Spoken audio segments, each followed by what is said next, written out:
Hello everyone, my name is Anya Kubo and I'm a professional software developer, YouTuber, and your host for this 12-hour plus YouTube coding bootcamp. Now, what exactly makes this a YouTube coding bootcamp, you may ask? And why the 12 hours plus? Well, this course has been specifically built out making the most of YouTube's functionality in order to help you on your coding journey.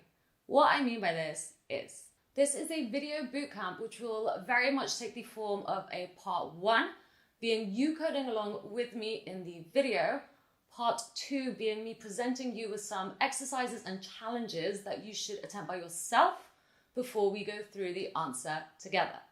And 3, at the end of each major section, I will be directing you to a project I think would be suitable for you to try with the knowledge you have gained so far. This is going to be an external video on my channel. So I will be directing you to the video I suggest via a YouTube card at the right moment in time. This is also why we are calling a 12-hour plus video, as the learning content that you will be exposed to on your bootcamp journey will amount to the bootcamp itself and 6 suggested external projects to put in your developer portfolio. Now, I am not going to sugarcoat it. Coding can be hard. To get your mind thinking like a developer takes practice and a lot of repetition. To help us do this, I have incorporated that repetition into each section by providing you with questions and tasks to complete. This is why I cannot stress that the best way for you to learn is to get on your laptop and code along with me, and not just take notes. I find that learning code is always better done by doing. Okay, so what exactly are we going to learn on this coding bootcamp? Let's break it down. In the first section, we are going to start off with HTML, so the language that describes the structure of a web page. We will then move on to CSS, or cascading style sheets. This describes how HTML elements are to be displayed, and finally move on to JavaScript. Most of our time will be focused on JavaScript, as there really is a lot to learn with this language. This is where I will be focusing most of my energy by providing you with some fun lessons accompanied by some exercises and projects. I like to make the lessons very visual to break away from the generic teaching patterns we so often see in software development. Here are just a few examples of what you will see on this course. This, of course, is a free course, and I will be providing you all the necessary documentation and links in the description below, as well as a breakdown of all our lessons and where you can find them in this video, thanks to YouTube timestamps. You can see a full list of what we're going to learn if you click on the expand button below. So go ahead and do that. This course has been a while in the making and is available to everyone and anyone right here on my channel. I really do believe that anyone should have the opportunity to learn how to code, which is why this course is free and will always be free.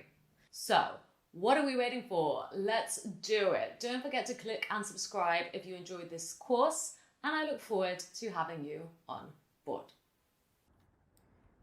Okay, so let's jump right to it. First off, I want to have a quick discussion about how we're actually going to be writing our code. To write our code, we are going to be using a code editor. Now, there are many choices for you to choose from. I have chosen 4 that I have used in the past. In no particular order, we've got Playcode, CodePen, JSFiddle, and Code Sandbox. These are all online editors for us to get started straight away. For no other reason than for me having to choose one, I'm going to be using Code Sandbox for this course.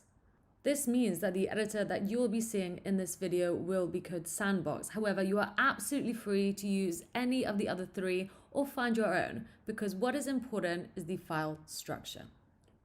It is also important to note that you can have a code editor directly on your laptop. This is something that we're going to be doing towards the end of the course. 2 options that come to mind are Visual Studio and Atom. Okay, so here is a recap of all the code editors available to you. Please have a go at using all of them, see which one fits you best, or otherwise, let's get going with Code Sandbox.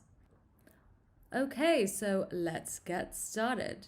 Now, In whatever code editor you have chosen, please go ahead and make an index.html file in the root of your project. This would literally involve you creating a file and calling it index with the extension HTML, so your code editor knows to make this an HTML file. If this has worked, you will see an icon pop up to the left. It might be that your code editor has some other files as well. For example, Code Sandbox has this package.json. This is because it's an online code editor, so it needs a couple of extra files to get us started. If you are struggling getting to this point, don't worry. Go to the description below where I provided you with a link in order to get started. That link will provide you with this setup that you see right here. Okay, so once you are comfortable and have your code editor of choice set up with an index.html file in the root of your project, let's carry on. But before we get right into any code at all, what exactly is HTML? Hypertext Markup Language, or HTML, is regarded to be a comparatively simple language, which is great. HTML is the standard markup language for documents designed to be displayed in a browser. But what do I mean by markup language?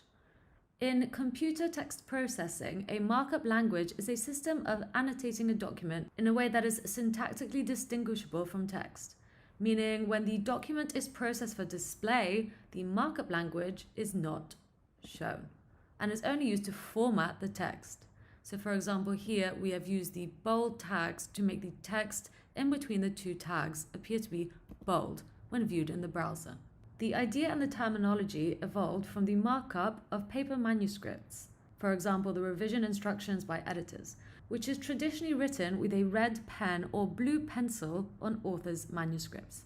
Such markup typically includes both content corrections, such as spelling, punctuation, or movement of content, and also typographic instructions, such as to make a heading larger or boldface. Web browsers receive HTML documents from a web server or from local storage and render the documents into multimedia web pages. HTML describes the structure of a web page semantically and originally includes cues for the appearance of the document. HTML elements are the building blocks of HTML pages. With HTML constructs, images, and other objects such as interactive forms may be embedded into the render page. HTML provides a means to create structured documents by denoting structural semantics for text such as headings, paragraphs, lists, links, quotes, and other items. HTML elements are defined by tags written using angle brackets such as this. This is an opening tag. Most opening tags have to be accompanied by a closing tag in order for this to become an element. So for example, here we have the tags to make text bold. Browsers do not, however, display the HTML tags, but use them to interpret the content of the page. But enough chat, let's get to seeing some code. It is important to note that for this course, we're going to be using the latest version of HTML, and that is HTML5 standard. Here is the basic file structure for when working with an HTML file. As you can see here, I've gone ahead and created an index.html file. So I've called the file index, and by giving it the HTML extension, my code editor knows to treat this as an HTML file. The first tag I want to show you is right here. So that's the tag. It is a tag that tells the browser that this is an HTML5 document. As mentioned, there are previous older versions of HTML, so just be aware of that on your journey as a web developer. The browser needs to know what version of HTML the document is in order to render it correctly. Next, we tell the browser where our HTML is starting. We do this as even though we only have HTML in here for now, we can actually write CSS and JavaScript in this document too. Something that I will show you later down the line in this course. We're going to be using this HTML opening tag and closing tag as the root of our document. Everything else that we want to get picked up by the browser has to live inside it. Next, we have the head tag and closing tag. This is where we store information mainly. This is not to be confused with a header. The head will store information that is not visible in the browser. It's for storing and not displaying. Next, we have our title tag. This is for naming our project. We do this so we can store what we want to call the project that we are working on and store this in the head. So make sure it is in between the opening tag and the closing tag of the head. Once again, this is not a title that we will see in our browser. However, if you look at the tab of the browser your project is in, you should be able to see it. It will also show up in search results, so for example in Google. Next, we have the body itself. Now this is where the visible stuff will be. This is essentially where we are going to start coding out our web page. So let's get to it. First up, I'm going to talk to you about text first. We have loads of different headers in HTML. We can start with an H1 header, so that being our largest header, hello, and this can go all the way down to H6. So if I just go ahead and change these like so, got an H2, H3, H4, H5, and an H6. Okay, we'll save that and open up our browser. So you will see here now all the headers in chronological order. There is nothing past H6, so I can even put an H7 tag like so. Hi. And you will see here that it just doesn't get applied. This is just standard non-formatted text. So that covers the headers. We can also do paragraphs. So this is what a paragraph tag would look like. I am a paragraph. And there we go. Unlike headers, paragraphs do not have a hierarchy. It is simply just this. Next up, let's make some text show up in bold. So we have two ways of doing this. I can do this either with a B tag. So similar to here, I'm just going to do it on the paragraph, put in a tag and a closing tag of the parts that I want to make bold. So for example, here I made the whole paragraph bold, or I can simply make one part of it bold. So in this example, I've chosen the I, or I can use the strong tag. Now there is one major difference in this. What is interesting about the strong tag is that it also has semantic meaning to the browser, meaning that the browser will read this text as more important than the rest. Now we also have the EM tag. So I'm just going to use it here so you can see what it does first. And then closing tag. This tag has what you call it stress emphasis. In the browser, it will make your text appear italic. And once again, it will tell the browser that we should be stressing this word also. So it has semantic meaning. So to recap, both of these, the strong and the EM tag, have semantic meaning. And they are also inline elements. What this means is that an inline element does not start on a new line and only takes up as much width as necessary. This is opposed to a block element, which we will cover in a bit. Before we move on, however, I just want to cover two more tags that are relevant for text. The first is the A tag. This A tag, so this one right here, which I'll do it up here, right, an A tag. This A tag is short for anchor, and we can use it to link a location within the file or link the tag to a completely different web page. So here I have written an A tag. I'm just going to put the words GitHub, then my GitHub page. Now, what I want to happen is that when someone clicks this word right here, so GitHub, or to be precise, the word in the anchor tag, I want them to be taken to my GitHub page, which is online. At the moment, nothing is happening. This is because we haven't finished our anchor tag yet. We need to give it an attribute.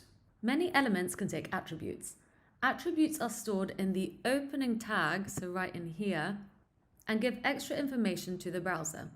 In the case of the anchor tag, I want to give it the location of where I want the user to be taken if they click on the element.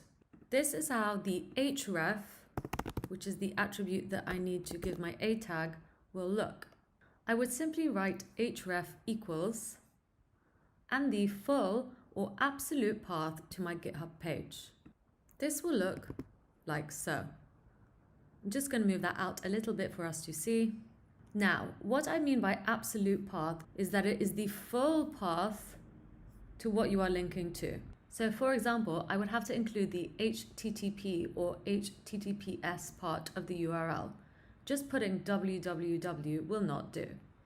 At the moment, this might seem obvious. However, when you start linking to pages in your projects, you will start dealing with relative paths too.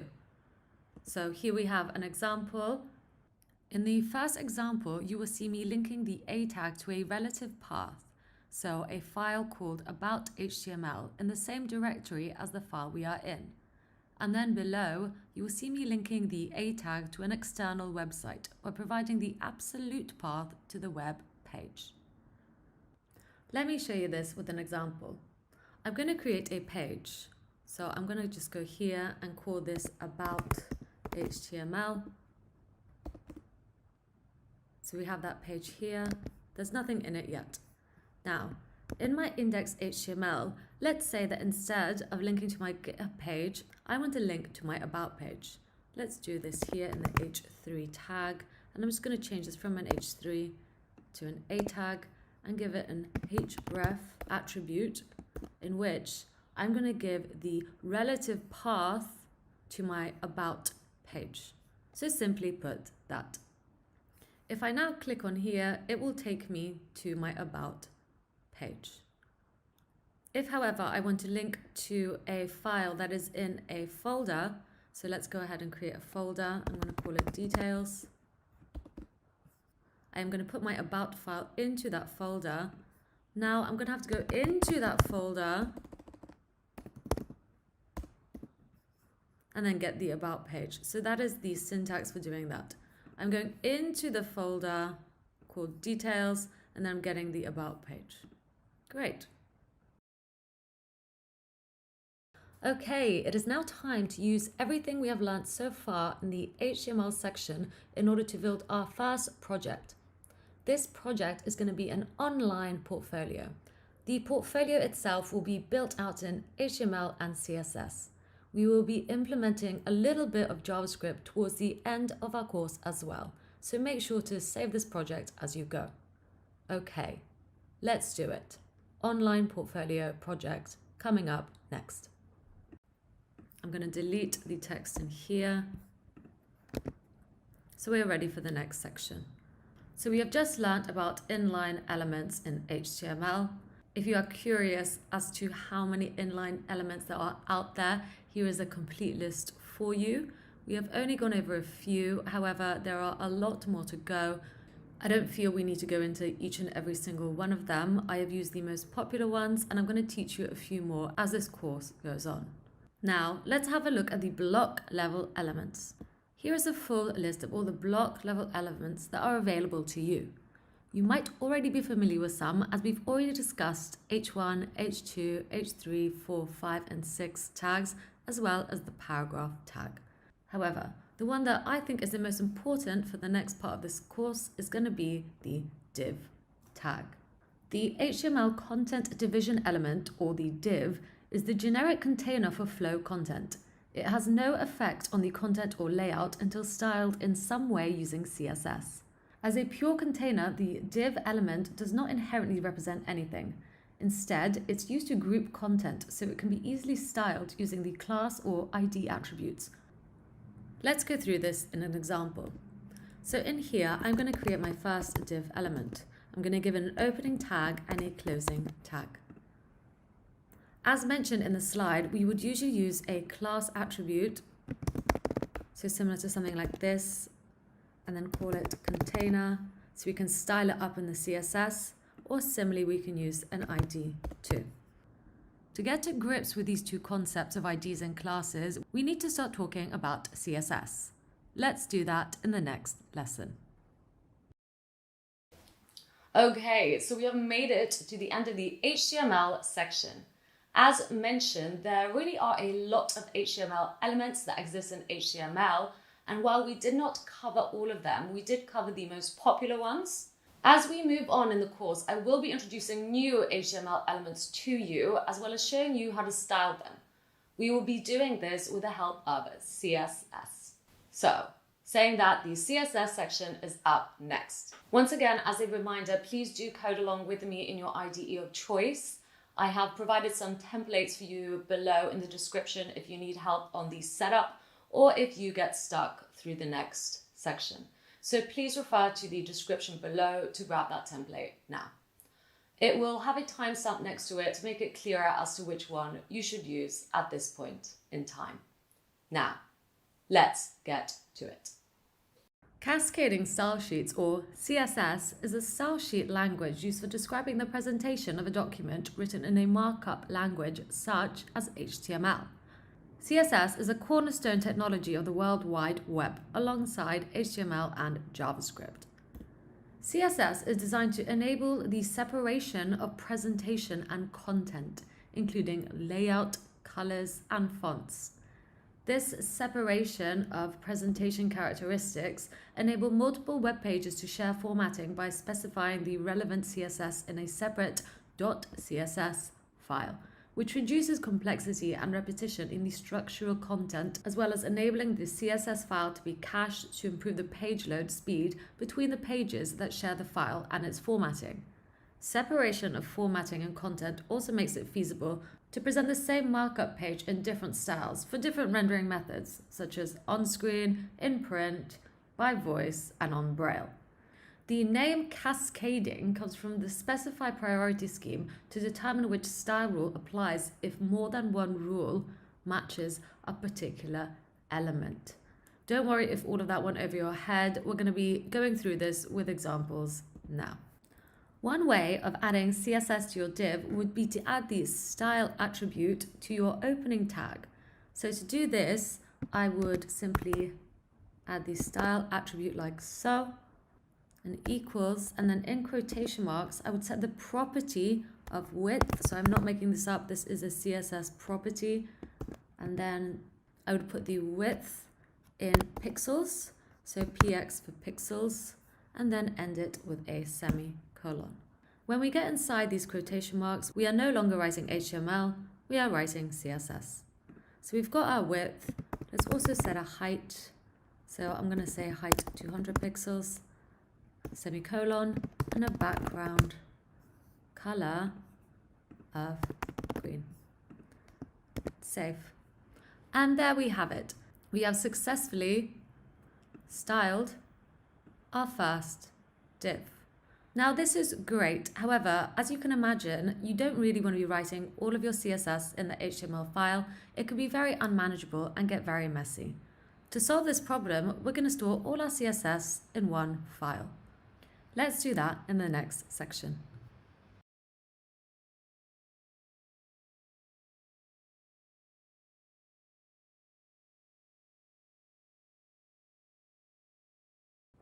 So the first thing that I'm going to do is, as mentioned, separate my style from my HTML page and create a new file, which I'm going to choose to call styles CSS. So I am telling my code editor that this is now a cascading style sheet by this extension like so. The next thing we actually need to do is link up our style sheet to our index HTML file. I'm going to do this with the link tag. So this is a HTML tag that will allow us to link our style sheet to our HTML file. I'm going to do this above the header up here. So link,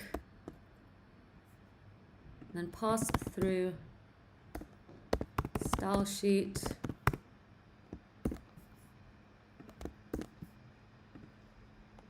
and add the href. So I'm linking the styles CSS document that I've written here. make sure that it matches correctly, otherwise this will not work. Okay, now to separating it. So I'm essentially going to get all of this in here. So as we said, everything inside these quotation marks is considered to be CSS. So let's go ahead and cut that out. I also don't need the style attribute anymore. So I'm going to close that. Now, as we want to apply styling to the div, I'm going to have to somehow tell my style sheet that that's what I want to style. I could do this like so. I would grab the div, open up some curly braces, and paste everything that I had previously. And you will see our rectangle is back up. Our div is once again styled. Now, to make this look a little bit neater and more readable, it is common to have this layout when it comes to CSS. Let's save this file and let's carry on. So we have styled our first div. However, what if I want to create another div? So let's just go ahead and paste another div here and press save. You will see that another div has been made with the exact same styling that we have seen here. We have two divs with the exact same styling. This is great when it comes to not having to repeat ourselves and style something over and over again like we would have had to in the HTML if it looked like this. So we would have had to have that, and once again this, and so on and so on and so on. Thanks to our style sheet, we don't have to do that anymore. So I'm just going to get rid of that again. Great. Let's put in our second div and save. Now, as divs are considered to be the building blocks of HTML, perhaps I don't want all my divs to look like this. Now, one option will be to use another block element, such as a section, and give the section some styling that is similar but not exactly the same as a div. So I'm just going to change the color in this case for now. So there we go, we've got a div, and a section. However, you will find that you'll soon run out of elements to use. This is why we have classes and IDs. I'm going to show you this now. In this next section, we're going to have a close look at classes and IDs and use cases for both. Let's get to it. So here we have two divs. Let's say I want the second div to have styling that is different from this div. I could easily give it a class, and let's call this one the About Me class. And let's go in here. Now, to get this class right here, I would have to use a different type of syntax. To denote a class, I would have to use a dot in my style sheet. Okay, so by writing dot, I am telling this file that I need to look for the class of About Me. Now, I can give this a background color of blue. And there we go. The div with the class of About Me is now blue. What you might notice, however, is how the About Me div still has the styling from this div right here. So it is still 300 pixels wide and 200 pixels, even though we didn't tell it to be those dimensions right here. That is because we are essentially adding on top of the styling that it already has. So we are overriding the background color green with the background color blue. If you wanted this div to be completely separate from the styling that it has here, we would have to remove the styling from the div element itself. So we could do so like this, by giving this a class that is separate. So I'm going to call this class header. This is not correct. We will change this, but it's just to show you for now. So in here, I would go dot header And there we go. The About Me has now disappeared because we have not given it a width and a height. Let's fix that. Width, 300 pixels, height, 100 pixels. And there we go. Now let's go back to here. You will notice that I used a div with the class of header. This is not really correct. We should not be doing this as we already have an element that is specifically a header. So let's go ahead and use that. There we go. And now we don't want this to be a class anymore. We just want this to be the element. So let's delete that too. We can also do the same for a footer, as there is already a pre-existing element for us. So there we go. Okay, now it's time for a quick pop quiz. Let's do it. Here you have your index.html file.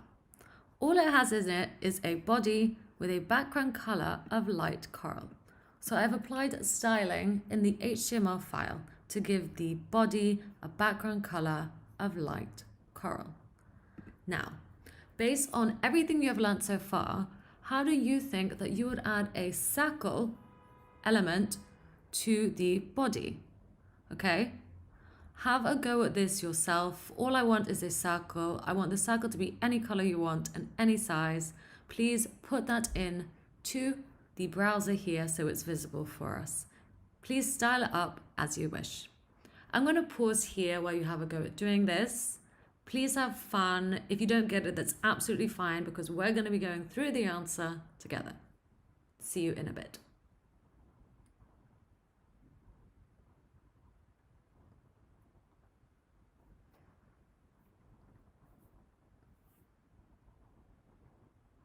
Okay, so I would do it like this. I would open up our body because the div has to be a child of the body. I would then go ahead and put a div. I would style it to give it a background color, and let's make it light sea green.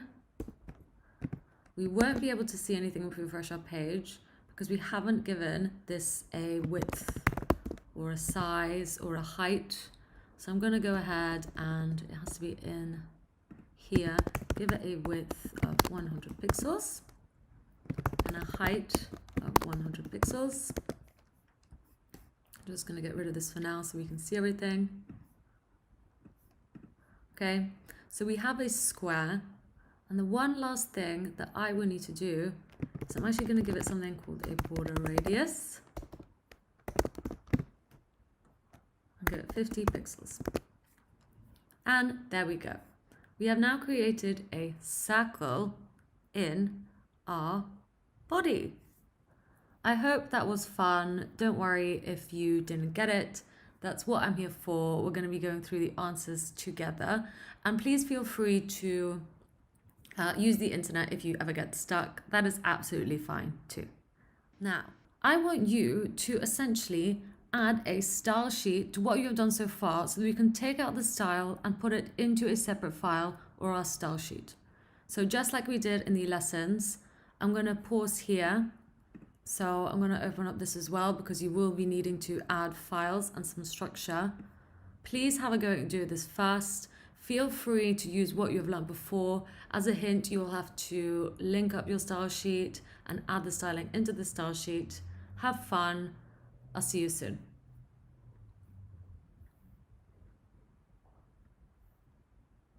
Okay, so the way I would do this is this. First off, we actually need to link our style sheet to our index.html file. So let's go ahead and create it first. I'm just going to write styles CSS. So I'm giving the file the CSS file extension to tell our IDE that this is a CSS file. If I click enter, you will see a little icon show up to see that that has worked. Next up, I would actually need to link this file to my index.html file. So I'm going to do it in the head, and I'm simply going to write a link. I'm going to make it a self-closing link. I'm going to add the href, go to the styles CSS file, and I'm also going to tell my IDE that this is a style sheet for good measure. Okay, so now we've linked our style sheet, we've created a file. I'm actually now going to take all of this styling, so I'm literally just going to cut it out. We don't need this style anymore because we're literally going to put it in here. Now the next thing we need to do is actually add all of this to the div. So I'm going to pick out my div by giving it a class of circle. And then I'm going to grab that class, because it's a class name, we need a dot and the word class, and just put all of this in here, like so. I'm also going to get rid of this. Oops, we wrote class, I meant to write circle. And get the body, so this time I'm not telling it it's a class, I'm just grabbing the element of body itself. And once again, pasting what we had before, like so. And we have done it. We have recreated what we have written previously by taking out the styles from our index.html file. So all our styles are now in a separate file. Okay? So hopefully you see that there is no styling in here anymore. We just have a body and a div with a class of circle. And in here, we have the body element, which is styled, and the class of circle. So anything with the class of circle will have this styling. Okay, so I hope you've enjoyed this pop quiz. If you didn't get it, that's absolutely fine. If you had to rewind and look at a lesson again, or perhaps use the internet, that is totally fine. That is absolutely normal as a software developer. We'll be doing a lot of these quizzes and a lot of these challenges, so I hope you enjoyed this one. Let's carry on. Okay, so you've just seen me use 3 CSS properties. That is the width, where we set the width with the pixels, the height, where we set the height with the pixels, background color, where we set it to blue, and I also like to use border and border radius. These are my 5 most used CSS properties, I would say. If you look at the border, you can see that it takes 3 values. If I want the border to be solid, then I put solid, and then I choose a color, and then I choose the border width. And the border radius is something that allows me to soften the edges of a rectangle. It is also what I would use to create circles. We will be using all of these in our project. Before we move on, I just want to show you what I mean when I talk about border. In this next section, we're going to look at the box model. Here we have our div. I have named it here as content in purple. Our div also has a padding. So you can access the padding by the padding CSS property, and then you will see the border.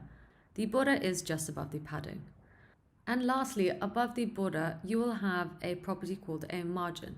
So all divs possess all of these 3 properties, and we can use them to our advantage. Let's go back to our style sheet. So let's take the about me. So as a reminder, the about me is a div with the class of about me. If I add a margin to it, so I'm going to add margin 10 pixels, you'll see the about me now has a margin of 10 pixels here, here, here, and here. If we change this to padding, our div now has a padding, so an inner padding of 10 pixels from the actual div itself. Just gonna switch that back to margin. I'm also gonna add a border. So once again, I want a solid border. Let's make it black.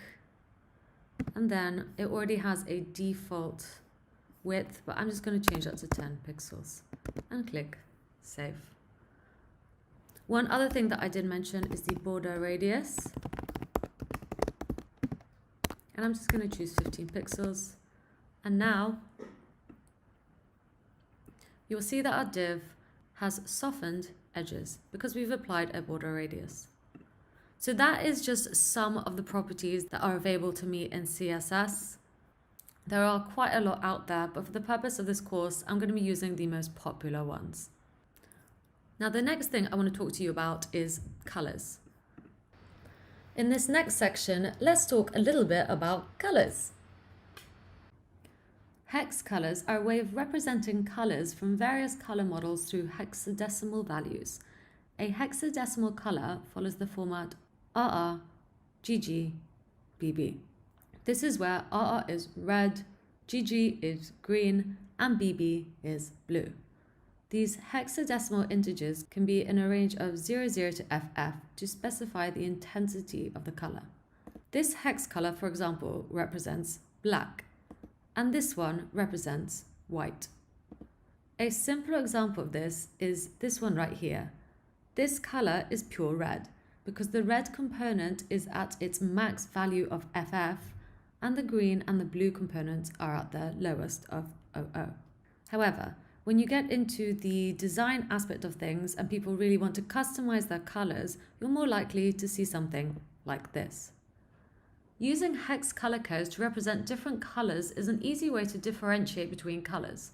Once you understand how they work, you can easily change the red, blue, or green values to create a different shade.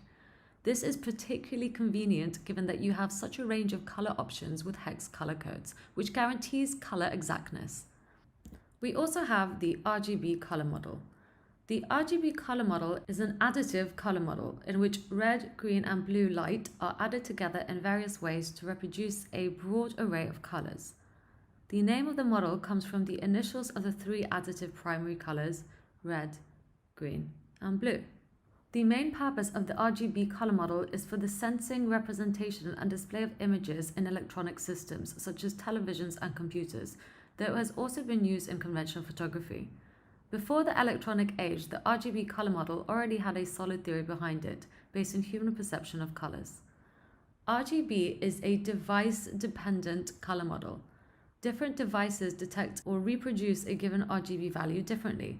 This is because color elements such as phosphors or dyes and their response to their individual RGB levels vary from manufacturer to manufacturer, or even in the same device over time. What is great about the RGB model is that we can also add a level of transparency. So here by the 0.5, we are indicating that this color, we want it to be at 50% opacity. I'm going to show you this with an example. It is absolutely your choice what you'd rather use, if you'd rather use the preset colors that we have already here, whether you'd rather use the RGB or the hex. For here, I'm just going to choose to change this. So I'm going to change it from background to RGB, and then don't forget our semicolon. So we've just changed this to this sort of browny red color. And now if I want to make it transparent by 50%, I would simply add 0.5. I can change the level of transparency, so I can make it super transparent or less transparent if I wish. Same for the hex. So with hex colors, it is a little bit different. We don't write RGB in front or hex. We simply get the hash like so, and then get our 6 numbers and letters to represent the color that we want. With some code editor tools, it is possible to click on the actual color itself and just choose from the selector right here also. So for example, similarly to that.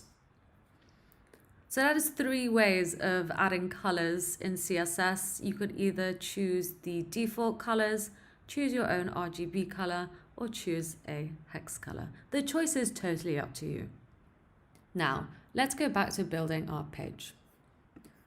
Just going to save this for now. So we have our header, which currently doesn't have anything in it. It is just a header that is purple.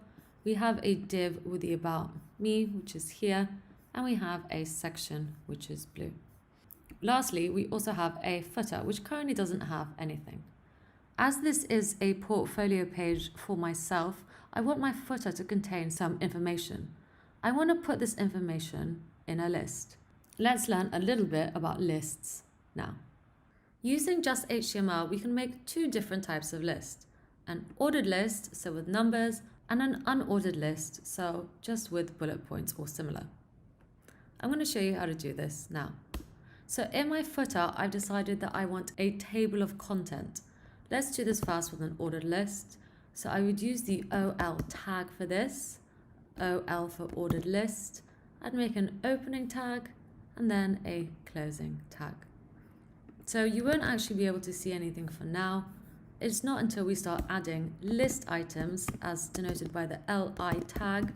So once again, an opening tag and a closing tag until we can see things. So my first list item is going to have an About Me section. So if I click Save, you will see a list item that is ordered. By ordered, I mean it has the number 1.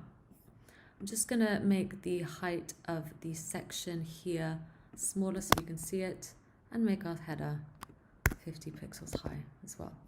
So let's have an About Me, a contacts page where we're going to have a form and a link to my GitHub. If I wanted to change the starting number of my ordered list, I would simply add an attribute of start to it and pass through the number 50 like so. So now my ordered list starts from the number 50. However, I decided that I don't actually want an ordered list at all. I want an unordered list. That makes a lot more sense in regards to what I want to try achieve. The bullet is a default that gets given with the UL tag. If you want to style this up in a different way, we're going to have to use CSS. For example, I'm just going to put the styling in the HTML file just for now. And I could do something like this, list style type, and then pass through a square. So now we get little squares instead of bullet points. I can also have the type be a disk, and of course, a circle. Other things that I can do to style my list, I'm going to do it in the HTML file rather than the style sheet for now, just so I can show you quickly. And that is change the line height. So I'm just going to pass through a line height of 100 pixels. So that's what it would look like more spaced out, 10 pixels, and so on and so on. I can actually also use percentages for this. So I know we've been using pixels quite a lot, but if we want to use percentages, that is absolutely fine too.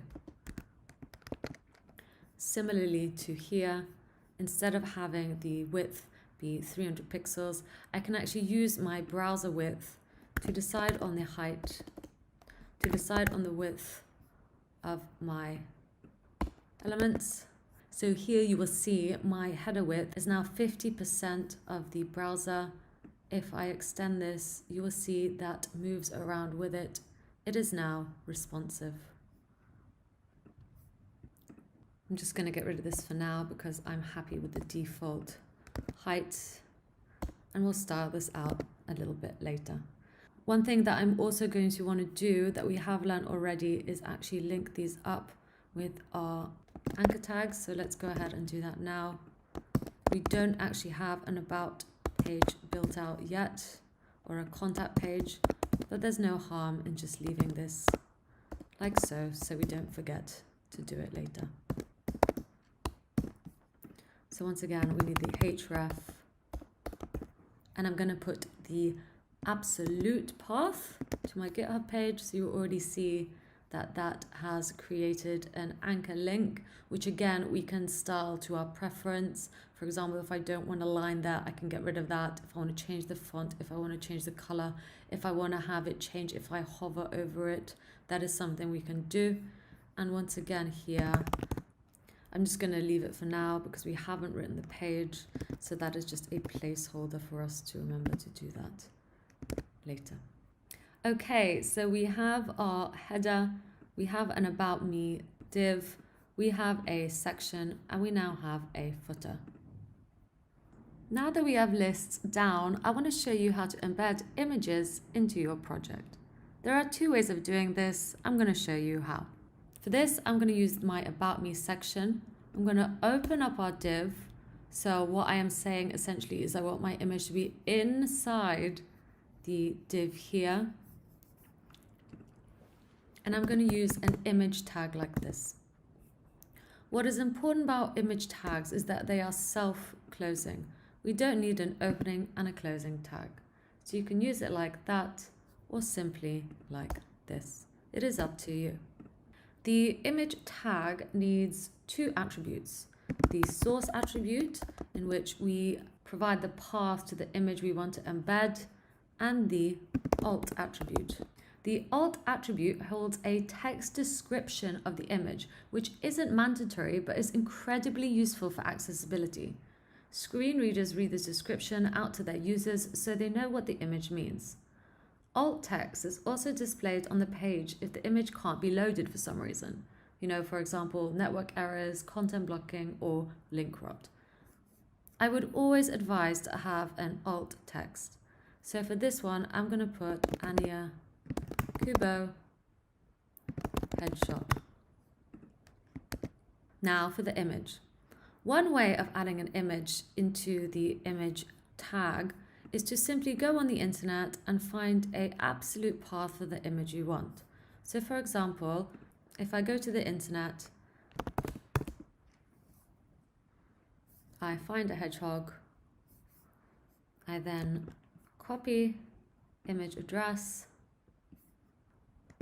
paste it up here, you will see there is an image, or a rather large image of a hedgehog, which then of course I can use CSS to change the sizing of. This is okay, however, it's probably not the best practice for projects such as this. I would advise to store any images you use in your project directory. So let's go ahead and do that now. So in my file structure, I'm going to create a new folder. I'm going to call it images, where I'm going to store all my images for this project. Now inside here, I'm actually going to upload a file.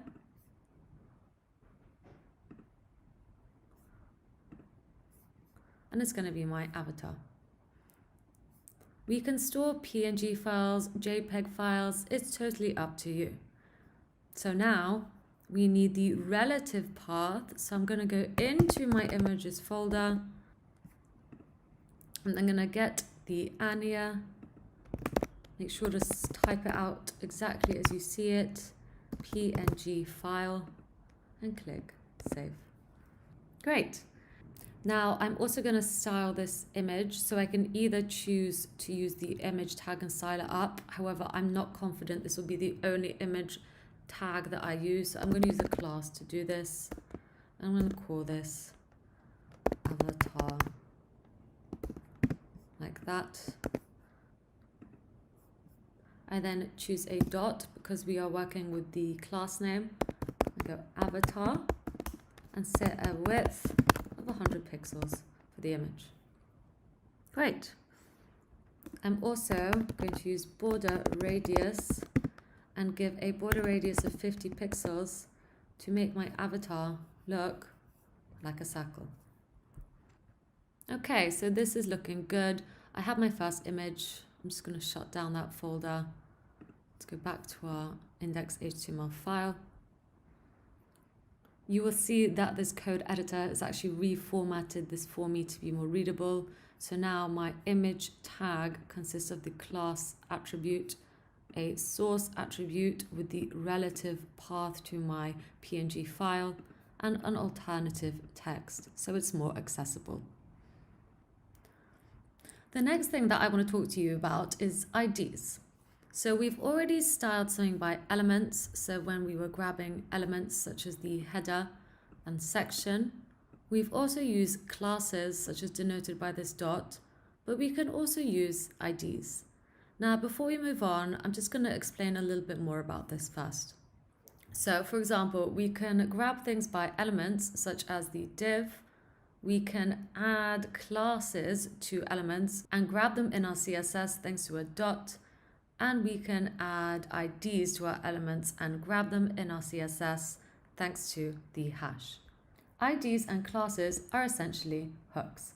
But what is the difference between them? Well, IDs are unique. Each element can have only one ID, and each page can have only one element with that ID. Now, this isn't just a good rule of thumb, this is something that's quite important. If you are a purely HTML and CSS person, the difference might not be evident, but when we start working with JavaScript, this will really make a difference. For one, your code will not pass validation if you use the same ID on more than one element. Validation should be important to us all, so that alone is important and a big one. Classes, however, are not unique. You can use the same class on multiple elements, so similar like we did with the divs. You can also use multiple classes on the same element. Any styling information that needs to be applied to multiple objects on a page should be done with a class. And one last thing, elements can have both. So for example, my div here can have a class of about me and then also an ID as well. This is, however, optional, but sometimes a very good idea to have. So I'm going to write a title here. So I'm going to choose to have an h2 tag, the closing tag, and I'm going to give an ID of name. In it, I'm going to have my name, so Anya Kuba, and hit save. This will not do anything for now. I can, however, style it, so I'm just going to show you what that would look like if I did. I would use the hash to get the div with the ID of name, and then I'm just going to choose color, not background color because we're working with text for this one, and I'm just going to choose blue and save. You will also note that because h2 tags and image tags are not in line, they display as block, they actually stack over each other and don't fit in my section anymore. I would ideally want my image element to float to the right.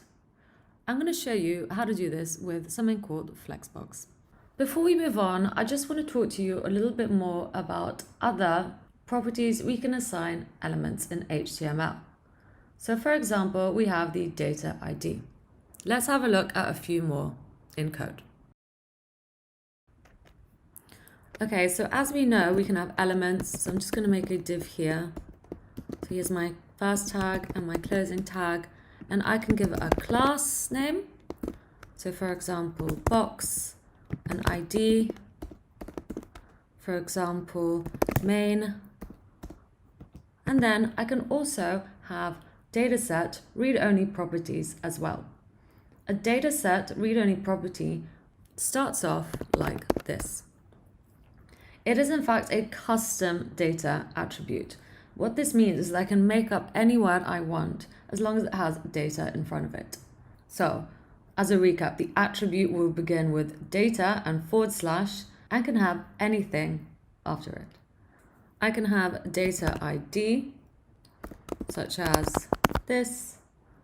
I can have a data user, such as Joe. I can have a, let's get rid of this for now, date of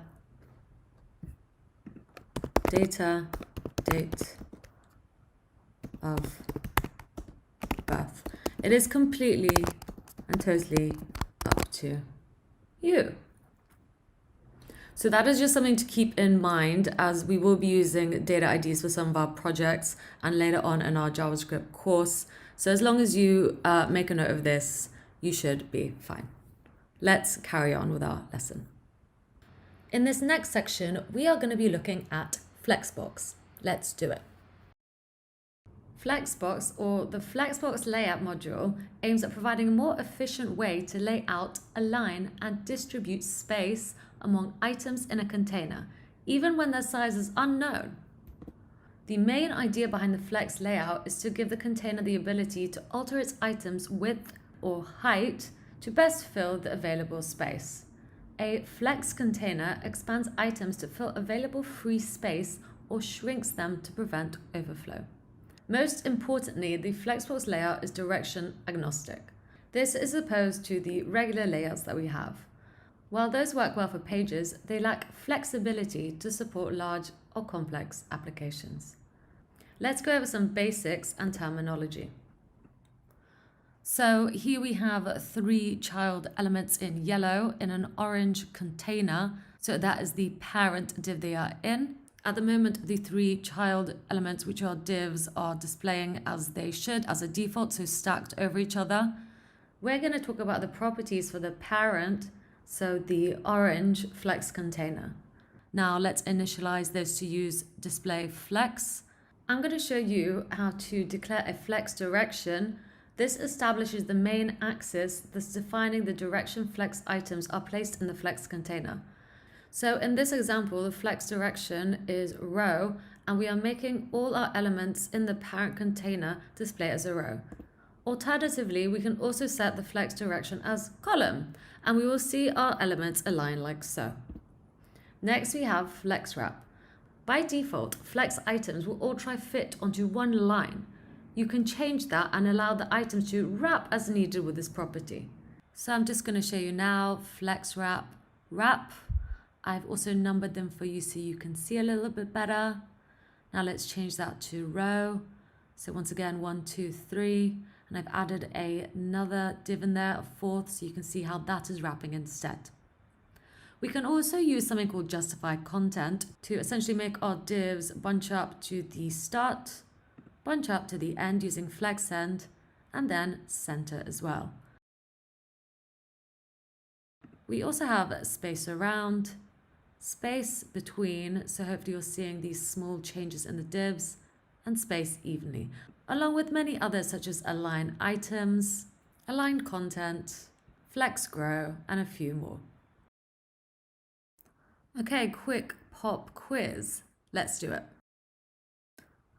So here we have my index.html file. All it has really is a link to my style sheet and a div with the class of child, which I have styled up to look like this. Now, how do you think, using display flex, that you would get the child to appear in the right-hand side, right here? No matter what or how big our screen is, it will always stick to the right end of our screen. Have a think about this based on what we have learnt. Please do have a go at trying this out in your own code editor, and I'll see you in a bit.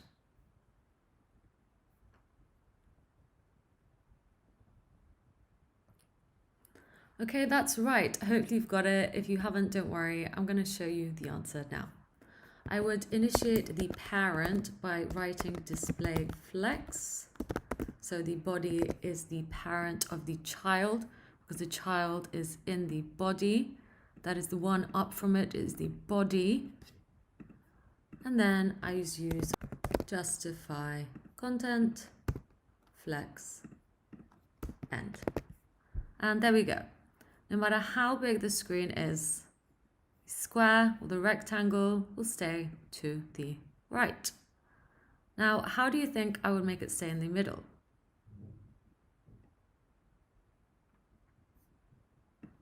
That's right. I would change this to center.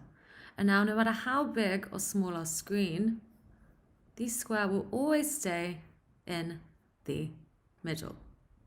Okay, that was our quick pop quiz. Let's carry on. Okay, let's get to using what we have learned in our project so far. For this, I'm going to use my section as the parent div. So here we have the parent div itself.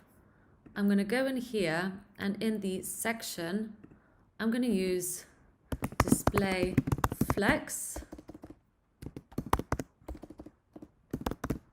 So what we are doing here is defining a flex container. It's going to enable a flex context for all of its direct children.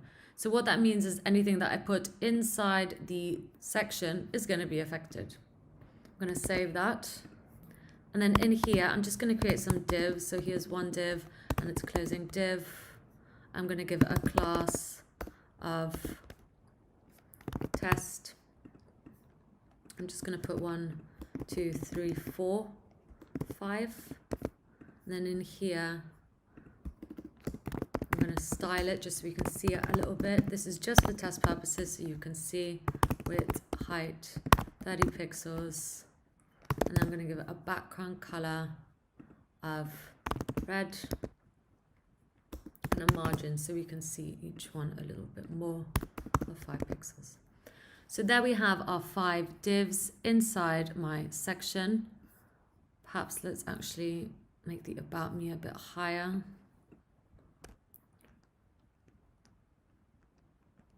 A bit bigger, so there we go.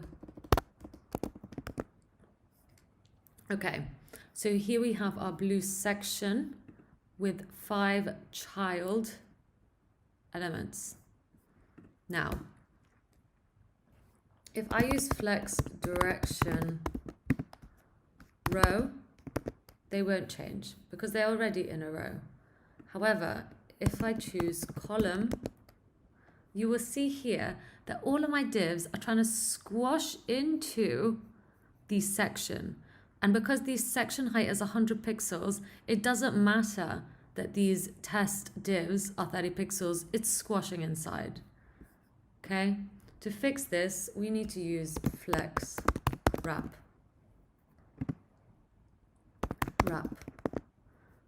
Now you will see that instead of squashing, our divs are essentially still lining up in one column. However, once it gets to the end of the section, they are wrapping over. They are wrapping over. So if you follow my mouse, it goes like this: 1, 2, 3, 4, 5. We can also justify the content of the section. So justify content center, and you will see that they are all aligning to the center. So if this was my axis, they're aligned to the center right here. If I change this to be flex direction row, they're all centering around this axis instead. Instead of center, I'm going to put space between, and you will see all the divs are spacing out with equal spacing in between each one. I can also choose space around, and now you'll see that each one has the same space around each div. So that is just some examples of what we can do with Flexbox. The most important thing is that it makes everything dynamic. So for example, I'm just going to get rid of this for now.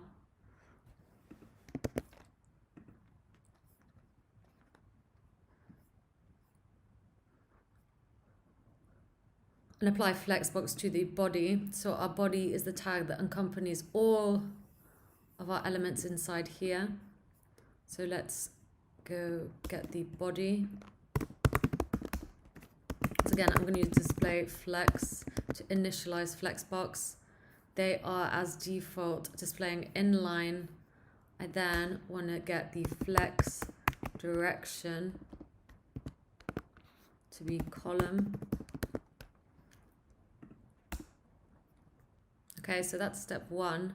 The next thing I'm going to do is actually get my section, and instead I have a hard-coded width, I'm just going to put 100%.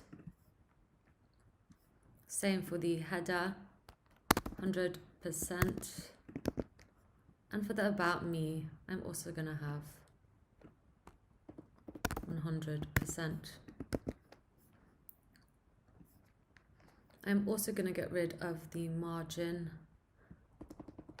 like that, and instead I'm going to apply margin top 10 pixels and margin bottom 10 pixels.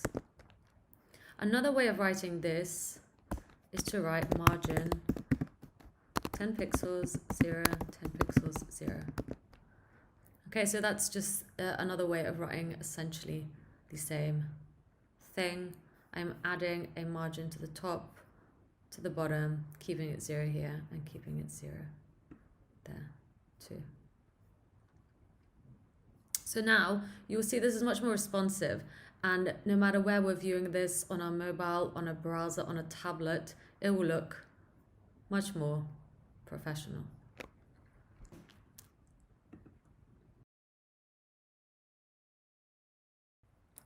Commenting out code. So you might see me commenting out code This just means that the code is unreadable at times and really helps us when we develop code because we can write pseudocode. So anything that I don't want my IDE to pick up, I'm going to comment out.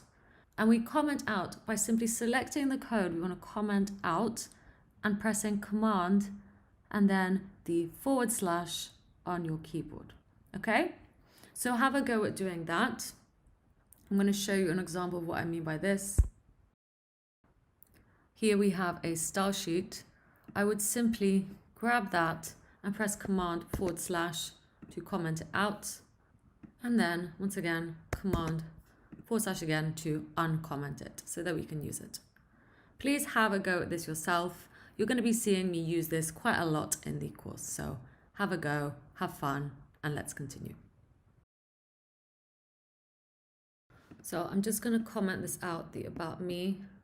So this is how you would comment out in CSS. You need to put a dash and a asterisk, as well as an ending asterisk and dash, and that code will then be ignored. Okay, so once again, press Command and then the / to bring it back, and Command / to comment it out. Or you can simply type out this here and here too. Both will essentially work. Just to recap what we've covered so far with Flexbox, I'm going to apply Flexbox once again to these 5 divs. So again, this is in the section. I'm going to apply display flex to the parent div, as the section, the blue section, is the parent of these 5 divs here. If you look here, the 5 divs are inside the section, making it their parent. So I'm going to use display flex. You will now see that by default, all the divs are displaying inline. I can then use justify content to center the divs. I can use justify content to space them evenly. I can use justify content to space between. I can also align items to flex end if I want them to be at the end. I can align items to center. So if I want to display them straight bang in the middle, I would align item center, but also justify content center. There we go. And now they will always be in the center of that div, no matter what.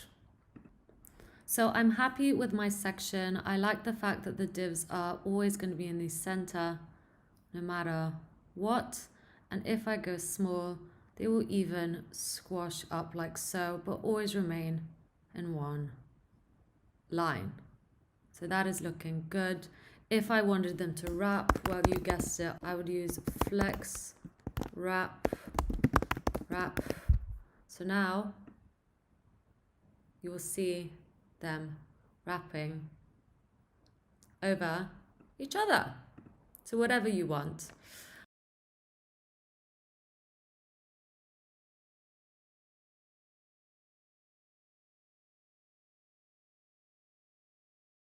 Now I've decided that I actually want the section not to be a solid color. I want it to be a gradient.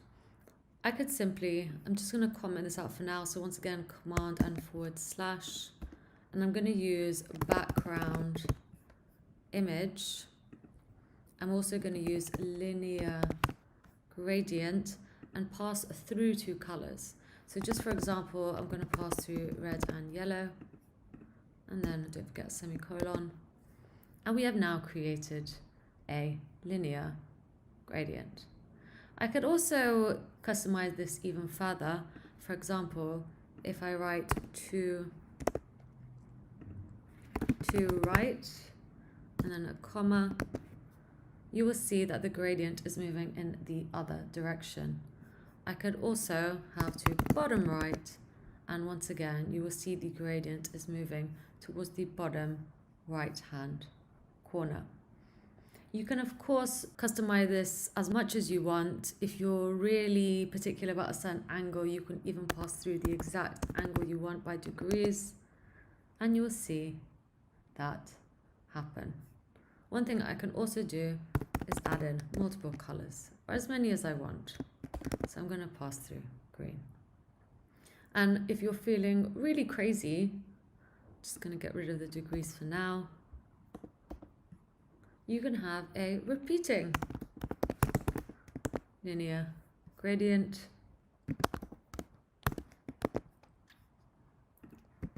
And really go wild on the customization of everything. So there really is a lot to play around with the CSS. I'm just opening a never-ending Pandora's box for you to really go wild. Okay. I don't particularly like it though, however, so I'm going to just remove it and keep it like that, just for now.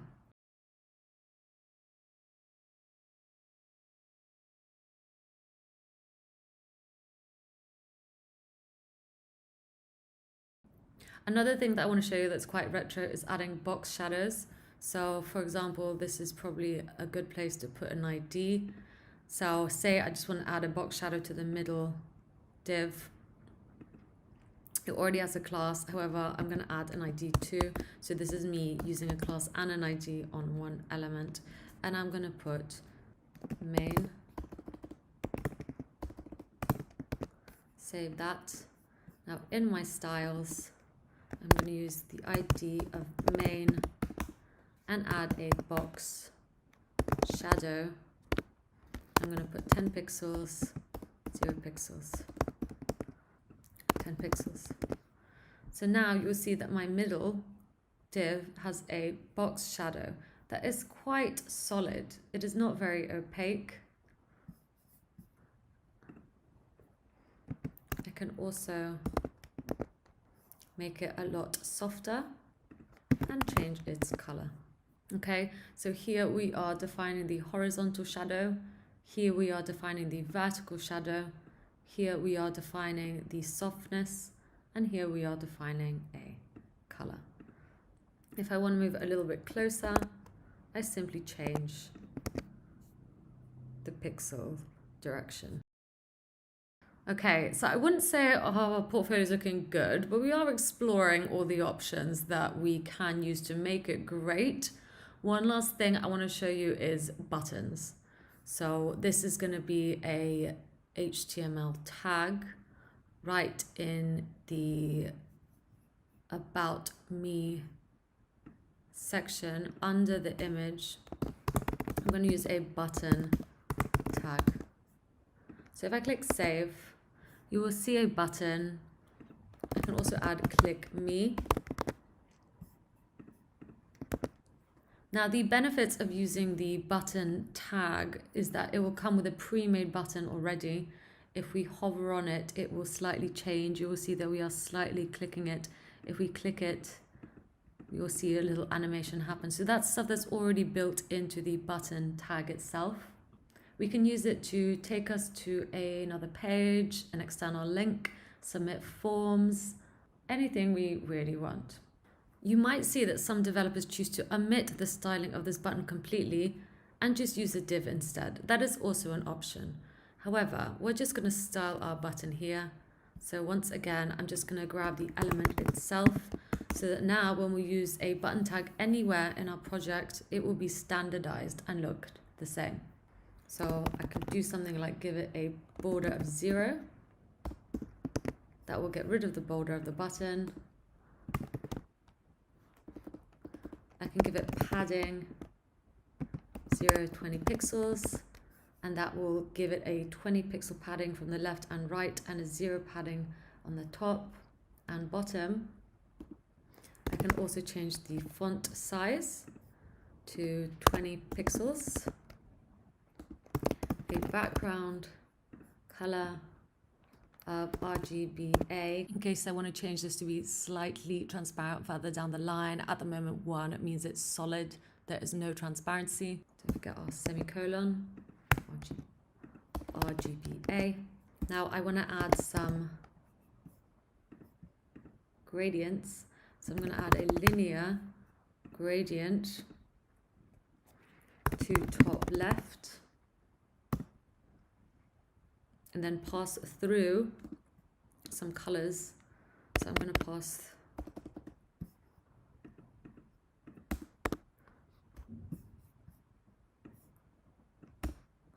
pass through RGBA 0, 0, 0, 0.2.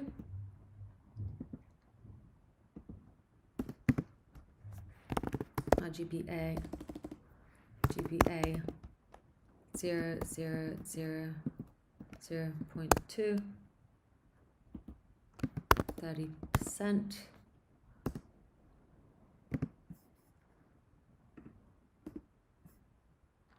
Just gonna format this a little bit better so we can read it.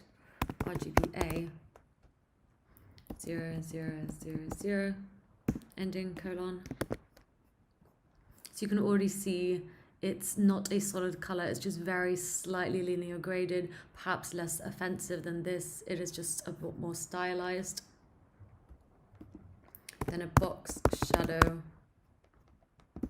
inset, 2 pixels, 2 pixels, 3 pixels, RGBA, 255, 255, 255, 0.6, inset, -2 pixels, -2 pixels, 3 pixels, RGBA, 0, 0, 0, 0.6. Once again, the ending colon. Box shadow.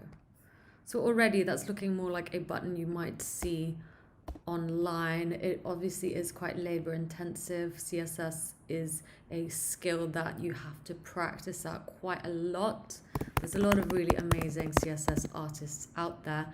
I really do recommend you check out CodePen to see them all. It really is amazing what people can do with this skill.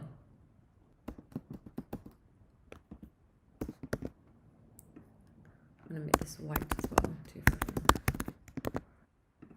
Just going to give it some text shadow before we move on.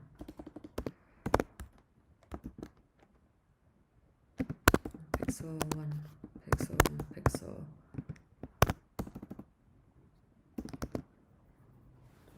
Okay, so I think I'm happy with that for now. This is obviously a much more extensive way of styling using everything that I have taught you so far. It's just a lot more detailed, and I really get to the nitty-gritty of linear gradients and box shadows and everything. Now, the reason that I have done this is because I want to show you how to add styling if we hover on a button. At the moment, nothing is happening. I want the style of the button to change if our mouse hovers over it and if we click on it. So to do this, I'm going to actually get our button again. So I am literally grabbing the element and then using this syntax like this, hover, I'm simply going to give it a background color, RGBA, save. So now if we hover on the button, it ever so slightly goes that little bit lighter. And the same for if the button is active. So once again, we grab the button, active. So I'm not making these up. This is already inbuilt. You could say if the button is active, I want to add a box shadow. We can add the on, hover, and active onto any element. It doesn't just have to be a button, which is quite handy. We can do it for divs, we can do it on the header itself, we can do it for just about anything. And so I'm just going to show you how this would look. And then if we click on it, you will see it's ever so slightly, the box shadow is turning white around it like so. So there we go. Just to prove we can do this whenever we want, I'm going to go in here, get the button tag by Command D, I can actually select both of these words right here and replace it with a div, and instead give this a class of button. And then in my style sheet, instead of just grabbing the button element because that doesn't exist anymore, the class button does, however. So once again, I would simply place that and just fix this up a tiny little bit by giving it a width.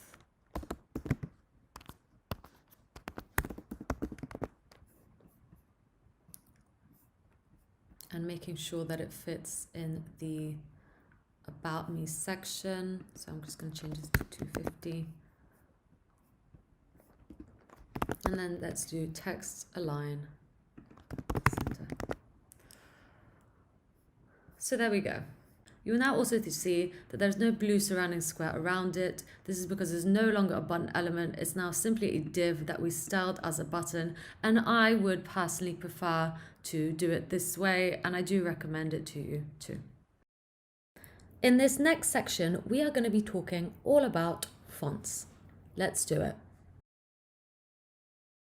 Now that we have covered buttons, I think it would be a great time to talk about fonts, mainly because I am not a fan of this font right here. So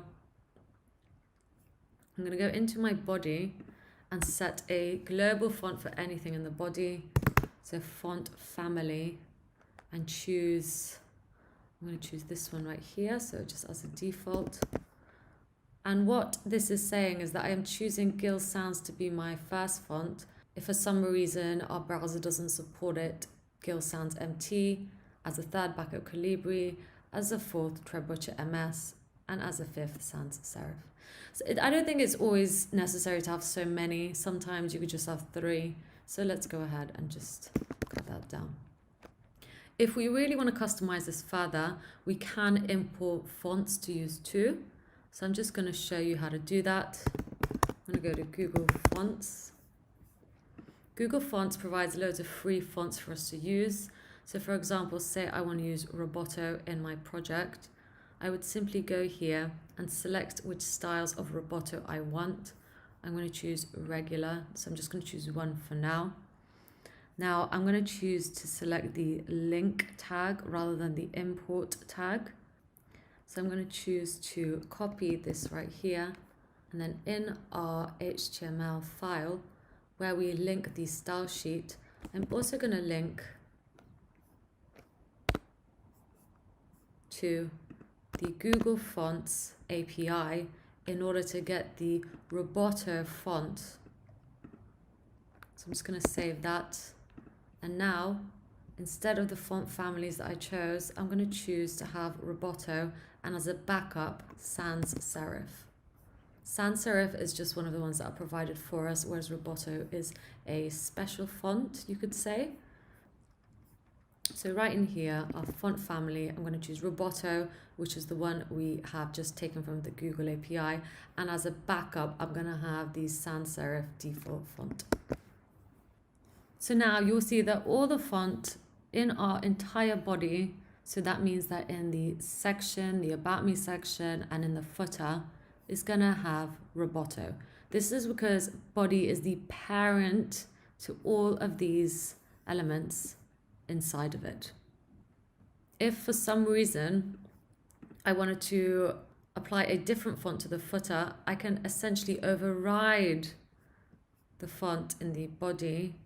So I would get the footer and then use font family like so, and the font will be overridden. So that's looking good. One last thing that I want to show you how to do before we go to town on making this look good rather than just learning is to remove the line under the links. So I would grab the A tag and then I would get text decoration, none. And there we go. We have now removed the lines on the hyperlinks while the hyperlinks still exist. Okay, so in this section, we are going to explore layouts a little bit further. Let's do it. Okay, now I want to talk to you a little bit about website or app layout. I'm going to break this down for you by div, as that's essentially the building blocks of any website or app. So let's get to it. So at the moment, we have built this site right here. If I was to break it down by div, our page layout would look similar to this. So we've got our header in purple, and then we have our hero section, which has our name, image, and button. And then below that, the about me section, and then below that, the footer.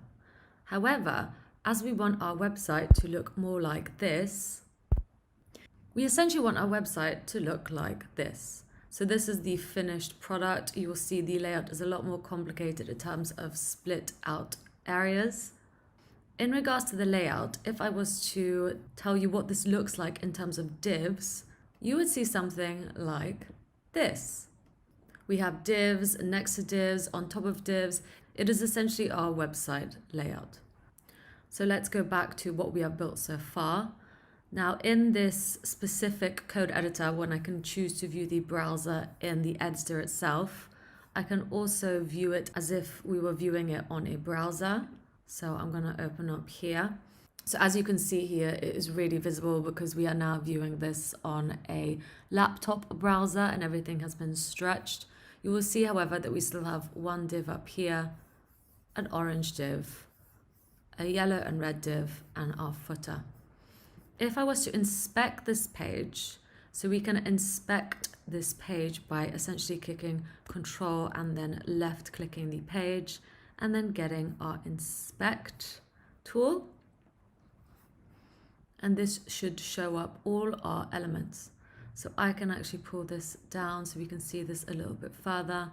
And what you will see here is our header, our about me div, a section, and our footer. What is great about this is I can also select elements to inspect on the page. So for example, if I want to select the about me section, you will see here that I've selected the about me section, and in it I've got an h2 tag, an image, and a div that is styled as a button. This is really useful for seeing div size. You will see, even though I am essentially floating over the div with the class of button, you can also see the div actually on the browser, and it takes up all this space right here. So once again, I'm just going to float on it, and there we go. This is because we haven't assigned the div a max width or a width, so it literally stretches to our browser. Same for the h2 tag, not the same for the image, however, as we did assign it a width. I'm going to show you one more thing that is quite useful if you are not sure about how a style can affect an element. So for example, if I go on the about me div, which has all three of these elements inside, so I'm just going to click here. I can actually edit it from my console. So here we'll see, for example, background color. I can essentially change this to whatever I want. This will not change anything in the project. This is simply changing it for us in the browser, and is a quick way to essentially change things for us to see what it would look like in the finished product. Let's try another one. So I'm going to inspect, let's inspect this one right here. And then let's change the height, 100 pixels. And there you go. Okay, so this is a cool way of inspecting and seeing what something potentially might look like. You can do this on any website. I can go on to any website I want. So for example, if I go to google.com, let's go on the main search page. Let's inspect it. I'm going to select an element. So let's just select this input right here. And it's already given me all the CSS for it. So I can go ahead and change the font size to 30 pixels. And there we go. Once again, I am not changing this on the actual Google code repository. I'm just changing this in our browser. This is essentially private for us to view only on our laptop in this browser. Okay, so now that you hopefully understand a little bit more about divs and layouts and how to inspect them in browsers, let's carry on. Okay, in this section, we are going to focus on everything we have learned so far by building a NavBar. let's do it. Just going to move this back here. And make that a little bit smaller for us so we can see. Now let's get to using what we have learned in order to create our header, or essentially our navbar. So let's go back to our HTML. I'm just going to rename this to Anya Kubo Portfolio. Once again, that will not change anything for us. This is just sort of metadata. It is what our project will show in the browser. So as you can see in this one, you will see Anya Kubo Portfolio show up here as the title of the tab. And let's get to making the navbar. So I've called this header, but I'm actually going to change it to navbar as I think it makes more sense. And it is important to make things as readable for anyone that goes onto our project as possible. So here we have a navbar. This is again an element that is provided for me. I did not make this up. It exists. Now in our navbar, well, I want to have a logo. So I'm going to put in an image. I also want to have a list. So we've done this before. I'm going to make an unordered list as opposed to an ordered list. Make sure that is a closing tag. And in here, let's have some list items. So here's our first list item. And I'm just going to have 3, 2, 3. Now my first list item, I want to be about me. My second, I want to actually connect to my GitHub page. And then my third, I want to say contact me. Now each of these, I actually want to make an A link, so an anchor link. So as a reminder, an anchor link, we can link to a specific place in this page, another page, or an external page, such as GitHub. So let's just do that now. I'm going to leave some of these placeholders. So there's 1, there's 2, and there's 3. Okay, now we're going to add a logo to our navbar, similarly to how we did it here.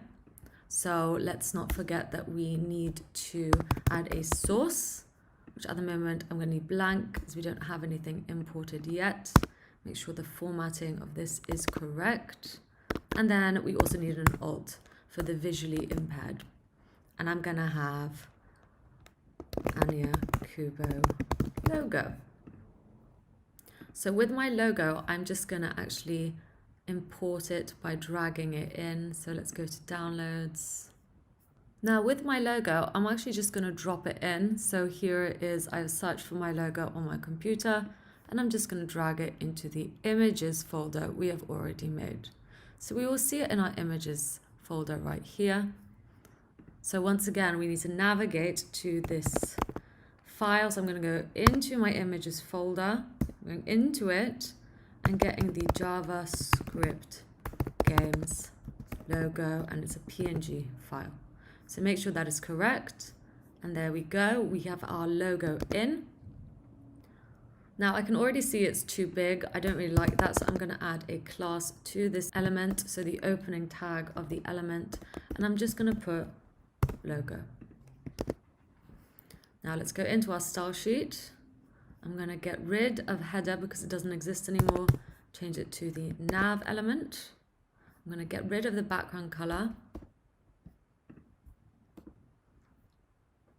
Next, I'm going to the class of logo and make the height. Let's make it 30 pixels. And I'm also going to give it a margin so it's not so squished. Margin 15, 30 pixels. So once again, this is a shortcut. I could have essentially written margin top 15 pixels, margin right 30 pixels, margin bottom 15 pixels, margin left 30 pixels. Okay, But this is a shortcut. I am essentially saying this is the top, this is the right, and then I'm repeating it. So that is some useful knowledge for you. I'm just going to get rid of that now and use the shortcut instead. Okay, so we have our logo. However, everything is stacking on top of each other, okay? It's stacking block. We need to change this, and we're going to do this with the responsive layout tool we used earlier, and that is Flexbox. So on the NavBar, I'm going to initiate it, so display flex, and then use justify content. I'm going to choose to use space between for this one, as I want the space between each of them to be equal. Don't forget we've added a margin here, so I'm talking about the space between here and the whole div and this div, including the margin. So that looks evenly spaced to me. The next thing we want to do is sort this out, because I don't want these stacked over each other either. I want them next to each other. So for this, I'm going to get the unordered list tag.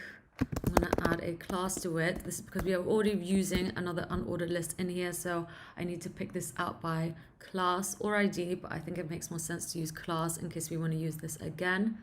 And I'm going to call it NavBar.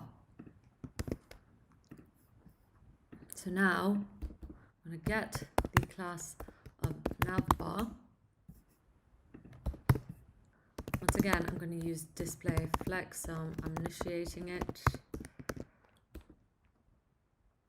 I'm going to use justify content flex end to make sure it's always at the end of the page. And I'm going to use something called list style type none. This is because I don't want the little dots. NavBar. So don't forget it's a class, so we need the dot. We are telling this we need to find the div with a class of NavBar. Let's initiate Flexbox, justify. Let's initiate Flexbox, display flex. Okay, and now let's justify content. I'm going to use flex end this time because I want everything to go to the right of the page. So there we go, that's happening. And then I also want to get rid of these dots right here. I don't really want them. So we can do that with something called list style type none. So we did see this before, but we saw the circle and disk. This time I just want none. Okay, this is looking good. However, I do want some space around each individual list element. So I would get the list element itself and go margin. I'm just going to use the shorthand again, so 15 pixels and 5 pixels.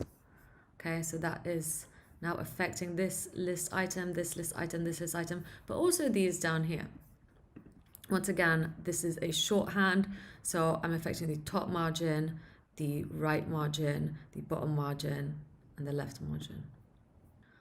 I'm going to show you one more cool thing that you can do. I can actually manipulate the text itself. So if I want the text to always be uppercase, I can do that from my CSS. I don't have to go back into my HTML and write everything out again. So that is quite cool. And I'm just going to make the font size smaller too. I'm going to make it 12 pixels. Okay, my navbar is looking good. One more thing, and that is actually we need to decide where these are going to go. So let's go back to talking about hrefs. So I've already shown you how to link to an external page, and that is using an absolute path. So like we did here. So we are literally going to a web page that is my GitHub page. We have also discussed how to link to other pages in your project, and we've briefly talked about how to link to elements in your actual page. So I'm going to show you how to do all three of them now. So we already know that to connect to a GitHub page or an external page, you need the absolute path similar to this. Now let's create a contact me page. So in here, I'm just going to save this file. I'm going to create a directory called pages, and in it, I'm going to create a contact HTML page. Don't forget to make sure that this file is actually in the pages directory. Now I'm just going to put some boilerplate HTML in here. Change the title to contact page, and remind you that this is now not the relative path to our style sheet. Why is that? That is because our style sheet is not in the same folder as our contact HTML file. Okay, this would be implying that it's in the same folder. We need to go out of this folder and into the root of our project. So I'm going to show you how to do that. If I indeed want to use the same styles for my contact page, I would have to go out this project. So this is how you go out a folder. Going out of the folder with these two dots, and then I would need to get the style CSS file. So I'm just going to put something like an h1 tag here so we can see what is happening. Contact. And go back in here.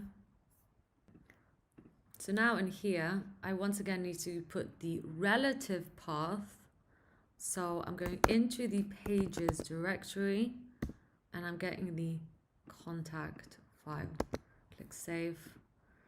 Now if I click the contact me, I will be taken to the contact page. I'm just going to show you what this looks like in an actual browser.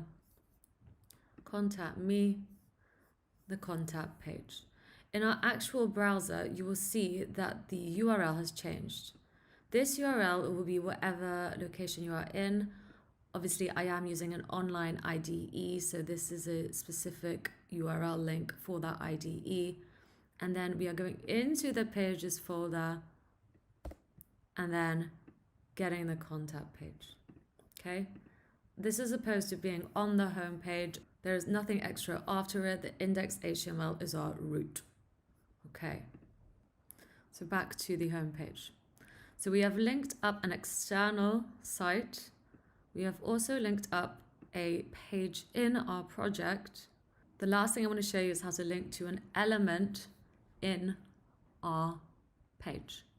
So I can do this with an anchor link. All I need to do is actually use an ID, and I'm just going to write about me. Okay, so now that is essentially linked to something, but we need to tell it where to go.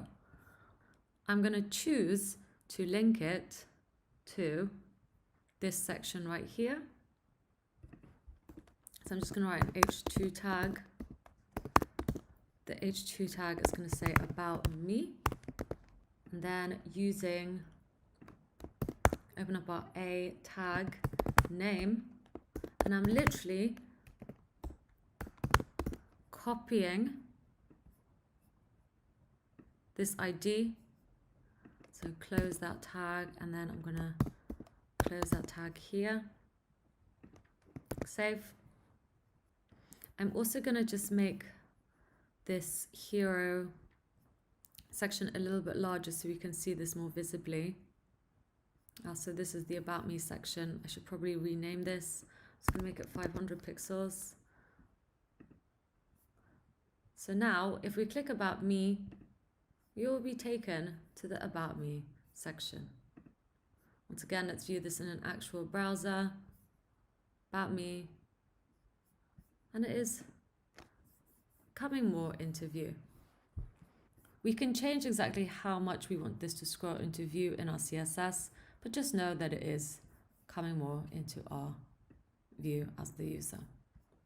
Okay, I'm just going to change this back. So we have our links. However, I don't really like these default colors. They're not really doing much for me. I don't like this purple. I'm going to show you how to change the color of the links based on certain actions that happen. So if we click it, if we hover over it, and so on. Let's go to our style sheet. Now I already have an A tag already done here. This is when we decided to remove the line. So as a reminder, this is what an A tag will look like without any interference. However, I've decided to get rid of the text decoration. Now I also want to change the links to be black. So there we go, that's happened. But there's a lot more that we can do with these.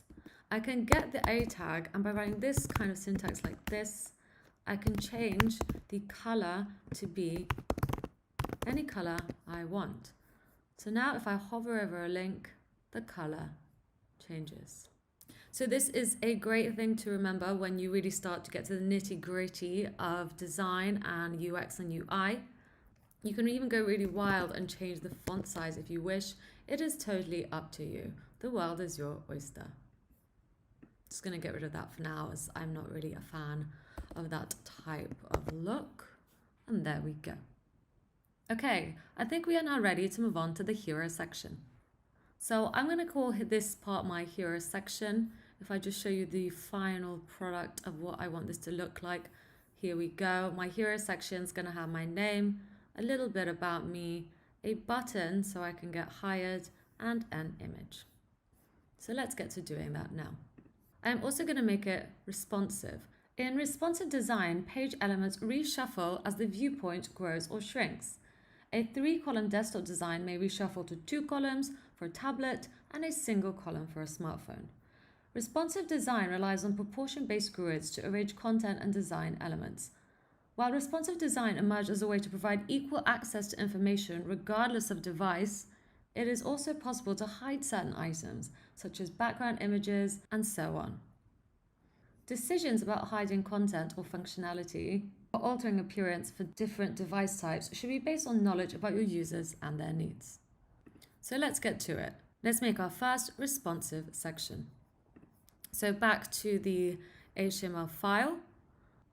So I've named this section about me. However, I want to change that. I don't want to make this about me anymore. I'm going to change this to be called a hero section. So in our style sheet, let's find the about me and change it to hero.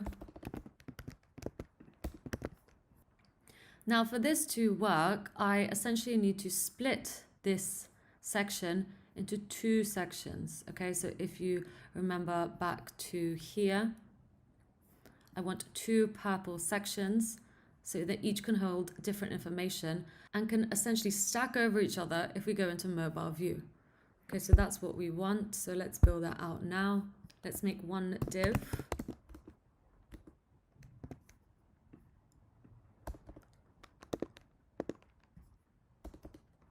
Let's make one div here. And then another div here. Just so we can see what is going on, I'm going to call this class hero info. And then the second one, class second. For now, I'm not going to keep this class, it's just so we can see what is happening. So now, if I go hero info, make sure it's a class, and second,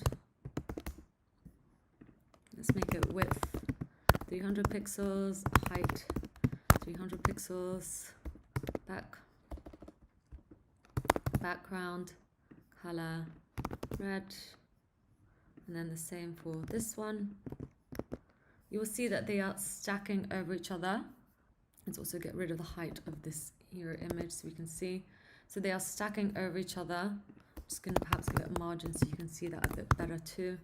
Margin 5 pixels, margin 5 pixels. We don't want this. We want them to essentially be next to each other, but only stack if they go into mobile view.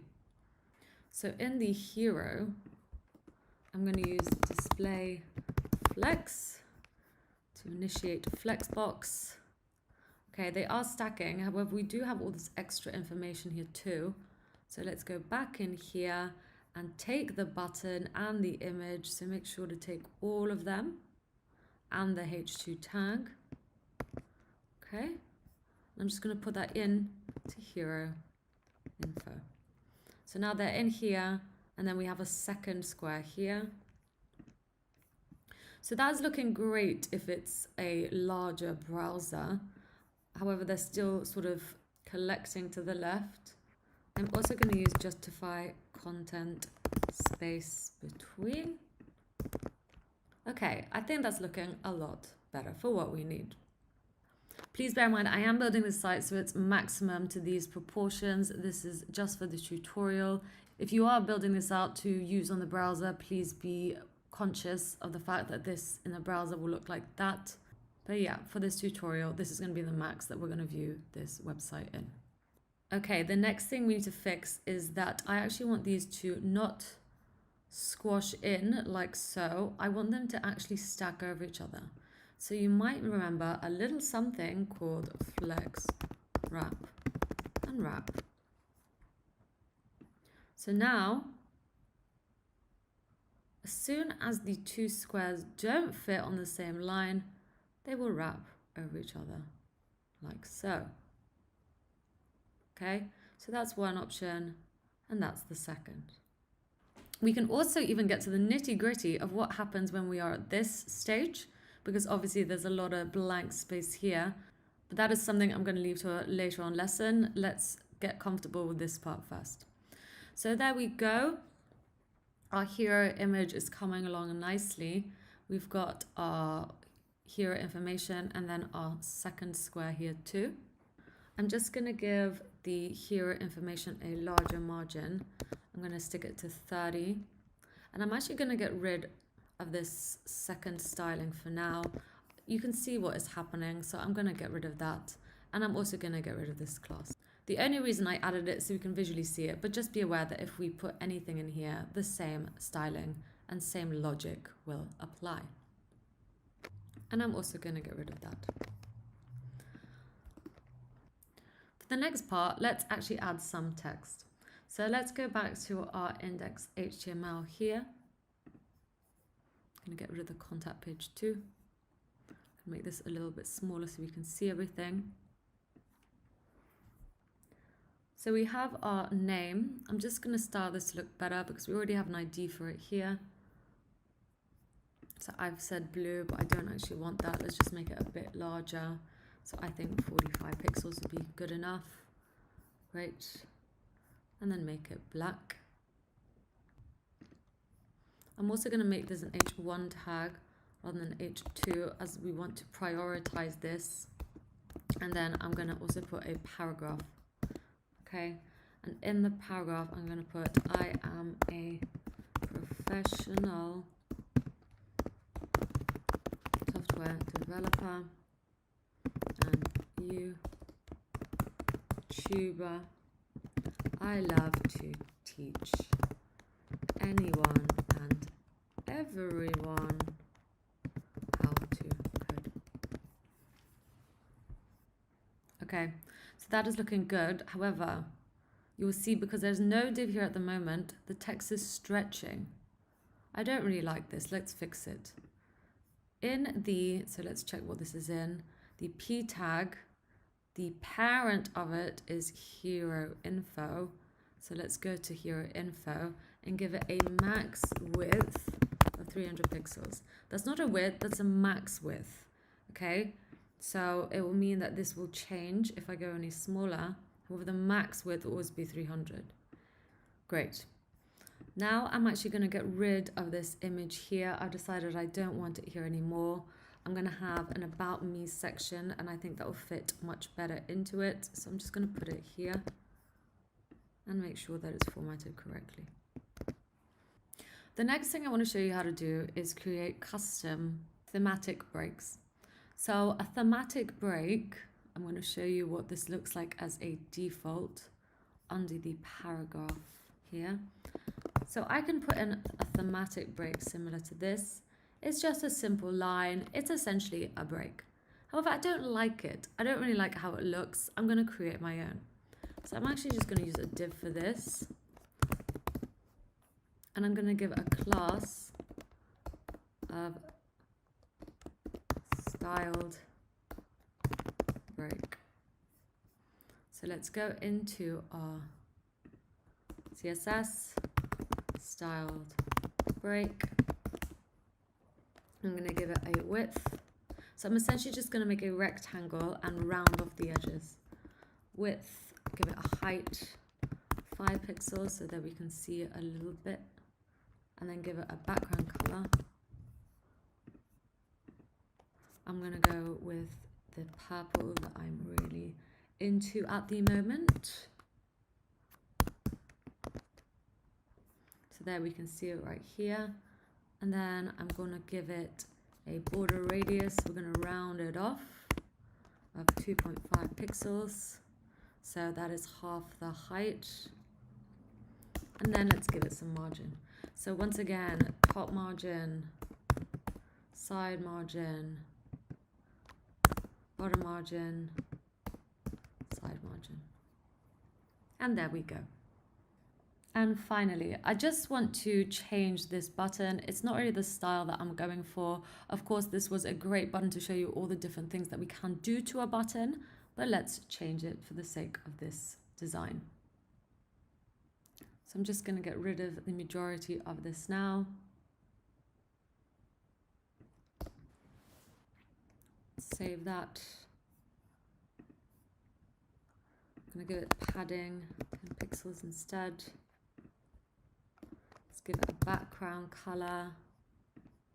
I'm going to use the orange that is in my logo. That's EF866C. I'm going to give it a width, 80 pixels. Of course, a border radius, because I'm partial to border radiuses. I'm going to say 20 pixels. I'm going to say the font should be white. That is white. And I also want the text to be uppercase. So whenever there's a button, we're going to transform the text to be uppercase and font size 12 pixels. Let's also align the text so it's center. So text align center. There we go. So I've changed the button. However, I'm not going to change much about the hover. Actually, maybe let's change the hover to a slightly, because at the moment it just goes red. Let's change it to a slightly more orange. So I'm going to use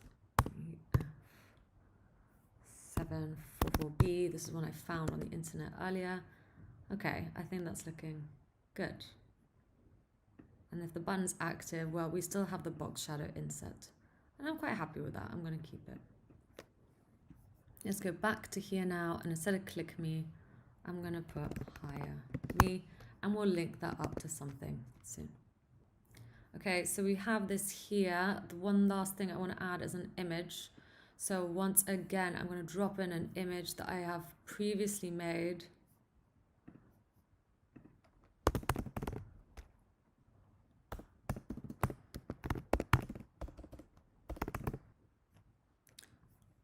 It's an image called Working Illustration. I'm just going to drop it in here. So let's just make sure that I don't want that one in there. I'm just going to change it. Working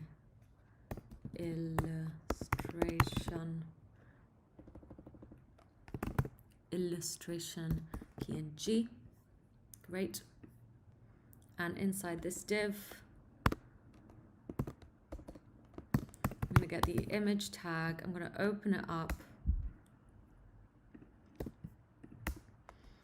I'm going to use the source of the relative path. I'm going to go into my images folder, and I'm going to get the Working Illustration PNG. Great. So there it is. It's very large. Don't worry, don't forget to give it some alternate text for the visually impaired. Working illustration of a woman. Awesome. Let's also give this a class so we can style it. I don't like the size, so class hero image. And let's go into here. And right under the, I like to keep everything roughly together. So under the hero info, I'm just going to have hero image. And let's make sure to give it a size that makes sense so it fits. Just going to give it that size right here. And once again, I'm going to give it a margin margin, because I don't like it being so close to here, I'm going to say margin 30 pixels. Okay, so if we go into the larger size like this, we can see both. And if we start moving into the tablet, so ideally this looks good and this looks good. However, I don't really like it when it's like here. We'll have to fix that, as I said, when we start doing more responsive work. So this is talking about breakpoints. But for now, let's carry on. So I'm liking how this looks here. Let's get rid of this now. We don't need this now. We don't need to see how the div is looking. And there we go. I'm also going to get rid of this hero background. I don't want it to be this color anymore. I just want it to take on the color of whatever is the body. So in the body here, I'm going to say background color. And this is a sort of off gray. And perfect. Next up, the About Me section. I'm just going to move this over for now like this, so we can work on the About Me section. So let's go back in here. So once again, I'm going to have to split out the About Me section into two divs. So as you can see here in the purple under the hero div, and then each of the two purple divs is going to have a different amount of divs in it, stacked on top of each other. So let's do it. Hopefully this is becoming more clear to you. We're going to do exactly what we did for the hero section, but to the About Me section. So in this section right here, I'm going to make a div. I'm going to call it, I'm going to give it a class of About Me. So there's our one div, and there's our second div.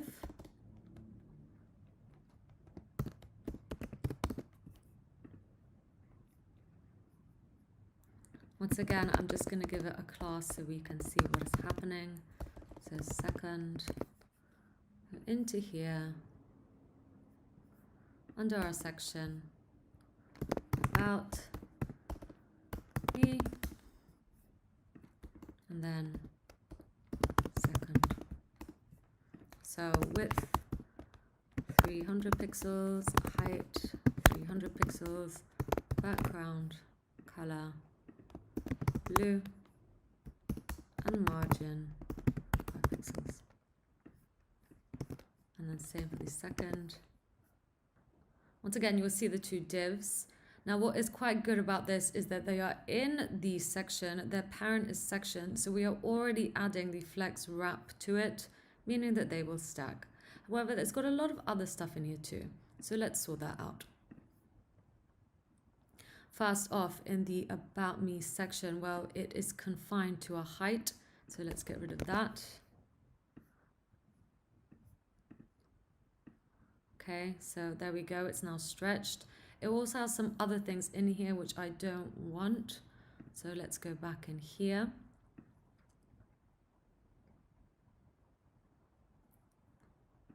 I'm actually gonna, so in the first box, I want to put in my image. So let's do that for the About Me. Let's get the image. And then in here, put in the image. So that is looking good. And then in the second box, I'm going to put the h2 tag. Okay, and then we have some socials, which looks fine if we view our site in a browser of these proportions. However, if we get any larger, the socials go to the right. I don't want this happening. I want them to stack over each other. So I'm going to take all of these. I'm going to remove them from this section. So that's looking better. And I'm just going to create another section. So it's got its own separate section now. And let's just post them in here. Okay. So this is the great thing about classes. I've essentially reuse the styling for sections. So now each of my sections has this red and yellow gradient. I could just repeat section over again. And there we go. I don't actually like the colors of this section, so let's just make it white.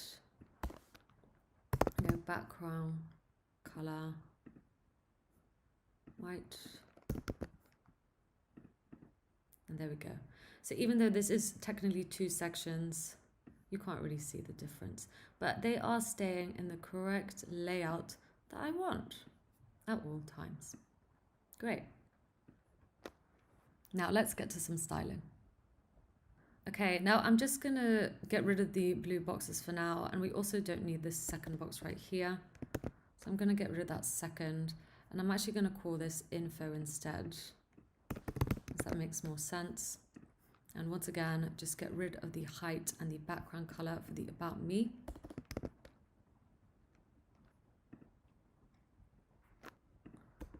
Let's make sure that the image always stays in the center.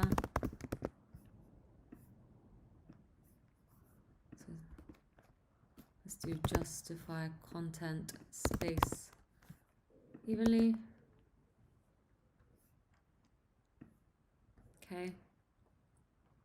And let's add some text for the about me section. So once again, I'm just going to use a paragraph tag. And I'm just going to put some text. This can be just a little bit about yourself. It's totally up to you. I'm just putting some placeholder text here for you.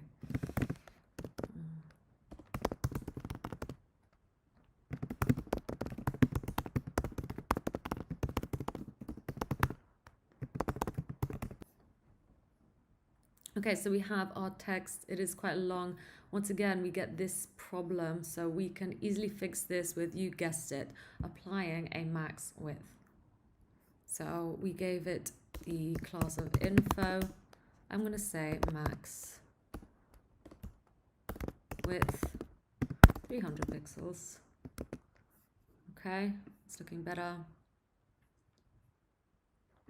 And I'm also going to give it a margin of 30 pixels. Everything in here, I'm basically giving a margin of 30 pixels. I just think it looks quite nice. Let's do the same for the image here. Margin 30 pixels. Actually, no, let's get rid of it from there. Okay, so this looks good. However, it doesn't look so great when we suddenly switch it out. So I'm going to apply some styling to the section. Of course, please be aware that it will apply to this, but I'm absolutely fine with that. I don't mind. I think it'll look quite good. So let's find a section and give it a margin. We just want the top, so I'm going to put 40 pixels, and then the size we want 0. Padding. There we go. Actually, we might make it 0, 0. Okay, I think that's already looking better. We're slowly getting there. Slowly but surely. So there we have it. You can, of course, feel free to edit this as you wish. I'm sure some of you have different ideas when it comes to styling. This is only a tutorial for you to take and use as you want. Let's check the About Me is linking correctly, and boom, there we go. About Me, boom, is taking us directly to that section. I'm really pleased with that. And let's just check for mobile. That is also looking good too. Okay, now I want to put some social links here. However, first, before we move on, let's actually create a contact me form. So that's what I'm going to do. Forms up next.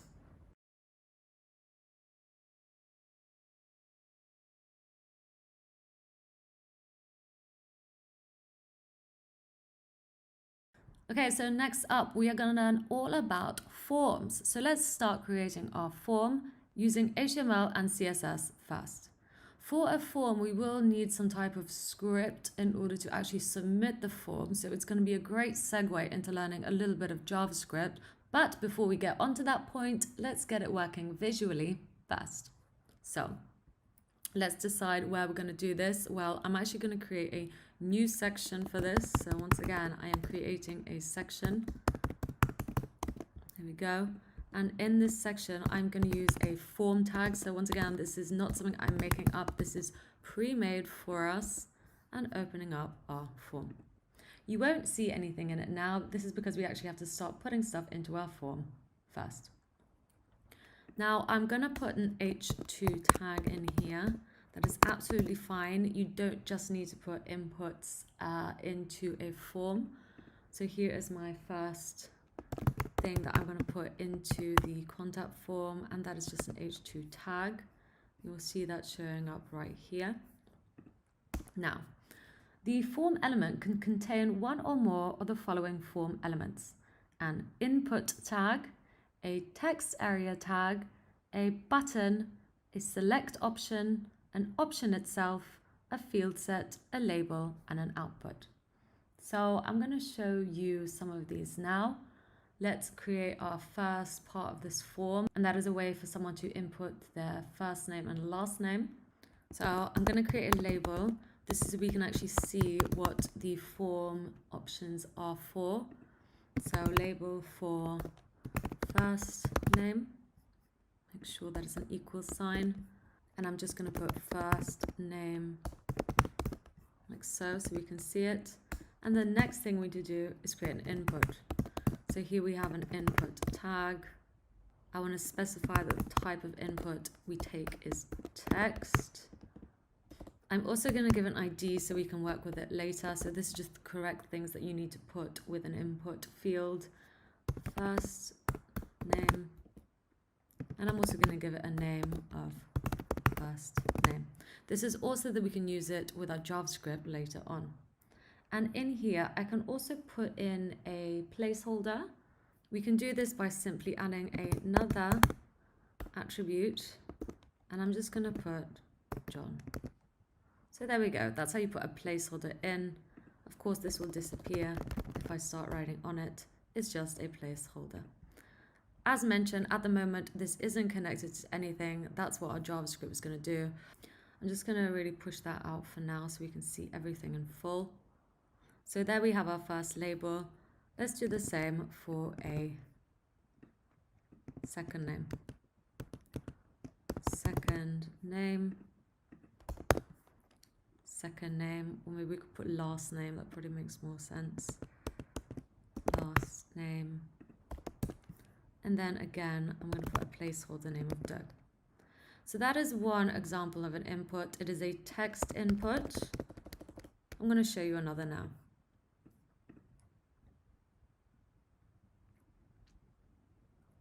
So another input that we can have is a radio button option. If you don't know what a radio button option is, I'm going to show you here. So once again, we use the input tag. I'm going to put type radio, and you will see we get a little dot that you can select, show up like that. So that's pretty cool. Once again, it has no functionality. And once again, we need to give it an ID and a name. So I'm going to go with ID, and I'm going to use this for displaying office work, name, office work. And it actually does need a value, even though you can't see it for now. I'm going to put in. Anyway, it's for later on in our JavaScript. And once again, let's not forget to give it a label. So label, this is for the button itself. For office. And then I'm just going to put office. So what I'm getting here, so I'm going to put that label below. That looks more sense. That looks better. So you can select office like so. Just going to do a few more. So I'm just going to do maybe 3. So we've got office. I'm going to change this one to remote work. And once again, make the label say remote work so we can see it visually in our browser. And then this one, I'm just going to put other. Okay, so now we have 3 options, 3 little buttons. That is looking cool. So we've got a text input, we've got a radio button. What else can I show you? Well, there's also another type of button, and that is a checkbox. So why don't we go ahead and create that? It is also an input tag. Type, we're going to put checkbox. So once again, you can see it's already a checkbox. And once again, I need to give it an ID.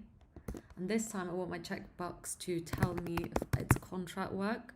So I'm just going to put ID contract, name, contract, and value.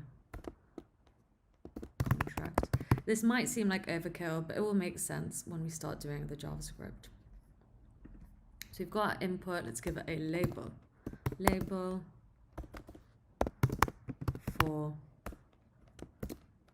contract. Label. And then just so we can see the text, contract work.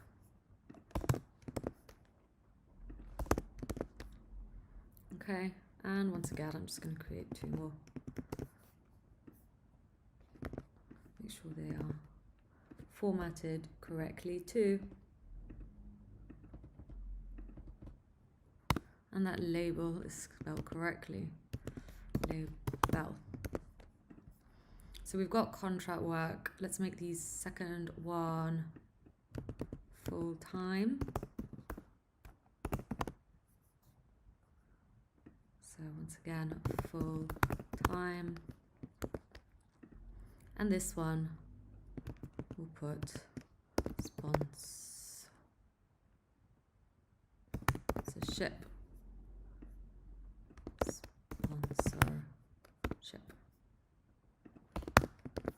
Great. So we have all our fields that we want. We now need an onSubmit button. And this again is going to have to be an input. So there we go. Submit. So we've got a button here. Type. Submit. Value. Submit. And then I'm going to add the class that I used for this button here because I want all my buttons to look the same. Class button. Ta-da!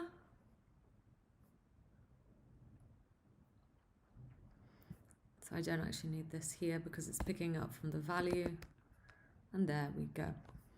Okay, this is looking good. Let's just make sure to make it look nice. So this is where some of our layout work is going to come into. At the moment, if I pull this out, it's just all appearing on one line. I want it to appear stacked over each other and then on one line for some occasions.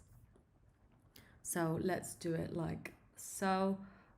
I'm going to make a div.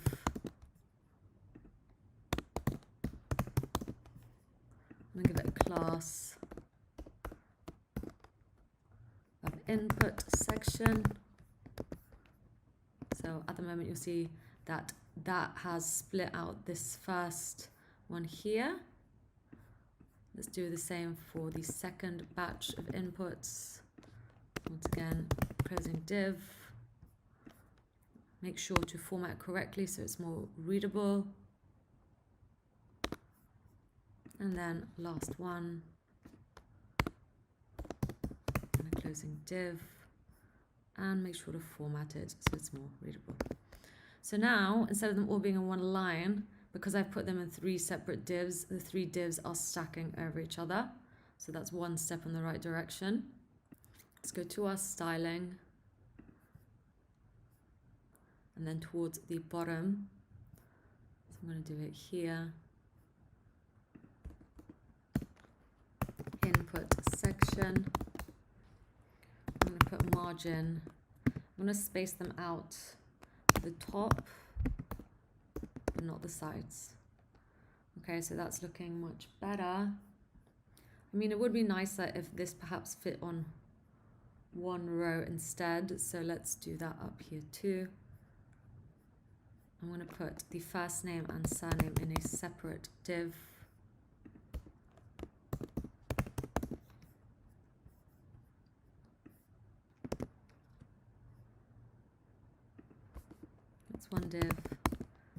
second div.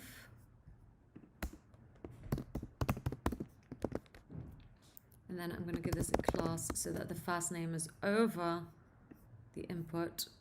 I want to give it maybe input group, as they are grouped together. Same for this one. And then here, dot input group,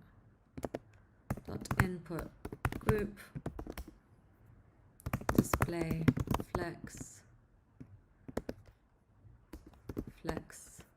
direction column. And then let's give it a max width too. So just a width will be fine.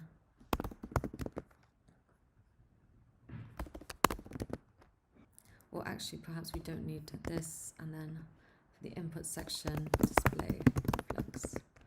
Okay. And let's give this a margin. So it gets a margin just to the right. That would be 0, 5 pixels, 0, 0. Okay, and this is looking a lot better. Nice. Let's perhaps give the form a bit of space down here. So I'm going to put up here form, margin, nothing from the top, nothing from the side, 40 pixels at the bottom, and nothing from the other side. Okay, great. You can, of course, play around with these as much as you like. It is totally up to you. It's obviously however you wish to display these things.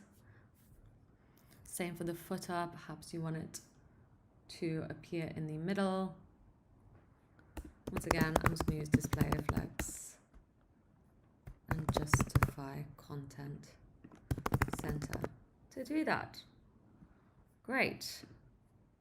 This is all looking really good. There's 3 more things that I want to do before moving on to JavaScript, and that is learn how to use icons, create a new page, and talk about breakpoints. So let's do it. In this section, I want to talk to you a little bit about how we can include pre-made icons into our project with the help of something called FontAwesome. Let's do it. FontAwesome is the most popular way to add font icons to your website. Font icons are created using scalable vectors, so you can use high-quality icons that work well on any screen size. I'm going to show you how to do this now.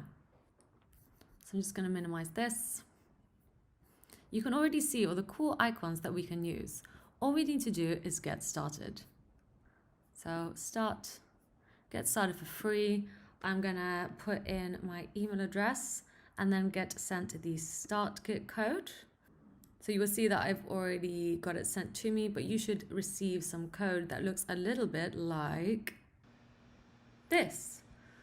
Okay, so click to confirm your email. Select a password. So I'm just going to select a strong password. Anya Kubo. Just going to leave this to 2020. And also let's go. Okay, so you first need to add your kit's code to a project.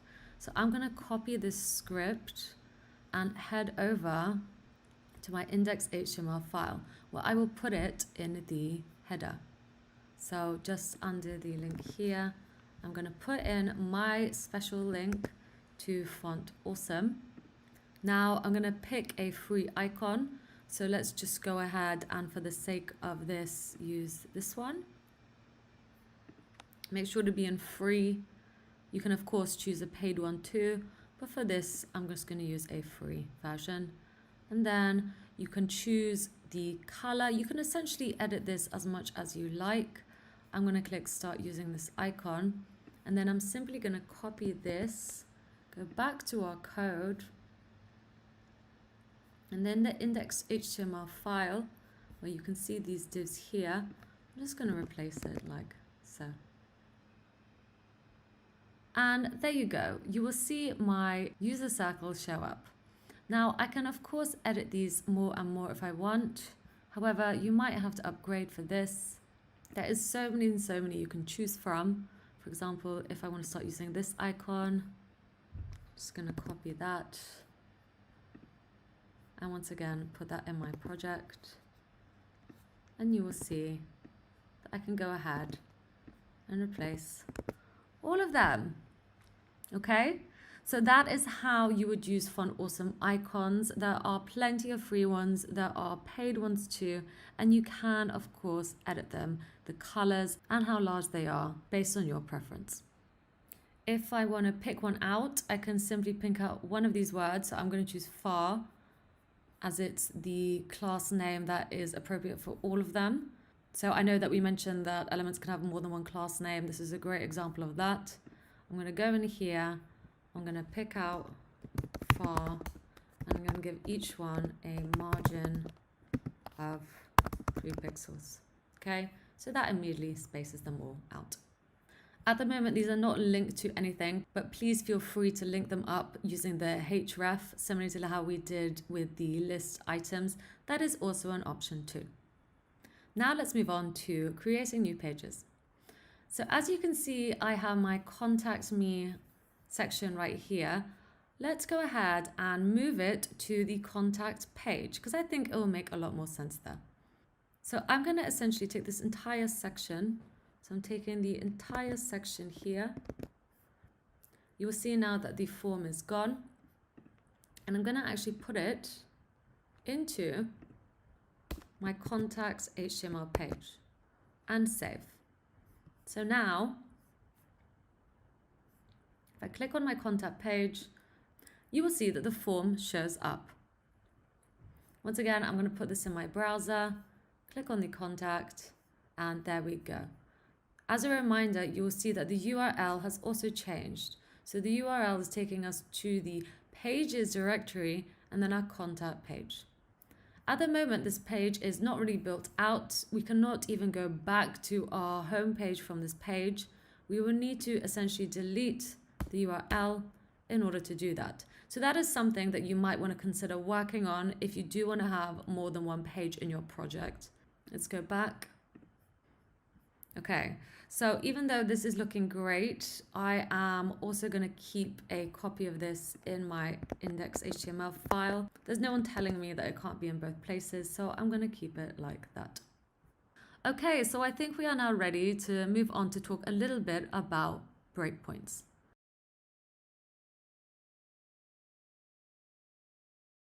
So far in this tutorial, we made a web page with rows and columns.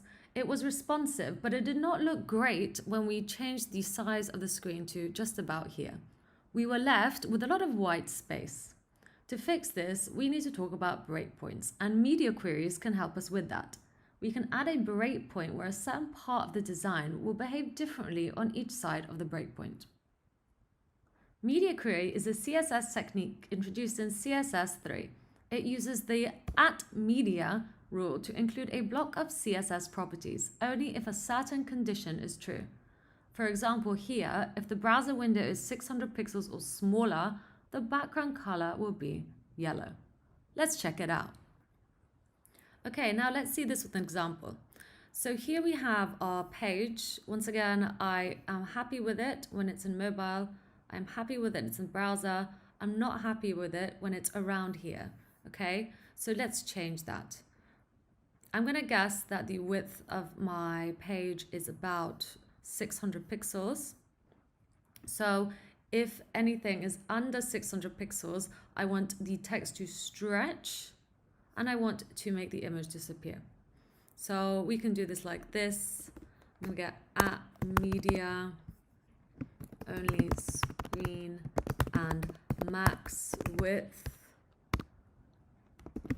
600 pixels. Just going to make this a little bit smaller so we can see. So now, if our browser is under 600 pixels, I want the hero info to have a width of 600 pixels.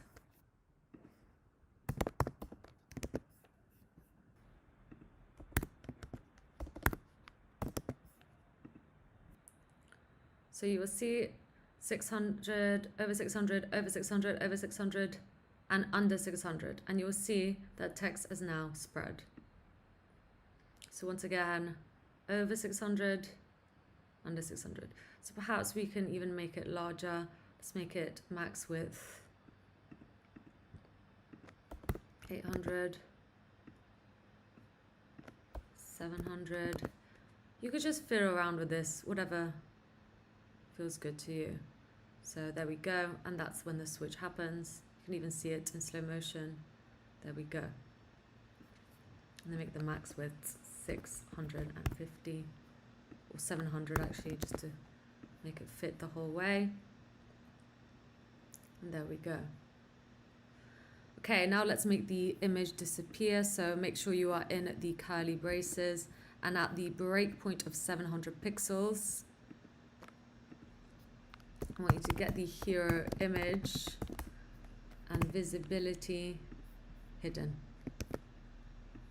Okay, so we can see the image and then can't see the image. It's disappeared. I'm also going to make the height 0 pixels. So that looks a lot better. And there we go. So I'm pretty impressed with that. I think that looks a lot better. We are simply getting rid of the image once it gets the 700 pixel breakpoint. You can also have as many breakpoints as you like. So obviously there's ours and boom. And then it disappears. It is totally up to you. Try it again with a color just to get some practice with it. Let's do about the footer. So the footer changes color. That should be quite simple for us to see. So let's scroll down to the footer and then right below it, add media, only screen, and then max width. So let's set the max width this time to 500 pixels. So as soon as our browser gets to 500 pixels, so if we're going this way, 500 over 500 pixels, over 500 pixels, over 500 pixels, under 500 pixels, the color will change. So let's grab our footer. So let's grab our footer and make the background color blue. Let's refresh. Like once again, over 500 pixels, over 500 pixels, over 500 pixels, over 500 pixels, under 500 pixels, blue, over, under, over, under. So that is pretty cool. Now, of course, we can also have min width as well. So if I change that to min width and save, the opposite will happen. So a lot of developers actually design mobile first, which means they will make sure that the design looks perfect in a mobile form. You will find that most websites do get visited the most from mobile, so perhaps this is why the shift happened. It also means that if you design mobile first, you will need to use the min width on your media queries, because as you get larger, so then you start designing for tablet, then you will apply a style, and then if you want a different style for desktop, well, you can add another min width. So that's it, max width and min width. It just depends what browser you are designing for first and what you feel most comfortable with. Okay, let's move on. I think it's now time to start writing some JavaScript. But before we do that, let's recap everything we have learned so far about HTML and CSS.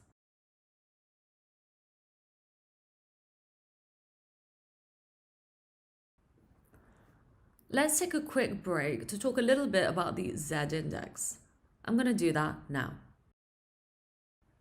The Z index property specifies the stack order of an element. An element with greater stack order is always in front of an element with a lower stack order.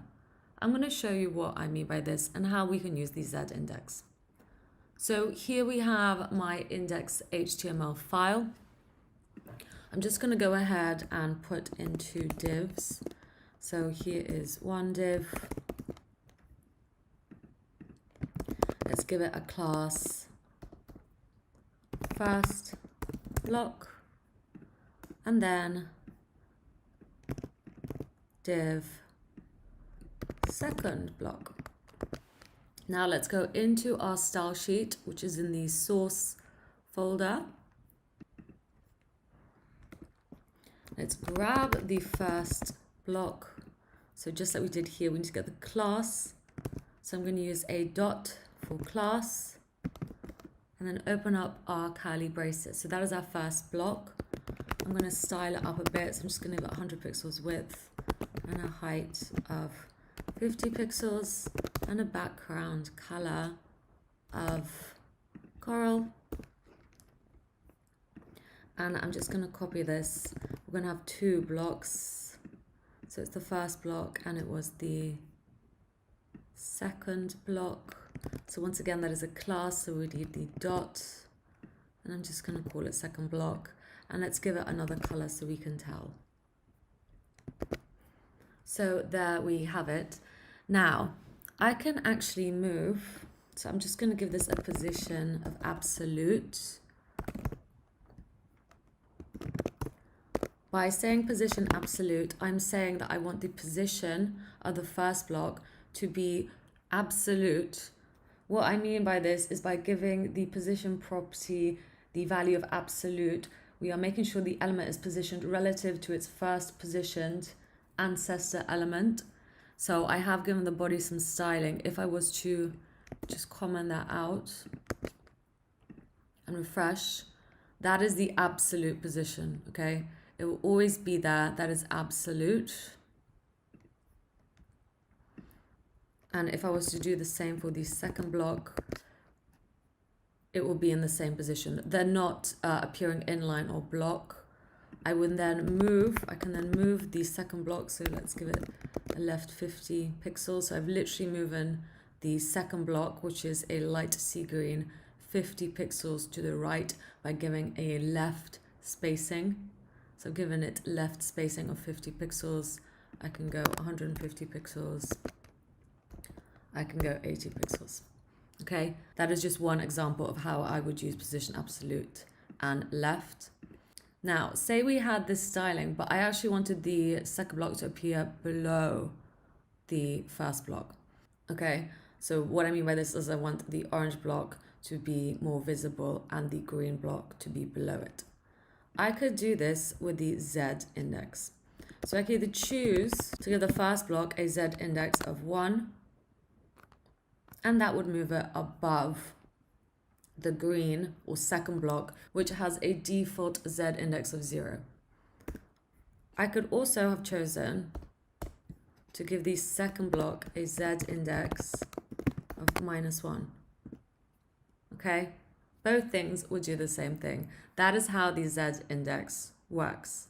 Sometimes when you have more than one or more than two elements apart from yours on your screen, you would have to increase the Z index from -1 to -2, -3, or -99 to be safe if you do really want it to be at the very, very bottom of the stack.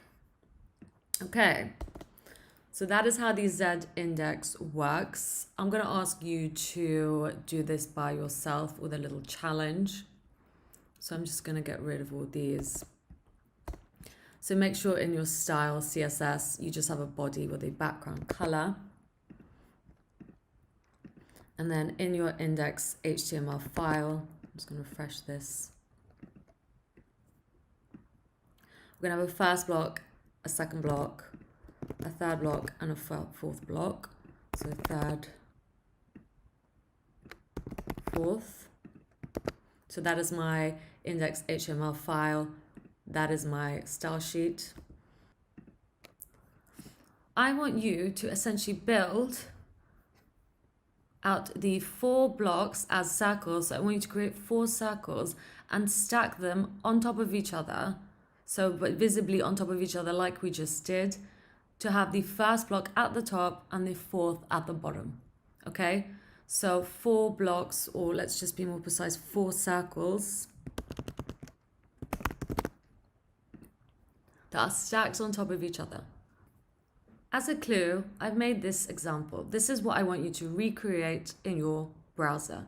You can make the colors different, you can make the spacing different, that part is up to you. Okay, I'm gonna pause here while you have a go at doing this. So once again, this is what your index HTML file should look like, and this is what your style sheet should look like.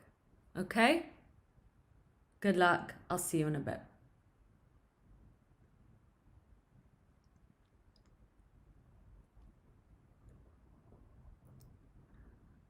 Okay, so if you've managed to do that, well done. If you haven't, don't worry. We're going to go through the solution together. So I'm just going to make sure that I've saved these files. We don't need the index.js file for now. So the first thing I would do is grab my first circle. I'm just going to grab the first circle. Let's open up our curly braces. Let's actually style it up so we can see it. I'm going to use 50 pixels and a height of 50 pixels. And then a border radius 25 pixels to make it a circle. Making sure to spell border radius correctly. And background color, let's say salmon.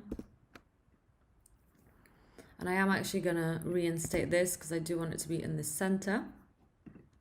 So that is my first circle. I'm actually going to make it a bit bigger. Why not? It's a bit small. So there we go. My first circle. I'm actually just going to copy this for the second circle. And let's give it another color this time. Let's make it a bit lighter. It's not lighter. Let's make it lighter.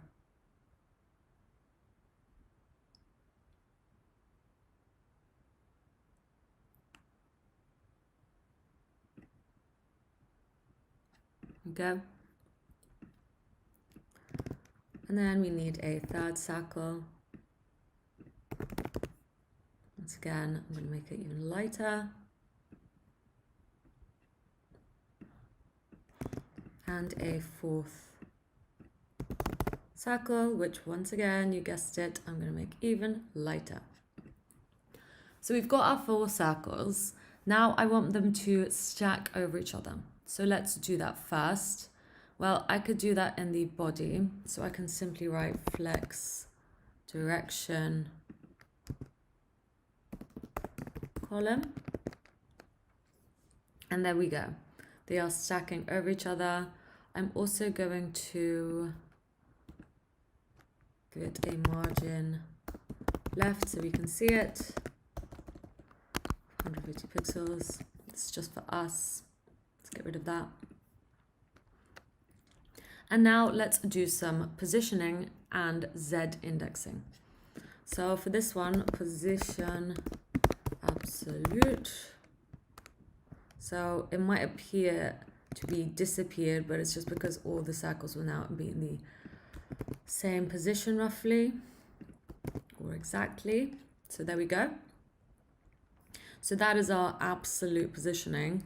Now the first circle, well, that was the darkest, wasn't it? So let's give that a Z index of -4. And I'm also going to give it a top of 400 pixels. So now it's moved all the way down there. That is fine for now. We will be adjusting these.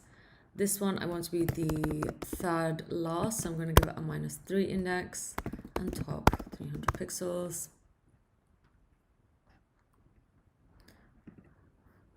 Actually, maybe let's make it go down a bit more. So let's go 350 pixels. Okay, so you already see it is stacking.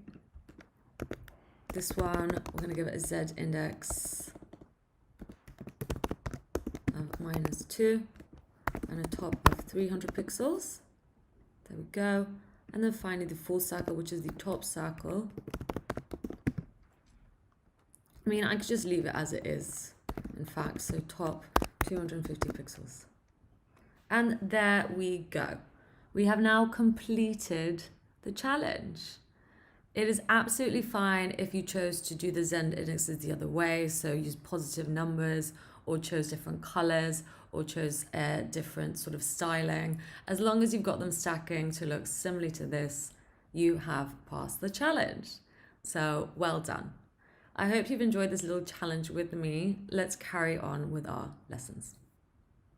Congratulations, everyone. You have now finished the CSS section of our bootcamp. Next up, it is time to focus on JavaScript. Now, even though we have finished the CSS portion, there will be some extra lessons in the next section too, as CSS and JavaScript are often closely intertwined. For now, I would save the project we have been working on and put it away. While we will go back to it at one point in the course, that part of our learning is now over, and we should start up a new project or window in our code editor. JavaScript is considered to have a different way of thinking than CSS and HTML. It can take a while to get used to it and for it to stick. This is why this section is going to have a lot more exercises and projects along the way. Don't worry though, when you understand the way of thinking in JavaScript, it will become second nature to you. Something will just click. Patience and persistence will be key in this section, so please do pause and go over a section again if something is not clear the first time round. Once again, I will be providing code playgrounds for each of the lessons, so if you do start a new section or for some reason your code editor is not working, please use the time-stamped code playgrounds in the descriptions below. Okay, so what are we waiting for? Let's do it, JavaScript. We will be starting off with some basics and moving on to the fun stuff once we get an understanding of the fundamentals first, such as what is a variable, a function, and so on. Okay, now it's time for the JavaScript portion of our course. But what exactly is JavaScript? JavaScript is a scripting or programming language that allows you to implement complex features on web pages. Every time a web page does more than just sit there and display static information for you to look at, you can bet JavaScript is probably involved. It is the third layer of the cake when it comes to standard web technologies, two of which we have already covered are HTML and CSS. JavaScript is not to be confused with Java, which is a completely different language in itself. So, to recap, JavaScript is not Java, it is a completely different language. JavaScript is also one of the core technologies of the World Wide Web. This is alongside HTML and CSS.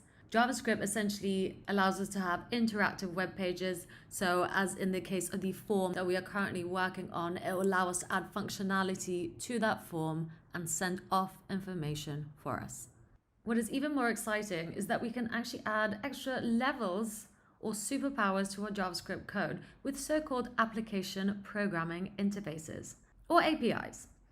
APIs are ready-made sets of code building blocks that allow a developer to implement programs that would otherwise be hard or impossible to implement. Think of it in a way as Lego blocks. You're building something in Lego and then you suddenly see a whole other part that's already been pre-built for us. We can essentially take that part and put it into our project. That is what an API is in a nutshell. Don't worry, we'll be looking at some real examples of this later on. So in this part of the course, this is going to be the biggest part of the course as there is a lot to learn. We've already covered the core concepts of JavaScript. Next up, we're going to have a look at variables and then control flow, which includes if statements, for loops, operators, then classes, functions, methods, and HTTP. There's a lot to get through. I'm excited. Let's do it. In this section, I want to talk to you about file setup for when working with JavaScript. Let's do it. So, up until now, we've only been working with HTML and CSS. This is some boilerplate for our HTML, which we discussed in the previous section. I also have a link to link our style sheet, so our styles CSS file, which is here.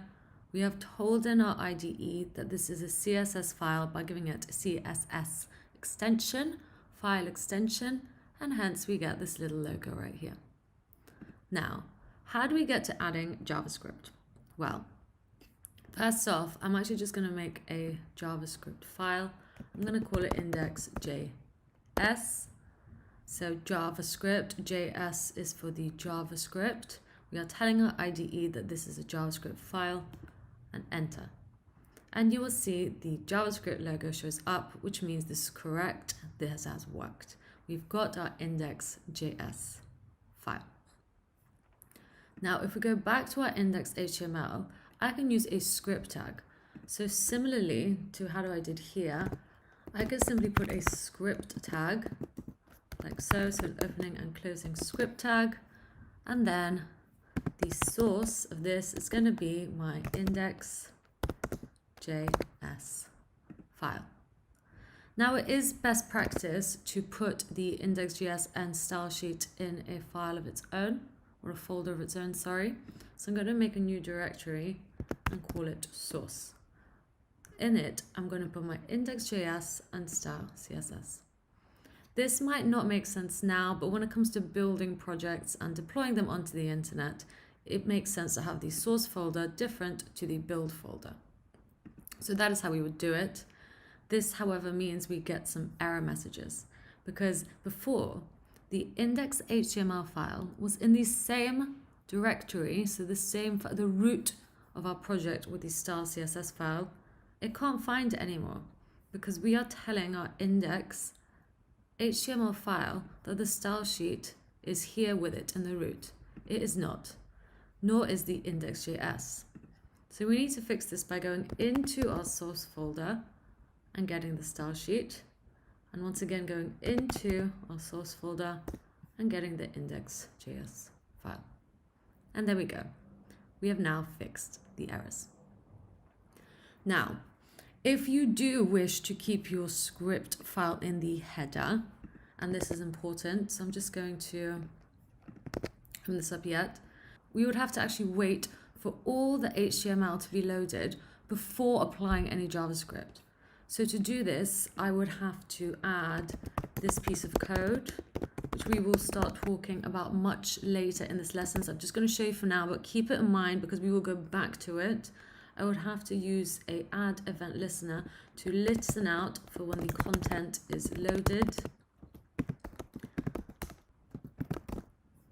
So like that. And then once all of our HTML has loaded, then, so DOM content loaded, and only then will we be able to execute any JavaScript. Okay, so that is one approach. It is totally up to you if you use it this way, or you can get rid of that and simply move our script tag to be at the very bottom of our body. So in this case, you'd have to remember to write all your HTML above the script tag at all times. Each way is correct. The first one is considered to be maybe a little bit more foolproof, but both work. For small projects, each one is fine. I'm going to carry on by using this approach for this course. Okay, I think we now have the setup down. If you are using the code sandbox like I am, there is a preference that I like to use. If you go into the file and into the preference settings and choose sandbox settings, in the prettier settings, I have chosen to essentially get rid of my semicolons. This is a personal preference as well. I don't want the semicolons being added if I save a file. I've also chosen to use single quotes. So these are two of my preferences. This is what you're going to be seeing in the course. So if you like the way I write it, then please feel free to change these. Or if you don't want to, that's absolutely fine too. The choice is up to you. So that is how you go into it. Once again, it's File, Preferences, Code Sandbox Settings, and Prettier Settings. These settings, the prettier settings, will essentially be applied each time you save a file. Great. Let's carry on. First lesson of JavaScript, let's go. First up, variables. Okay, so before we get started, I just want to take a little moment to talk to you about the file structure here. So as previously, we have our index.html file in the root of our project, meaning it's at the very base of our project. I have then created a directory called source, in which I have stored my style sheet. So just like we were working with before when it was just CSS and HTML, however, I have put it in its own folder. And then we have an index.js file in here now too. So this is new. I have named it index, and I have told my code editor to treat this as a JavaScript file based on the extension. I have put these in a source folder. It might not make sense now. You might think, why am I bothering to do this? However, when it comes to actually deploying what we built, this is a very important step. I'm not going to go into it too much now. However, just be aware of that. It is something that we're going to cover when it comes to deploying our project.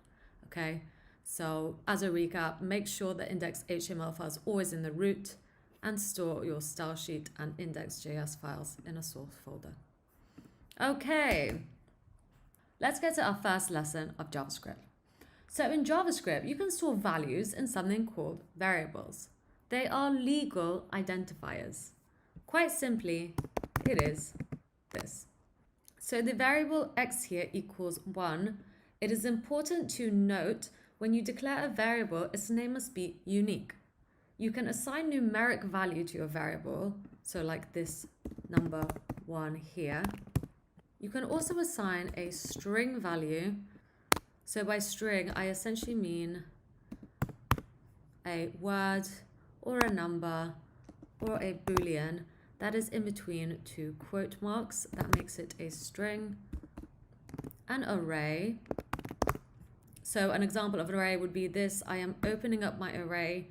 So I'm getting these two square brackets and then passing through a string and then another string. That is an array of two strings. We can also store booleans, so true or false. And finally, we can also leave our variables undefined so that we can assign it value later on. Now, by definition, variables means anything that can vary. So let's see this in action. I'm just going to get rid of all these for now. We're stripping it back to just saying that var x equals the numeric value 1. Now let's grab x. So I'm going to grab x and assign it the value 23. Note, we are not declaring it again, so we're not putting var here. X has already been declared up here. We are simply assigning it a new value, and that is the numeric value 23.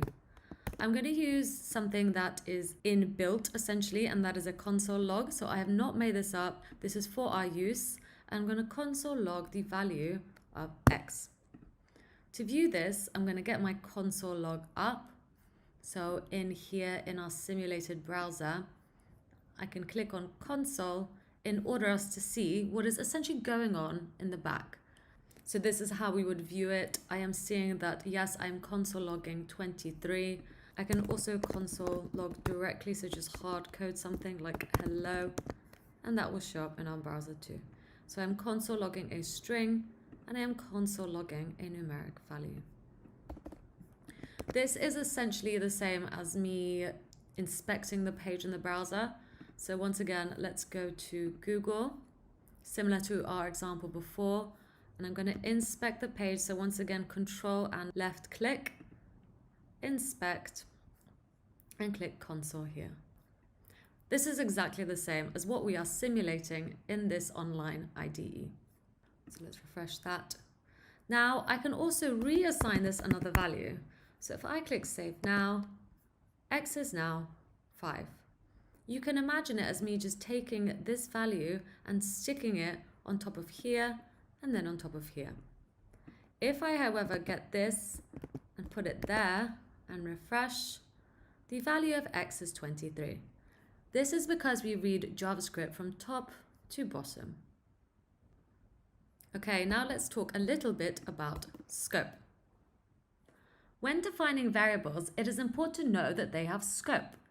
Variables have two types of scope: global scope and function scope. Global scope means that variables can be accessed in a whole JavaScript file right here. And function scope means that the variables can only be accessed inside a function. Let's have a look at this in code. So I'm just going to get rid of this here.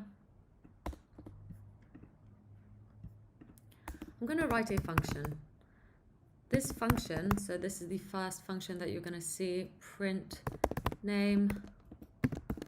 This is essentially the syntax for a function. You tell the file that you're writing a function. So once again, I did not make this up. This is how you tell the file that you want to write a function.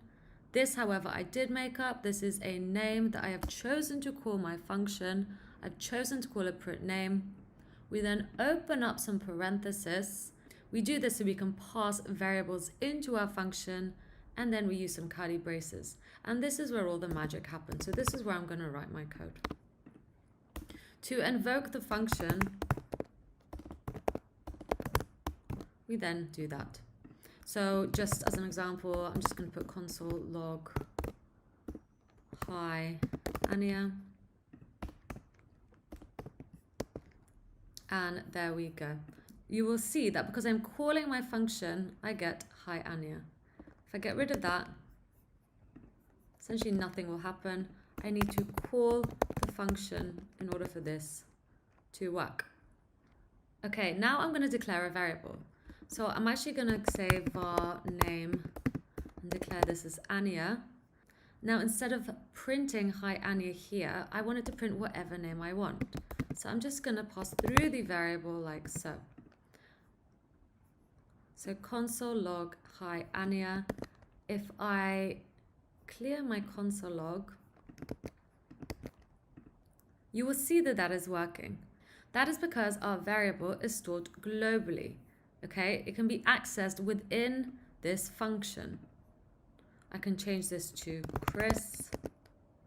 I can change this to Rob. This is a great example of a variable having a global scope. However, what if I move this variable to be inside another function? So let's have it here, function print last name. And then let's call our print last name function. And in here, I'm just going to put console log hi name last name. Don't forget a space. Let's define last name. So var last name Decker. Just going to move this over for now. So now we have two functions. This function prints out the first name and the last name. So maybe let's change it to print full name.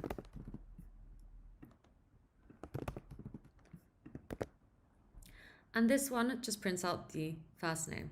They both work as both of these variables are global.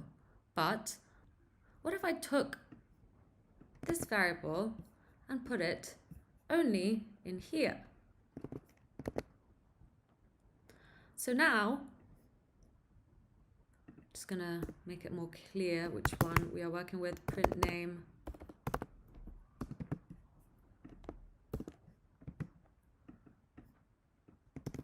And this one is print full name.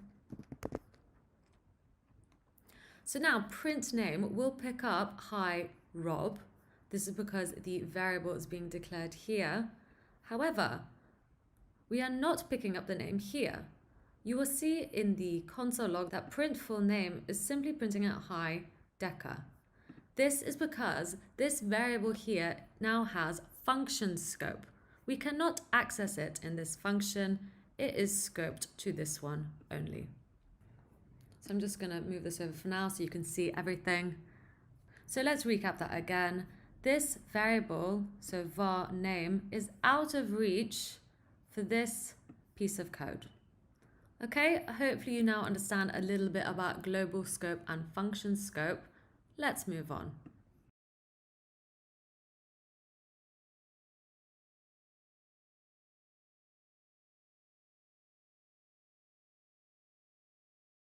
Now, what is const and let? And how do they differ from var? So when ES6 came in, it introduced two new ways to create variables, let and const. So what is the difference between them and var? Let's focus on let and var first.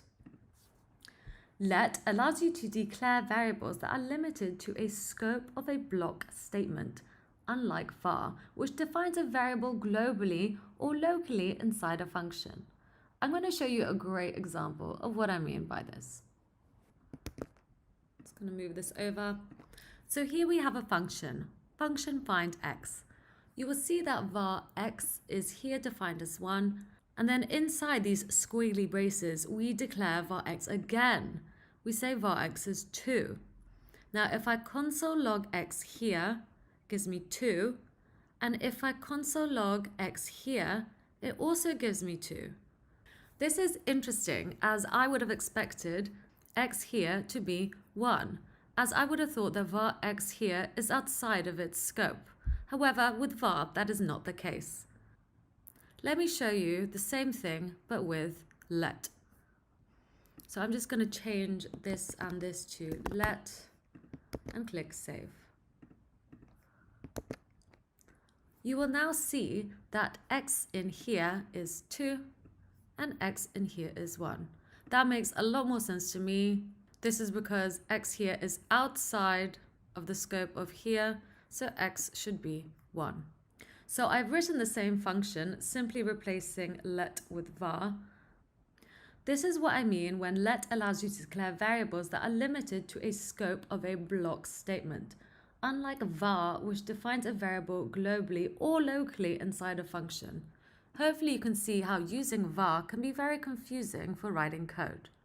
This is just one of the reasons that let and const were invented and why var is very rarely used today in professional coding standards.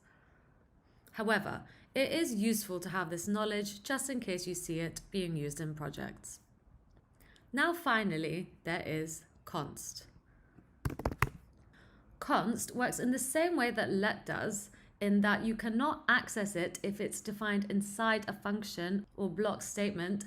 However, it is also constant, as the const would indicate.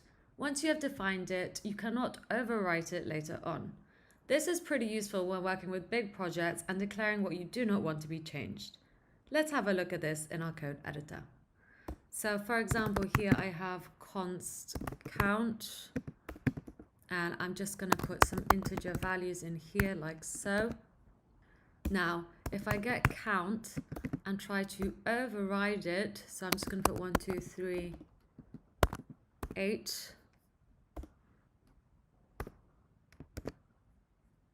You will see here count is read-only. We cannot override count. If I was to console log out count, you would see this original array, not this one. We cannot override const. Okay, so there we have it. Let's recap. var declarations are globally scoped or function scoped, while let and const are block scoped. var variables can be updated and redeclared within its scope. Let variables can be updated but not redeclared, and const variables can be neither updated or redeclared. Let's have a look at some more examples together. So I'm just going to get rid of this for now.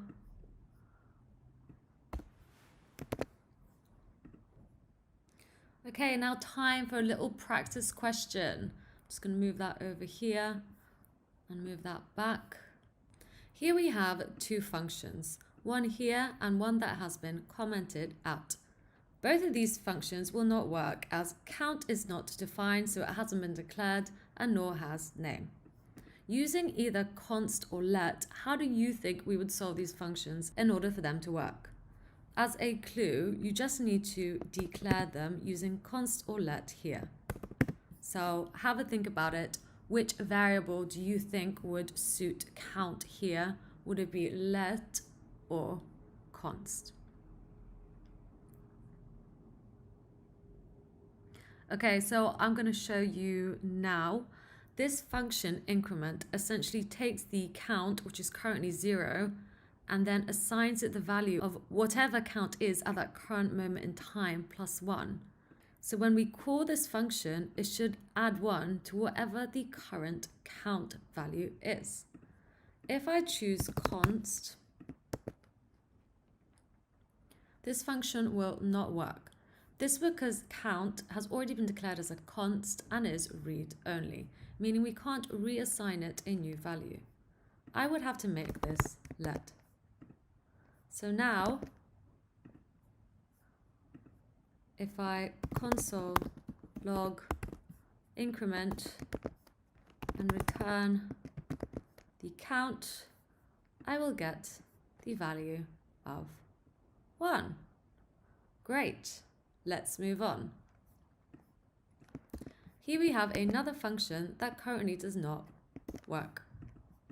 This is because name is currently not declared. We need to tell our JavaScript whether to use let or const. So here we have a function that uses the name variable. We have written a function, we have called it sendText, and then we are simply console logging, hey, name, you left your bag at my house. And then we are calling that function. So as you can see here, we can't do it at the moment. It is not working. We need to decide whether name Doug is let or const. What do you think it should be? Okay, well, I can tell you that the name Doug, if I choose let, that technically will work. However, it's not the best practice. As the name is not going to change, we are not reassigning it a new value, I should be using const because the name will not change. Hey Doug, you left your bag at my house. Okay, so hopefully that has enlightened you a little bit more into the uses of let and const. Once again, we will not be using var from now on. Var has essentially been replaced by let and const with ES6, and we will not be using it from now on. Next up, we're going to learn about control flow. Okay, now it is time to move on to control flow.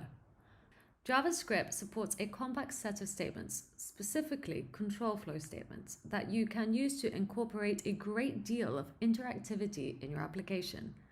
This next section provides an overview of all of these statements, so if statements, for loops, and relational operators. Let's start off with if statements. The if statement executes a statement if a specified condition is truthy. If the condition is falsy, another statement can be executed. But what exactly does truthy and falsy mean? To explain this, let's look at falsy first. A falsy value is a value that is considered false when encountered in a Boolean context. JavaScript uses type conversion to coerce any value to a Boolean in contexts that require it, such as conditionals and loops. There are 8 falsy values. This is the keyword false, the number 0, the number -0, big int when used as a Boolean. Just as a bit of insight, big int is a built-in object that provides a way to represent whole numbers larger than 2 to the power of 53. It's not really necessary for now, but just keep that in mind. An empty string value, null, so the absence of any value, undefined, and nan, or not a number. This makes it very easy for us to define what is truthy, as it is everything unless it's a falsy. So some typical examples of truthy values are the number 2, 5, 6, basically any number that is not 0 or -0, strings, the Boolean true, and that's just off the top of my head. As a rule, if it's not one of these 8, you can consider it to be truthy. Okay, but enough chat, let's actually get to learning this with examples of code first. So, as mentioned, the if statement executes a statement if a specified condition is truthy.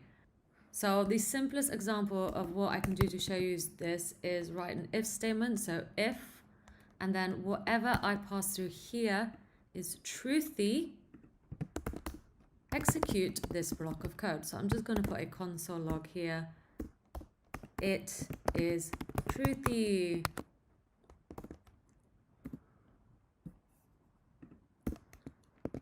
Now, I can be very basic about this and simply pass through the Boolean of true. If I pass that through, I am indeed printing out it is truthy. This is because true is truthy. The same for the number 3, because 3 as a number is truthy. As you can see here, the console log is printing out it is truthy. And then I could pass through a string like this. Once again, it has printed out again because this is truthy.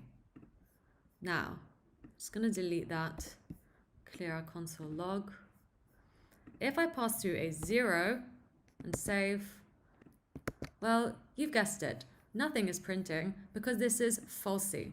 So we are not executing this because if this is true or truthy, then we execute this line. If it is falsy, well, we do nothing. So once again, if I pass through false, nothing. And if I pass through an empty string, also nothing. I could also do things like this. So if a is bigger than 2, console log truthy. And let's set a here. So const a equals the number 1. Let's clear our console. Well, if a is 1, 1 is bigger than 2. That is false. So we do not get anything printed in our console log. However, if I change this to a 5, it is truthy. Why? Because 5 is indeed bigger than 2. So this statement is true, or in other words, truthy, and we can print out our console log. So this is great. It's very useful when it comes to programming. There's a lot of if-else statements that are used on a daily basis. One other thing that I want to show you is the if-else statement, okay? So if this is true, print out console log. Otherwise, print out it is false. See? Okay?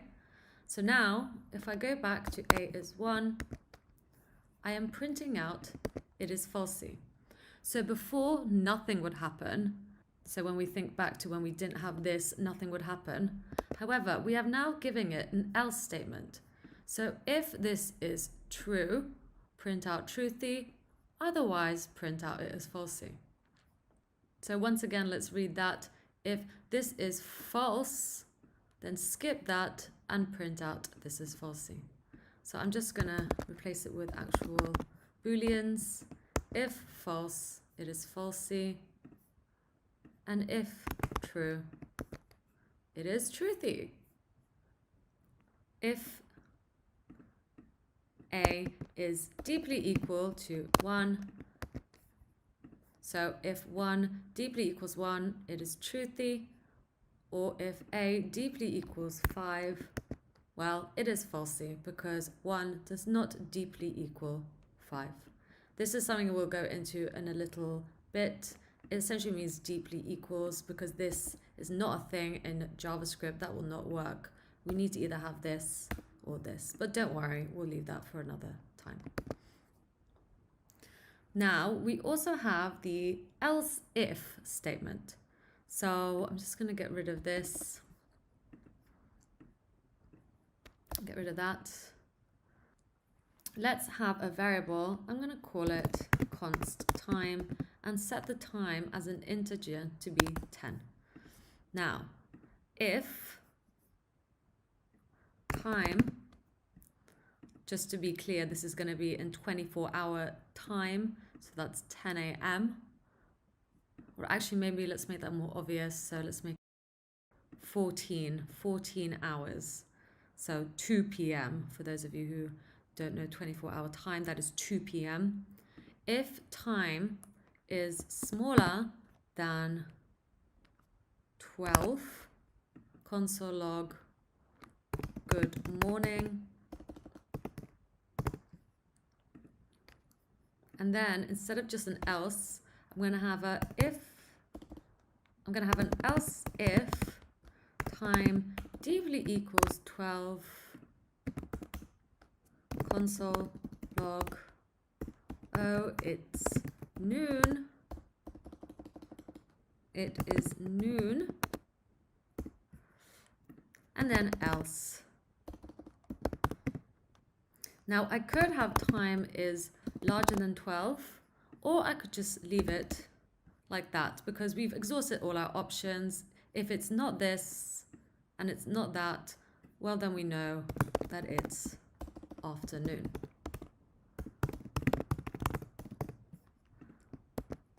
Okay, so as you can see here, if the time is currently 14, it is the afternoon, and we get a message that says good afternoon. Now, if I change the time to 12, oh, it's noon. And if I change the time to 9, good morning. So that is a great example of an if-else statement. We can really go to town on this. So if I really wanted to, I could get rid of this and write else if time is larger than 12 and time is smaller than 18, console log good afternoon, else console log good evening. Save that and let's try. So once again, good morning, 12, oh, it's noon. And then let's get a time between 12 and 18. So 14, good afternoon. And then if we go 19, good evening. So yes, there's a lot of flexibility with this. You can go on and on and on. There's really no stopping you with an if statement. Now we have done two things that I haven't discussed yet, and that is, as mentioned, this triple equal sign and the double and. We will get onto this. This is of course a mathematical operator. This means that whatever is on this side is larger than whatever is on the right side, and the opposite for here. Okay, so before we carry on, I just want to take a moment to talk to you about operators, as we have actually seen some in action, but you might not know what they were called or how they really work. So I'm going to take the time to explain that for you. So there are a lot of different types of operators that we can use in JavaScript. The most basic is the arithmetic operators, then the assignment operators, comparison operators, logical operators, and ternary operators. There are a few more, but these are the main ones, so I'm just going to focus on these. Let's start off with the arithmetic operators first. So the arithmetic operators, well, there's 6 that you should know and that you can use in JavaScript in order to make your life a lot easier. If you did do maths at school, some of these will be really familiar to you, or you might pick them up a little bit easier, but don't worry, I'm going to go through all of them now. So first up, we have modulus. Well, modulus is simply something that will tell us what the remainder is after we use it. So for example, I could use it in this situation. So I'm just going to show you like a simple mathematical example. If I put through the number 5 and use modulus 3, well, 3 goes into 5 exactly once and would leave 2 as a remainder. So our console log will print out the number 2. What do you think will happen if I put a 4 in? What do you think my console log will spit out? Well, it would spit out a 1. That is because 4 goes into 5 once and would leave 1 remainder. Let's do something a little bit more complicated. Let's try 20. And great. We would get a 0. This is because 4 fits into 20 exactly 5 times and leaves 0 as a remainder. The use of modulus might not be super clear to you now, but if you try one of my game tutorials, which I'm going to suggest for you during this course, it should become super obvious as to why I love modulus. I use it in Pac-Man, I use it in Snake, I use it in pretty much all my grid-based games, so please do check them out when the time comes to it. Next up, we have the increment operator. Well, this is something that you might have seen in the for loop. It is simply incrementing a number by 1. So in our for loop, you would have seen I++ being used. This is the increment operator. I'm going to show you how to use it. I can use it like this. So let's say let count equals 4. And then if I got count and used ++, and then console logged count, well, You would guessed it, I will get 5. This is because we are getting count. So here we have assigned the value 4 to our variable of count. So here it is 4, but then we use the plus plus or the increment operator in order to increment it by 1. So when I console log it out here, I would get a 5. The decrement operator is pretty much the same. So once again, let's go let count once more. I'm going to get rid of it here. Let count equal 20. Count negative negative, so that's the decrement operator. And if I console log count, I should get 19. Next up, we have unary negation. This simply means that if let x equals 4, and then I console log x, well, I would get a 4. But if I put a negative in front of it, well, I'm simply adding a -4 to it. So unary negation is essentially just adding a negative to make something negative, okay? It's really that simple. Now the unary plus, we can use this to essentially turn strings into numbers. So let me show you what I mean by this. So I'm just going to let y, and I'm going to use 4, but put it in a string. Now I'm going to console log, it's not liking that, console log y. So I'm console logging y as a string. We can tell it's a string because it's a different color to these. It's a string here. We know it's a string because it's in these 2 quotation marks. But if I put a plus, well, that changes to a number. Okay, so that's a great example of using unary plus. And finally, the exponential operator. This will calculate the base to the exponent power. So once again, let's get z this time and get a 4 console log z.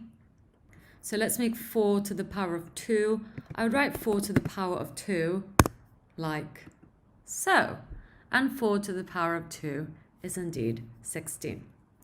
So that's really it. I don't want to focus too much on this section because this is just, I guess, a math lesson, something that you would have learned at school, perhaps.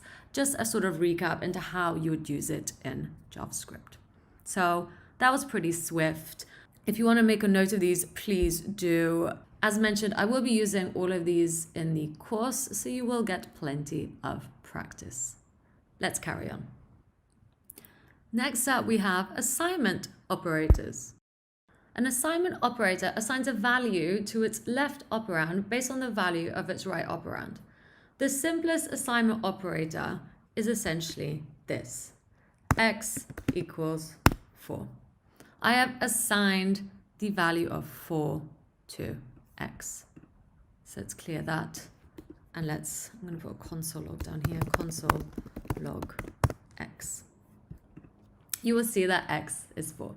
So that's it in its basic state. However, there are a few other assignment operators that I want to show you.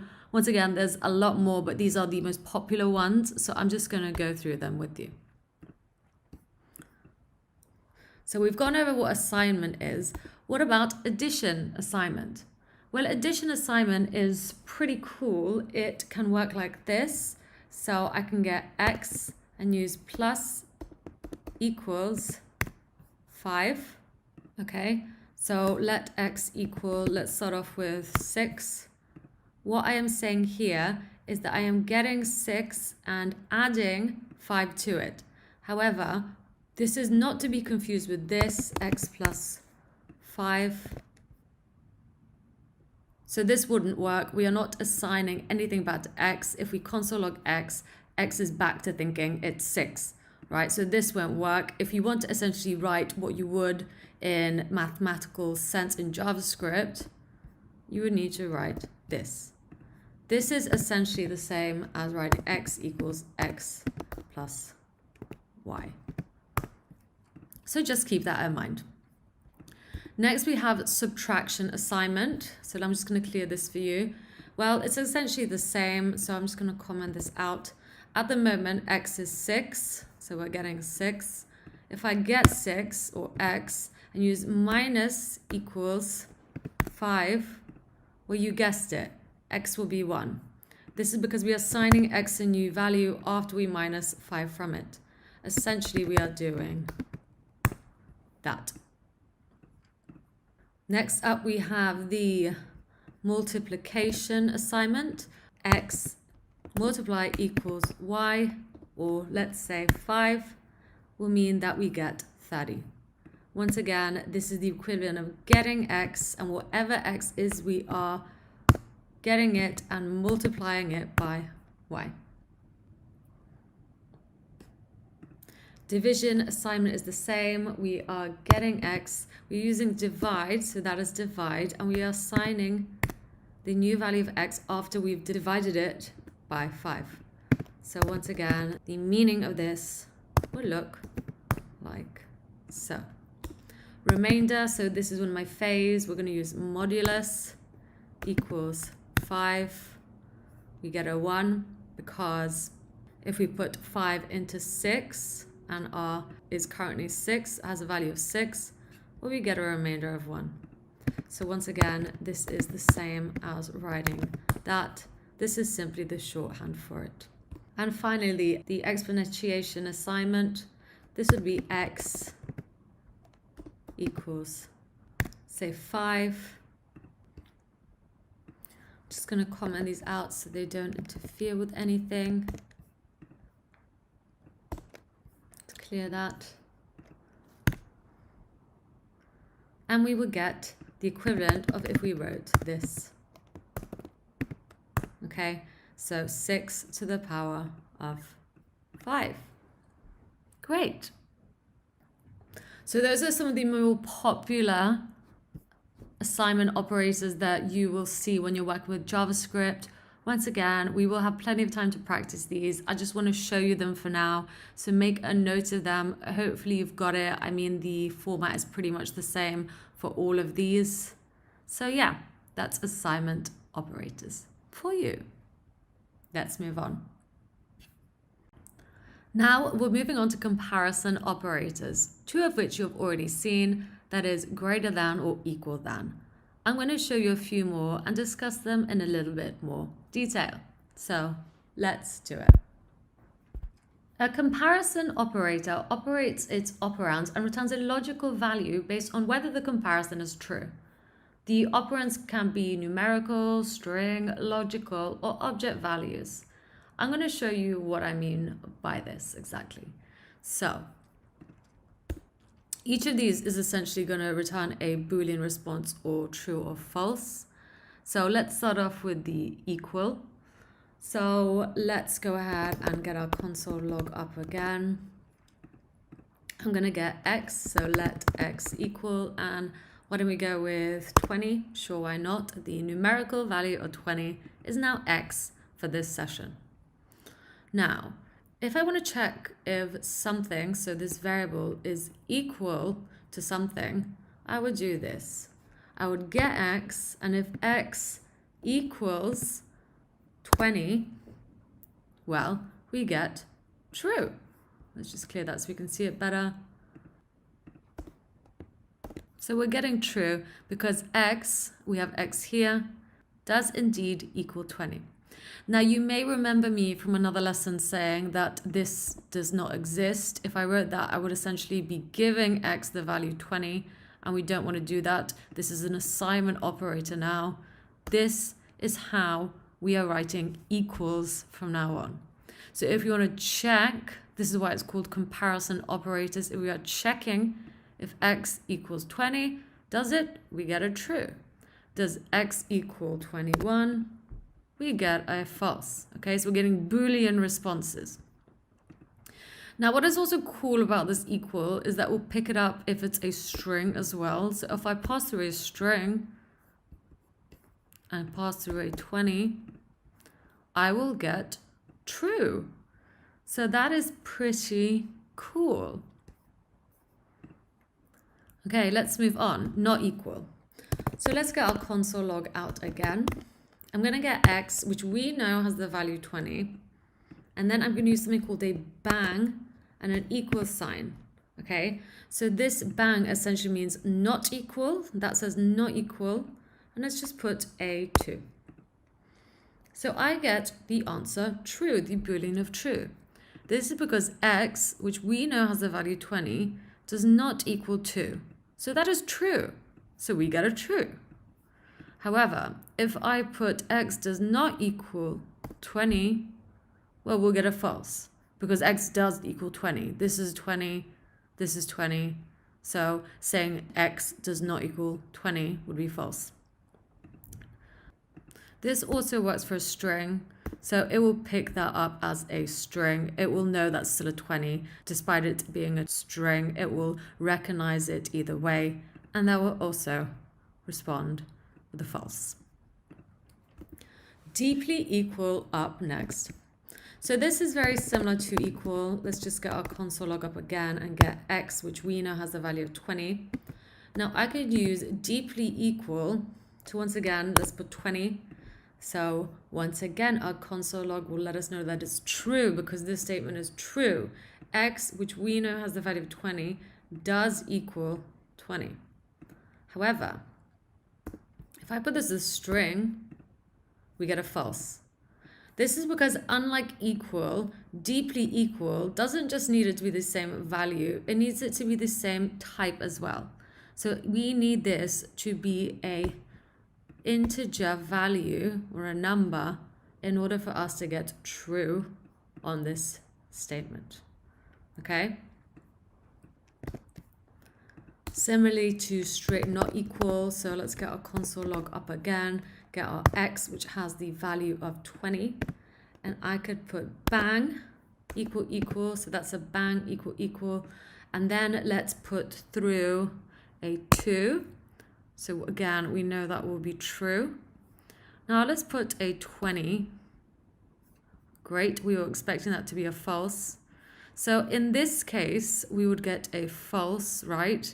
Because that is recognizing that it is 20, but it's a string. So it's saying, okay, fine, this is false. And then let's ask ourselves, does 20 as a numerical value not equal 20 as a string value? According to this, it would be false. According to this, however, so let's put this as a string, we would get true. This is because even though our x here is 20, this is 20 as a string. So this is not recognizing the two values to be the same, and we are getting a Boolean response of true. I appreciate this could be quite confusing the first time you see this, but don't worry, with some practice and me just repeating this to you, you will eventually get it. I really do advise you to be coding along with me and trying these out yourself. That is the best way to learn by doing. I'm here to teach you, but you really should be doing this on your laptop as well. Okay, let's move on. Greater than. So this is one that you would have seen in your for loop. I'm going to get our console log. Now we know that the value of x is 20, but let's check what our console log thinks. So let's get x. Is x bigger than 5? True. It is bigger than 5. So that is how greater than works. We can use it to return a Boolean statement based on how we compare it to another integer. We can also do it for greater or equal than. So x is greater or equal than 20. Well, we will get a true because x does indeed equal 20. However, if I did x is bigger than 20, we'd get a false, okay? Because x is not bigger than 20. X is equal to 20. Once again, less than, so let's get our console log up. X is smaller than 20. False. That is because x equals 20. So if I less than or equal to 20, we will get a true. Great. Okay, I think we've covered all of these for Now, I think we're ready to carry on. I do understand how it can be confusing because we are dealing with a lot of true and falses and booleans and stuff that you've learned for the first time. So please do take your time with this, experiment with the numbers, pass different things through to your console logs, change X, go wild. I'll see you in the next lesson. Okay, now it's time to move on to logical operators. So let's do it. Now for this one, I thought I would show you with an example as it's quite a difficult one to get your head around. It is to do with the AND. So this is the AND, the OR, and the NOT, so the bang. And for this illustration, I've chosen to create an array of fruit. So we know it's an array because we have these two square brackets here and it's assigned to a variable. And then in it, we have 3 items. We have 1 string of apple, 1 string of banana, and 1 string of grape. Now I've written an if statement. If fruit, so we get our array and we use the JavaScript method of includes. So this is a JavaScript method. I did not make this up. It works by us putting an item in its parenthesis. And if the item exists on the array, this statement is true. Okay, so this will come back as true as apple does exist on our array. And then we are checking if our array also includes banana. And only if both are true, so if this statement is true, and if this statement is true, then we execute this line of code. And we get both fruits exist. Okay, so that's how AND works. If this code is true and this code is true, then we can execute this line of code. This is one example of how you would use AND in code. If I, however, change this statement to, let's find a fruit that doesn't exist on it. Let's put a pear. Let's clear that out. So a pear. So now this statement is true, but this statement is false. Well, just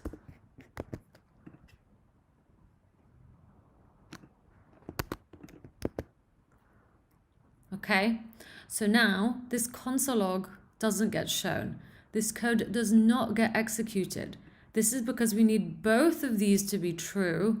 That's what the AND does. It wants both of these to be true in order for us to execute this code. Same as, so let's clear this again. So say this one's true, so let's make this apple. And let's change this. So once again, now it's showing. But let's change this to, I don't know, coconut. Once again, this will not show. This is because we need both these statements to be true in order to show this code. And that is a great example of the AND operator in action. Now let's have a look at OR. So OR is essentially these 2 lines here. Let's talk through the code. So here we have the same piece of code. However, we are checking for coconut. And we are checking if coconut exists in our fruit array. Well, it doesn't. So we know this is false. This is a false statement. However, this one is true. And we are seeing our code. That's how OR works. If at least one of these is true, then we execute the code. If both were false, so let's put peach. And then let's put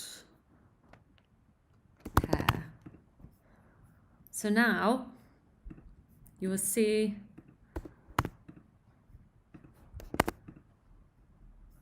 that this code does not execute. This is because this is false and this is false. So we don't execute the code. We need at least one of them to be true. We need one to be true.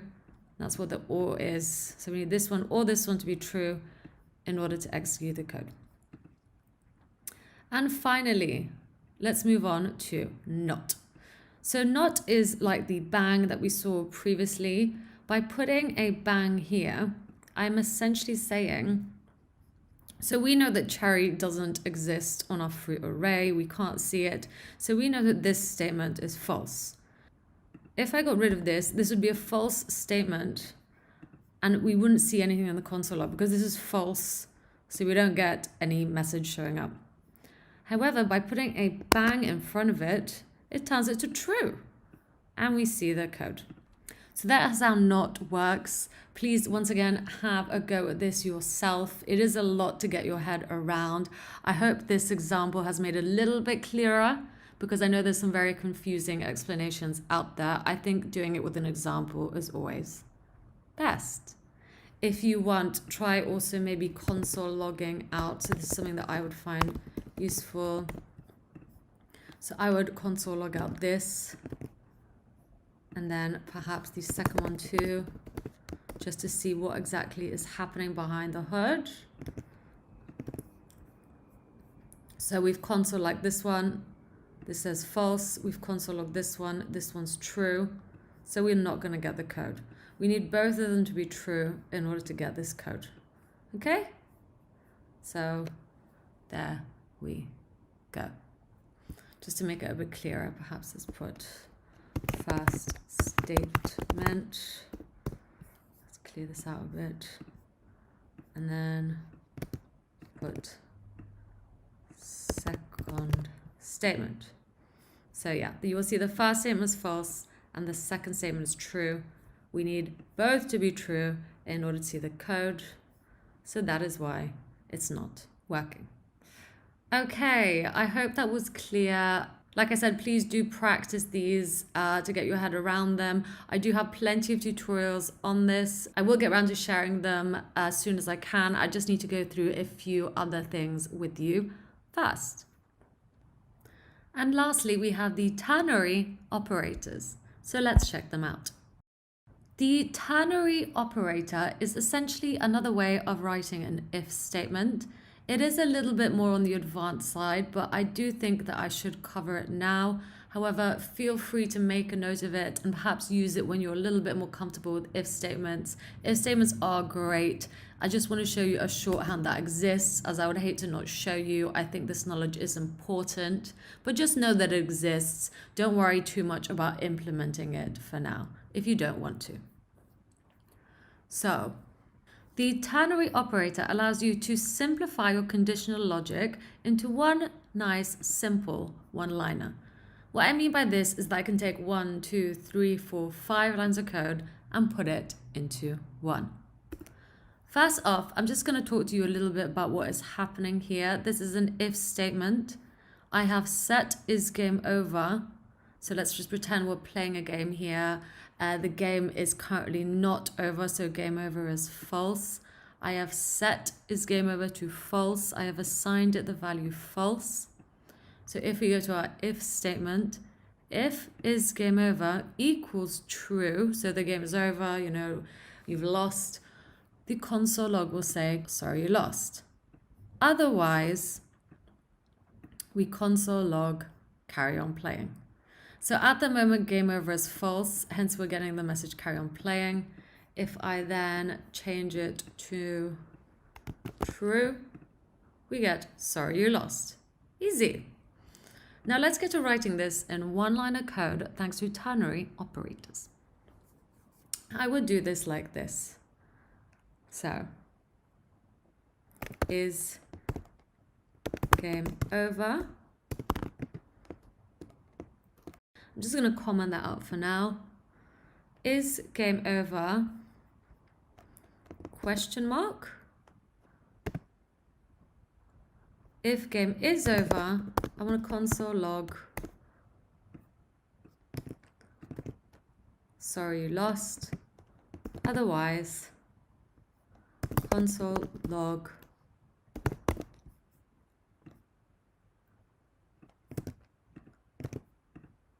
carry on playing.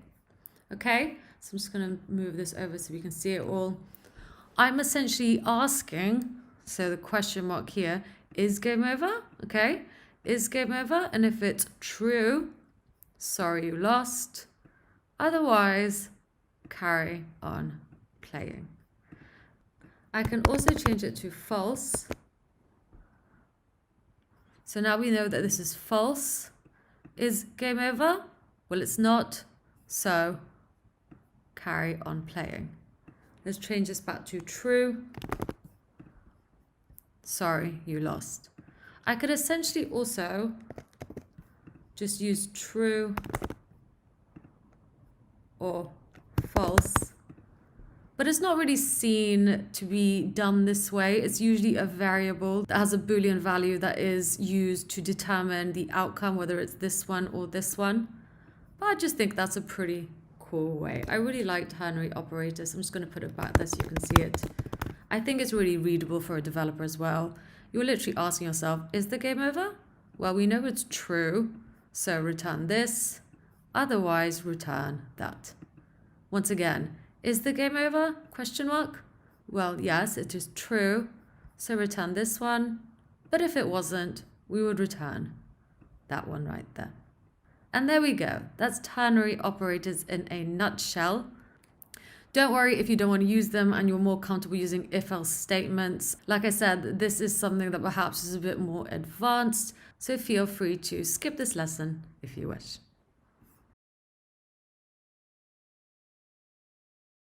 The Fizz challenge is one that is considered to be a favorite for software developers to be interviewed on in a tech interview situation. It is for this reason that we are going to go through it now together, based on all we have learned so far in our JavaScript portion of the bootcamp. The Fizz challenge will practice your knowledge of if statements, loops, and operators. It is no wonder why this is such a favorite on the tech scene. If you do not manage to finish the challenge, don't worry. That is what I'm here for, and we will go through the answer together. However, please do get your laptop out and definitely have a go with me. Now, I'm going to leave you with a quick exercise, and it's called the Fizz exercise. This is a popular one that you will see in a lot of coding interviews, so it's one to definitely be aware of. The rules of Fizz are as follows. Start with the number 1 and count upwards. If any number is divisible by 3, it is replaced by the word fizz, and any number divisible by 5 by the word buzz. Also, numbers divisible by 15 become fizzbuzz. Using an if statement, I want you to have a go at writing this. So just to help you out, if I was to speak out what this if-else statement should do, I would say something like this. If number divisible by 3, console log fizz, else if number divisible by 5, console log buzz, else if number divisible by 15, console log fizz buzz, else console log number. Okay, so hopefully that's helped. I want you to have a go at doing this yourself. Don't worry if you don't get it. We'll go through the answer together.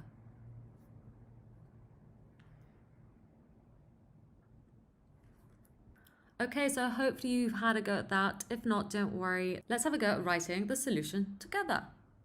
So, if number... Now, I'm going to use something called modulus for this. Modulus is a mathematical operator that essentially will allow us to divide a number by any number.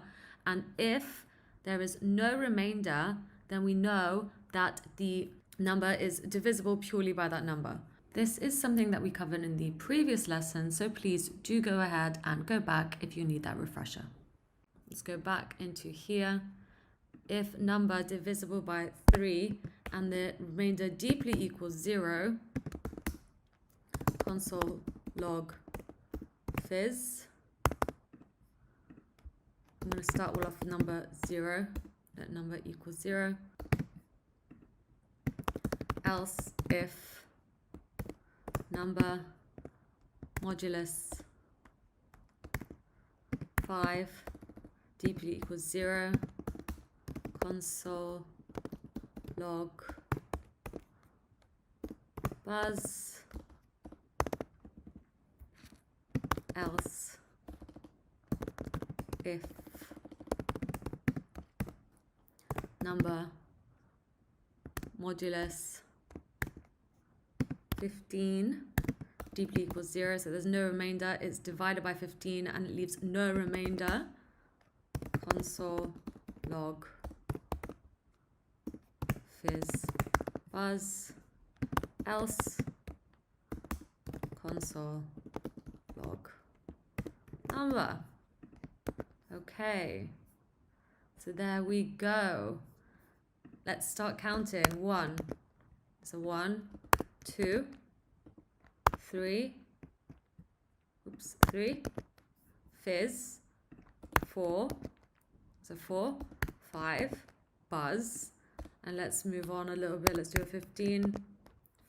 15, we're getting a fizz. Okay, so this is a problem as we are passing through 15 and it gets stopped here because 15 is divisible by 5 and leaves no remainder, so we get a buzz. So what we need to do is swap these out. So I'm just going to put this one up here instead, and then put this one at the bottom, and then just put fizz buzz and have fizz. So let's start again. Number 15, fizz buzz, good. Number 5, buzz, good. Number 3, fizz. Let's put 30, fizz buzz. Fantastic. Okay, this is looking really good. I'm really pleased with how this went.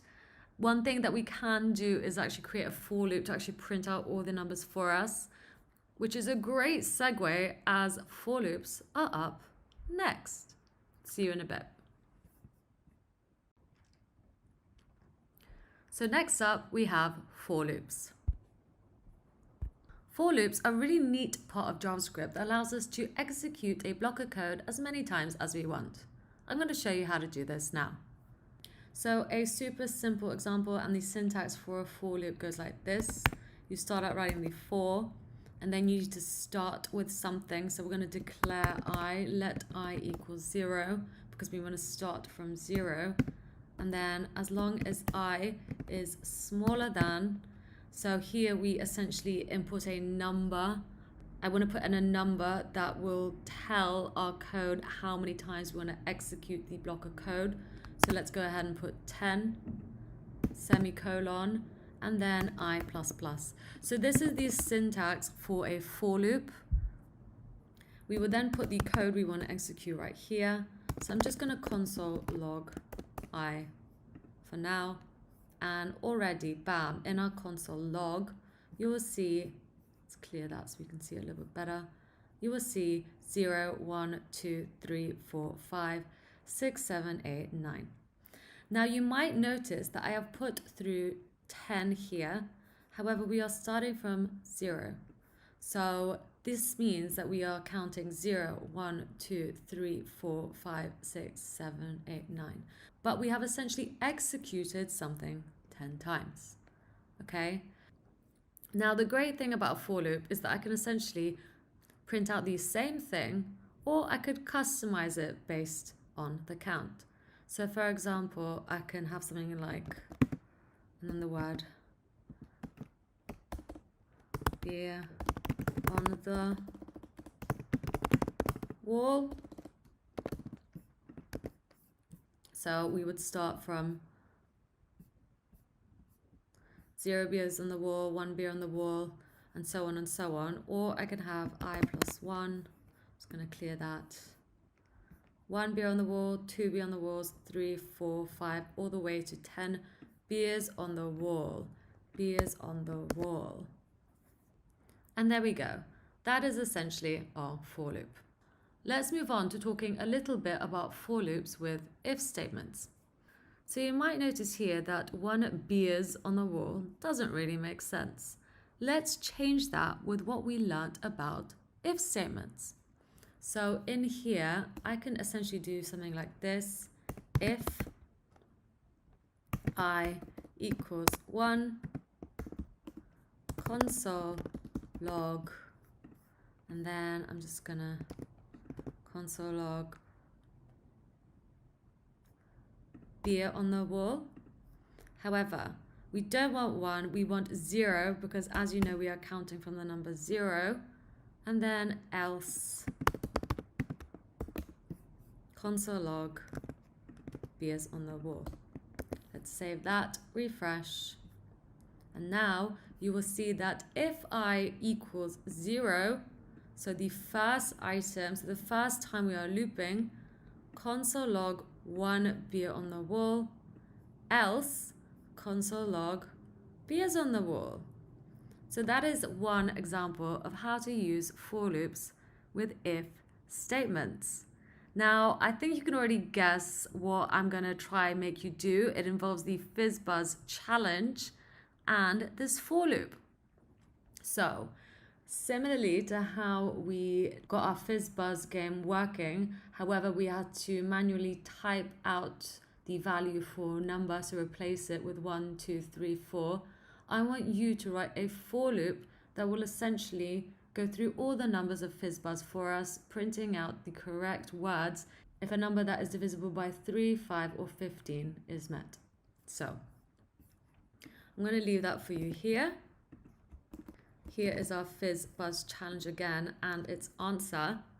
I want you to write a for loop that will execute this code up to the number 100. Have a go at this. If you don't get it, don't worry. I'm going to go through the answer too.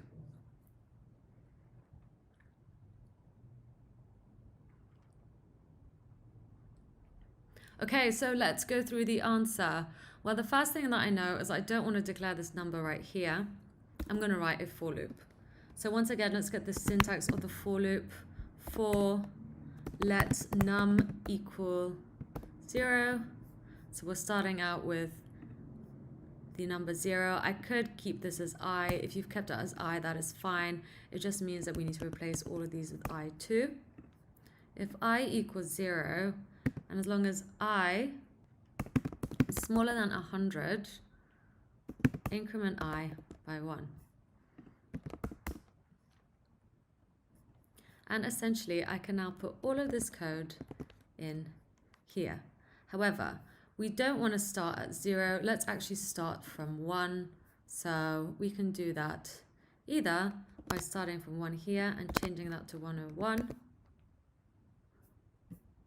So there we go. We have now done it. Let's start from the beginning. 1, 2, 3, 4, 5, 6. Let's check for 15. Yep.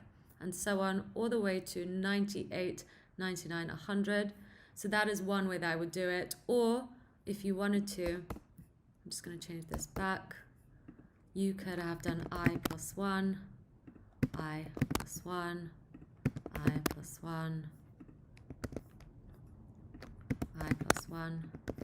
And then don't forget to put these. So I'm just going to make sure that that is read together. Let's refresh. And once again, 1, 2, fizz, 4, buzz, fizz, fizz, buzz, buzz, buzz, fizz, buzz, all the way to 98, 99, 100. Okay. Well, that was fun. As I mentioned, this is quite a popular question that pops up in coding interviews, so I really would take the time out to understand it, perhaps do it a few more times to really get to grips with for loops and if statements. Make a note of it, otherwise let's carry on. Now, before we move on, I want to take a moment to talk a little bit more about arrays as we are starting to see them in our for loops and functions. So, arrays. The JavaScript array class is a global object that is used in the construction of arrays, which are high-level list-like objects. What I mean by list-like is this. So here we have an array. I'm going to call it books. And I'm going to open up my array. So this is the syntax for an array. And in it, I'm going to have a list of books. So Moby Dick, Life of Pi, and then Sapiens. So that is my array of books. That is it. That's as simple as it gets. We can also store numbers. So let count equals 1, 2, 3, 4. We can also store booleans, so results, pass results, maybe pass results, even though I'm not sure you would see something like this. You can store booleans to false, true, true, false. Okay, so that is 3 examples of arrays. Let's use the first one to continue. Now, with arrays, we can find out the length of an array by simply grabbing the array. So I've grabbed the array, I've grabbed the whole thing, and using a JavaScript method of length. So I've not made this up, okay? This is a JavaScript method that will allow us to get the length of the array. So what do you think it's gonna come back with? Let's console log 3. This is because there are 3 items in my array. Now I can also do this, which is quite cool. I can go into my array. So I'm going into my array. And then if I pass through a 0, because as we know, arrays start from 0, I will get Moby Dick. If I pass through a 1, I will get Life of Pi, because in my books array it is 0, 1. It's got a 1 index position. And then I can just pass through a 2, and I'll get Sapiens. If I pass through a 3, however, I will get undefined, as there is no 4th item in my array. I can also add stuff, remove stuff to my array, but that is something that we'll do in a later lesson. For now, all you need to know is that an array looks like this.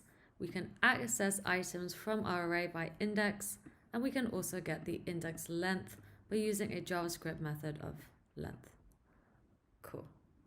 Now let's learn a little bit more about loops with arrays. So I'm gonna actually get my books back. Let's actually get the books back like so. Let's say we have a lot more books in here. So I'm just gonna add a few more. The Hungry Caterpillar, New Earth, and a dictionary.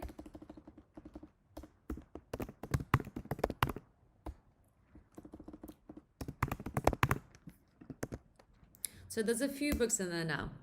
Say we have a lot more in there and you're working at a shop and they want you to find if there is a certain book in your inventory. Well, we can use a for loop to do this. I would do so like this. So I would grab our for loop. Once again, let I equal 0. And then as long as I is smaller than the book's length, so this is where this comes in very handy indeed, because we don't know how long this is. Say it goes on forever and ever and ever and is always changing. It's quite nice to have something like this so that this updates no matter how long the book array is. And then we increment I. Now, if books, and then we can go into the array. So what I'm doing by passing an I is I am passing through a 0. So I'm going into the books array and getting this value. And then I'm going into the second item and getting this value, and so on and so on. So I'm just looping over. If that value deeply equals, and let's say we are looking for the book Sapiens, we could just console log true. Okay, so yes, Sapiens does exist in our array of books. How about another book? Let's try James and the Giant Peach.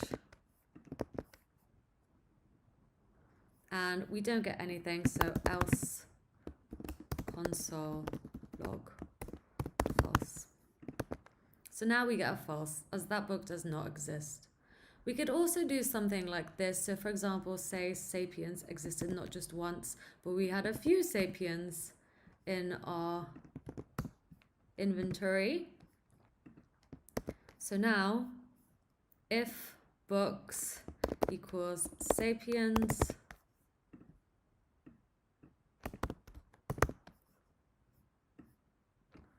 count equals count plus 1.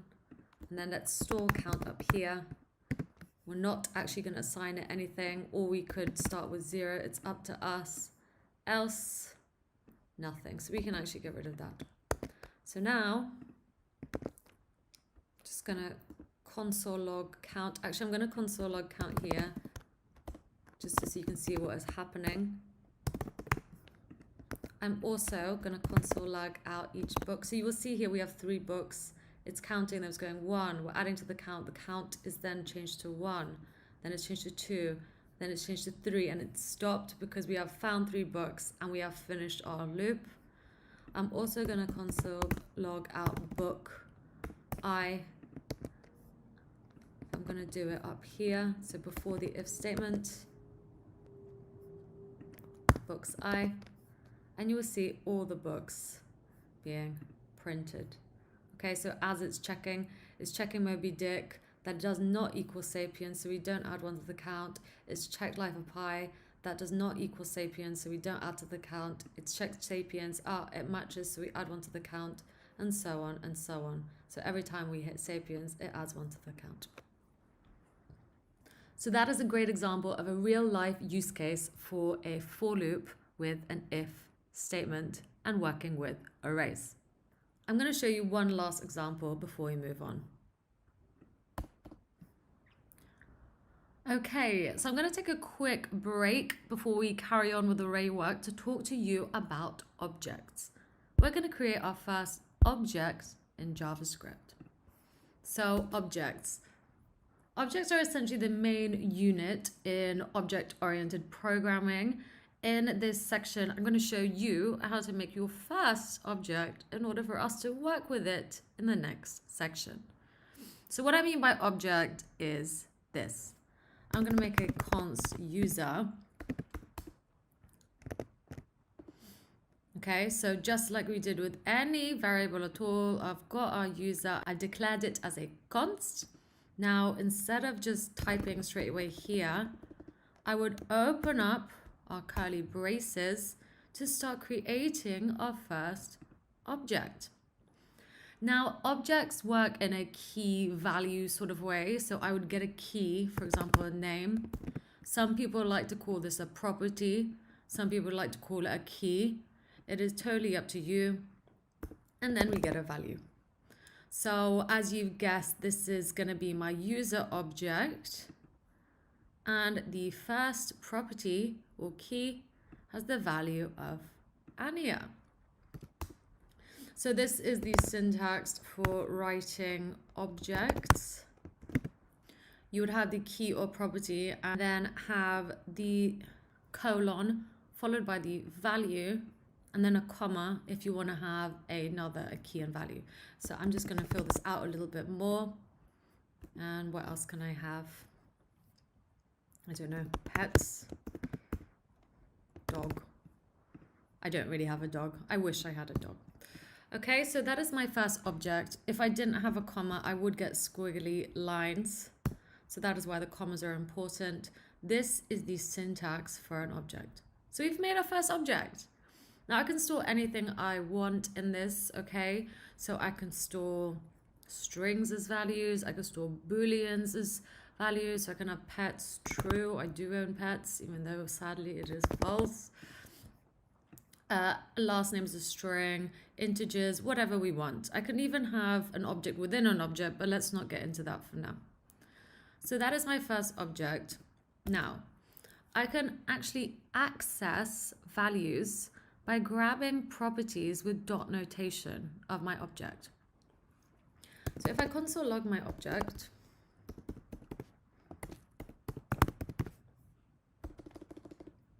I'm just going to console log the user because that is what I've stored my object as. And here we go. I get the user, name, last name, and my pets. Okay. Now, what if I just want to access my name, my first name? I would do so by grabbing the property. So I'm going to grab that. I want the name. And then using dot name. And that's it. If I want the last name, I would get the property of last name to return the value. And once again, pets, false. So that's quite cool. However, I can also have an array of objects, okay? That is where accessing things gets a little bit more complicated, but let's cover that in the next lesson. Okay, let's look at these objects, this time in arrays. Let's carry on. So here we have an array. This array is different to the ones you've seen before. It is still an array, however, it's an array of 3 objects. What I mean by objects is this. That is one object, that is a second object, and this is a third. In my object, which I'm going to think of as a user object, I have a username of the user with a string, the follower count with an integer, and then a Boolean value for if that user is followed or not. Okay, so once again, we know it's an array because we open up these square brackets, and then we have 3 items in it. They're just a little bit more complicated. We have an array of 3 objects rather than 3 strings or 3 integers or 3 Boolean values. However, we're going to treat it exactly the same.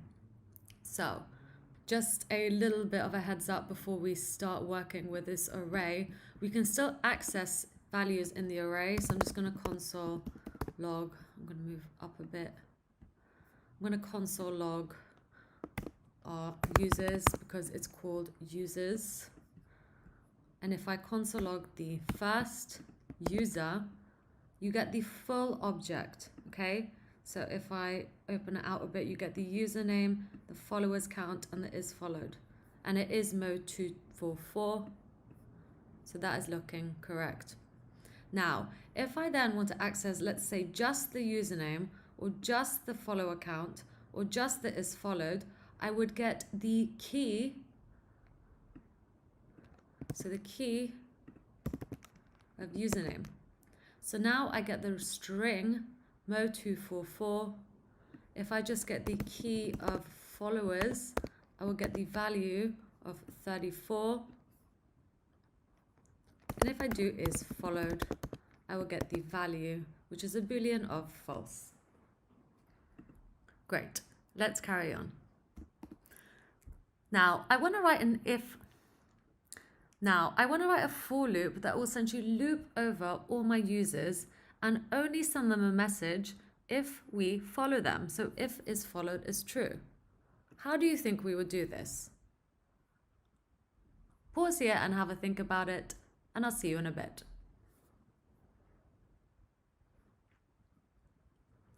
Okay, so this is how you would solve it. We would, of course, start off with writing the syntax for our for loop. So let I equals 0. And as long as I is smaller than the user's length. So once again, I am getting the user's array. I'm getting this, and I'm getting its length. So we know that this value will be the integer of 3, as there are 3 users. And we increment I by 1. Now, if users, and then I'm looping over each user, remember, so I'm looping over, I'm going to the first one, the second one, and the third one. So I could just replace it with I. If that users is followed deeply equals true, well then we send them a message. What? Hi. Long time no speak. And then if it is false, well, we do nothing.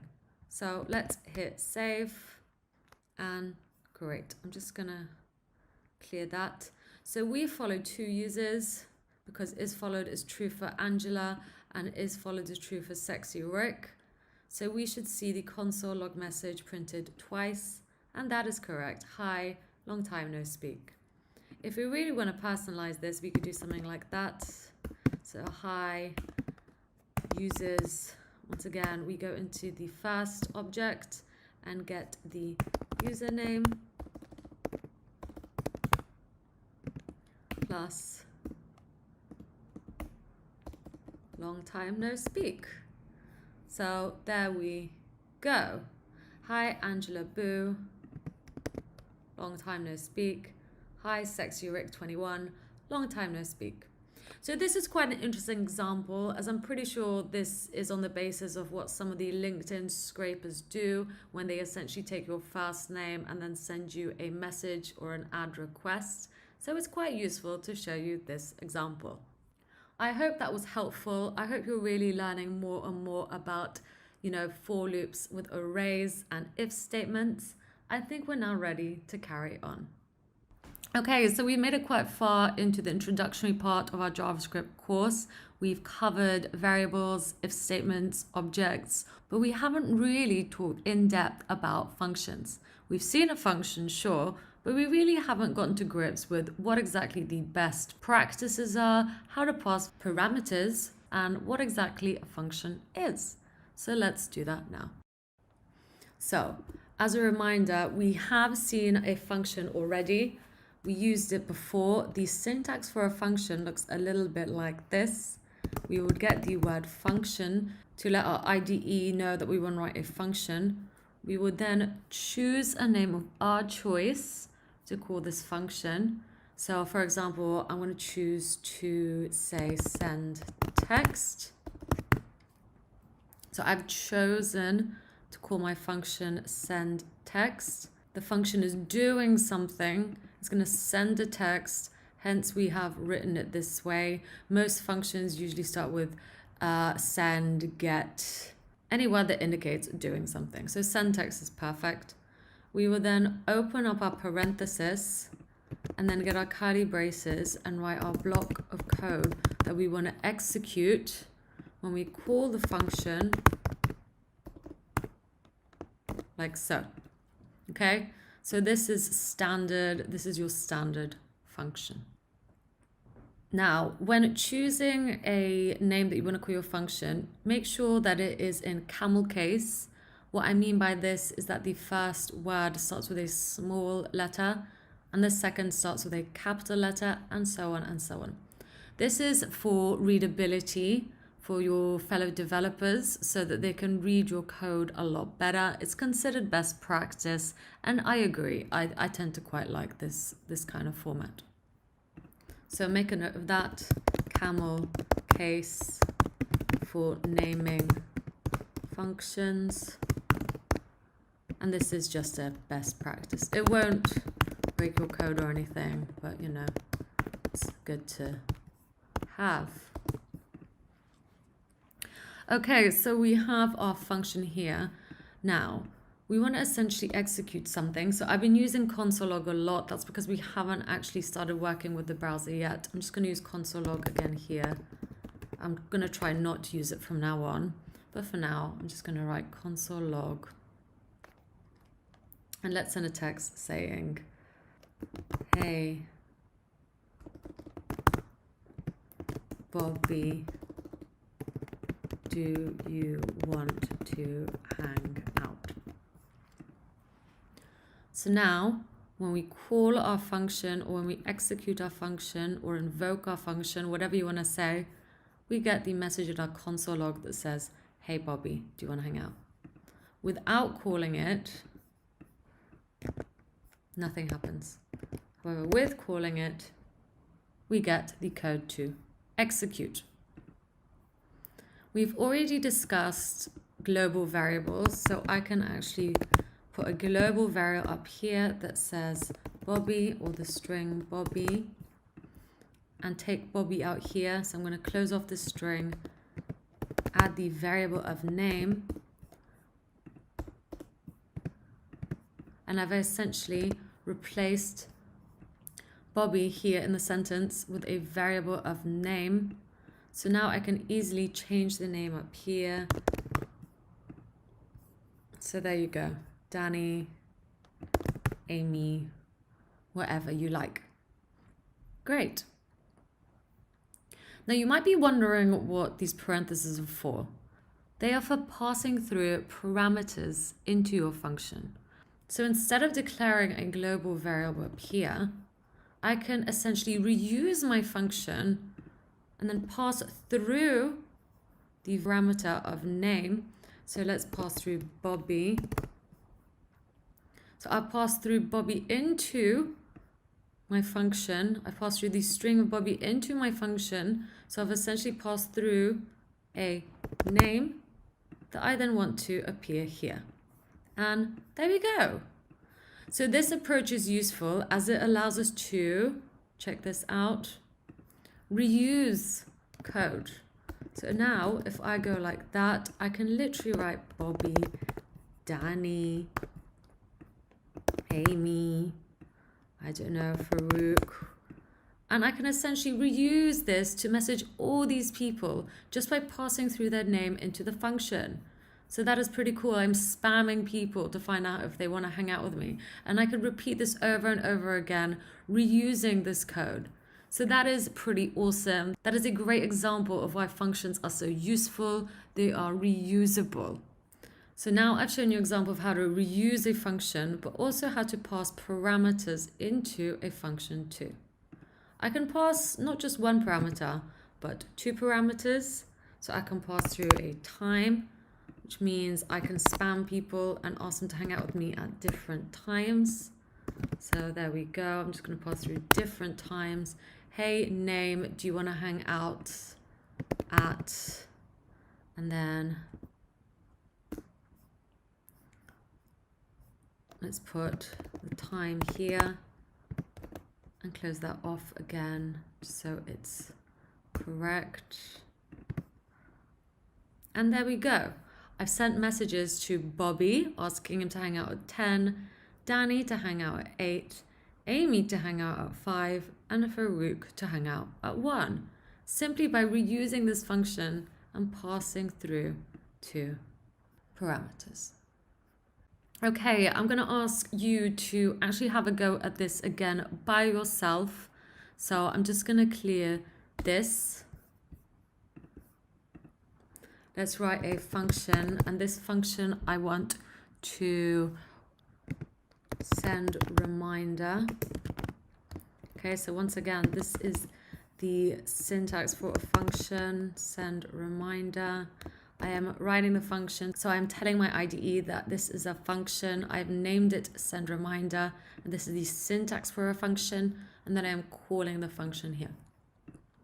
I want you to pause here and have a go at sending a reminder using the console log to 4 people that their meeting is at X time. So just like we did before, but just have a go at doing this yourself. I'm going to pause here while you have a go at doing this. Don't worry if you don't get it. I'm going to go through the answer with you soon. Okay, so hopefully you've had a go at that. If you haven't, don't worry. I'm going to go through the answer with you now. So what do we want our message to be? Well, we want our message to be, dear name, so plus name. Your meeting is at, and then let's do time. Okay, so once again, let's actually pass through a name here. So Freddie, and then 3. Let's also send a reminder to, so Danny, Olivia, Hannah, Freddie, Danny at 4, Olivia at 5, and Hannah at 6. Okay, so we've done that, and the last thing we need to do is actually pass through the variable. So I can name this whatever I want. I can name this glob. It really doesn't matter. It's just saying that whatever the first thing that we pass through is what I want that to be in here. Okay, so there we go. That will work too. Obviously, if we put the time in, so if I put 3 here, well, it would read, dear 3, you have a meeting. Your meeting is at Freddie.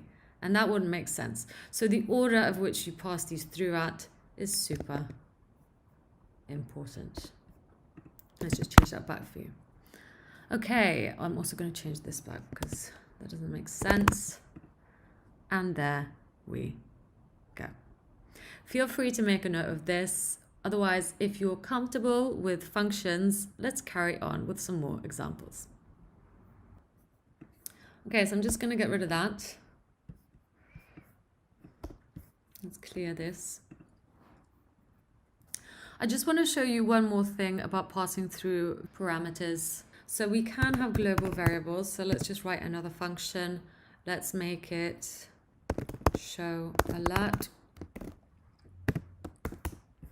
And then once again, let's call our function here. I'm going to write something console log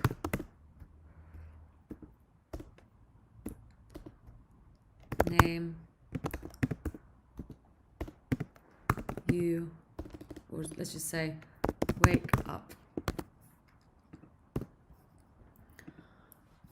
Now we can have global variables, so let name equals Anya, in which case we don't need to pass through the name into here or here.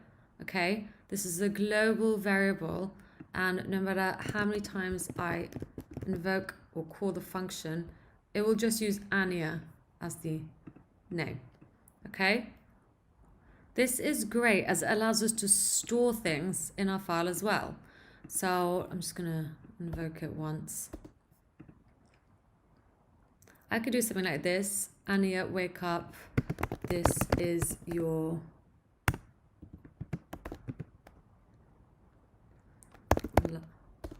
count alarm. So this is very much like most of my mornings. I have multiple alarms. Now I'm going to put let count up here. I'm going to start off as 0. Or actually, let's start off as 1. So the first time that I call this function, I get a message say, Anya, wake up. This is your 1 alarm. Or maybe alarm number. That makes more sense. This is alarm number 1. And I could actually put afterwards count plus equals 1.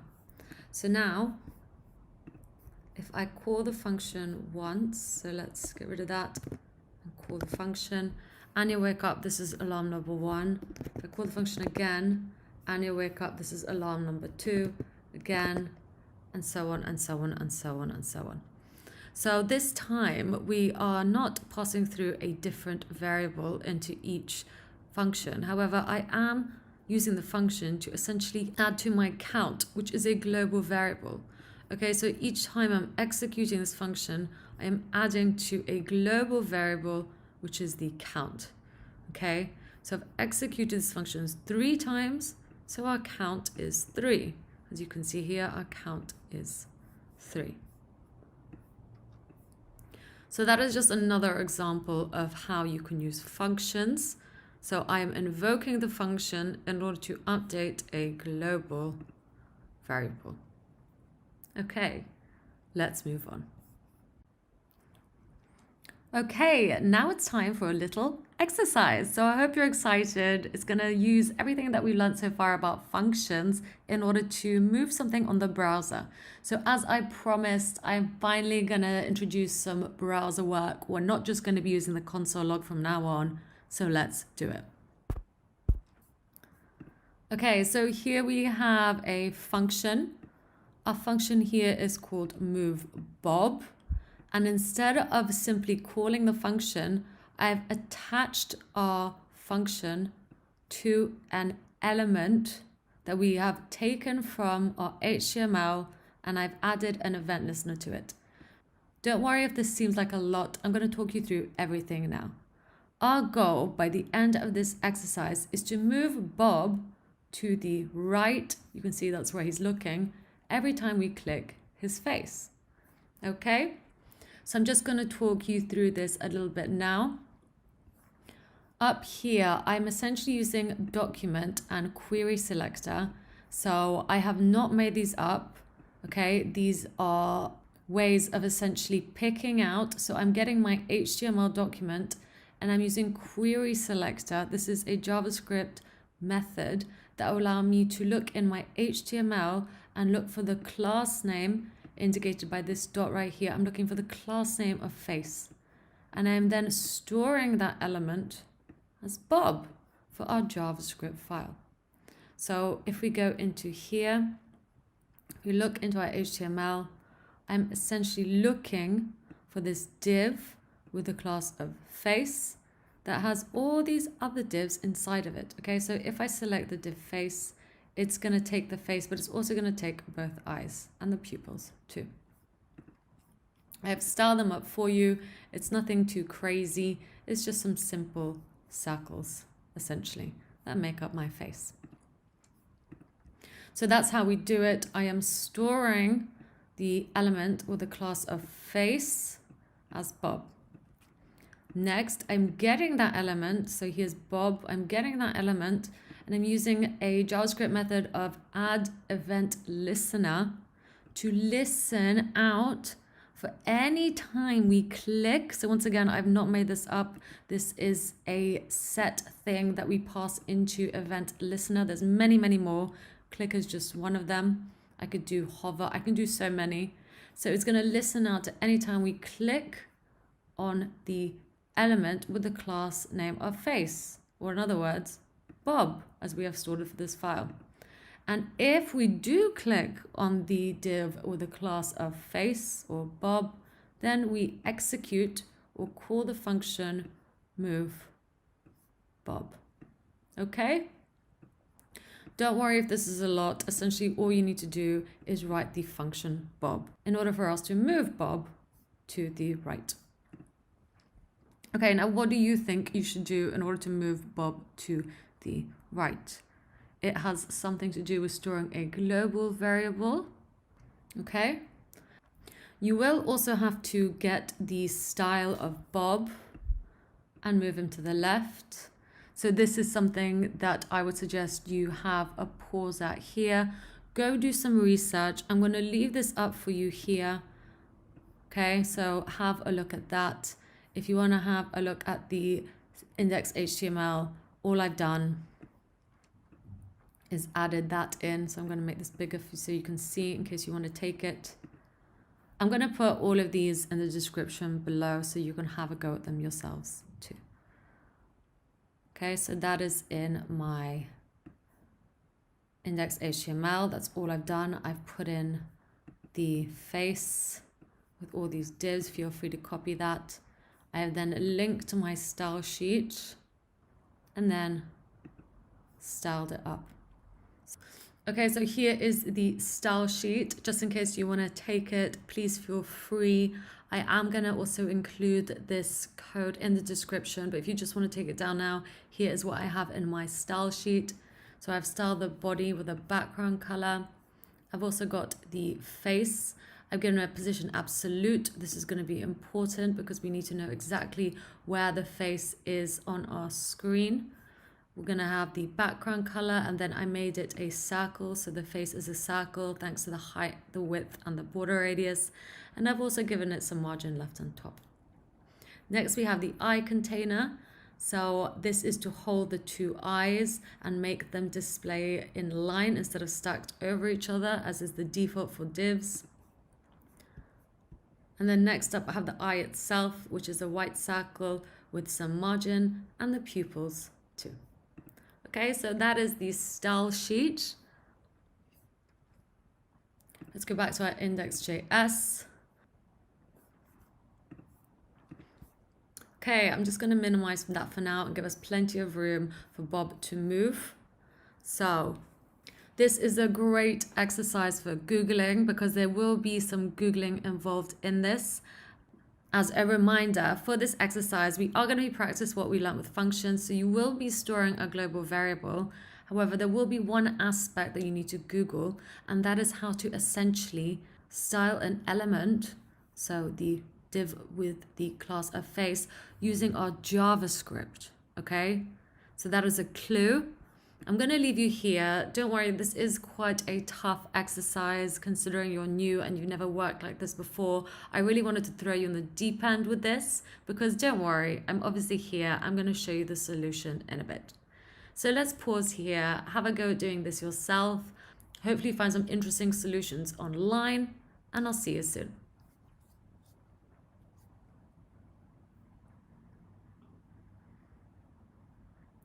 Okay, so let's go through the solution.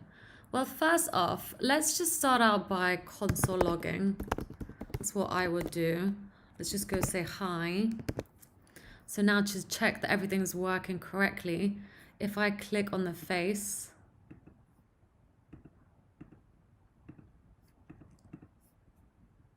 just open that up. Okay.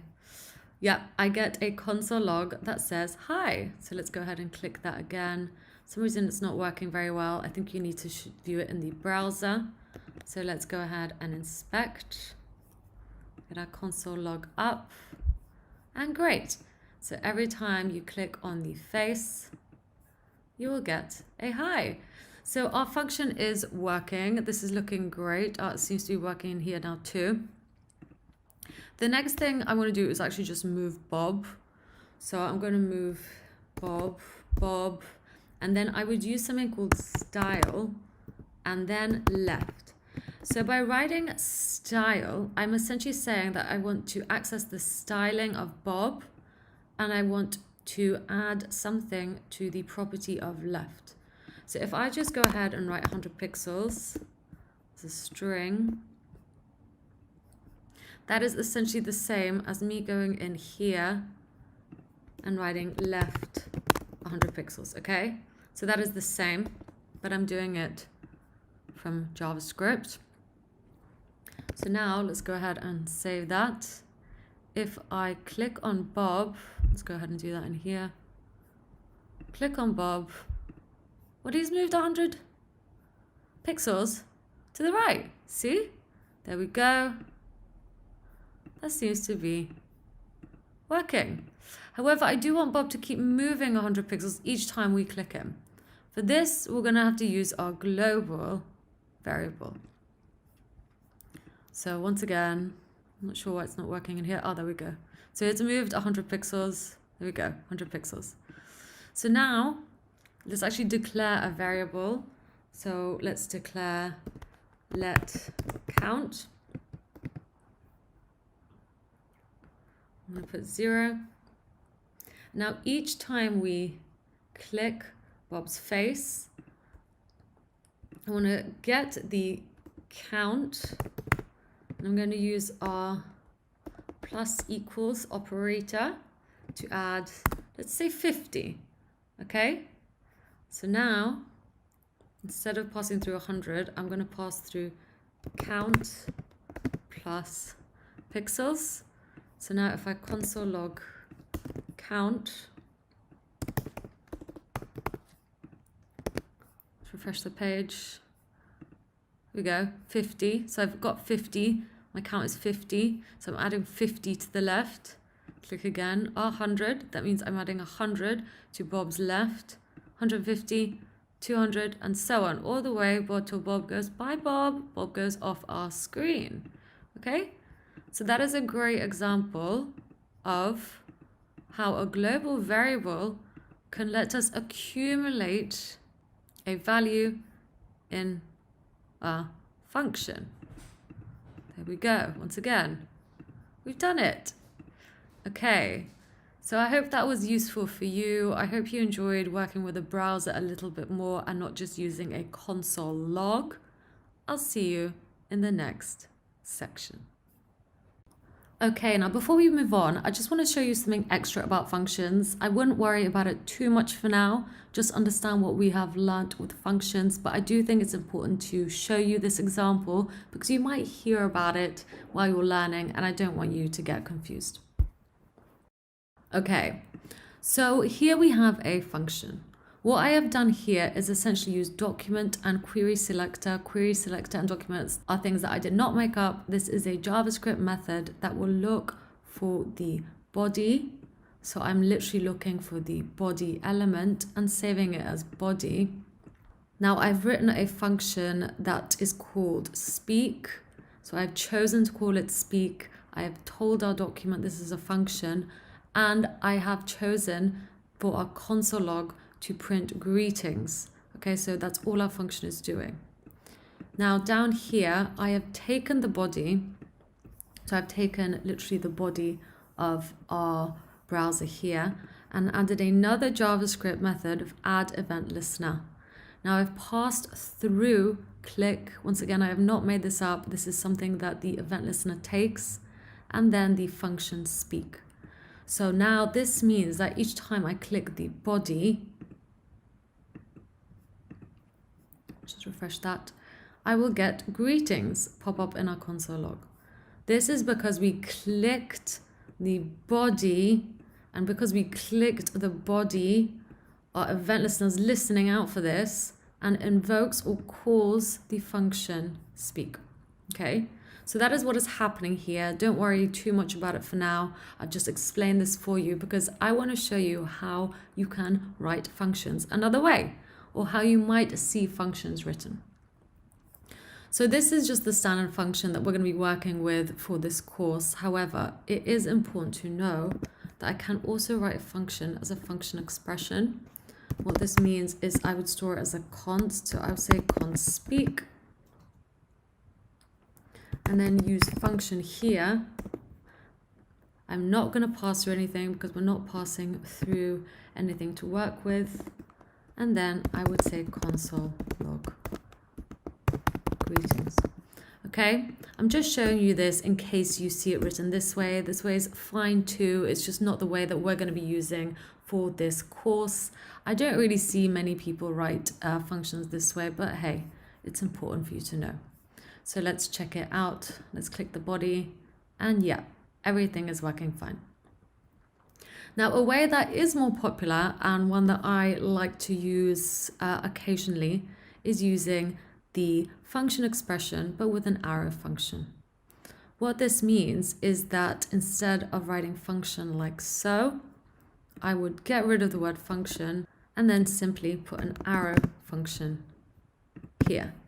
Okay, so that is just another way of writing function. It's just syntax. If you like it, go ahead and use it. But like I said, I would recommend sticking to this. That is what we're going to be using in this course. This is perhaps, maybe you see it in a bit more advanced project, but it's still valid.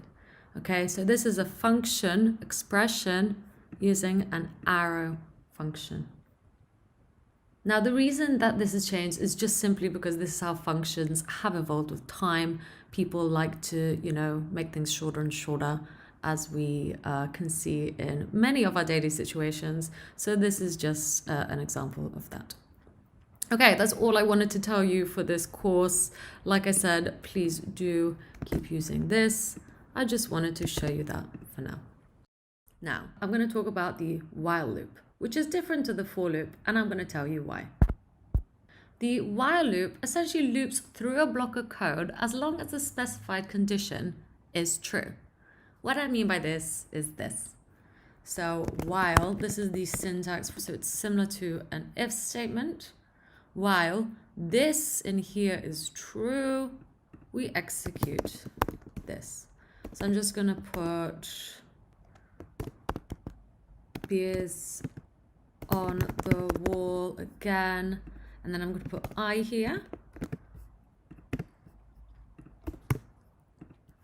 Okay, now I'm going to use some of the stuff that we discussed before.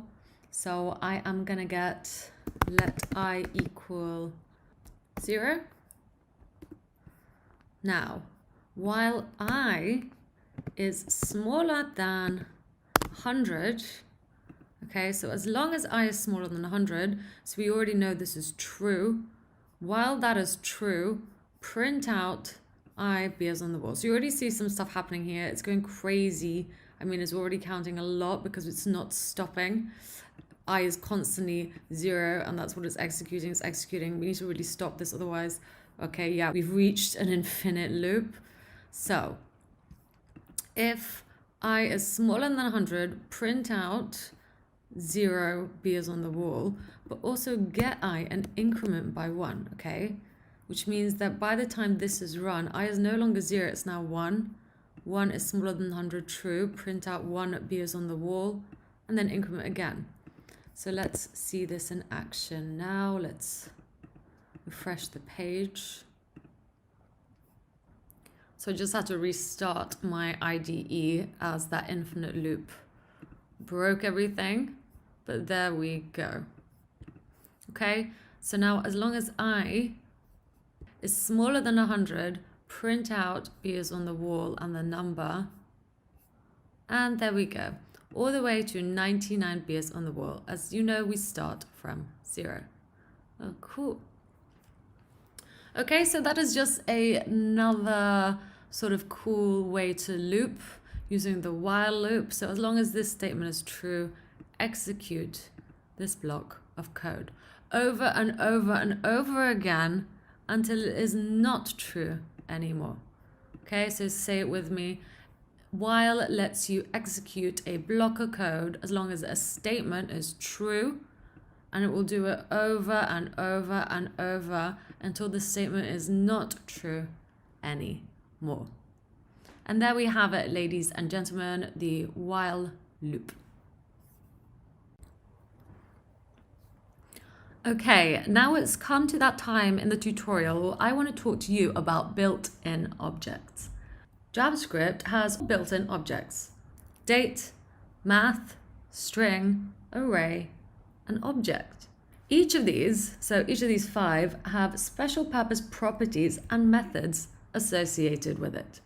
This is the funnest part about JavaScript. I think it really allows us to be creative with our arrays, strings, and so on. So I can't wait to show you what I mean by what I've just said. Let's do this with some examples. Okay, so here we have a JavaScript property that we can use on a string or an array, and it is length. You would have seen it before when we were doing the for loop. We used it to figure out exactly how long our array is. But you can also use length on strings. So I'm just going to show you what I mean by this. Let's get a const word, and let's make our word be banana. Now if I console log the word, well, of course we'll get banana. But if I add the property of length to my variable, well, I will get 6. This is because banana has 1, 2, 3, 4, 5, 6 letters. Okay, so that is a very basic way in which you can use length to figure out the length of a string.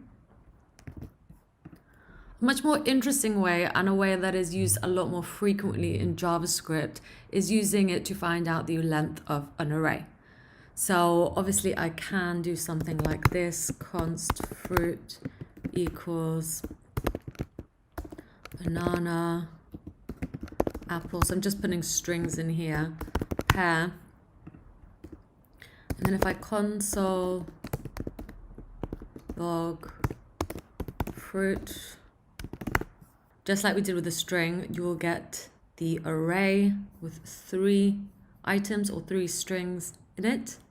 And if I use the property of length, well, you will get the number 3, because we have 3 items in our array. This is great for if you're not sure how long an array is. Maybe it's got like thousands of things in it, or perhaps it's constantly changing. Okay, so a great example of this is the for loop, where you want something to iterate for each time there is something in an array. So before we move on, I just want to show you something that tripped me up when I was learning, when I started working with the browser and perhaps picking out elements. This really tripped me up, and it wasn't until a while later that I realized some JavaScript inbuilt things already have length as a property. So I'm going to show you this example. I think it's pretty useful. So I've also gone ahead and created some UI for us to work with. So I'm just going to clear this out. Now, what I have done here in this example is created a UI that essentially has 3 balls, or to be more precise, 3 divs with the class of ball. And then I have styled them up in order to look like this, and use justify content and display flex to make them appear in line rather than stacked over each other, as is the default for divs. So now, say I want to get all my balls, so all the divs or the class of ball, so I can work with them in my JavaScript. Well, once again, I would use document querySelector, but this time all. Okay, so once again, I have not made this up. This is something that comes with JavaScript document. So we are looking into our index.html, and then we are looking and selecting all the divs with the class name. So we need to make sure that dot is there because we are looking for a class name. If we didn't have it there, well, that wouldn't work. We need to look for the class name of ball. And then I'm storing it as balls. Okay, so now if I console log balls. So when we console log balls, you'll see a node list show up. Okay, so here is our node list. I'm just going to expand that so we can see it a little bit better. And in our node list, we have the first div, second div, and third div. We also have a property of length. So node list may look like an array, but it's not. Okay, don't treat it as an array. I just want to show you this outlier example of how we can also access the length of a node list because it exists as a property. So that is just something that I want to draw your attention to. Even though length can be used on strings and arrays, there are many outliers, such as the one I showed you. I'm showing you this as it really confused me when I first started, so I thought I'd get in there quickly and just explain that JavaScript is quite flexible. We've just used length on a node list, which is not an array or a string. We are able to do this because the node list has a length property. Okay, I think I've covered length enough for us to move on. Please do pause here and please have a go at creating your own examples. Perhaps have a go at, recreating this. Have a pause here, have a go, or if not, hey, let's carry on. Next up, we have concat. The concat method is used to merge two or more things. We're going to look at arrays and strings together. So let's go ahead and do that now. Let's look at a string for our first example. So I'm just going to get a string const word, and then I'm going to say cheese, and then const name Anya. So we have two words here. Now what if I want to essentially put both of these words together? So I'm just going to put, say, cheese Anya. So it's not essentially one word now, it's a sentence, but we are still joining two strings together. Okay, so if there's any confusion, one string and then second string. If you want, let's actually just call this string and then string 2. Just so we're super clear about what we're doing, we are joining together two strings. So now I'm going to get my console log out, and then I'm going to get the first string, and I'm going to use concat. So once again, this is a JavaScript method. I am not making concat up. Let's open up our parentheses, and now I'm going to pass through string 2. So there we go. I have joined the two strings together to make one string that says say cheese Anya. So that is our example with strings. Let's have a look at how this works with arrays. With arrays is pretty similar, but I'm just going to type it out for you so you can see. Now, the important thing to know when we use this method on arrays is that this method does not change the existing arrays, but instead returns a completely new array. Okay? So just keep that in mind. I'll show you what I mean. Let's get array 1, and let's say array 1 is let's use integers this time. So our first array is an array of 1, 2, 3 values. And then our second array, so array 2, is going to be 4, 5, 6. So we're essentially counting to 6, but it's split in 2 arrays. So once again, let's get our console log out. I would get the first array, I just spell it right, array 1. And then I would use concat, the method of concat, which I am not making up. This is a JavaScript method. And I would pass through array 2. And what does that return? Well, it returns a new array with all of our numbers in it. Okay, so I'm actually going to store this as something. Const new array. I'm just going to store it here so you see what I mean by the fact that we are not changing any of the arrays at all. We've created a new array, because if I console log out array 1, well, you will see this array right here. If I console log out array 2, once again, you will see that array still exists. We have not mutated these in any way.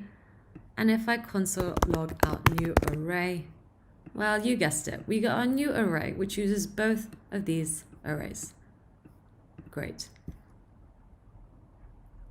So that is another thing that you might want to make note of. This method does not change the existing arrays. It returns a new array. Cool. Now, we could also concat strings with integers, strings with booleans. That is completely up to us. Concat is not gonna, discriminate against any of that, so go ahead. We can also do something like this. So let's just make a third array, array 3, 7, 8, 9. And then by passing through array 3, we are essentially joining together all 3 of the arrays. Okay, so it is quite flexible. I hope that was useful. Once again, please do have a go at writing these yourself. By building that muscle memory is the only way you'll really get to grips with learning these JavaScript methods. Okay, so I just want to talk to you about the join JavaScript method. Let's get to it. The join JavaScript method creates and returns a new string. So I'm just going to say returns a new string, because I think that's important for you guys to remember, by concatenating all of the elements in an array. Okay, so not like concat, it is going to literally take everything in an array and join it together. So for this, I've actually gone ahead and used document and querySelector. I did not make these up. This is a JavaScript method that will allow us to search for the div or element with the class. So we've got a dot here, so we know we are searching for a class name of text. So essentially we are searching for this div with a class name of text. So we're going to search for any element with a class name of text. And we're going to store it as a const that I have chosen to call text display. Okay, so that is how we would get that div. And then I would grab the text display and use a JavaScript property of inner HTML. So once again, I'm not making this up, to assign whatever we want. So let's just go ahead and write test. And there we go. You will see the string text show up in my div, which is in this orange body. Okay, now let's use join on an array to try test it out. I just want to show you how you can use the join JavaScript method. And for this, I'm just going to make another array. Let's go ahead and call it emotions. So I'm going to make an emotions array. So instead of saying the word text, I just want to use emotions there. So whatever we type in here should show up in our text display. Make sure that this is at the bottom, because obviously we will read this first, and then whatever is in our emotions we assign to the inner HTML of the text display, which is an element with a class name of text. So I'm just going to put happy. There we go, happy. Let's put sad. And let's put confident. I think that's an emotion. So at the moment, we have these 3 elements in our array. They are strings. So we've got 3 strings in our array.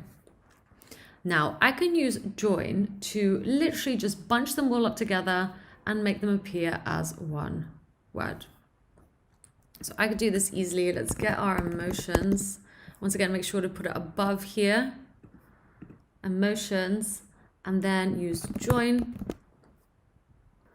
like so. So you might not be able to tell, but if we actually console log emotions, you will see that is just one long string. Okay, that is opposed to what we were getting before. So if I just get the emotions, that is an array with 3 elements that are strings inside it. And once again, let's use join, and there we go. One string. So we can join up all of our strings like that. If I want to get rid of the commas, I could do that too. So there we go. By passing through an empty string, I'm essentially getting rid of the commas in between. So that is also quite cool. Essentially what I am passing through here, if I do pass through anything at all, will replace the comma. So because I pass through an empty string, a comma's been replaced by nothing. I can also replace it with that, or the number 2, or 3, or blah, blah, blah. It doesn't matter. Okay, so by leaving an empty string, you are essentially replacing a comma with nothing to get one word that says happy, sad, confident. Okay, now I did say this returns a new string, so it won't work if I just got emotions and use join on it. Okay, that will not work. You will see that has not worked. I am not getting all 3 words as one. I would need to store this because this returns something, okay? It like gives something back, so we need to catch it and store it as something else. So const new word equals, and then I just replace this with new word. We've called it back and we have assigned it to the inner HTML. So once again, I can just put that here too. All numbers. It is up to me. So that is how I would use the JavaScript method of join. I hope you can see how it's different from concat. It is totally up to you when you would like to use each one. I think it just depends on the problem you're currently trying to solve. I hope this has helped. So I hope by showing you both, you will be able to make that choice eventually. Okay, let's move on. In this next section, I want to focus on the JavaScript method of pop. The pop JavaScript method essentially removes the last element from any array and returns that element. For this, I have already pre-made a cinema board for us, so we can see some cinema names in our browser, and so that I can show you the pop JavaScript method in action. Before we get going, I'm just going to explain a little bit about what is happening here. So essentially, I have made this using HTML and CSS to look like a cinema board, similar to what you would see if you're going to watch a movie at the cinema. I have then picked out this lighter red square using document querySelector. So I am not making this up. Document and querySelector. querySelector is a JavaScript method that will essentially look into our HTML document and look for an element with the class name. We know it's a class because of the dot of display. So let's go in here and you will see a div with a class name of display. That is styled to be like coral, so we know this is the element that we mean. So I am finding that using querySelector and I'm storing it as display for us to use in our JavaScript file. Okay, so let's think of some movies, const movies equal, and then let's open up an array because we're going to use pop on that array. And the movies I want to put in are Argo, Aliens, and Fear. So there we have our 3 movies in an array. We know it's an array because we open up these square brackets and we have 3 elements, which are 3 strings in our array, which we have stored as movies. If I console log out movies, get our console log up, you will see we get them back here. We don't want the console log for now, so I'm just going to put it down. Okay, now let's actually get to putting the movies into our display. So I'm going to use display. So I'm literally grabbing this. So we're grabbing the light coral square. This is actually a JavaScript property. So using inner HTML, I'm going to set the inner HTML of my div to be the movies. Okay. So we can now see the movies in our browser, so it's going to be easier for us to put pop into action. Now, say I want to just remove the last movie from our list. Well, I could do this super easily. I need to do it above the inner HTML, so before we assign the movies to our display. So I'm going to do it up here. I'm going to grab my movies. I'm going to use pop, like so. And there you go. You will see I have now taken this array and essentially removed the last item from our array. Now, it is important to know that the pop method changes the length of the array, okay? We're not creating a new one. We have changed this array. At the moment, this might not mean much to you, but as soon as we start looking at other JavaScript methods for arrays, this will make a lot more sense. For now, just remember or make note in your notepad that pop changes the length of the array. It does not create a new one.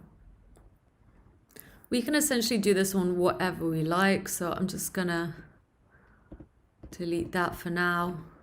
So we've got all 3 of them back. Now say I, instead of had 3 strings, I had 3 objects. So I'm just going to create 3 objects. There's 1 object, 2nd object, 3rd object. So you can see 1 object, 2 object, 3 object. And in my object, I have name Argo. That's the name of the movie. And then length. Let's just say, I don't know how long it is, but let's just say it's 136 minutes.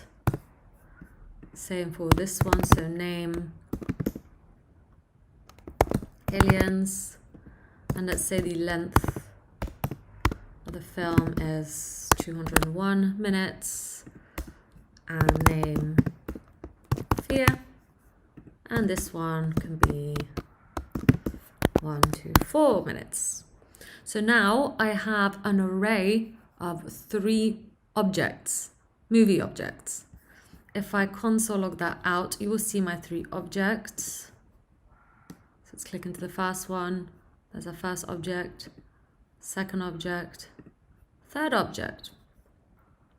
Now, if I console log out movies, there's 3 objects. So as we can see here, I'm just going to select that and shut it down. And if I take the movies and go pop, and then I console log movies again, you will see I only have 2 objects. So once again, pop works on an array. No matter what is in the array, it can be a string, it can be an object, it can be a number. It will simply get rid of the last element in your array. So yep, as you can see, we have this object and this object. This one has been removed, so the last one has been removed thanks to pop. Great. Okay, I'm just going to delete this for now. Now I want to show you the opposite of pop, and that is shift. Let's do that in the next section. In this section, we're going to talk about the shift JavaScript method that removes the first element from an array. Let's do it now. In this section, we're going to look at the shift JavaScript method and how to use it to remove the first element from an array. Using this method, we'll remove that item and return the removed element as well. It is also important to know, so make a note of this, that this method changes the length of an array. This might not mean much to you now, but when we start looking at other JavaScript methods, this will make a lot more sense. Okay, so just remember that shift will change the length of the original array. Let's get up some movies again. So this time, let's get the movies Goodfellas, Wolf, and Jumanji. Now, just like we did in the lesson before, I'm going to take the display. So I'm grabbing the display, which is essentially this light coral square. So I'm grabbing it using the document and query selector. These I did not make up, and I am searching for the div with the class name, so dot for class name of display. So I'm grabbing that here and using a JavaScript property in a HTML, I'm just going to whack in my movies array. That's a bit too long. Let's change the first one to be another film. So I'm just going to go with clue. There we go. Now they fit. Okay, so this time I don't want to remove the last item from my array. So I don't want to move Jumanji. I want to remove clue. I could do so. So once again, make sure to do it above here, because whatever we have above here will be put in the displays in a HTML. We'll grab the movies array and just use shift on it like this. Okay, so now you'll see that clue has been removed from our array. So that's all we can see in our display. I could also do this with numbers. So for example, I'm just gonna make another array, const count equal, and then 1, 2, 3, 4, 5. So now, if I got the count and used shift on it, what do you expect would happen if I spelled shift correctly? Well, I would expect that the 1 would disappear. Let's check that out. Let's assign it to the inner HTML of our display. And there we go. So our array has been taken here, and we have taken off the first item from our array, and then we have put it in the display. We have changed the array. We have changed its length.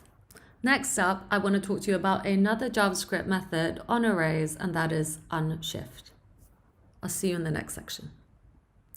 In this next section, we're going to be talking about unshift, the JavaScript method that adds one or more elements to the beginning of an array and returns a new array. So let's do it. Okay, so as mentioned, the unshift method adds one or more element to the beginning of an array. It is also worth noting that this will change. So this will change the array. It will change the original array that we are working on. This might not mean much to you now, but once you start looking at other JavaScript methods on arrays, this will make a lot more sense. We are going to be changing the original array. So once again, let's get a const up. This time, let's pretend we aren't in a movie theater, maybe a play theater. So const plays, and let's think of some plays. So I'm just going to put one for now. I'm going to put Hamilton. And then I'm going to get the display. So here we have selected the light coral square, so we can use it in our JavaScript. And I'm going to use a JavaScript property of inner HTML. And to it, I'm going to assign the place. So at the moment, we just see Hamilton. Hamilton is the only play that is playing at our theatre.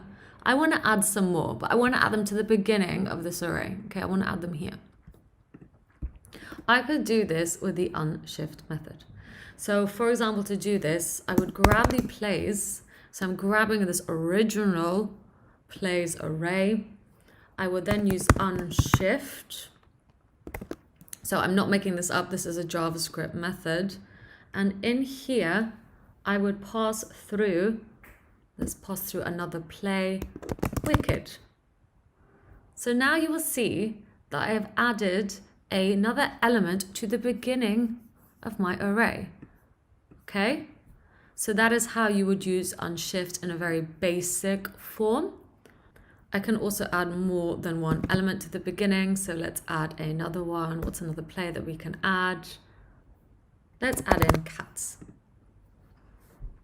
And there we have it. We have now added 2 new elements to the beginning of our original array.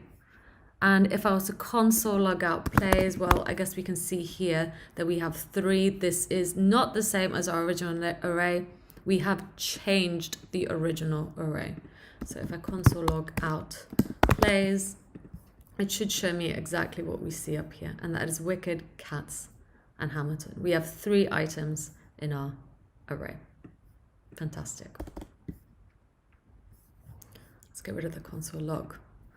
Next up, I want to talk to you a little bit more about the JavaScript method of push on arrays. I'll see you in the next lesson.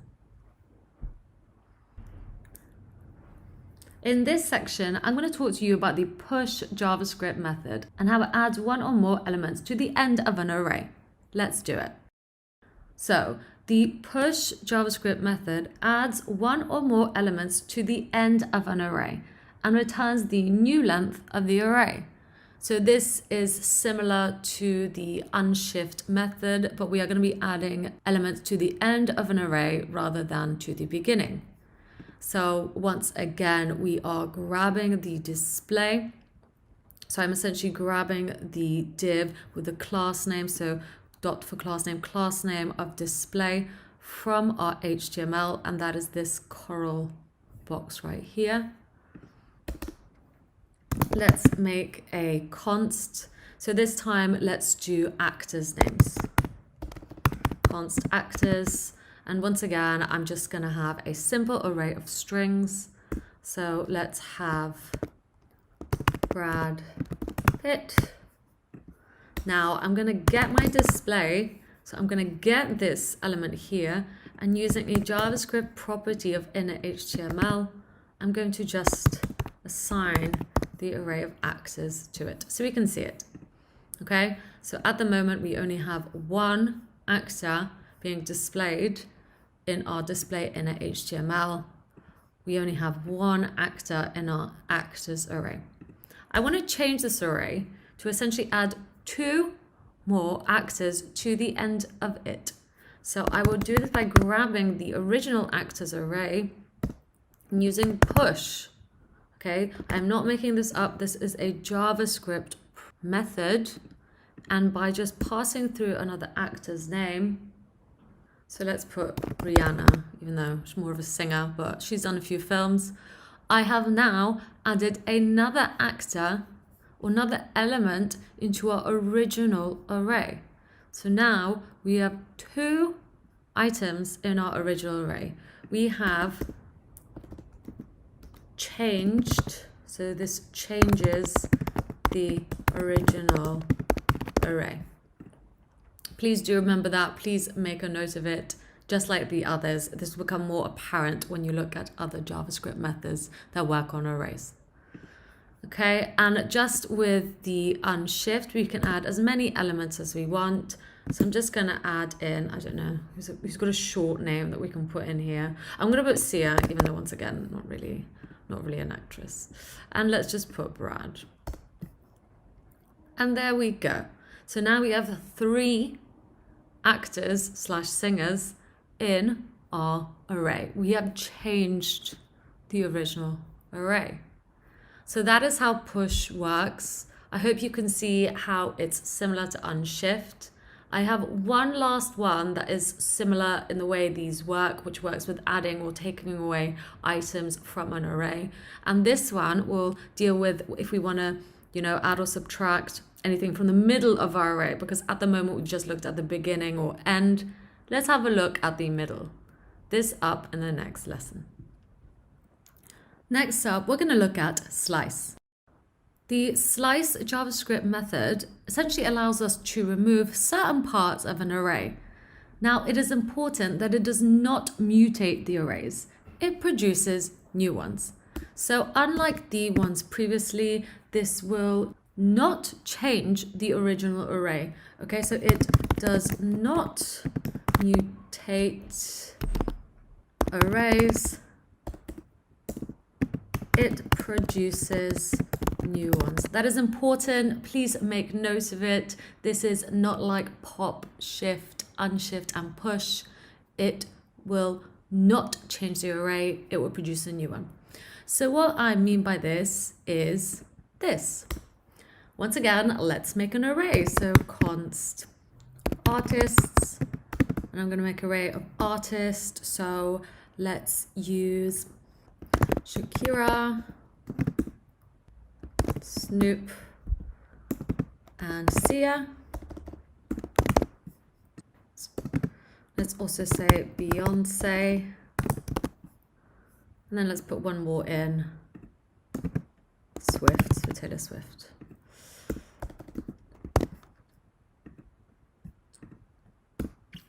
Okay, so that is my array of artists. Now, say I just want to take out Snoop from my list, okay? Because then they'd all be women. So let's do that. Let's get the artists array. Now I'm going to use slice. And to use slice, you can pass through two things. So you can pass through a start and an end, right? So a start index and an end index. I'm going to show you what I mean by this. The start index, if I wanted to take out Snoop, would be 0, 1. So I'm just going to console log this to see what is happening here. And then I would pass through a 2.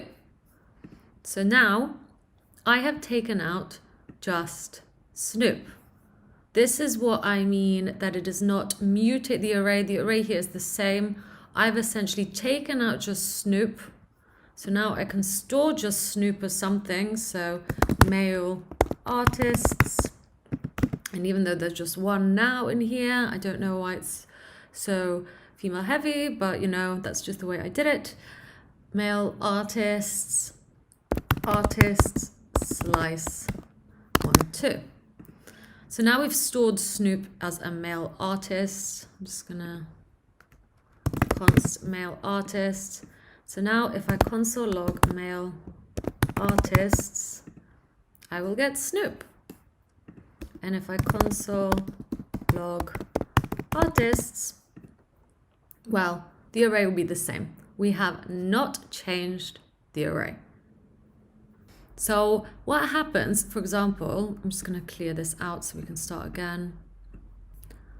If I wanted to remove every artist that doesn't start with the letter S, well, that would mean removing the last 2 artists. So const not S artists. Please do bear in mind that this is not how you would search for strings that start with the letter S. We are just using a static array for this example that doesn't change. Okay, we are just giving examples of how to work with slice. You would not literally search for, strings starting with the letter S this way. If we, however, want to remove the last 2 items of any array, no matter what is in the array, it does not matter what is in the array, we are removing the last 2, we would do it this way. And I would do so by grabbing the artists array and then using slice. And I can actually just pass through 1, 0, 1, 2, 3. Oops, 3. So now if I console log not S artists, I would get Beyonce and Swift. I don't need to pass through a end. So as we mentioned, we pass through a start and an end. I don't need to pass through an end because we just want to continue to the end of the array. So anything from index 3 onwards will get taken off and saved as not S artists. Okay, hopefully that makes sense. Just for syntax purposes, the syntax for using slice would be array. So whatever array we want, the JavaScript method of slice, so I did not make this up, and we would pass through a start and an end. That's pretty much it. Make sure these are indexes, so as if you're starting from 0, 1, 2, 3, 4. Great. So we have our artists. Now, using what we learned, how do you think that I would put in the first 3? So I just want to display the first 3 artists in my display. Have a think about it. Well, I'm going to store them as const s artists. And then I would get the artists. I would use slice and pass through 0 and 0, 1, 2, 3, as we want to stop after the third. So here 0, 1, 2, 3. We don't want anything past that. And then I would get the display. I'd use inner HTML, so the property of inner HTML. Oops, inner HTML like that equals, and then S artists. And there we have it. We have Shakira, Snoop, and Sia playing at our very exclusive theater that only allows artists that start with S to play. Weird, I know. Let's actually change it to a small s just to be on the side of best practice. Next up, we have the JavaScript method of splice. So the splice JavaScript method changes the content of an array by removing or replacing existing elements and or adding new elements in its place. Okay? Don't worry if you didn't understand any of that. I'm going to show you what I mean now. Now let's make an array. I'm going to call it movies. So what kind of movies should we have? Let's have Elf, Annie, and let's have Hero 6. Okay, I'm just going to put these movies in our display. So I would do this by grabbing the display. Okay, I'm grabbing this. I'm going to use inner HTML to essentially assign the content of this array to the inner HTML of the display. So I would do so by just grabbing the array like so. And there we go. We get Elf, Annie, and Hero 6. So our array is essentially showing up in the inner HTML of our display. Now, what if I want to remove Annie? I could do so with splice. What I would do is essentially grab the movies array, use the splice method, so I'm not making this up, I'm using it on my array, and because I want to remove Annie, well, I would pass through a 1. This is because Annie is in the 0, 1 first position, or index 1 in my array. So if I pass through a 1, well, you'll see that Annie and Hero have been removed. But if I pass through a 1 again, you will see that Annie is the only one being removed.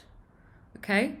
So that is how splice works. I've just removed the item in the array with index number 1. I can actually also add another parameter to this. So I want to replace Annie with something else. I'm going to replace Annie with Mulan.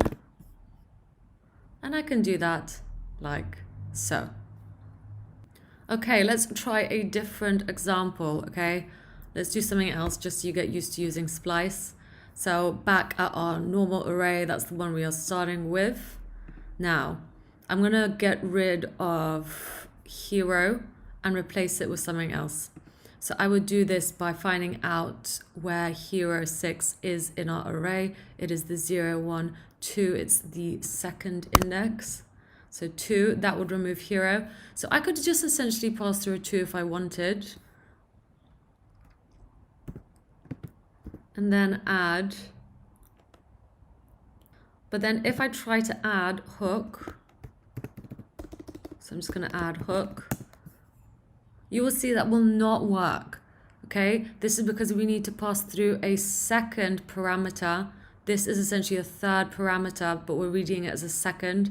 We can replace things by the third parameter. So for this to work, I would have to put in a 2, just like that. Now, what if I didn't want to replace hero 6 with hook? I simply just wanted to add hook into my array here. So let's do that again. Well, if I wanted to add hook here, it would be in the second index. And then I just want to add hook. So I would actually just use a 0.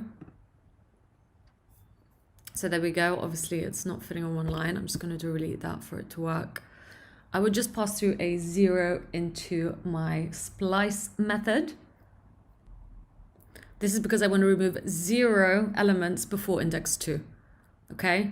So I'm removing 0 elements before index 2. So nothing's changing. I'm just simply inputting hook into my array.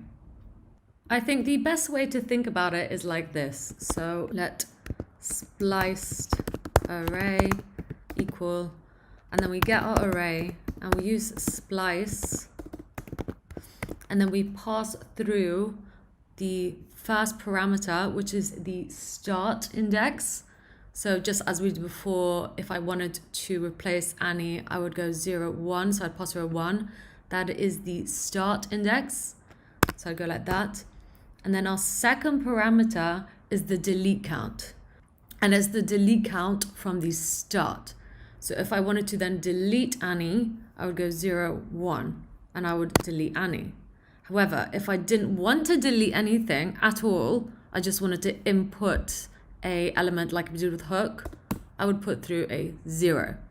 And then after that, we would put through the item that we want to replace. So for example, hook. So once again, that is the start index that we passed through, the delete count, and then the replacement. Okay, so I'm just going to move this out of the way so you can read it. If you ever need to think about it, that is the syntax for splicing an array. Start, delete count, replacement. Okay, let's carry on. Next up, we have the forEach JavaScript method.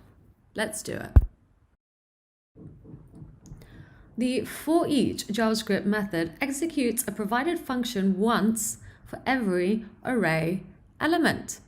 What I mean by this is that if I decide to change, for example, all of these pink flowers, yellow backgrounds to red, I could do this in a single line of code. I'm going to show you how now. So first off, let's actually get the yellow circles in an array so we can work with them.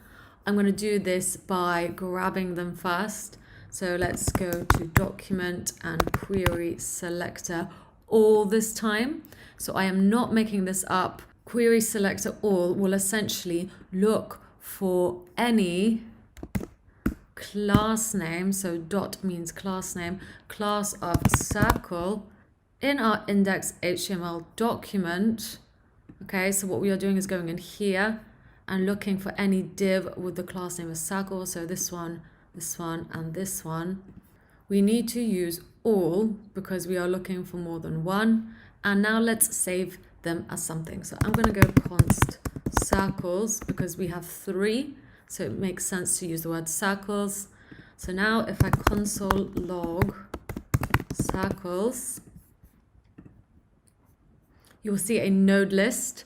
So you might remember that node lists aren't particularly arrays. Okay, it's a node list, but we can treat them similarly for each. So we have our first circle, our second circle, and our third circle.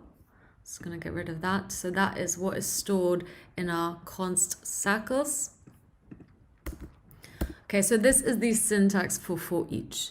We have the array, and then we go for each, and then we open up our parenthesis, and in here we can call this whatever we want. Okay, it's just the first item of the array, so it's hypothetical, it's made up.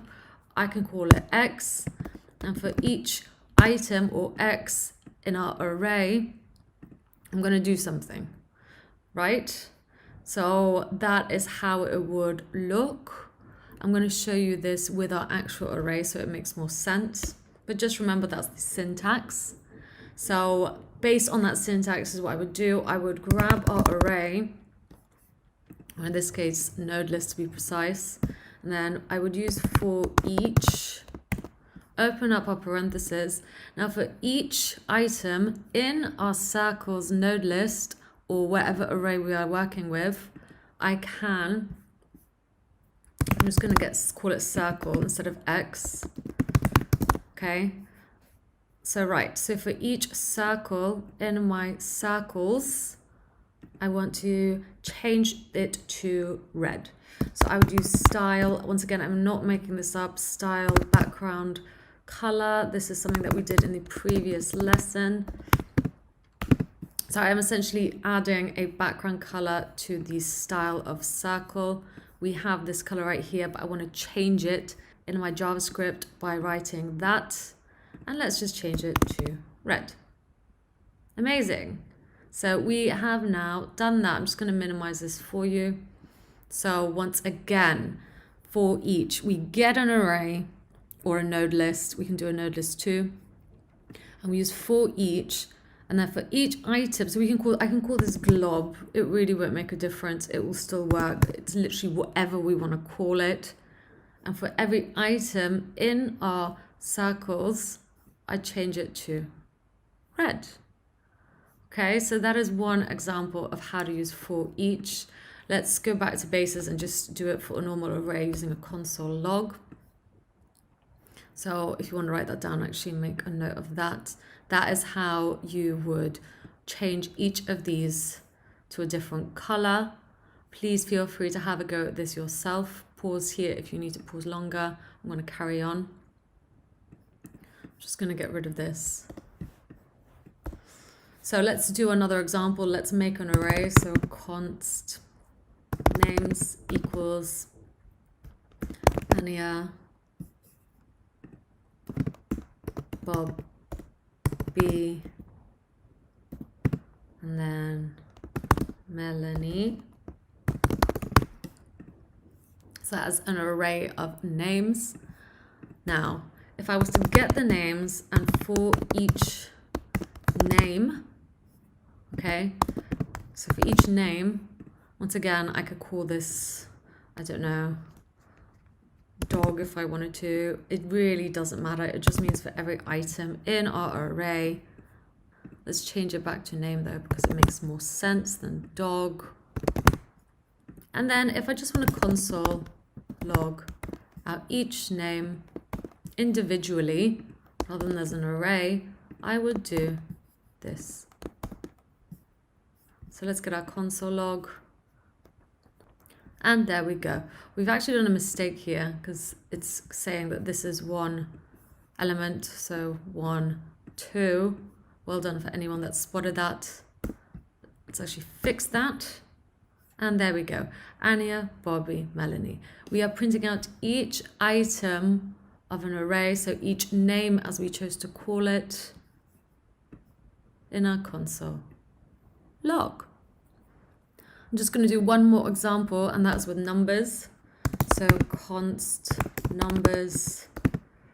Let's say we have, actually let's make it more realistic, const scores. So here we have an array of random scores. Here we go.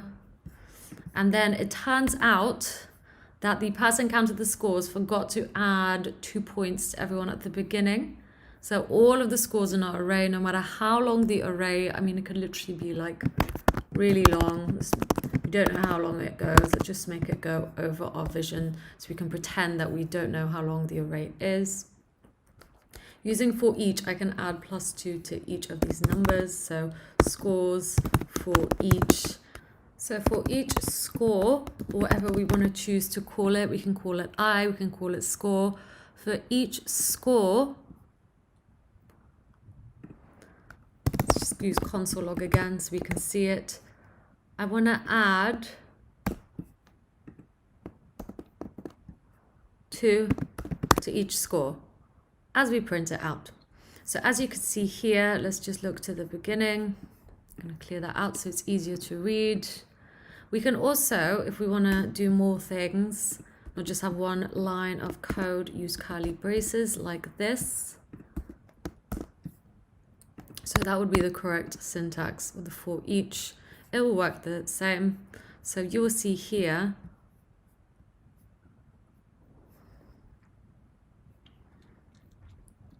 that we have added 2 to each of the scores. So 32, 1 to 34, 5, 4, 3, 1 to 5, 4, 5, and so on, and so on, and so on. Okay?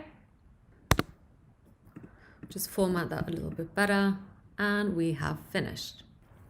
Okay, so we've covered using forEach for elements in our browser. We've covered it for strings, and we've covered it for working with integers and arrays too. The forEach method is very powerful. It is considered to be a loop, just like the for loop, so it's very similar to that. It's just your preference as to when you'd like to use each one and if it's more suitable for a certain problem. Let's carry on. In this lesson, we're going to talk about the JavaScript method of sum.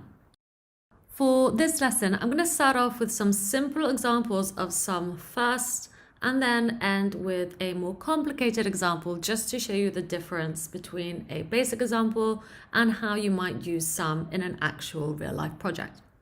So let's get to the basic examples first. The sum JavaScript method tests whether at least one element in an array passes the test implemented by a provided function. So what I mean by this is, let's get an array and let's call it scores. And our scores are going to be 23, 56, 76, and 59 out of 100. Now, I want to check whether some scores are above 50, okay? And if some scores are about 50, well then, let's just say we pass the test, okay? So these are our overall scores for the year. If at least one of them is 50 or above 50, I pass. That's the sort of score I go to. So let's do it now. I'm going to essentially console log it out so we can see. I'm going to get these scores. So scores, my array of scores. I'm going to use the JavaScript method of sum. So I have not made this up. This exists as a JavaScript method. And for each score, if that score is bigger than 50, okay, well, we get a true. This is because 2 of our scores are bigger than 50. So now if I change this to be lower than 50, we get a false. This is because none of the scores are above 50. So scores some of the scores above 50, no, false. That's how we would read that line. Okay, so that is a very basic example of how we would use sum. So just remember, with sum, we are checking if any of the elements in our array meet a certain rule. And if any, even just one, meet that rule, we get the Boolean of true. Otherwise, we get a false. Let's try it again. So I'm going to write something else just so you get a better understanding of sum. Const countries. Let's get some countries up. So Afghanistan, Poland, South America. Okay, so we have an array of 3 countries. Now countries, sum, country. So once again, this is very similar to forEach. This is the syntax. So I can call this whatever I want. I can call this glob and I could call this glob. Essentially, it doesn't matter. We are just giving this a value so we can check for each item in our array. And if glob, you need an arrow function for this as well. So if glob, so for each glob or country, let's actually change it back, country. And if each country, so we check each country, and if any of the country deeply equal Poland, then we want this to return true. So we're just finding out if Poland exists on our array. So console log that, and we indeed do get a true. So that is how sum works with strings, for example. So we are getting the array, then we use sum to check if some of the elements in our array match our rule. And if some do, even one, then we return a true. However, let's put another country that is not in our array, Russia, then we get a false because Russia is not in our country's array. Great. So that is how sum works with a basic example. I'm now going to show you a more complicated example to show you how you might use sum in an actual real life project. Don't worry if this is a bit too much for you. I just want to show you in case it comes up. I do use this example in my Tetris tutorial. So if you want to have a go at that, please do make a note of this. It will definitely help you understand what I'm doing in that walkthrough. Okay. So here we have, I'm just going to clear this up for us. Here we have 3 hearts. I have a hole in one of the hearts. So if you see here, I have one div that has a heart, but it also has a child div in it that has a class of hole, which is this black thing right here, and then another heart and another heart. So what I have done is essentially in my JavaScript picked out each div with a class of heart. So if I console log out hearts, because we took them all, we searched for them in our document, we searched for them by class name and the word heart, so the class of heart. We use querySelector all and document to do this. Once again, I did not make these up. This is a JavaScript method. And if I console log hearts, I get a node list of the 3 hearts. The first one, of course, having a child div inside. Now, unlike before, I'm actually going to create an array out of this.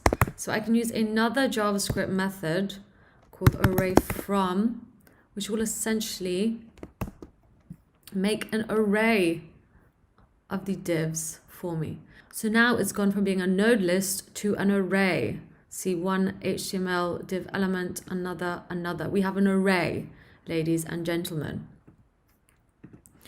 Great, so that is what I get back when I console log hearts. So now if I get my hearts array, I want to write something that says if there is a hole in any of my hearts, I am heartbroken. So hearts sum, I'm going to store this as const is heartbroken equals heart sum, and then for each heart, so I am checking in my array of div elements for each heart, for each div with a class of heart, I'm checking if that div has child nodes. So there's another thing that I'm not making up. It is a JavaScript method that's going to help us check if the heart has any child nodes. So now if I console log is heartbroken, I get true. This is because there is indeed a hole in one of my hearts. Or precisely, if I was to talk about this in programming languages, one of my hearts does have a child element inside it, okay? So that is how I would do it. If I was to then get rid of this hole, so I'm just going to go ahead and get rid of that here.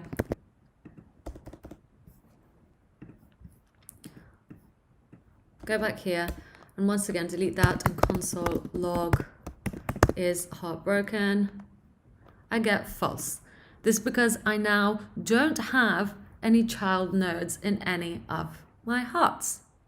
So that is just one example of a slightly more complicated way that you could use sum, or the JavaScript method of sum. Great. I hope that made sense. Please do write this down and have a go at this if you want.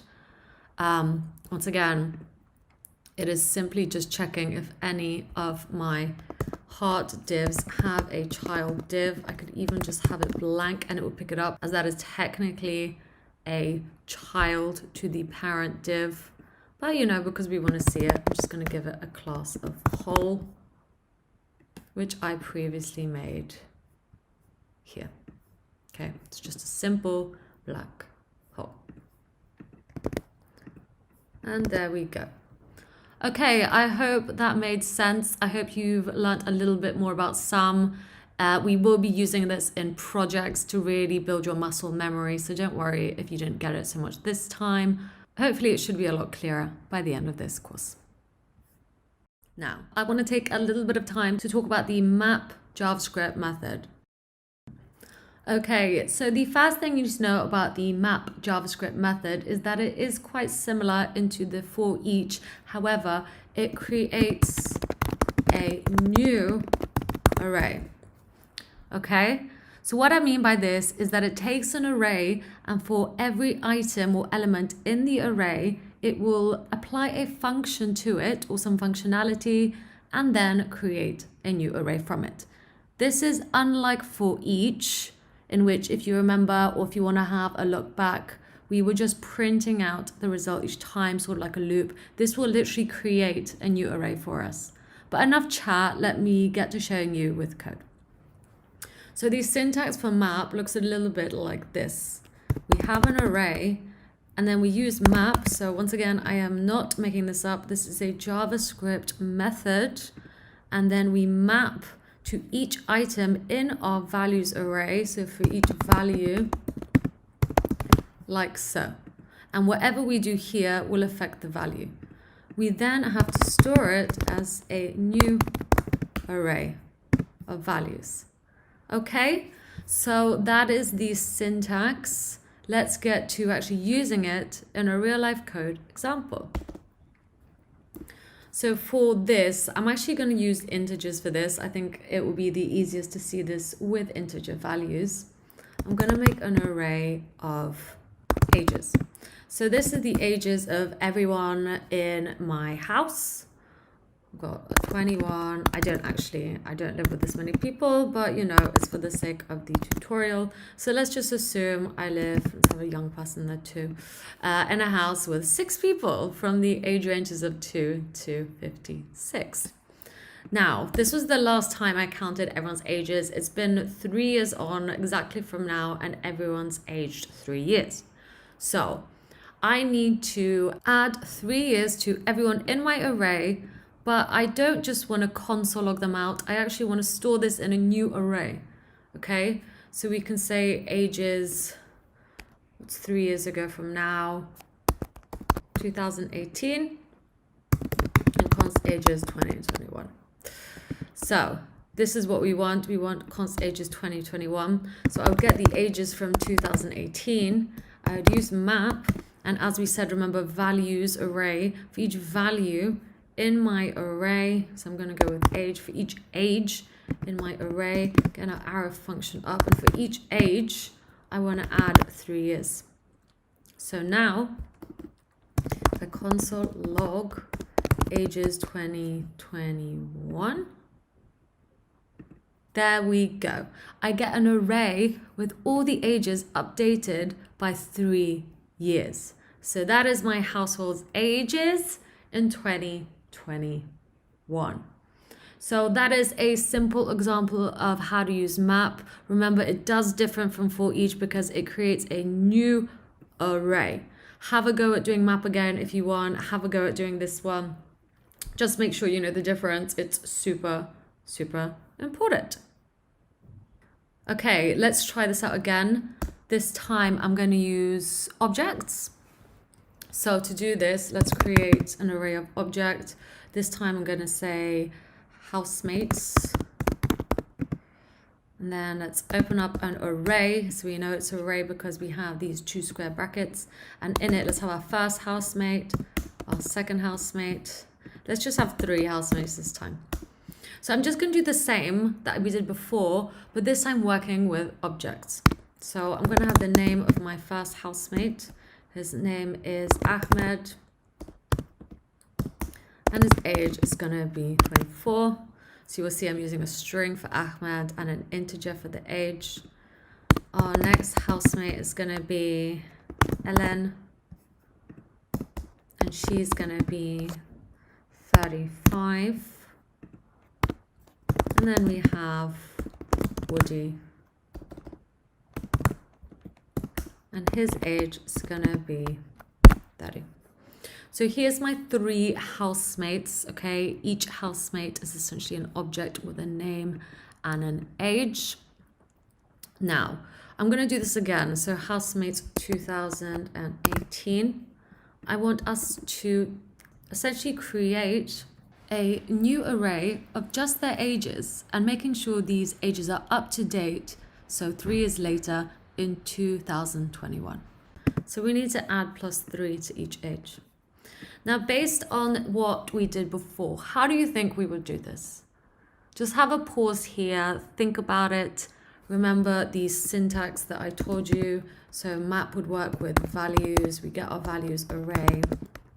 And then we map out for each value, use the arrow function and value.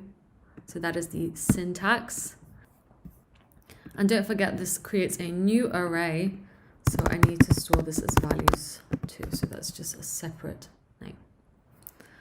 Okay.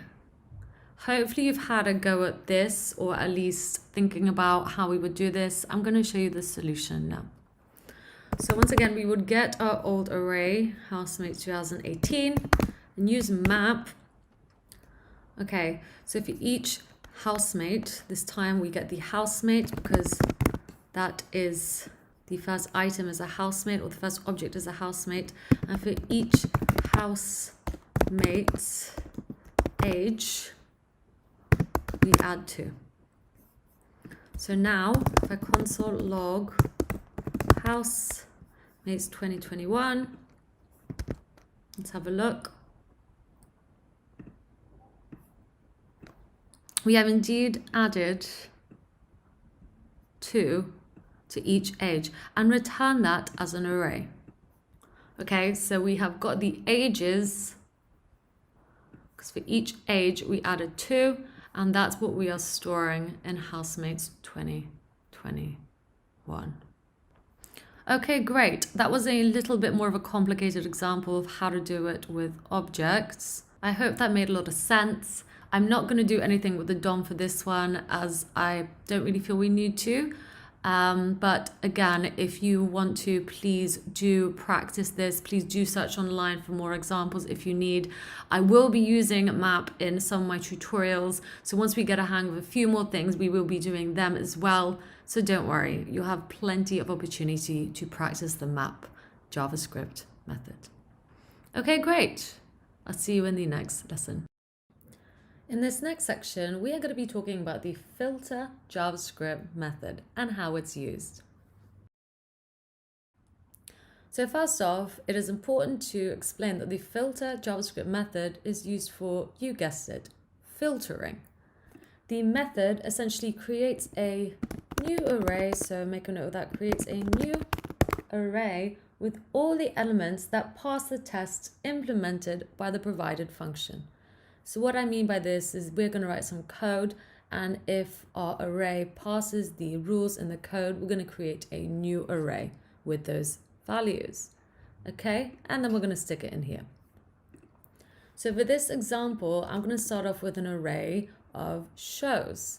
I've put in some shows that I'm really into, so Lupin, Cobra Kai, 24, and Mr. Robot. We're going to use filter on this array first off to find out which of these show names is less than 5 characters, so we can put it in this box right here and it fits perfectly. And then we're going to do some more filter work, this time with objects and arrays. So I'm just going to show you the simplest way of using filter. And how I would do this is, I would grab the shows array, and then we said that we want to only filter out any string that is less than 5 characters in length, okay? So let's do that. We can easily filter out every single show name that is less than 5 characters or equal to 5 characters by getting the shows array using filter. So I did not make this up. Filter is a JavaScript method. And then similarly to forEach, we would grab the word. So I can call this whatever I want. Okay, I can call this I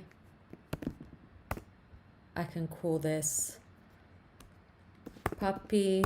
It's totally up to you. This is essentially a syntax that essentially means for every element in our array. I'm actually just going to change that back to word.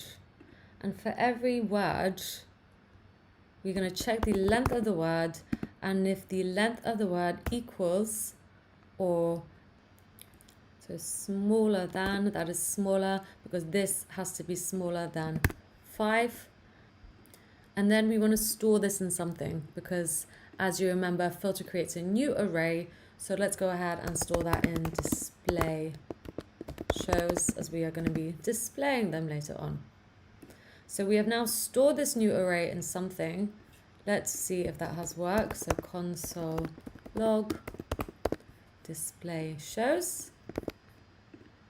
Let's get our console log out. And great. We now have a new array that has stored all the elements in our array that are either equal to 5 or less than 5 in length. By length, I just mean the character count. That is how you would use length on a single string, if you remember back to our previous lessons. So that is how you would use filter. That is a very basic example of how to use filter. For example, I could have equal to 5, and then I would just get Lupin. I could have greater than 5, and then I'd get Cobra Kai and Mr. Robot. And I can do a lot more other things. So that is just one example. Before we go on, I am just going to show it in our display. So once again, how do we do this? Well, if we have a look at our index HTML, you will see that the display is what we need to get. So the class of display, because that is that element right here. You will see that it is styled to be pale violet red. So let's grab our display. We're going to go into the document. We're going to go into the document, search for it using querySelector. We did not make that up. That's a JavaScript method. And search for the class of display. And let's store this as const display. Or if we want, we can save it as show display. It is up to us what we save this as.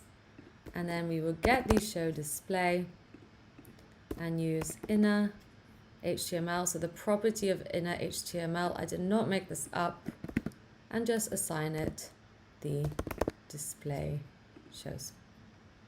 And there we go. There they are.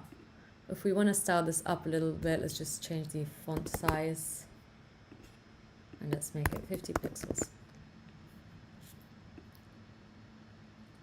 So there's our 3 shows. Okay, let's move on. Now say instead of an array, we had an array of objects. So I'm just going to console log this out so you can keep it there in case you need it. And of course we don't have any shows for now, so I'm just going to comment this out too. Say we had, so I'm going to do shows again. However, this time it's going to be array of objects. So there's one object, there's another object, and each object is going to be a show object. So this is a more realistic way of how you might see this in a working environment. So you'd have your object, it's going to have the name Lupin. We're going to have series. Well, I know it's got one series. I'm going to go one integer. Episodes, total 5. Okay. And then I could do the same for all the others. So Cobra Kai, so it's third series, and let's say in total it has 20 episodes or 30 episodes. I'm not exactly sure, but we don't need to be accurate for this. And then let's put 24. Once again, I really can't remember how many series this has, so I'm just going to be making these up. And the last one is Mr. Robot 3, and let's put 24. Okay? So now, instead of just working with a simple array like that, I have a much more complicated piece of data to work with, but we can definitely still use filter on it. So I want you to display the shows that have over 2 series in the making. How do you think you would do this? I want you to have a pause here and think about it before we move on. So feel free to get out your code editor, have a mess around. All you need for this is to get something like that and then use filter on this array in order to find all the objects or all the shows that have series of over 2. So it would be these 3 that you need to store in a new array. Okay, I'll see you in a bit.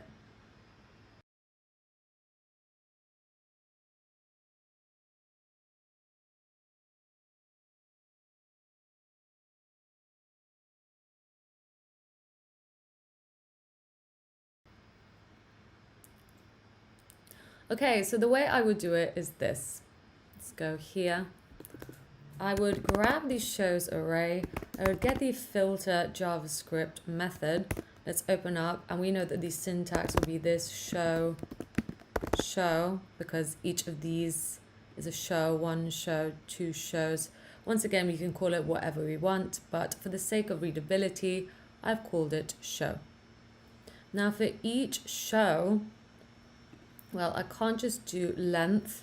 I need to get the shows series and check if it is larger than 2.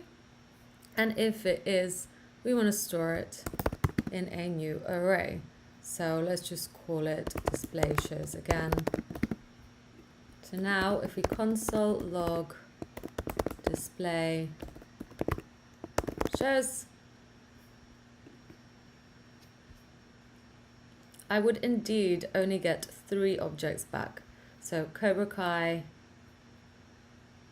24, and Mr. Robot. Okay, great. That is how we would do it. That is the solution to using filter. I think we're ready to carry on.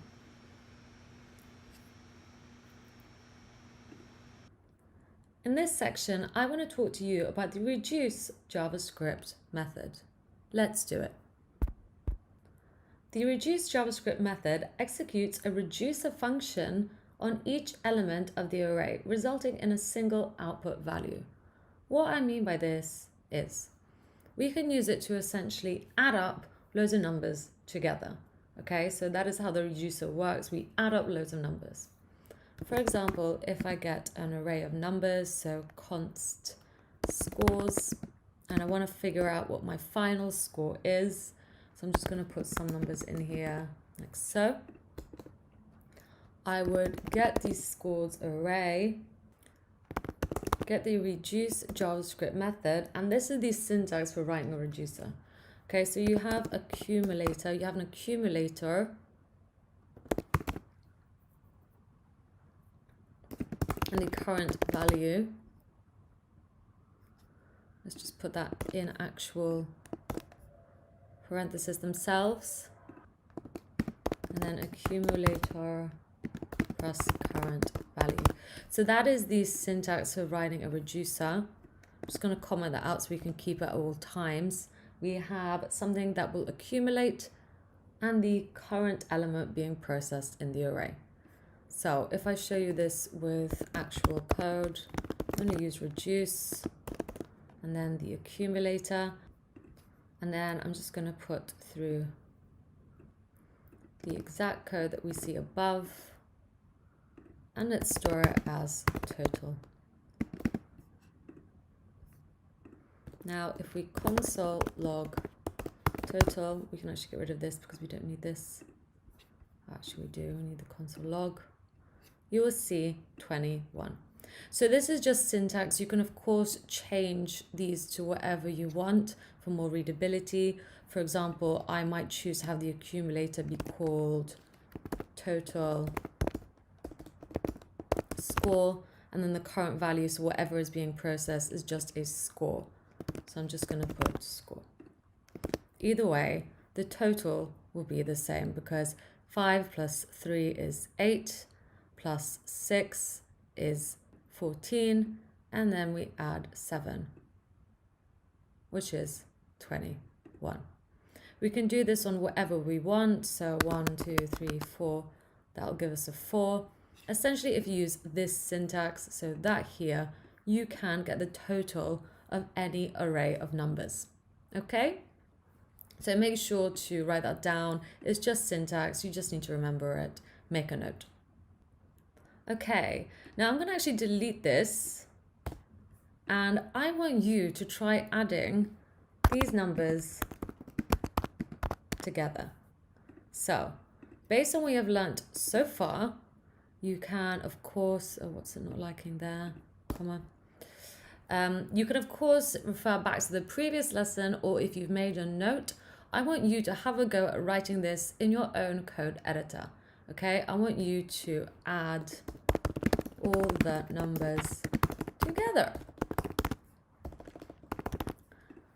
Please have a go at doing this yourself. Once again, feel free to Google, feel free to go back on your previous lesson, just have a go. Okay, I'll see you in a bit.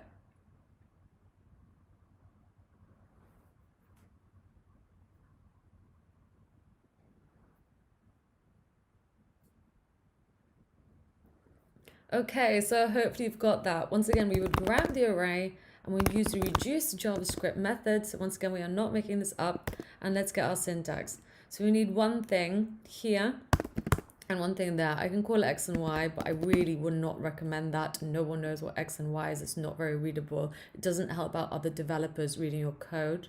And then I would simply put X plus Y.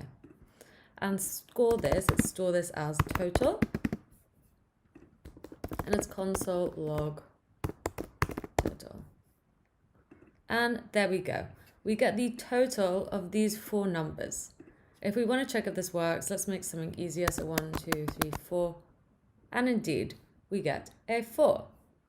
So as I mentioned, I really wouldn't call this X and Y. I've just done it this way so you can see that it really doesn't matter what we put at these 2 values and what we put here.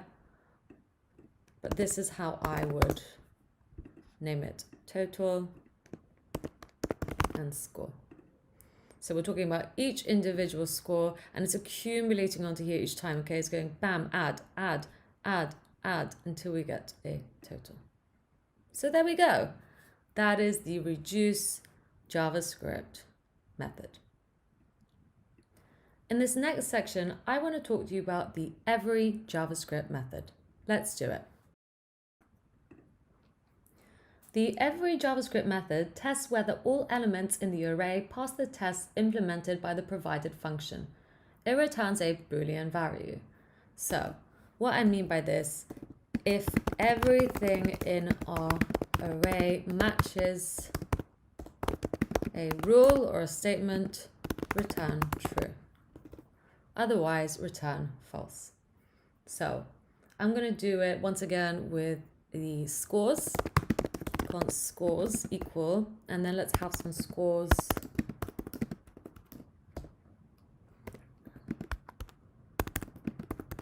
There we go. I think that's enough. We have an array of scores. Now, well, let's put something else. Let's put test results, sure. let's pretend we are a teacher in a classroom and we have some test results. Now, someone has asked us to check if all of our students have received over 30%. Okay, we just want to know if the students have got over 30%. Well, I could do this with every. I would do it like this. So let's get our array, so test results, and then use every, and then check. So I'm going to get the test results. I'm going to get result. Once again, I'm calling this whatever I want. And for each result, I need to check that it is larger than 30. Okay? So that's how we would do it. Once again, I can call this whatever I want. It really doesn't matter. I can call it I can call it X. It just means for every item in our array. So for the sake of readability, I'm going to call it result. And let's console log this to see what we get. So we should get a Boolean of true because all our results are indeed over 30. So I know I've put this in a console log, but another option is to actually save this as something. So if I saw this as const class pass, has class passed equal. So if I console log class, or maybe just class passed true, that makes more sense readability wise. Console log class passed true. However, if I put one of these to 26, we get a false. This is because not every one of our items in the array matches this rule. Okay? So that is how every works.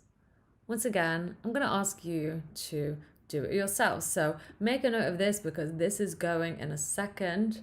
This essentially is the syntax. So this bit right here on an array, and boom, there it goes.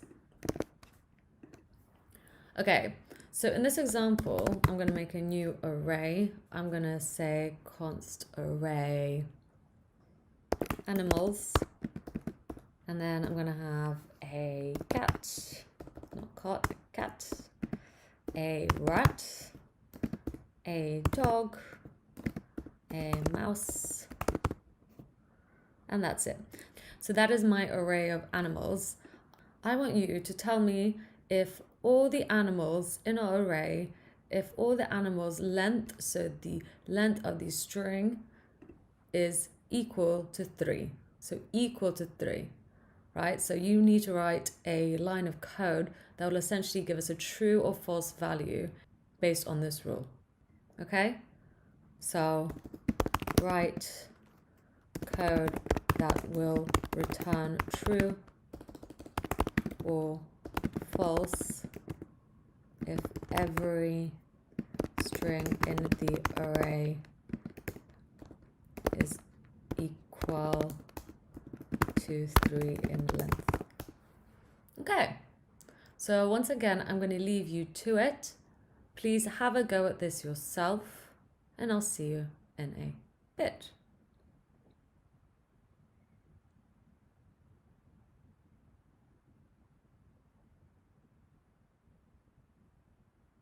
Okay, so the way I would do it is this. I would grab my animals array, I would use every, and then I'm going to pass through an animal for each animal, for each animal length, so this is a property that we used before, deeply equals 3, and then let's store the answer, or let's just console log it for now. We get a false. This is because mouse is 5 characters long.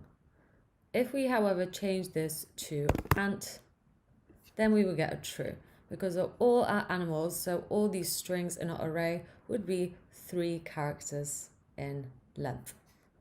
So once again, I could also store this as something, so I'm just going to cut this out, and let's store this as const 3 letter animals, or is a 3-letter animal because it's going to return a true or false.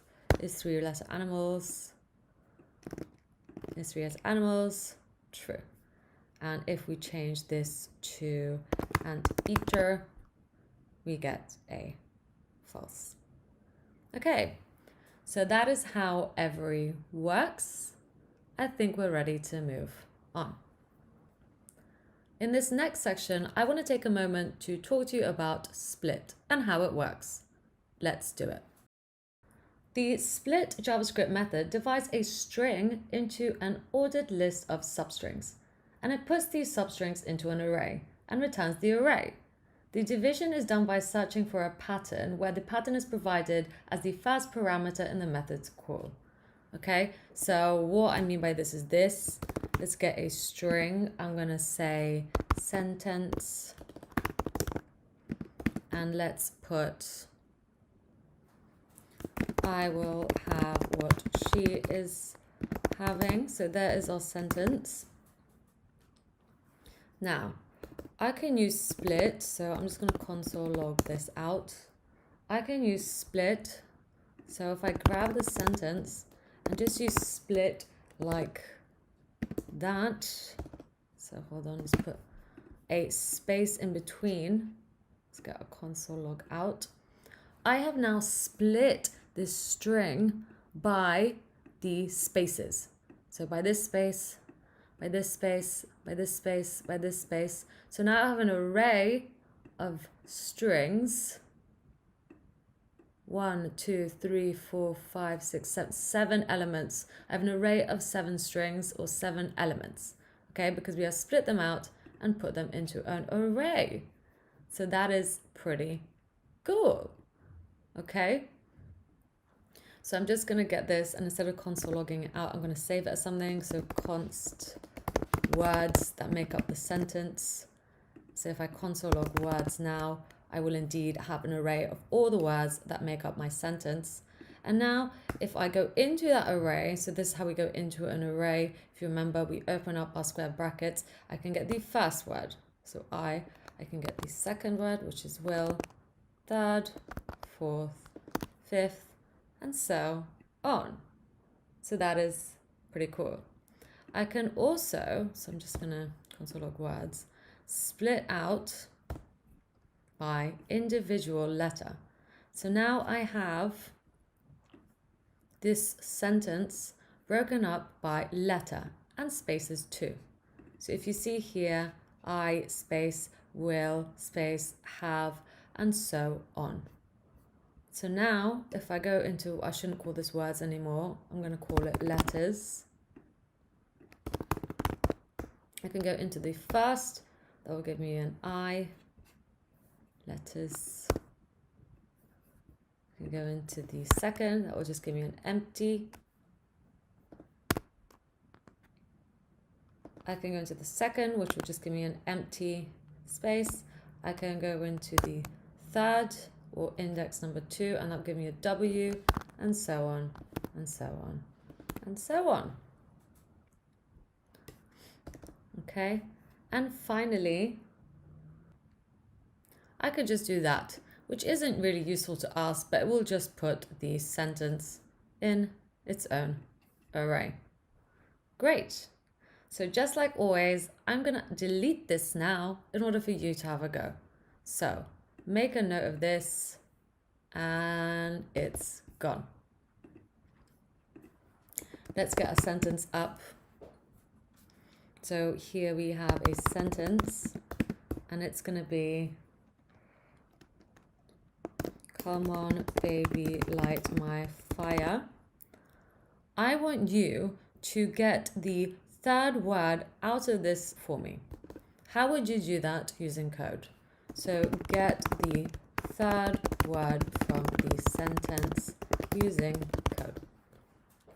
I'm going to pause here while you have a go at doing this. We did cover it in everything we just learned, so feel free to have a look back or Google. The choice is up to you. I'm going to pause here while you do this.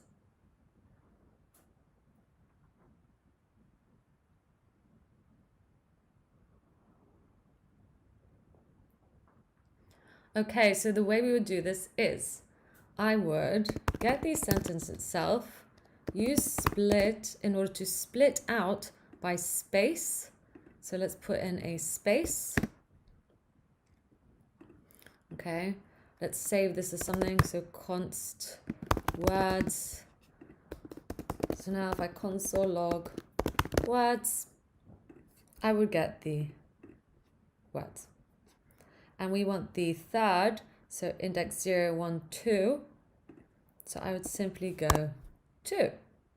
And there we have it. We have the third word in our array. So once again, I could choose to store this as something or like word. Store that here. So now our variable word is the third word. Amazing. I think we're now ready to carry on. Okay, it's now time for some array work. We have learned a lot about arrays in these past few lessons, and I really want to put it all together. So this next section is going to be quite difficult, so please don't be scared if you find yourself really struggling. It's meant to be hard. I really want to throw you in the deep end. The reason why I'm doing this is because I'm going to give you plenty of time to solve this by yourself. And if you don't get it, don't worry. That's what I'm here for. We're going to go through the answers together. Once you have completed this section, or once you have watched this section, I really would advise to make a note of this section and practice it by yourself. There's going to be a few ways to solve each of the challenges, so practice solving it in loads of different ways if you wish. Okay, let's do it. Okay, welcome to this section on array work. As mentioned, this is going to be quite a tough section, so please don't beat yourself up over it if you don't get it. That's what I'm here for. We're going to go through all the answers together. So what I need from you is get up your code editor, and in your index.js file, I just want you to write this. Okay? So go ahead and do that now. Pause if you need. We are going to be using everything we've learned in the previous sections about array work in order to write functions to help us solve these problems. We have a lot to get through, okay? So this is going to be a lot of fun. Okay, so each of these is going to take the same format. I'm going to ask you to use a JavaScript method to write a function that does something. In this case, I want you to convert something into something else. So convert Fahrenheit values into Celsius values. You're going to use a function to do this and write your code here. This exercise or these exercises will involve some form of Googling. For example, you're going to have to Google how to convert Fahrenheit to Celsius if you don't know already, which I definitely don't. Okay? So I am going to pause here while you do this. The first one will be hard, so have a go at doing it anyway. If you don't get it, I'll go through the answer with you, and hopefully that should give you a clue into how to solve the rest of these as well. So pause here, have fun, Google, go wild, and I'll see you in a bit.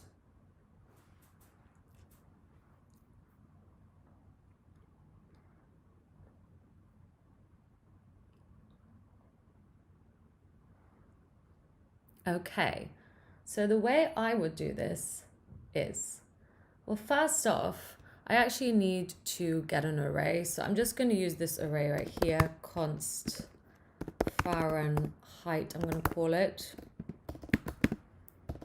And I'm literally just going to copy that. So now we have an array of Fahrenheit, and we need to convert it to Celsius. So, well, you would probably Google how to convert one to the other. So here we go, Fahrenheit in Celsius, or Fahrenheit to Celsius, should I say. And we know that we can use this formula. So I'm just going to copy that. I'm going to paste it here so we can see it at all times. So now we know to get something in Celsius that from Fahrenheit, I would have this number minus 32 multiplied by 5/9, and that will give me the Celsius value.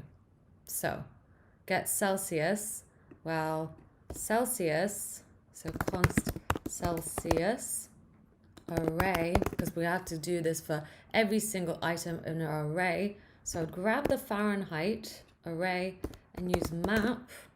So the JavaScript method that we learnt earlier to map over each of these and apply this logic to change it into Celsius. So const Celsius array equals getting the Fahrenheit array. So I'm getting the Fahrenheit, I'm getting this, and I'm using the JavaScript method of map to essentially change each one of these. So in my array of Fahrenheit, I could put value, and for each value, I would take away 32 and multiply it by 5/9. It's going to put this in parentheses as well, so it's easier to read. Now, I could do something like this. So I could say const or let Celsius array and then assign. So we're going to do our calculation. We're going to make a array, so a changed array of Celsius, and we're going to assign it here, and then that's going to get stored as a global variable. So now if I so first of all, we need to actually call the function get Celsius, and then it's console log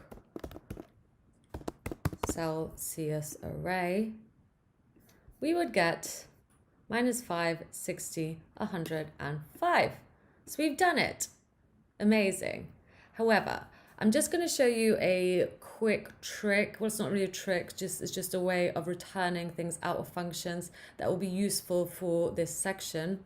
So instead of me getting our new array, storing it here, and then storing it as a global so that we can console log it out here after calling the function, I could just do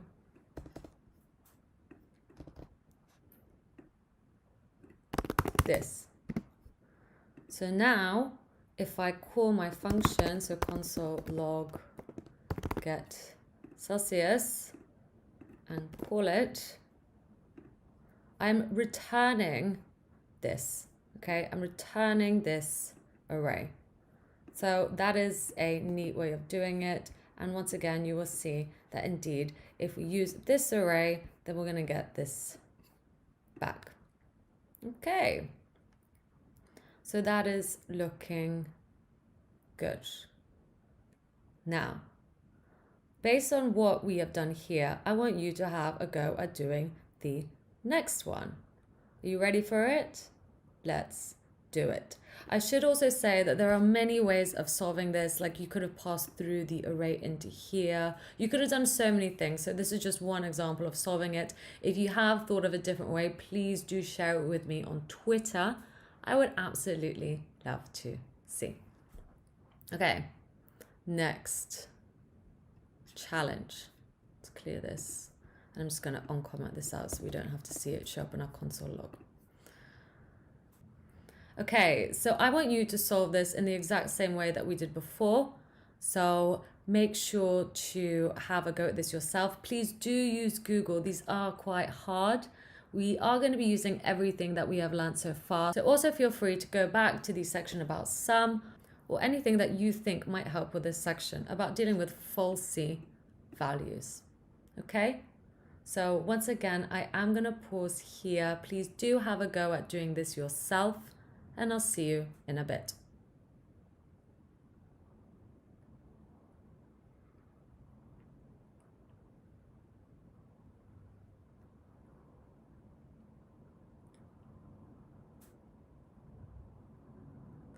Okay, so once again, I would start off by making an array so I can test this out. I'm going to call it array 1 or array, because we already have an array here. Oh no, we didn't call it array. Let's just call this array. And then I'm simply just going to take this array that's already pre-made for us. And we need to check, we need this to return a true, because some of these are falsy. Okay, some of these are falsy, so we need a true to come back. This, for example, is a falsy. So I would do this by grabbing the array and using sum, because we are told to use sum, and the syntax for sum. So we will need to pass something through, so an element in our array. I'm just going to call it element or item. And for each item, we are going to check if it is falsy. So if you remember back on our lesson about truthy or falsy, I'm going to check if the item is falsy. And I'm just going to return this. And then let's check for falsy and invoke the function. Just going to console log that too so we can see the answer. And we get a true. Okay, this is because none is falsy. If I change this to be a 1, for example, we get a false because none of the items are now falsy. So let's change that back to not a number because we know that is falsy, and we get a true. So that is how sum works. It checks if if some of the items in our array match a certain rule, then we return a Boolean response. And in this case, we are checking if something is falsy. So that was what the bang is doing. Okay, it's checking for a false or falsy item. So once again, you could have done this in a few different ways. It's totally up to you. If you've managed to do this in a different way, then please do let me know. Please do share it with me on Twitter. I'd love to see your solution. I'm all about creative solutions. So yeah, hit me up. Okay, I think it's now time to move on to the next question. So once again, I'm just going to get rid of this and let's carry on. Using the reduce JavaScript method, write a function that will return the total number of characters in an array, so that should be of characters in an array of strings. So for example, this array of 3 strings, rabbit, football, and cracking, returns 22, as there are 1, 2, 3, 4, 5, 6, 7, 8, 9, 10, 11, 12, 13, 14, 15, 16, 17, 18, 19, 20, 21, 22 characters in total. Okay, so I want you to have a go at doing this. Please use the reduce JavaScript method to do it. So we just recently covered that one, and I'll see you in a bit. Once again, as a reminder, this is all you need to write out in your code editor, and your code goes here.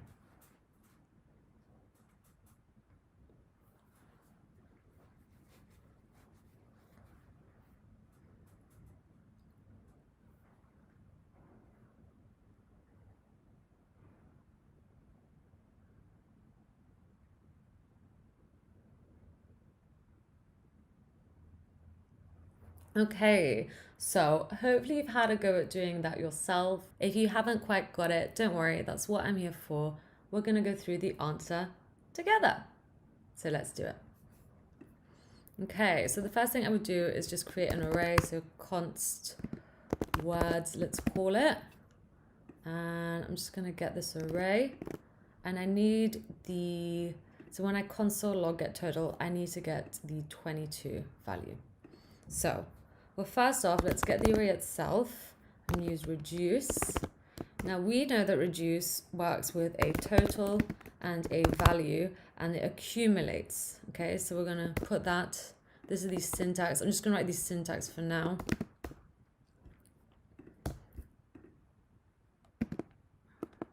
So that is it. We need an arrow function here, and we'll put total and value. So that is the syntax, if you remember. Oops, that should be a plus. That is the syntax, if you remember from our lessons. Let's get working on this. Okay, so we know that this is the total and this is the value. So this is going to be rabbit, football, cracking. So what we need to do here is get the total. Where each time we add to the total, we don't want to add the value to the string itself. We don't want to add rabbit and then football and cracking. That won't really do much. It doesn't make sense. Instead of adding the word or the value itself, So perhaps let's change this to word now because we know that's going to be a word. We want to get the word length. Okay. And then one more thing that I need to do is start from 0. So this is what I said about Googling. If you Googled this, you Googled how to do this, you might have got this as a response. So let's see if that has worked. This is because we're going to be starting from 0. So console log get total. Let's invoke it. And of course, we need to return something from the function. So there we go. We get 22. If I got rid of the 0, well, that wouldn't really make much sense. Rabbit 88. This is because we are telling it to start from 0. Okay? It's an initial value. Once again, there are many ways to do this. This is just one way that I would do it. If you have your own and are really proud of it and would like to share it, please do tweet me. I'd love to see and I'd love to share your solution with others too. So go ahead and do that. This is how I would choose to solve this problem. Hopefully your Googling is getting a lot better. Google is such an important tool of a software developer, and I hope you can see why this is a total Google exercise, and Google would have helped you with this. Okay, I think we're ready to carry on. So I'm just going to get rid of that console log once again, so we don't have anything in our console, and let's get to it. Using the every JavaScript method, I want you to write a function that checks whether a number or every number in an array is a square number. So for example, this would come back as true, as 9 is a square number, 3 times 3 is 9, 16 is a square number, as 4 times 4 is 16, and so on. This as well, 9 times 9 is 81. So they're all square numbers. Okay. How do you think you would use the every JavaScript method in order to check whether every number in an array is a square number? I'm going to give you a hint for this. This square number part is going to involve some Googling, as it is a very useful JavaScript method that we have not covered that exists that will help you with this. To give you a clue, it starts with math. Okay, it starts off with math, sort of like Math.random and Math.round and Math seal. So there we go. Have a go at Googling this. Have a go at doing this yourself. Once again, this is a Google exercise as well. So have fun, go for it, and we'll go through the answer together.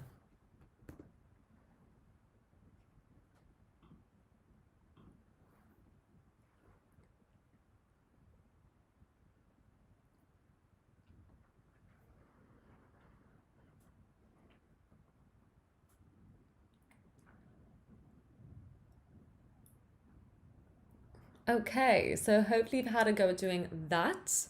Let's go through the answer now. So once again, I'm going to start off with making an array. So const square, or let's just say numbers, because we don't know if they're square or not. That's what we're checking. We're checking if all of them are square numbers. So I'm just going to get this array, and we know that it's true. So we need this to return a Boolean of true. So I will get the numbers, and I'm going to use every. So, and get the syntax for every. So it's going to include me getting an element from an array. And for each element, we're going to be writing a rule.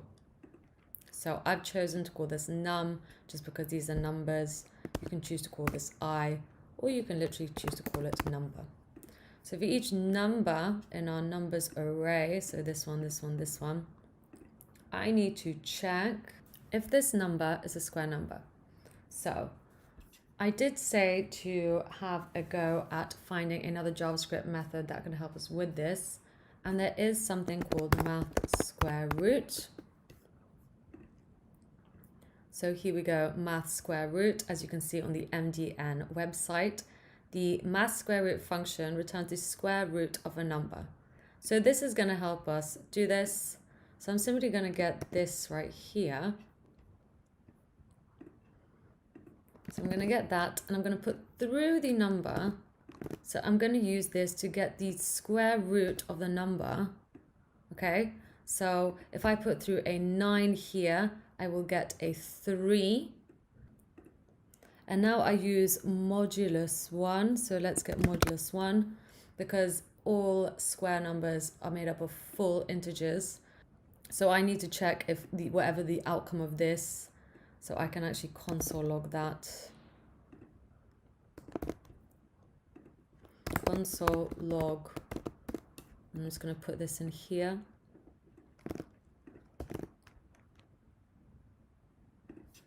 Let's refresh. It's console log. I'm just going to call check squares. I'm going to invoke the function. It's a 3. So that is a full number, okay? That is a full number. So if the full number modulus 1 gives no remainder, so we are literally going to check if it is divisible by 1 and leaves no remainder, then we know that it is a square number. Okay, so I'm just going to return this, return. I'm just going to get rid of that 2. So now I'm just going to put on one line. I'm going to tell you what this line of code means. I'm getting the numbers array, and for every number in my numbers array, when I'm getting the number and I'm getting the square root of the number, so as we saw with 9, that was a 3, so that will return a 3, and 3 modulus 1 leaves no remainder, so it is a full number. We are essentially checking if the square root of this number is a full integer. And if it is a full integer, we know that number is a square number, and we can return true, as we know all of these are square numbers. So now if I put through something that is not a square number, I will get false.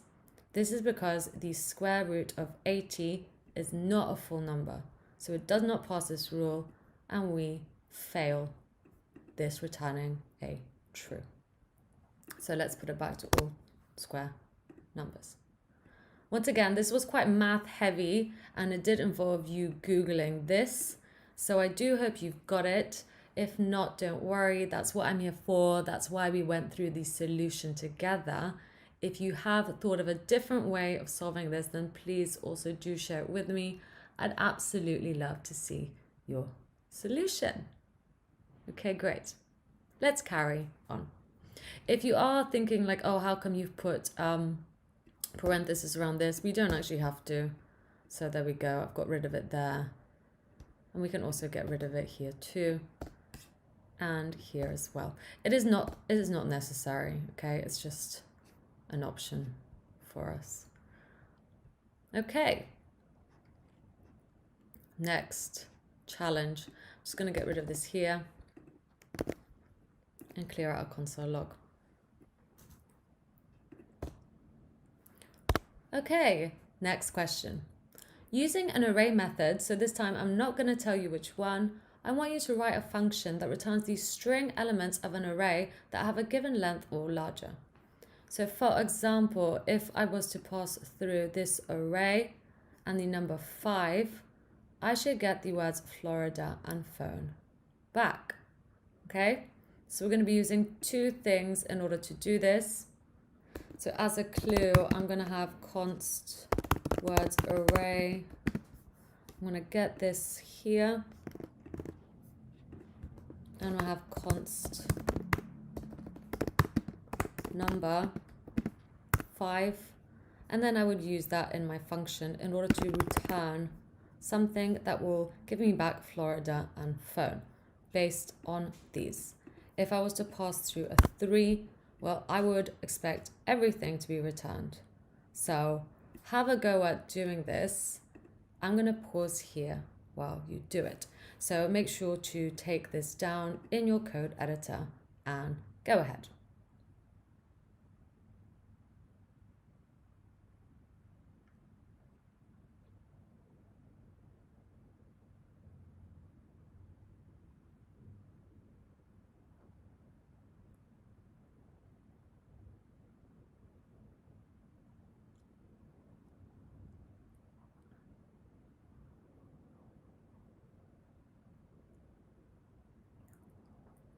Okay, so the way I would do this is like this.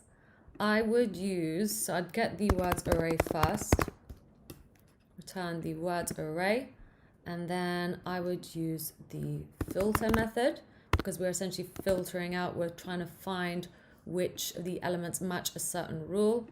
And then this is the syntax for a filter. So I'm going to get a word, or as I've chosen to call word, this is the syntax. It just means that for every item in our array, we want to apply a certain rule, which we're going to write here.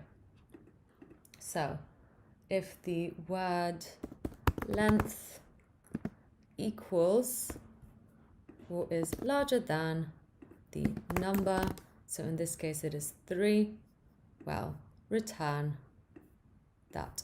Let's see if that has worked. So console log get words, and let's call the function. And there we go, Florida dog phone. If I change this to 5, we will get Florida and phone. Now the reason it's written like this is that we are essentially writing this function to take parameters or arguments. So for example, if I was to console log out this and now use get words and pass through this array and the number 5,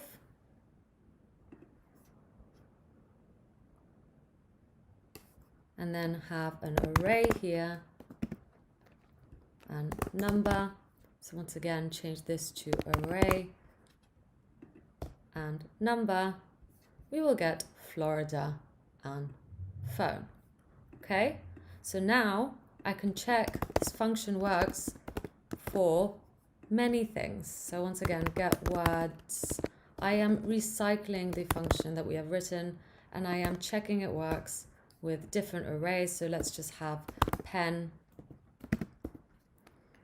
astronaut,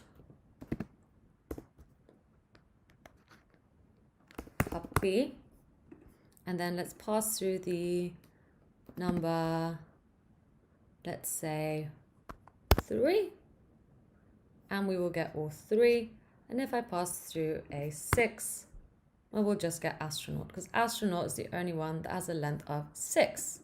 Okay, so that is how we would check the function many times. We are passing through an array and then we're passing through a number. And then when using that array or whatever array we pass through to filter and check against that number. So if you go here, I'm literally taking this array, I'm putting it here and I'm putting it here.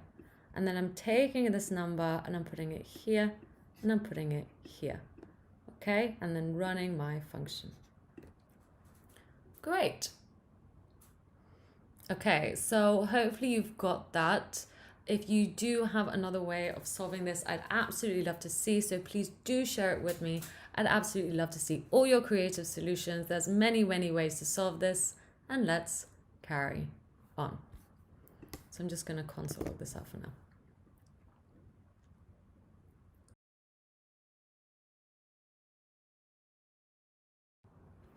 Using an array method, so once again, I'm not going to tell you which one, write a function that converts an array of centimeter values as strings into an array of numbers. So once again, this is going to be a fun one as you're going to have to Google. There is a really nifty JavaScript function that will allow you to convert strings into numbers. So I'm not going to tell you what it is, but as a clue, just Google strings to numbers in JavaScript and you should be able to find that JavaScript method. So have a go at doing this. Just simply copy this out in your code editor and let's get to it.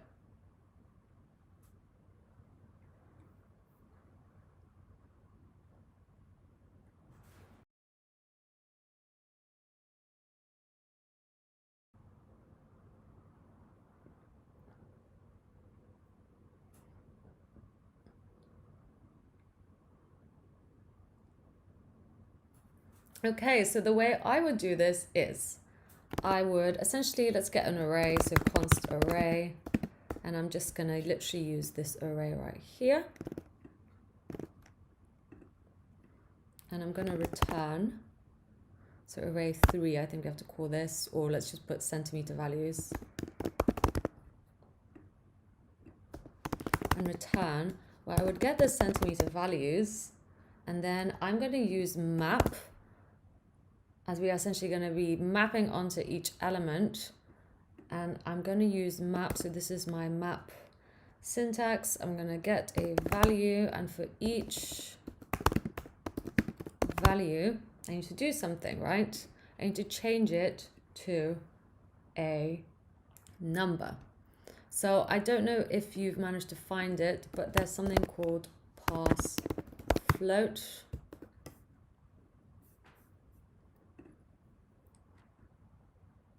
The parse float function passes an argument, converting it to a string first if needed, and then returns a floating point number. So it's gonna change it to a number for us, okay, just like that. So let's go back here, and I'm just gonna use parse float and surround my value in it. So now if I console log get values and call the function, there we go. I have now got 30, 23, 5.6 and 1,000. Brilliant. Now we can of course go the extra mile in testing this just as we did before. So I'm going to comment this out for now.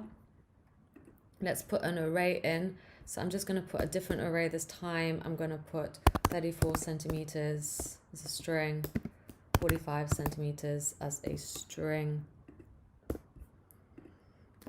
and 1.2 centimeters. And I want this to convert into integers. So I would put the array. So I'm just saying whatever this is, I'm passing it through as an array, and I'm going to return that. So there we go. That has worked too. I've now converted this other array into integers.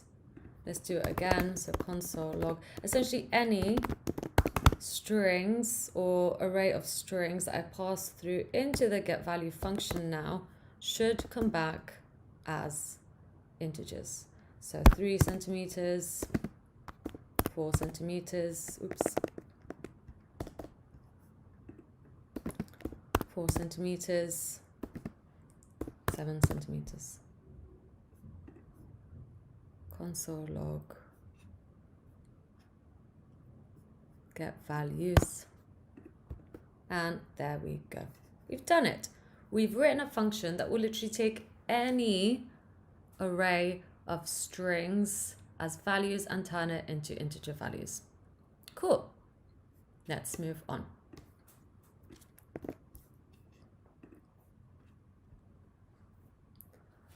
Using split and filter, write a function that counts the number of vowels in a sentence. So for example, here we have a function, and if you pass through in West Philadelphia, born and raised, it will come back with 12. This is because there are 12 vowels in this sentence. So I want you to have a go at doing this. It is a bit on the hard side, but it does use everything that we have learned so far. So I want you to have a go at doing it. I'm going to pause here while you do this, and I'll see you in a bit.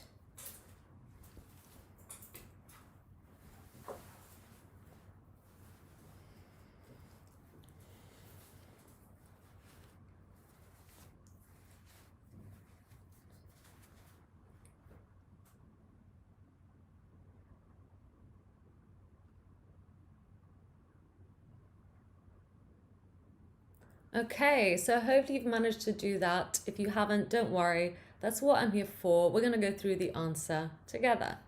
So the first thing I would do is, let's get our const saying. I'm going to call it a saying. Let's get this string. Okay, now what exactly are my vowels? So const, I'm going to find out what my vowels are. My vowels are A, E, I, O, U. But I also need the capitals as well. So A, E, I, O, U. Okay, because we also need to count the capital vowels in this saying. So those are all my vowels. It's an array of all the vowels as strings split out. Okay, so how would I do this? Well, I would of course grab my saying or my string essentially, and I'm going to use split. And I'm going to use split to split out all of this by individual letter. So if I console log this out, if I console log out saying and split it out like so, we will get, there we go. So we've split it out into an array of individual letters. This is going to help us now because now we can use filter to check if each one of these matches a certain rule. So we've done that. We split it out.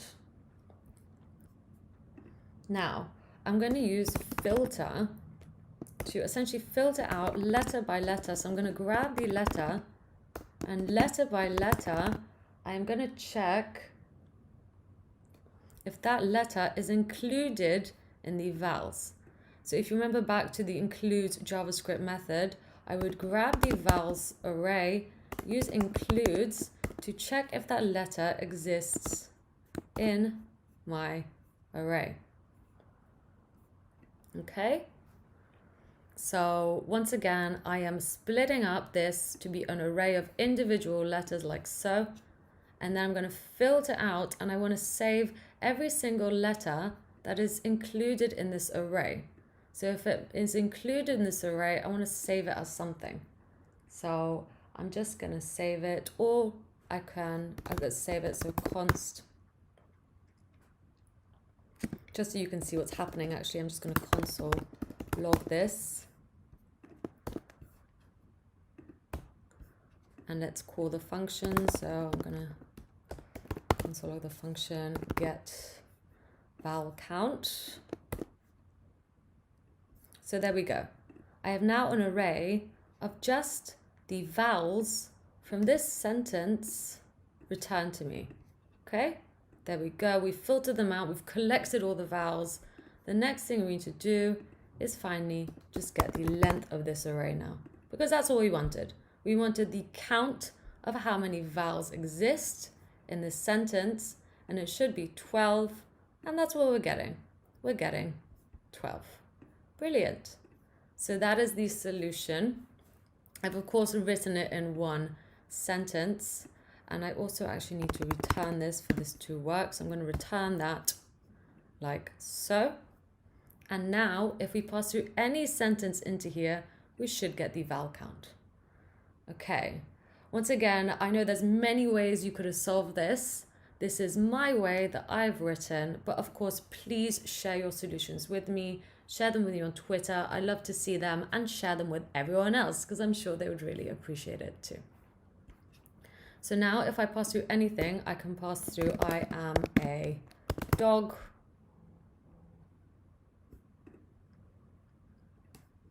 So that is a sentence. I'm going to pass through a sentence, and whatever the sentence is, I want you to check if it has vowels and how many. So I get 4. 1, 2, 3, 4. That looks right. Let's try something else. Console log. Hello there, everyone. And that has 8 vowels. Amazing. We have now written a function that will literally return back the amount of vowels we have on any sentence. Let's carry on. Once again, I'm just going to comment these out. And we have got to our final question in the array work section. In this one, I want you to use split, map, and join in order to write a function that capitalizes the first letter of each word in a sentence. So for example, here we have a string, the Queen's Gambit. I want to change it to the Queen's Gambit, like so. Not in an array, that is not necessary. So once again, get to your code editor, write this out, and try solve the solution by writing your code here.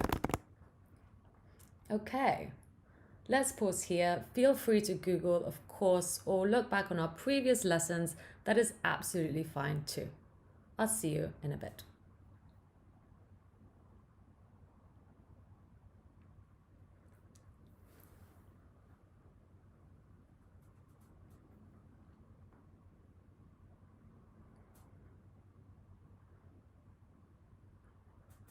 Okay, so the way I would do this is, so let's return something. Let's get something, so const words equals words identified, words 2. And there we go. Now I want to capitalize everything in here. So I'm going to grab the words string and I'm going to, let's maybe call this something else. Let's call it a title because it's the title of a film. I just don't like using numbers in variables. And I'm going to use split again this time. But this time I want to split it by word. So I'm going to literally split it out by word.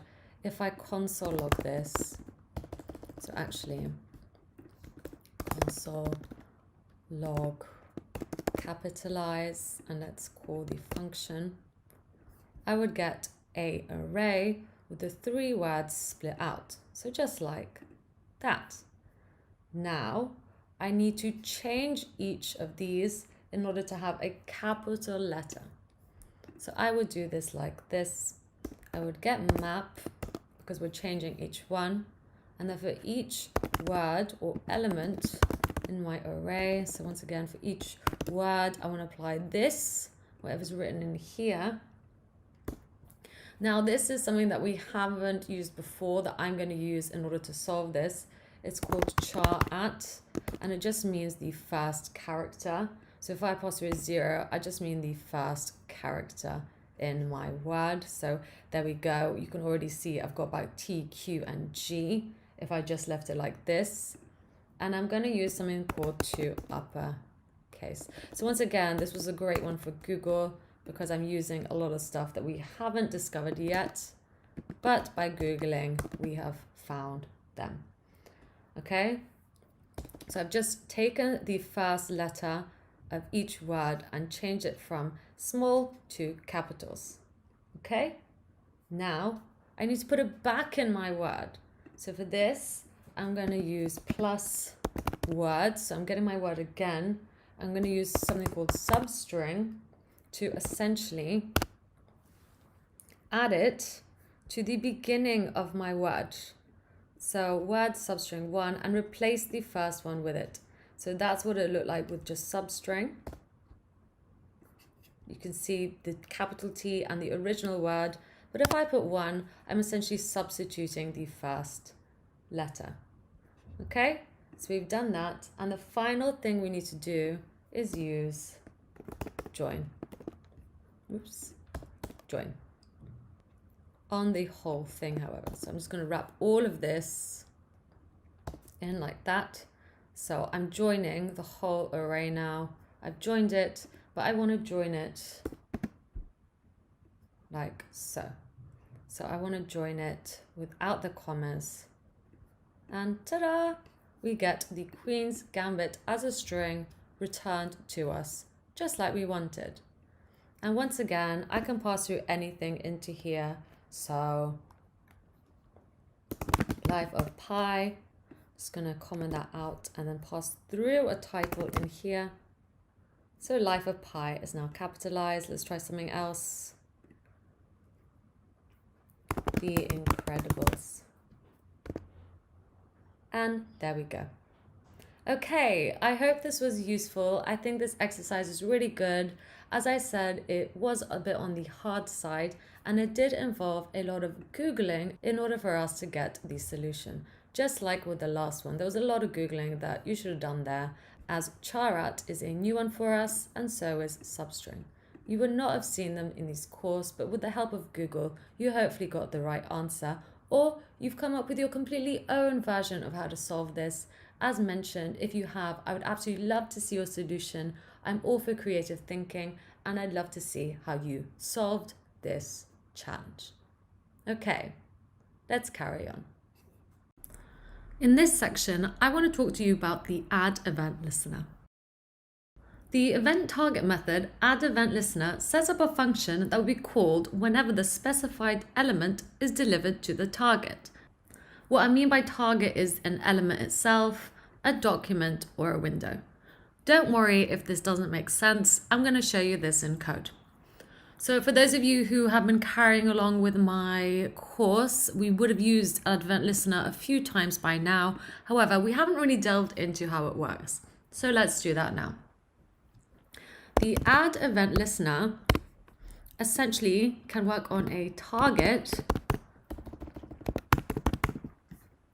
and then we pass through a event such as a click. So I'm just going to put through event and the function that we want to invoke when the event is triggered. I'm just going to show you this one example. For the target, I'm going to choose this green square right here. So let's go ahead and pick it out from our HTML file. So I want to choose this with the ID of hexagon. So I'm just going to copy that. And in here, I'm going to use document. I have not made up document or get element by ID. That is a JavaScript method that will allow us to look in our HTML document and find the ID of hexagon. Now let's store this as something. Well, I'm going to store it as hexagon so that we can use it in our JavaScript file. So now we have a target.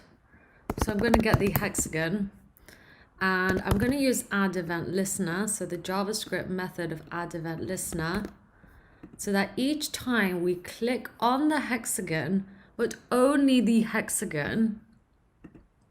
So I'm going to pass through a click here. Once again, I'm not making this up. This comes from a long list of things that we can pass through. And once I click the hexagon, I'm just going to get a function. So let's write a function, alert me. I just want to say console log clicked. So now we need to pass through a function, and that function is alert me. So let's clear this and see if that has worked. Let's click on the hexagon. Let's go to console log out, let's refresh that. And there we go, clicked, clicked, clicked. So everything is working here. Let's break this down a bit further. So my target is the hexagon itself. I'm using addEventListener. I'm passing through an event to invoke a function when the hexagon is clicked. We are listening out to any time someone interacts with a hexagon, and if that event is a click, we invoke the function here. So I mentioned that I did not make this up. There are plenty of things we can pass into addEventListener. Here are just a few. So here we have click, we have double click, we have mouse down, we have so many. This one's depreciated. Let's choose another one. So perhaps we can work with mouse over. So I'm going to replace with this mouse over. Now let's refresh. And as soon as I just hover my mouse over, we invoke the function. So that's pretty cool. I'm not even doing anything. I'm just hovering my mouse over it and it's invoking that function. So that is how addEventListener works. As mentioned, I could do it on the window or I can do it on the document itself as well. So this is probably a good time to show you. I'm just going to comment this out for now. Now, I'm just going to get rid of all this here. At the moment, in our index.js file, we have our script to our JavaScript file at the bottom of our body. So we always keep it here. We make sure that all the HTML elements are above it because we need to load the HTML elements before reading the JavaScript. However, sometimes people like to put the script tag in the header with the CSS file. Okay, so if I move that here, none of my JavaScript would work. This is because we have not read any of the HTML. Okay, so what I would do is essentially use and get the document and addEventListener and make sure that the DOM content has loaded before, and this is an arrow function. And once everything has loaded, so once all the HTML has loaded, then and only then can I start to pick up my JavaScript. Okay, so that is another way of picking up JavaScript from our HTML file, and it is using the document addEventListener. A lot of people will tell you that this is the more secure way of doing it, so it's totally up to you how you'd prefer. I'm going to get rid of this for now, but I do use this approach in some of my games, so just be aware of that. Both are completely correct. So I'm just going to put this down to the end below all of my HTML elements. So that was a great example of using document with the addEventListener. Once again, just to recap, the addEventListener takes the target, and then we use the addEventListener, so the JavaScript method addEventListener, and we pass through an event and the function that we want to call if the event is triggered.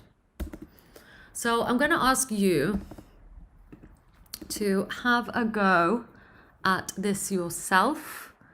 So I'm going to pick out another element. So I'm going to get the body this time.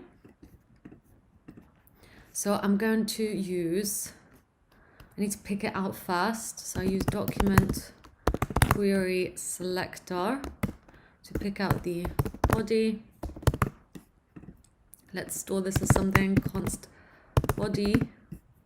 Now, how would I make something show up in my console log, so just the word clicked, if I click anywhere on the body? So anywhere in here.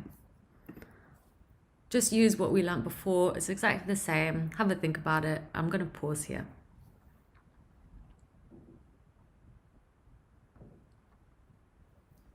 Okay, so I would get the body and I would use addEventListener to pass through a click event and then invoke a function. So I can write the function up there, or I can simply write function and then in curly braces, console log clicked.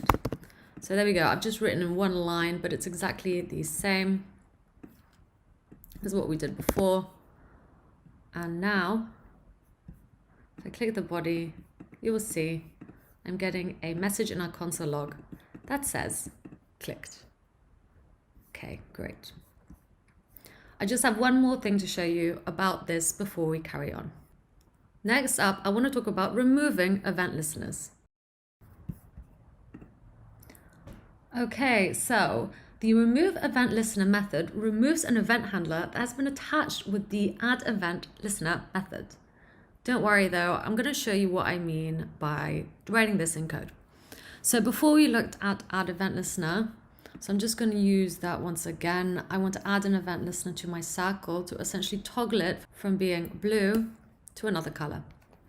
So I'm going to go into my document and use querySelector to find the circle. So I'm looking for the class of circle. So the class of circle.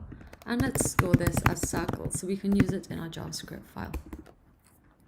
Now let's write a function to do this toggle. So function toggle circle, or toggle color maybe, the American way color. And I'm simply going to grab my circle and then use a JavaScript property of class list. So I'm not making that up. I want to toggle. Toggle is a method. Once again, I'm not making that up. I want to toggle the class list of circle. And I want to toggle circle. So now let's grab the circle and use addEventListener on click, let's say, to toggle color. So now if I click on the circle, well, the circle class will disappear. So let's change that to be something else. So I'm going to toggle it. Got the circle, and I want to say red circle. And simply, let's just copy all of it. Red. So now, if I toggle red circle, there we go. I'm adding and subtracting the red circle class from the div, which already has a class of circle. So that's our default. And then we are simply adding red circle, taking away red circle, adding red circle, taking away red circle from it. So So that is our function. At the moment, everything works. However, I want it to stop working after 10 toggles. So when we click on this, nothing will happen. So I can do this like this. So we need a count. We're going to have a count. Let count equals 0. Let's console log count to see what's happening too. It's nice to do that. And if count is suddenly larger than 10,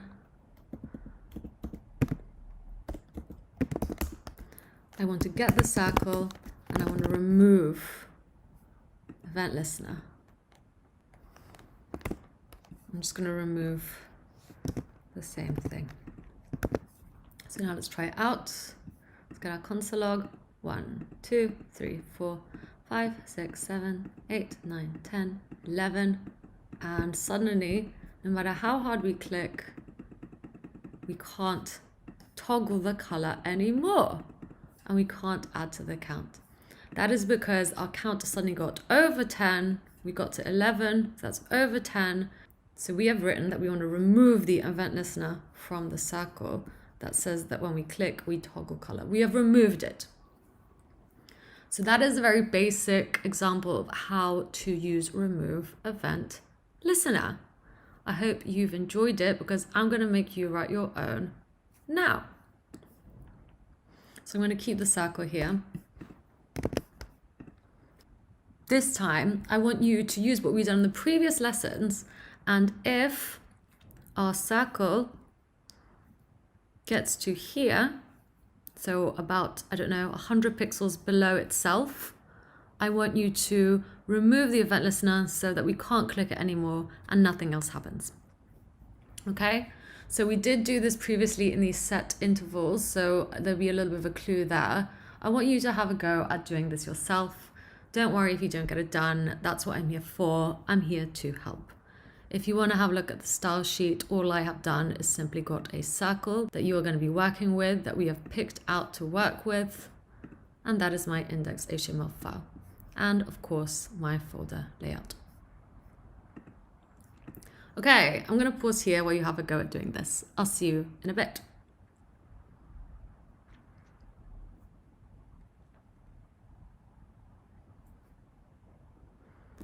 Okay, so first thing I would do is write a function. Let's say move circle.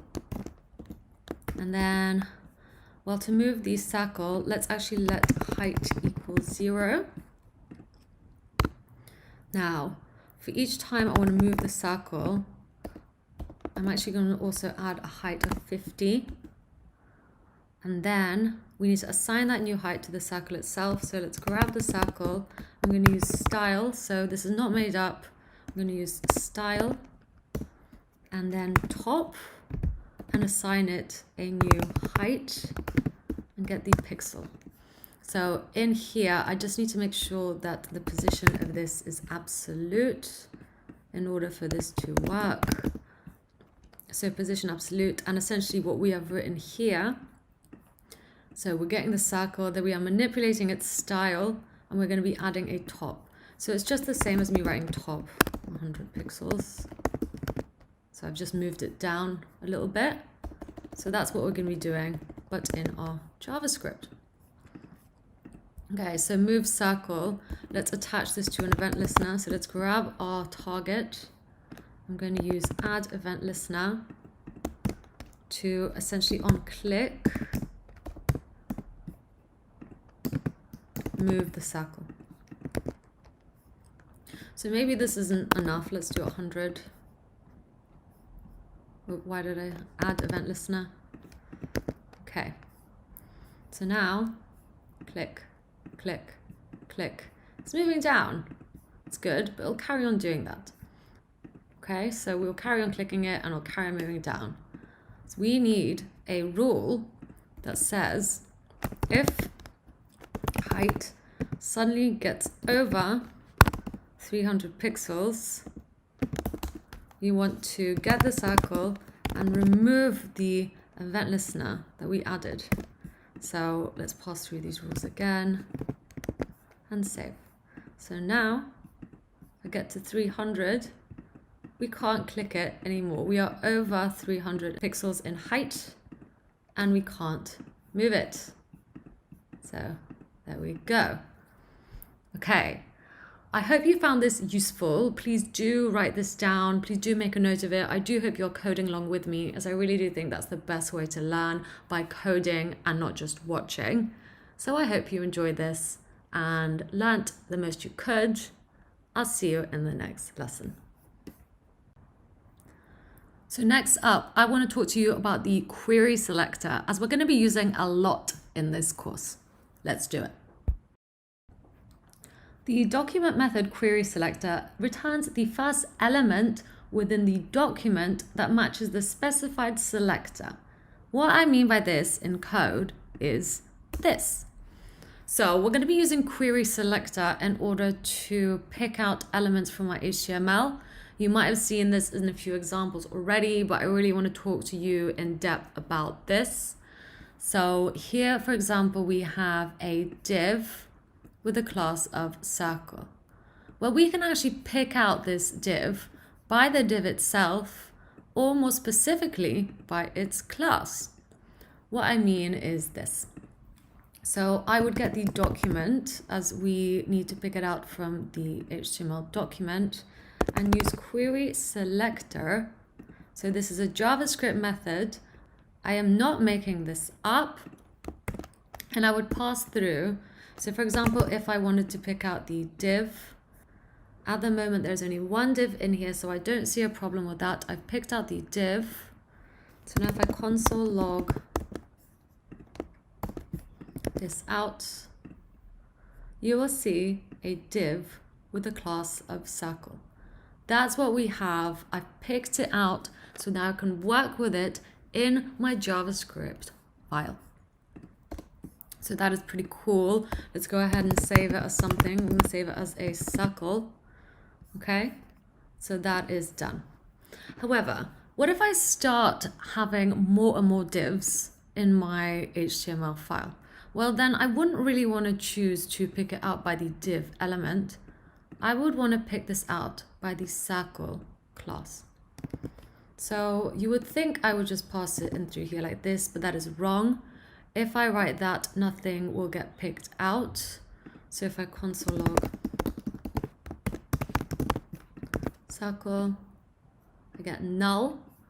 This is because we are not searching for a HTML tag or element of circle. That doesn't exist.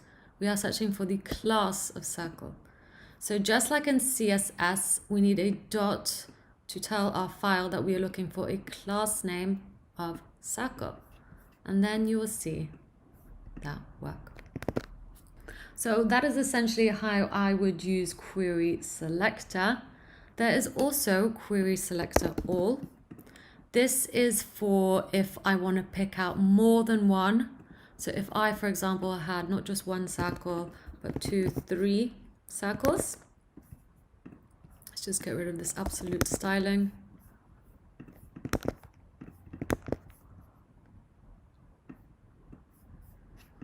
Get rid of this too. Refresh our page. So now you will see 3 circles. I can pick out all of these circles with document querySelector. Just gonna get rid of that. All. So now I essentially have a node list of 3 circles, or 3 divs with a class of circle. So once again, if I just had querySelector, it would pick out the first div with a class of circle. But if I want all of them, I would need querySelector all to get a node list. A node list is not to be confused with an array. A node list is something different. Okay, so we have all our circles here. I can also use querySelector to pick out IDs. So I'm just going to let's get rid of these for now. I'm going to pick out, so I'm going to make a ID of main, and let's give this a red circle class. Let's get that red circle back. So now we know that our yellow circle is here, and we know that our red circle has an ID of main. However, our JavaScript doesn't know that. I can pick out that circle by grabbing its ID, like so. So you will see here I've grabbed the element with the ID of main. So just like in CSS, I would tell our JavaScript file this is an ID by using this hash right here, and then I'm storing it as circle. And if I console log out circle, well, we indeed get the div with the class of red circle and the ID of main. So I like using querySelector. We can also use getElementById, in which case we don't need the ID, as we already know it's an ID. The method already tells our file that we're looking for an ID, so all I need to do is pass through main. So that is me using getElementId. Once again, this is a JavaScript method, and I did not make this up. There are in fact a few of these. There's getElements by class name, getElement by tag name. So there are a few, however, those are the most popular three that I tend to see when I work on these kind of projects. Okay, I hope that was useful. Let's carry on. Okay, and welcome to our first external project. In this project, I'm going to ask you to make a drop-down using JavaScript, CSS, and HTML. It is going to be a great project as it's going to use everything that we have learned so far in order to complete the challenge. If you want to have a go at this, please do click the YouTube card right here. Otherwise, let's carry on with the course. The choice is totally up to you. Good luck. Okay, so I've already shown you some methods and properties that work on the array JavaScript built-in object. However, I want to show you some that work on the math built-in object too. So I'm going to show you the most popular. I'm going to show you the three most popular ones. Let's do it. First up is Math.random.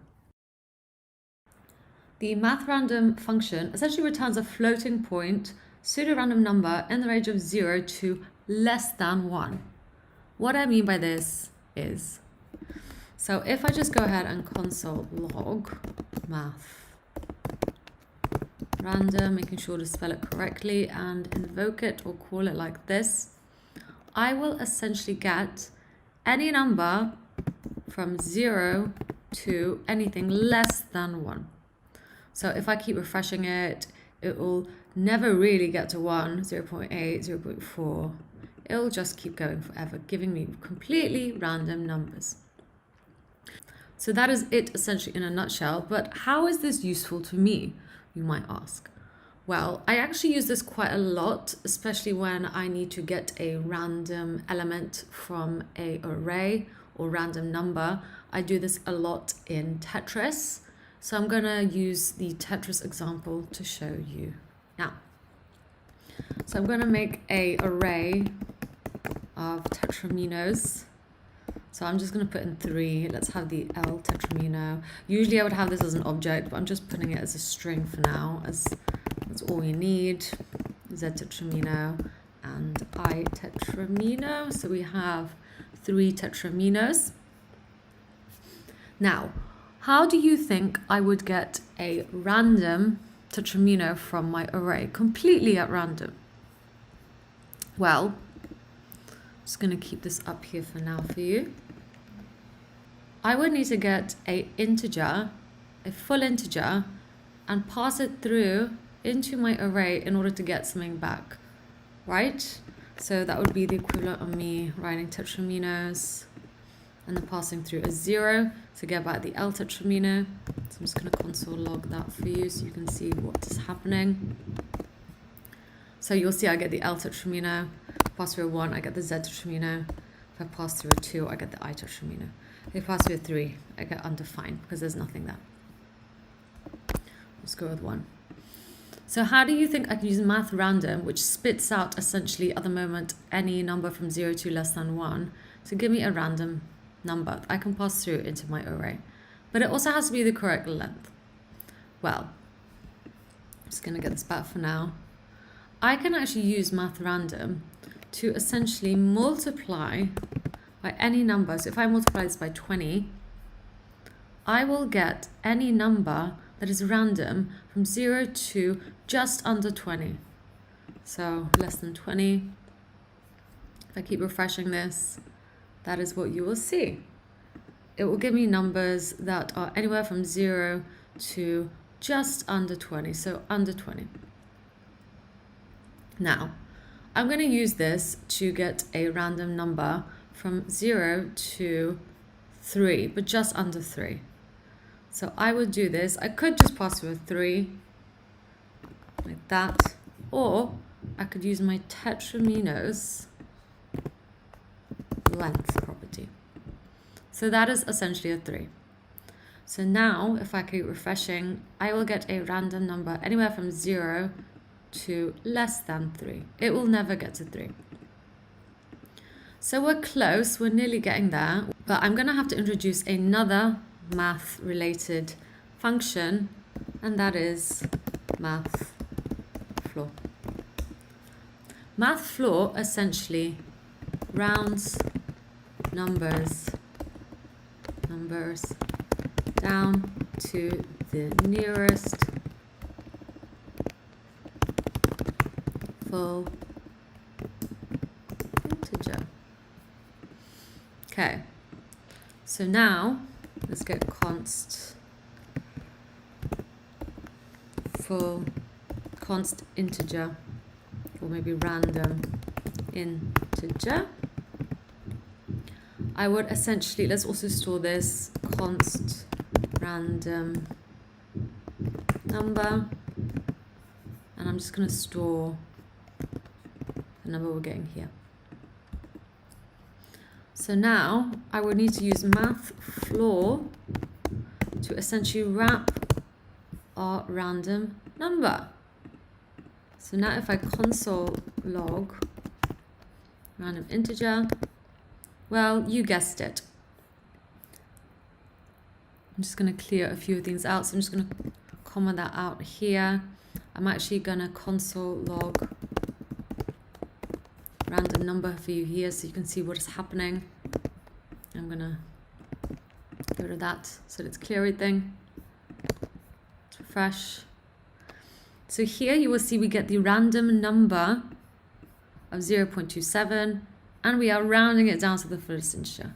So we've rounded it down.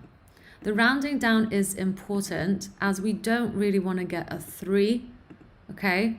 So for example, if we got a 2.2, if we round this up, we will get a 3. And of course, 0, 1, 2, 3 does not exist on our array, so we will get undefined.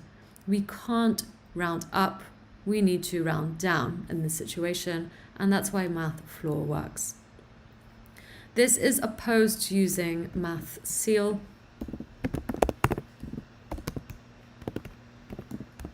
which will round up, and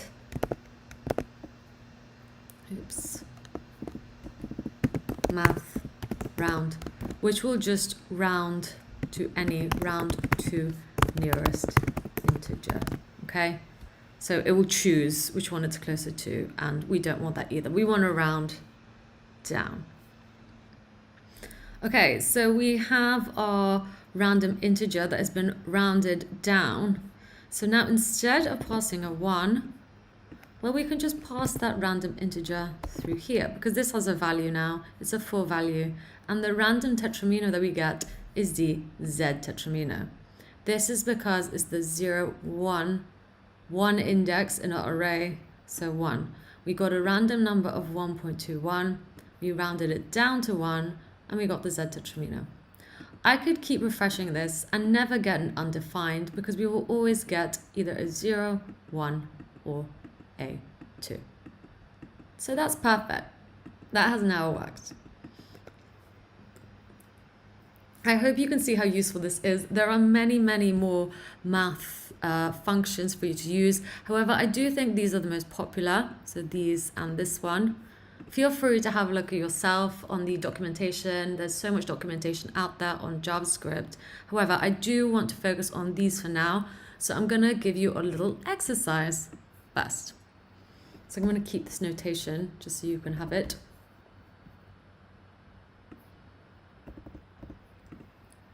Okay, let's pretend we are at a bar and there is a drinks menu. So drinks menu, and then let's have a vodka tonic.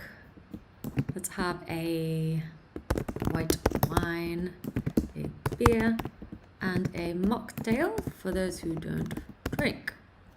Mocktail.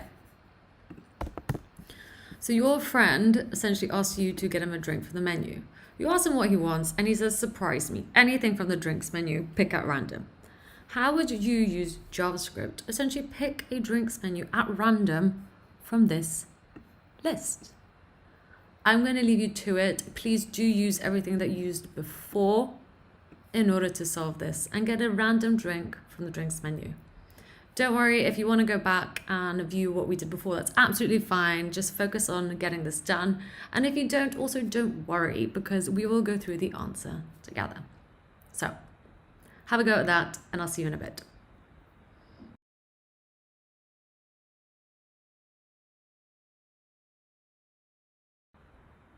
Okay, so what I would do is I would essentially get the drinks menu itself. And I would open this up because we need to pass something through. And then I would use Math.random, invoke that, and multiply it by my drinks menu length.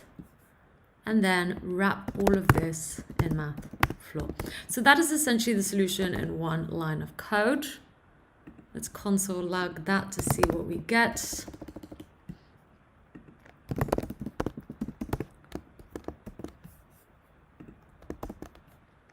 And we would get a vodka tonic. We would get a beer. We would get a beer again. There's a lot of beer showing up. A mocktail. So we are getting everything. We've got a white wine. That is all the items on our drink menu that we are getting at random. Okay? I'm just going to break it down for you step by step. So once again, we need to get a random number. So to get this random number, we would use Math.random, and then we would multiply it by the number of items in our array. So I could either multiply it by 1, 2, 3, 4, or I could use the drinks menu array length property. So now if I console log random number, okay, so we're getting that random number. We just need to round it down now. So const random integer. And to use this, I would use math floor, because remember we want to round down, and then I would pass through the random number. Okay, so let's console log that to see if that has worked. Random integer. Okay, yeah, it's rounding down. We got 3.5 and we rounded it down to 3. And then finally, we would get our drinks menu and pass through the random integer. So let's console log that. And great. Once again, we are getting random drinks from the menu. Let's try using math seal. So it's working. However, we get undefined. This is because we rounded it up. We got 3.14, but we rounded up to 4. There is no fourth item in our array, so we get undefined. We would also never get vodka tonic. Okay, so no matter how hard you tried, your friend would never get a vodka tonic. Okay, so that was fun. I hope you enjoyed that. That is it. That is all I'm going to cover for the math inbuilt JavaScript objects.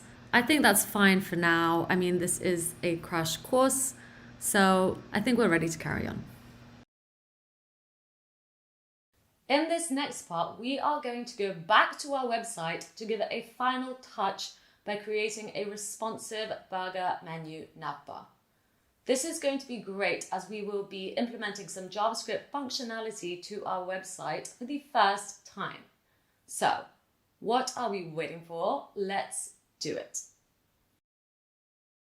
Okay, so I'm really excited about this section because we are going back to the project that we started building in our HTML and CSS, but we're going to start applying some JavaScript. We are going to start doing this by making our NavBar responsive.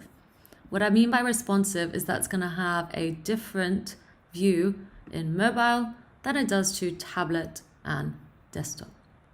So what we are going to be making is a simple responsive navbar that turns into a hamburger bar if it is a mobile and is the way it looks as it is now when it is tablet and desktop.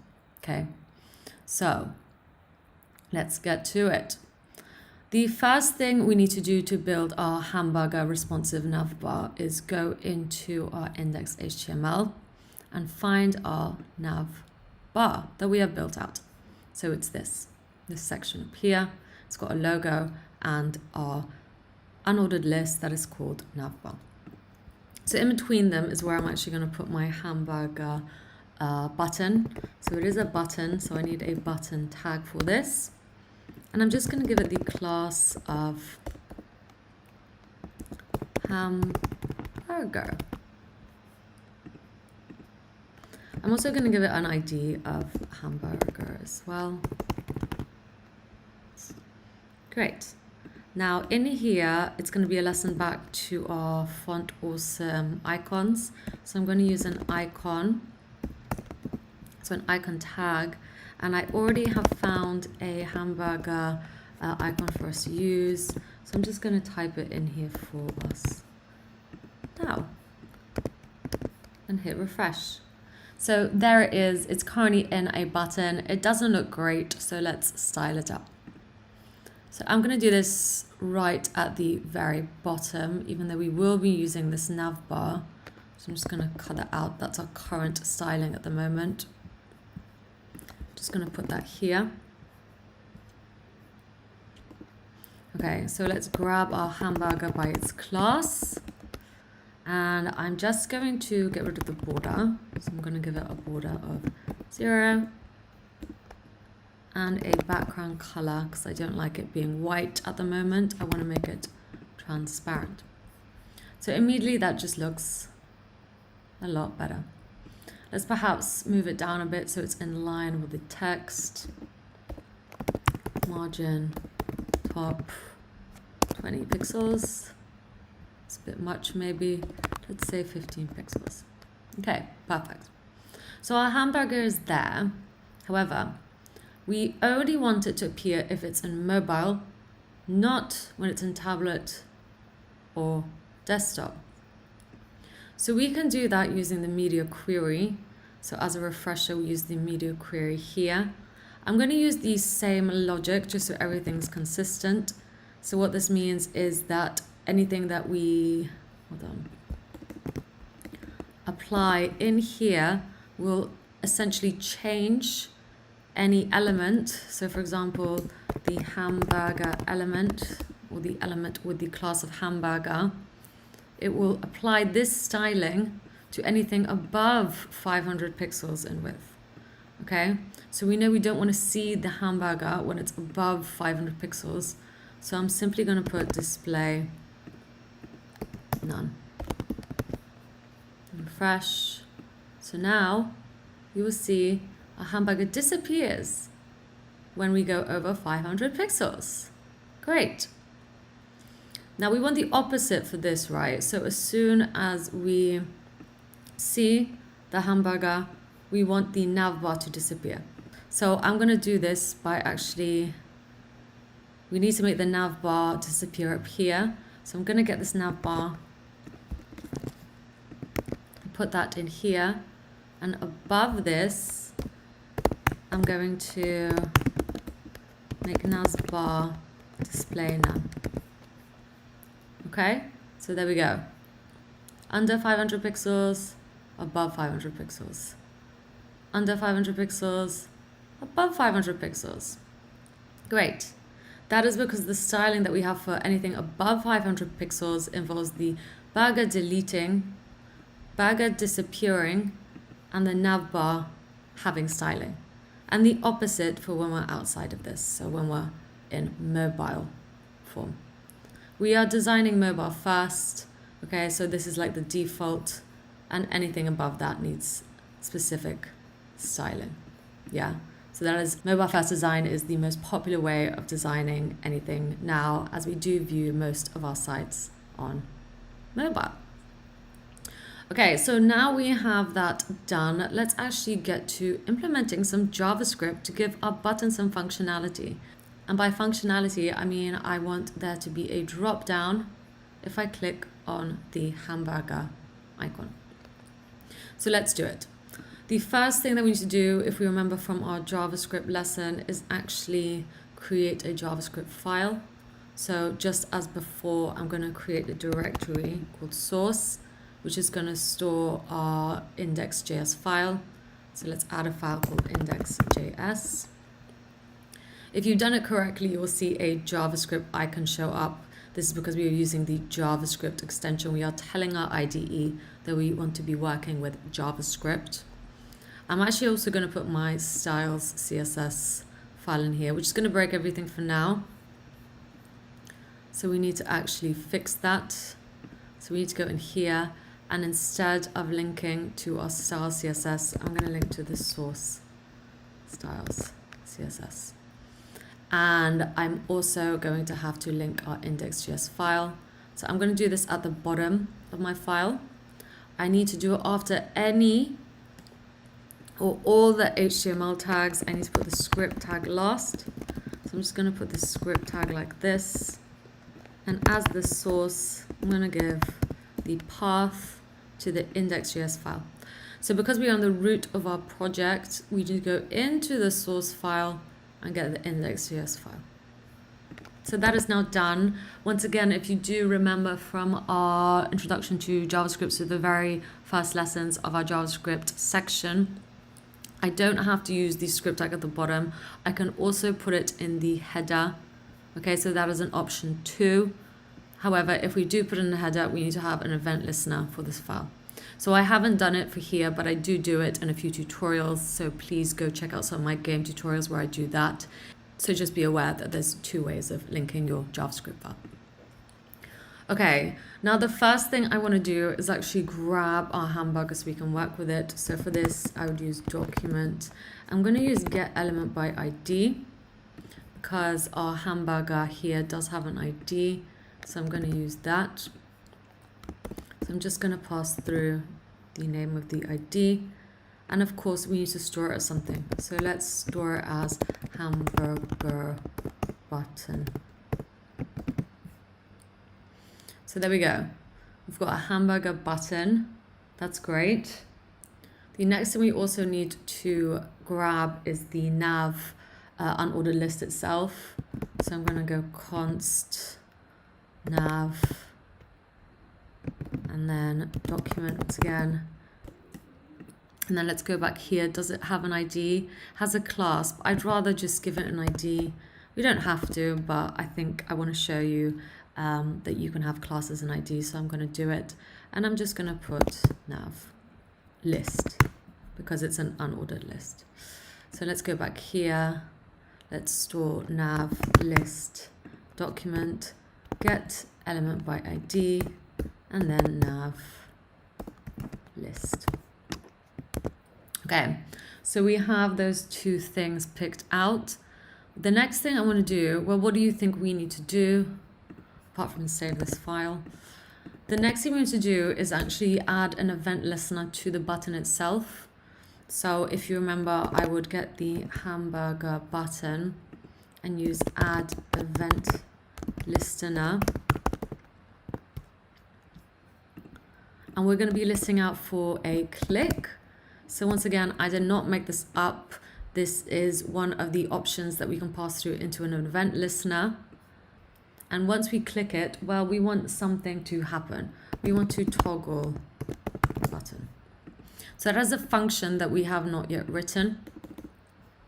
So once again, what I'm saying here is I'm grabbing the hamburger element.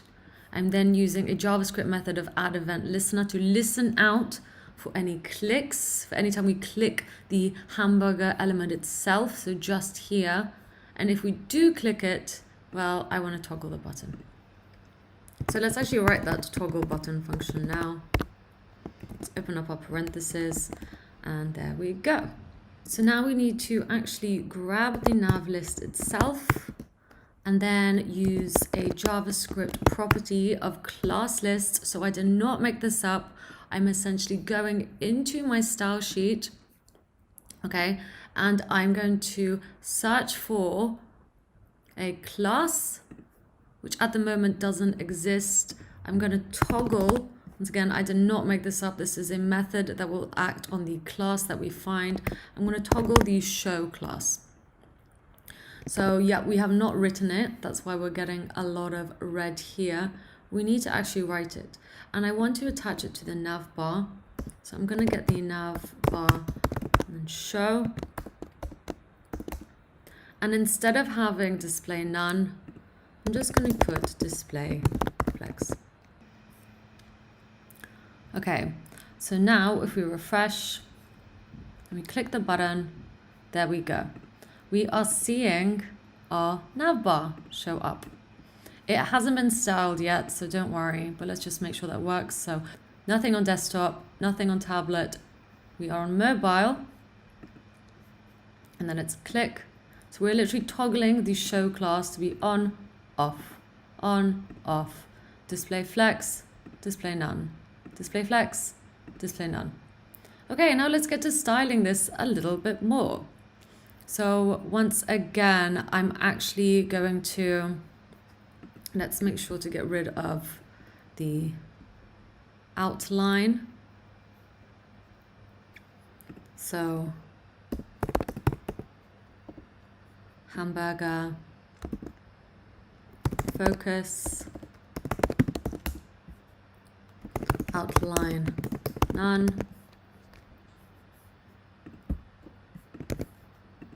Okay, so that gets rid of that weird outline that we had before, that blue one.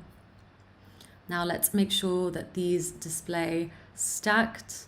So in here, I'm just going to put display, actually no, flex, direction, column. There we go. And it's totally up to you how you want to style this. So I think I'm going to keep it consistent with most of the things in here. So that's already looking better. And perhaps let's have the navbar to the right instead. So let's go back in here. I'm going to move this under here. It's totally up to you how you want it, but I think that's looking good. I'm really liking how this is looking so far. You can of course really style this up however you wish. So let's perhaps outside of here, so in the default, so in the mobile view, give our list items some styling. So I'm just going to go background color white, and there you go. They have white background colors. And now padding 30 pixels. So you can really go crazy.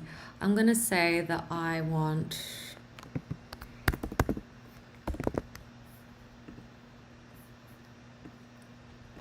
5 pixels and 30 pixels.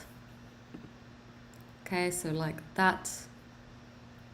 Bear in mind this will style anything below here as well, so just keep that in mind too.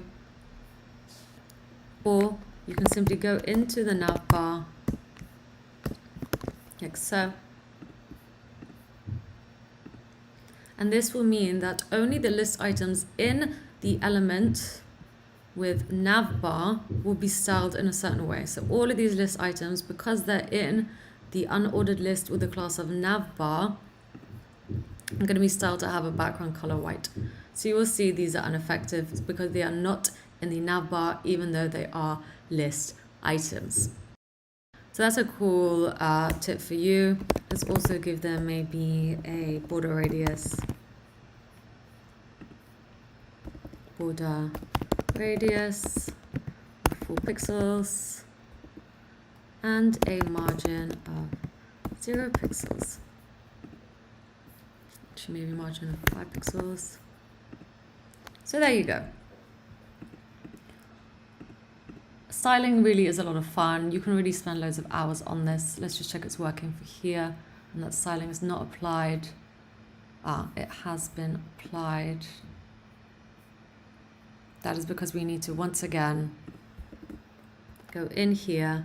So NavBar, this item, and then remove the styling.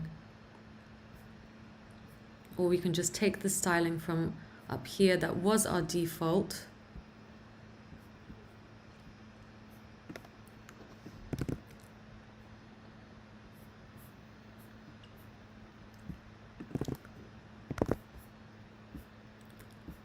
So apply that and background color transparent.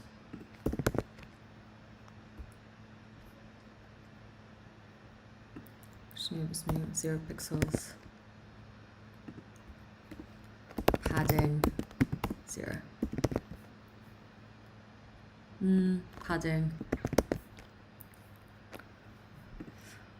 Padding 10 pixels. Okay. So let's try that out again. And yeah, everything is looking great. We have built our responsive NavBar. Let's carry on.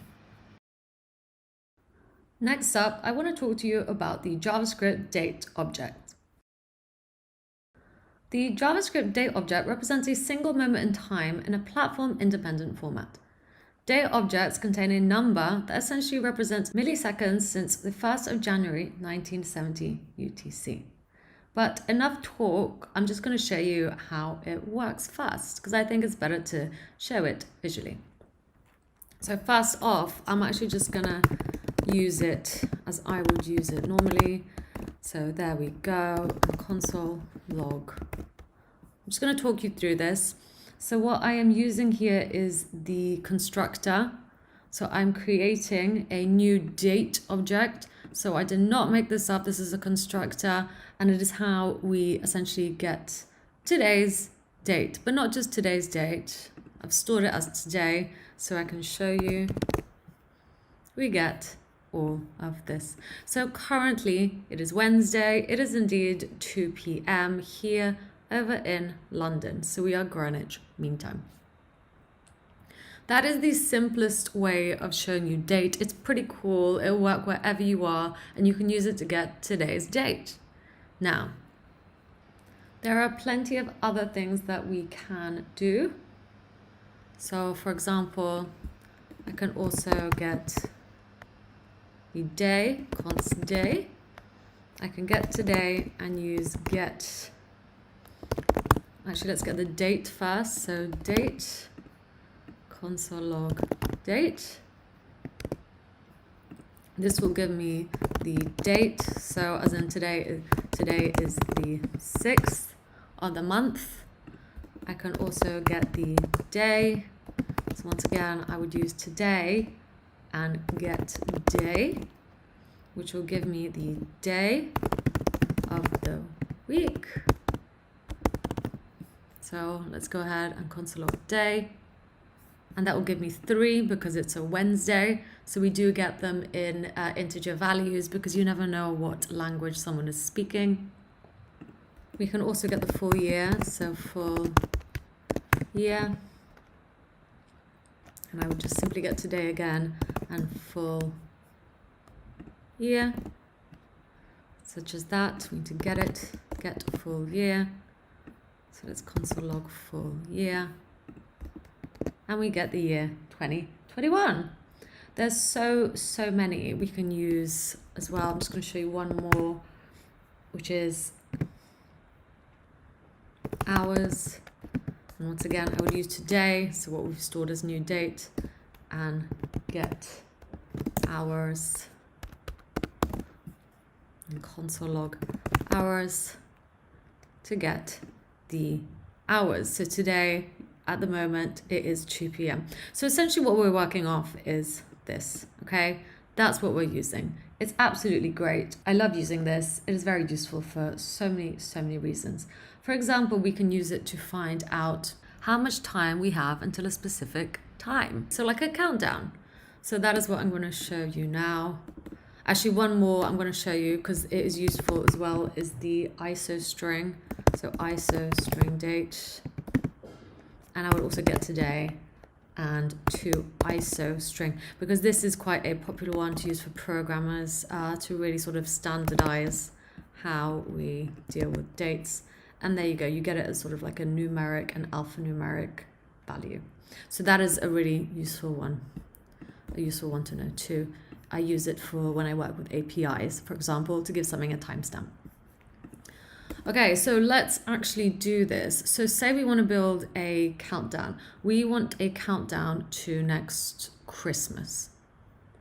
Okay, so how would we do this? I'm going to actually do a countdown here. So we know that Christmas is, should we do it in this format here? So I'm just going to use it in ISO string format actually. So this is Christmas. Let's just set it to 2021. So the 12th month. And for me, it's the 24th. And let's just keep the time the same. I'm just going to put it as a string. Let's clear that. And then I also need to put this in the constructor. Okay. So now we have our Christmas. Now, if I have the console log and get Christmas and just minus today, or what we have stored as today, in our console log, we get the difference in milliseconds. Okay, so that is the difference in milliseconds. We can then use this to create a timer to count down the minutes until next Christmas. So let's do this now. Const minutes equals, so I'm just gonna get Christmas. Should we store this as something? Okay, const milliseconds to Xmas, Christmas minus today, and then 2 minutes, where we'd get milliseconds to Christmas, and divide the value by 60,000. It's meant to be a minus. Okay, so that is exactly how many minutes we have left. I'm just gonna get rid of that so it's less confusing. Console log minutes to Christmas. And now let's make our timer. So I'm just gonna I'm gonna pick out the purple element, which I've already made as date. So I'm gonna do it up here. Don't need all this space, so let's just condense it a little bit. I'm gonna have const display equals document querySelector, not all, we just need one, and find the element with the class of date, and then use display inner HTML, so the property of inner HTML, to display the minutes. One thing I can do, I don't have to, is change this to a string. So I would use toString, which is a JavaScript method. Let's maybe change this to date display, date display.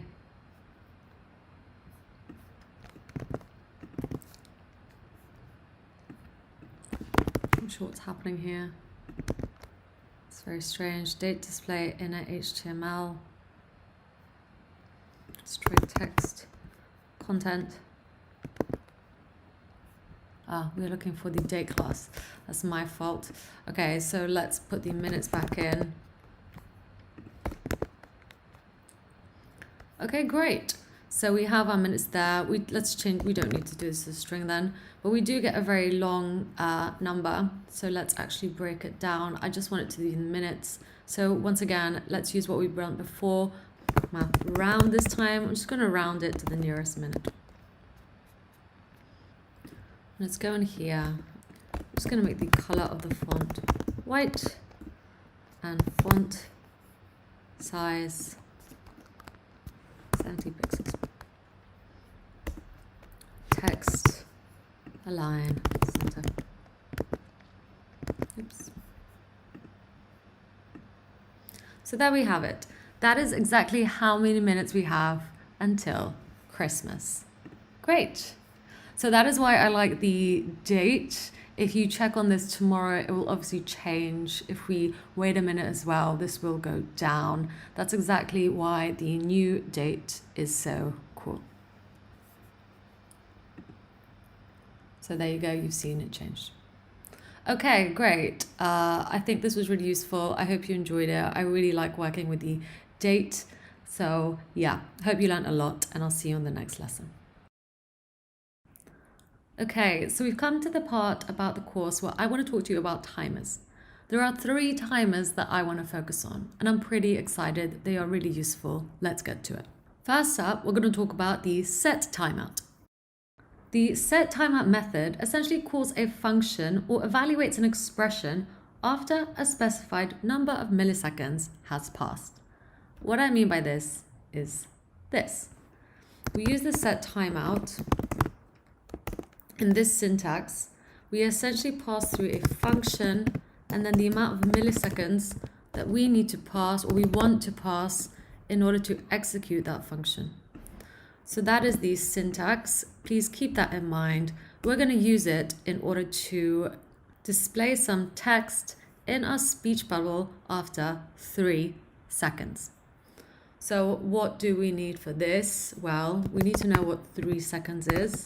So const time, and 3 seconds is essentially 3000 milliseconds. So that is the time we need to pass. We already know what we're going to put through in here. So let's do that. So setTimeout, I did not make this up, okay? And I did not make up the syntax for it. So we need to put in a function here and then the time, because we stored that as a variable. We could just as well put through 3000, but we are going to put through time instead. And well, what do we want to happen? Well, we want to invoke a function. So let's write the function now. Show bubble, show text. Let's open up our curly braces. And this is the function that we want to invoke. So I'm just going to put it through that. So at the moment, it doesn't really do much. Let's just check this is working though. Console log, all good. Save, and let's wait 3 seconds to clear it again. So just change that, save, 1, 2, 3. Refresh, 1, 2, 3. All good. Okay, so that seems to be working. Let's actually get our text showing up.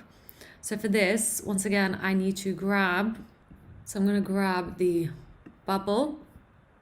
So what I would need to do is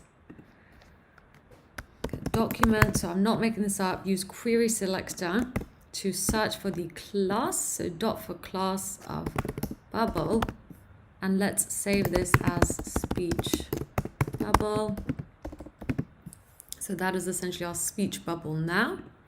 Now in the function, I essentially want to get the speech bubble, and in the inner HTML, I want to put some text. So let's put the text,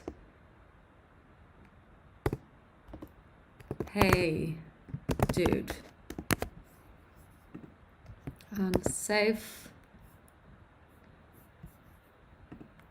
And there we go. We are indeed getting the message, hey dude. I'm just going to style that out perhaps a little bit so it looks a little bit better. Let's give it some padding, 20 pixels, height 100. Okay, so there we go. We are getting hey dude show up after 1, 2, 3 seconds. Let's refresh that. 1, 2, 3. Hey dude. Brilliant. So that is how we would use setTimeout to essentially make something happen after 3 seconds. We could also make another. I'm just going to do something else. So let's make the text show up after 3 seconds, and after 10 seconds, let's make the whole thing disappear. So I'm just going to use function delete text. So I'm just going to do it in the same way that we did it before, setTimeout.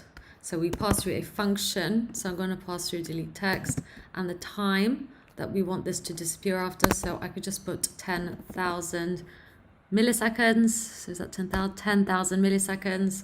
So that is 10 seconds. So that is another way of writing that, just passing through the number itself. And in here, just put speech bubble, inner HTML, and I'm just going to leave it as blank. So now, 1, 2, 3, hey dude, 4, 5, 6, 7, 8, 9, 10, and then that disappears. Okay, so that is pretty cool. Another way you might see this written is actually instead of the function, so I've taken out the function here and written it like so. I have seen it written like this as well. So I'm just gonna comment this out for now. I could essentially get this setTimeout. Let's open up our parentheses. So we need to pass through a function here, and then let's pass through 10,000 seconds again, 10,000 milliseconds, sorry. And instead of just passing through the function like this, I could literally write the function. So function, invoke the function, open up a curly braces, and then put in what we want to happen. So that is the same as me writing that. I just written it in one line. It is totally up to you as to how you want to do it. I prefer this. I think it's more readable, but of course this is an option too. So let's check it out. 1, 2, 3. Hey dude. 4, 5, 6, 7, 8, 9, 10. And there it goes. Okay. So that is all I really want to show you on setTimeout. I just want to maybe show you one more example with an exercise that you can do yourself. So hopefully you made a note of that. If you haven't, pause here.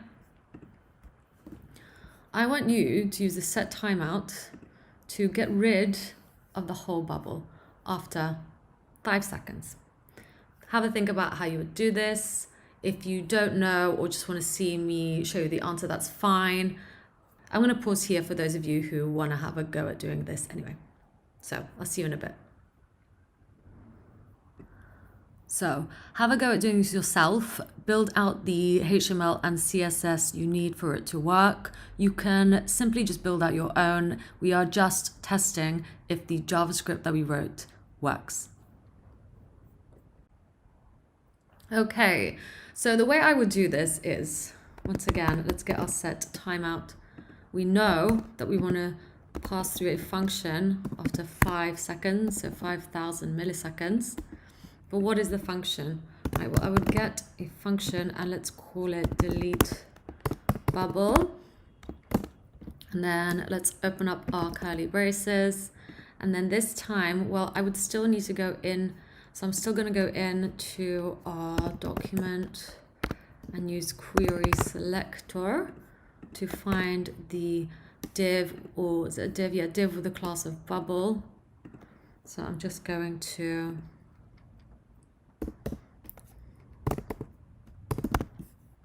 get that and let's store it as bubble. Bubble. Okay, so delete bubble. Well, I would get the bubble and then I would actually use style display and pass through none. Okay, so that's how we would do it. And then let's actually put this in here. Click save. 1, 2, 3, 4, 5, and ta-da! The bubble has now gone. We still have this little speech thing, so we could have actually maybe given this a class, and let's just say speech bubble. Save that and go in here and put speech bubble instead. And once again, 1, 2, 3, 4, 5, and the whole thing has now gone. Okay, so I hope you now feel comfortable using setTimeout, because I want to introduce another timer for you next. Next up, I want to talk to you about the setInterval and how it's different to setTimeout. The setInterval essentially calls a function or evaluates an expression at specified intervals. It will continue calling the function until the interval is cleared or the window is closed. So what this means is essentially, unlike setTimeout, which will invoke something after X amount of milliseconds, this will keep calling the function, okay? It will keep calling the function, say, every 3 seconds if we tell it to. It will keep doing it and doing it and doing it until we tell it to stop or we close a window down. So I'm going to show you this with an example. setInterval. So let's open up our parenthesis again. Similarly, it takes a function and then the milliseconds that we need, milliseconds, that we want to pass until we can invoke the function, but we keep doing it over and over and over again. So I'm going to show you this now, milliseconds. So let's keep that there. I'm just going to comment that out so you can keep seeing it. Let's say, for example, that I want to get some text in here again, but I want it to keep flashing at us. So I want it to say alert. So const text equals alert. And then let's get an emoticon. So I'm just going to use that for the text. Now, let's say that we want it to keep going every 2 seconds. So const time equals 2000 milliseconds. So there we have our 2 things that we need in order to get this working. Let's write a function called showAlert. Open up our curly braces, and then let's grab this again. So we need to grab the bubble. Up here, I'm going to say const bubble equals document querySelector. We need to find the bubble, so we're looking for the class of bubble. Now in the bubble, and this time I actually want to append child. So I'm appending, so in here, here's my bubble. I'm putting something in here, okay? So I'm appending something inside. Before we do this, actually, let's just check everything's working. So I'm just going to console log working, and then let's get our setInterval.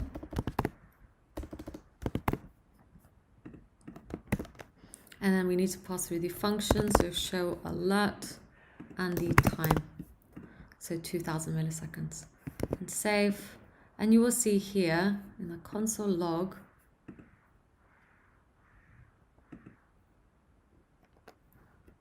two, 1, 2. So each time after 2 seconds, we're getting another working getting printed, okay? And this will carry on doing that, okay? It will keep going and going and going until we tell it to stop. So we know that is working. Now, for each 2 seconds, I actually want to put a div inside here. So I'm going to create a div, const text display, and I'm going to use createElement, so another JavaScript method, createElement, and I'm going to create a div, and with that text display, I want to give it the inner HTML of the text. So that's alert. So I've created a div. We need document here, document. So we need to make sure the document is before the create element. So there's a lot of new things working here. This is an advanced example that I want to show you. So create element, I did not make up. Document, I did not make up. Div, I did not make up. We want to create a div that we are storing as a text display. And then in this div, we want to put the inner HTML of alert. And then we want to get the bubble and use append child. Again, I did not make this up. This is a JavaScript method to put in the text display after we have given it the text. So just going to refresh that. And there we go. 2 seconds. Alert, alert, alert, alert. It will essentially keep on going and keep on going until we tell it to stop. We are appending. We are essentially putting in. So each time I'm putting in a div here again and again and again and again. That is essentially what I have written, okay? But in code. And this will keep happening over and over again. So I hope you've enjoyed this example. Let's finish off with a little exercise. I'll make it a lot easier. I think it's good to start off with a complicated example and then start off easy. So using setInterval, I simply want you to print out in the console log your name. So how would you do this? I'm just going to clear this so it stops running. Well, you would get these setIntervals, so you do not make this up. setInterval is essentially a function that we can use, and then we pass through a function. Okay, so a function and the time that we want to invoke it. So say we want to print our name in the console log. I'm going to call this function print name. Let's get a console log, and then I'm just going to print Anya. So now I can pass through this function, print name, and then let's invoke it every 5 milliseconds. So that is 5 seconds in milliseconds. Let's refresh and see if that has worked. Let's get our console log here. There we go. 1, 2, 3, 4, 5. 1, 2, 3, 4, 5. So it's going 3 now. 1, 2, 3, 4, 5. And we'll keep doing this until we clear it. So that is how we use setInterval. Next up, I'm going to show you how to clear this interval using another JavaScript method. Okay, so in this section, we're going to focus on clear interval. We're going to use this to clear a set interval that we have running. So let's do it. So here I have the set interval that we were working with before. I'm going to introduce another interval called clear interval. Using clear interval will stop the time running in my example up here. So I would essentially stop this from running by assigning this to a variable or an ID. I'm going to call it a const timer ID. Okay, so if I console log timer ID, well, we would simply get just a simple number. Okay, it's just an ID for us to work with, like so. We can now use this ID that JavaScript has given us to clear the time interval. So at the moment you can see we're up to 4. If I essentially then get this timer ID and put it in clear interval, well, we stop this whole thing from running. Okay, so that's how that would work, but let's see it in a more real life example. Okay, so in this example, I want to essentially move my bubble down. And I want this to happen every 1 second. I want you to move it down to around here, okay? And once it gets to here, I want it to stop. So I want you to have a go at doing this yourself. One thing that I will help you with, however, as I do think it's important, as in this exercise, you're going to be manipulating the style using JavaScript is that I'm actually going to give this speech bubble div, so this whole thing here that holds these two together, a position absolute. This is a tip. We need the position of the speech bubble to be absolute in order to give it a top, left, right, or bottom pixel in the CSS. So for example, if I was to do this 50 pixels, then it would move up 50 pixels, but without the position absolute, nothing will happen. We need position absolute, not relative. For this occasion, we want absolute for this to work. So now I can move it around wherever I want. Okay, but that is its default. Okay, so we're going to be using this syntax. We're going to be using setInterval to move the whole speech bubble down to around here. We want this to happen every 1 second, and once it gets here, I want to stop. So that is your exercise. Please feel free to have a pause here and think about it. If you don't really want to pause and you just want to see the solution, that is what I'm going to do in a minute. So I'm going to let you have a go at it anyway, and I'll see you in a bit.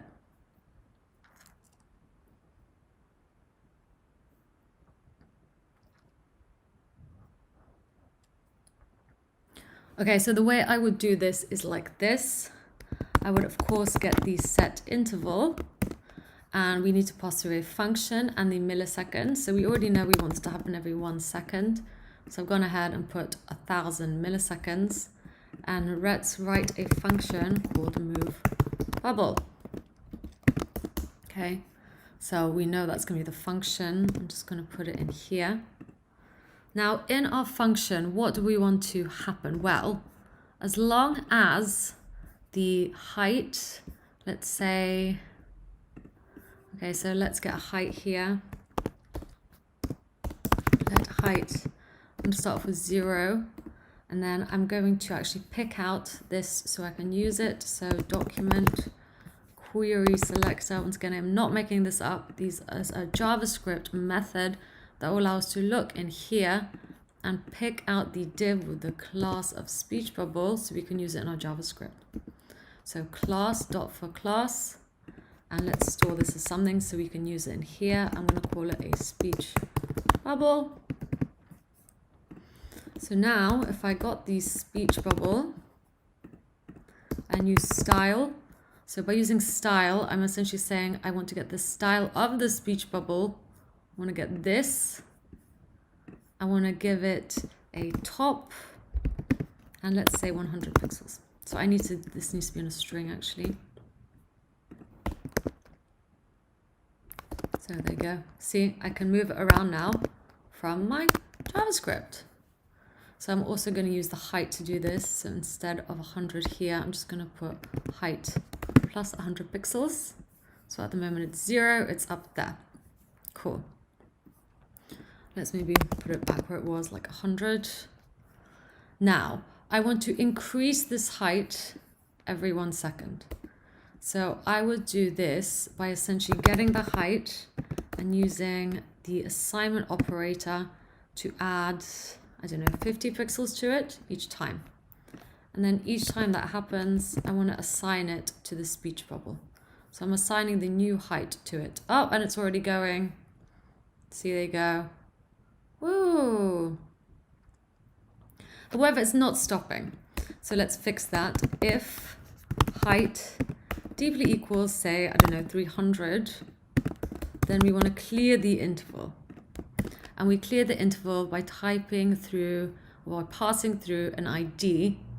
So we need to put this on an ID, let timer ID equal, so that we can stop this set interval. So I will then get this and pass that through. So now, it would stop there. Okay, I'm just going to console log it to see what is happening. So console log height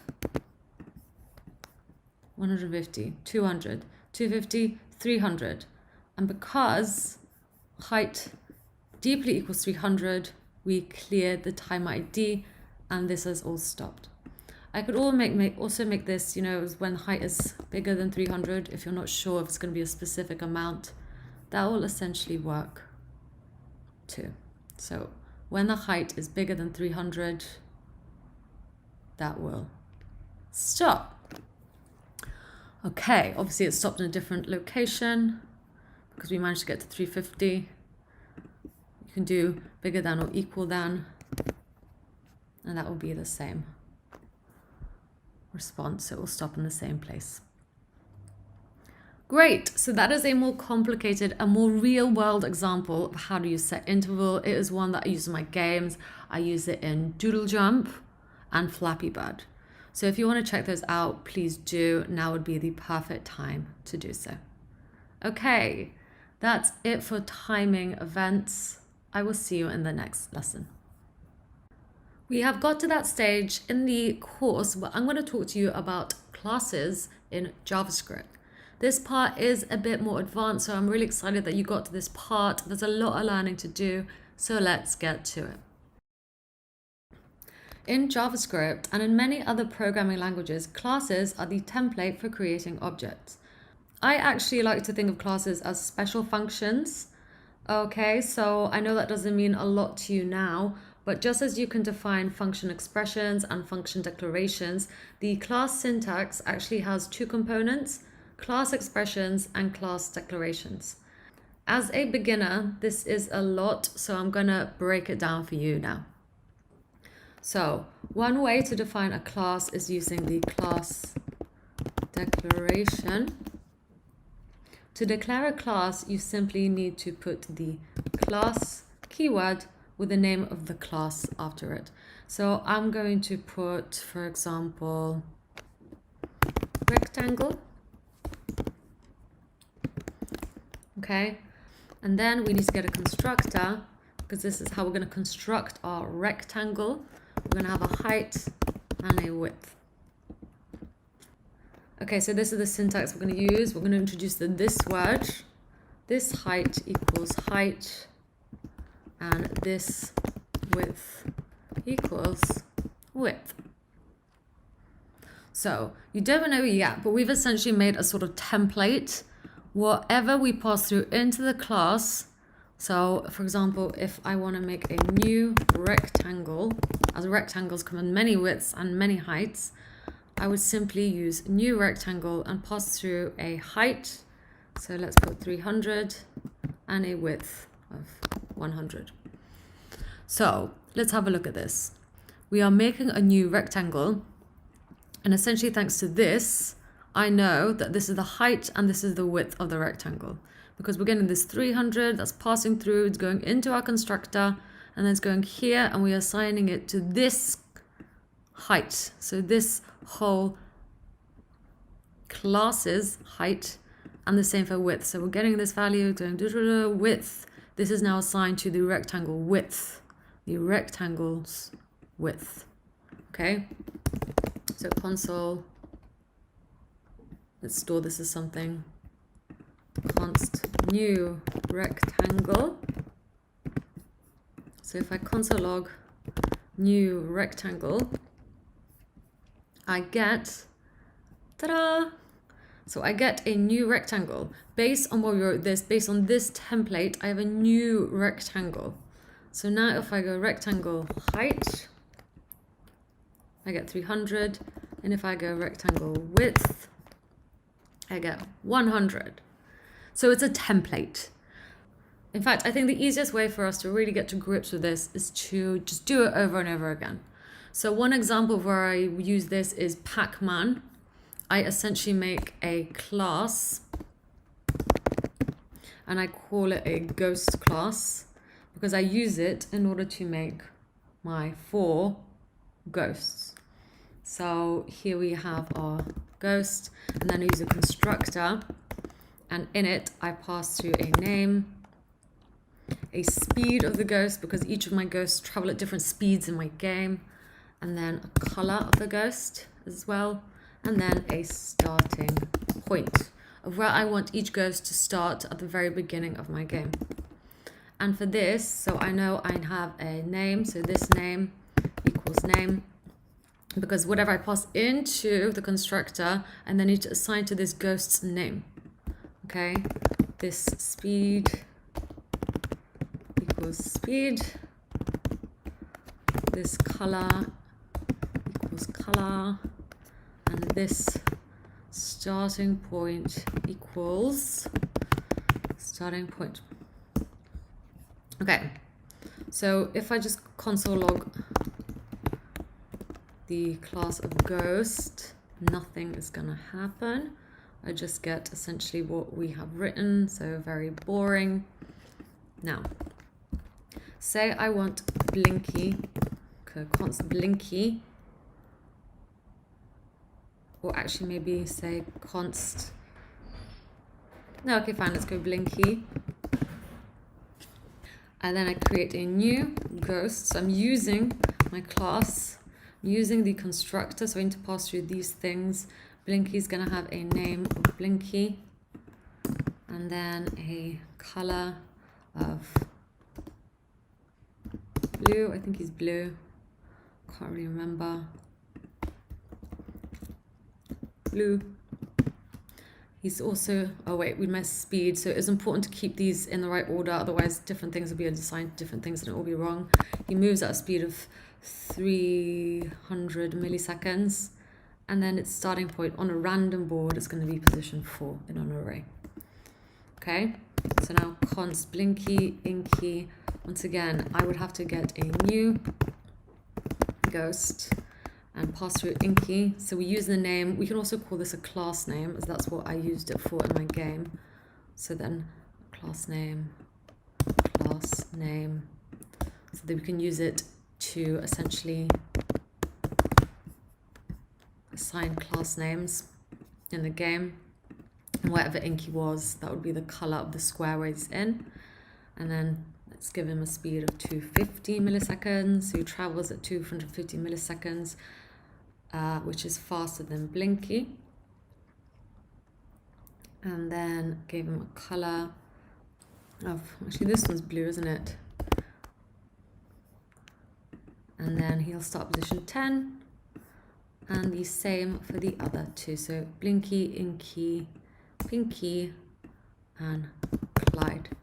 So Pinky, Clyde, let's just make these up. Well, we know that is pink, we know that is orange, so this one is red. Let's just say 20 and position 15. Okay, so we've stored our ghosts, we've created all these ghosts, it's great, we use a template to do this.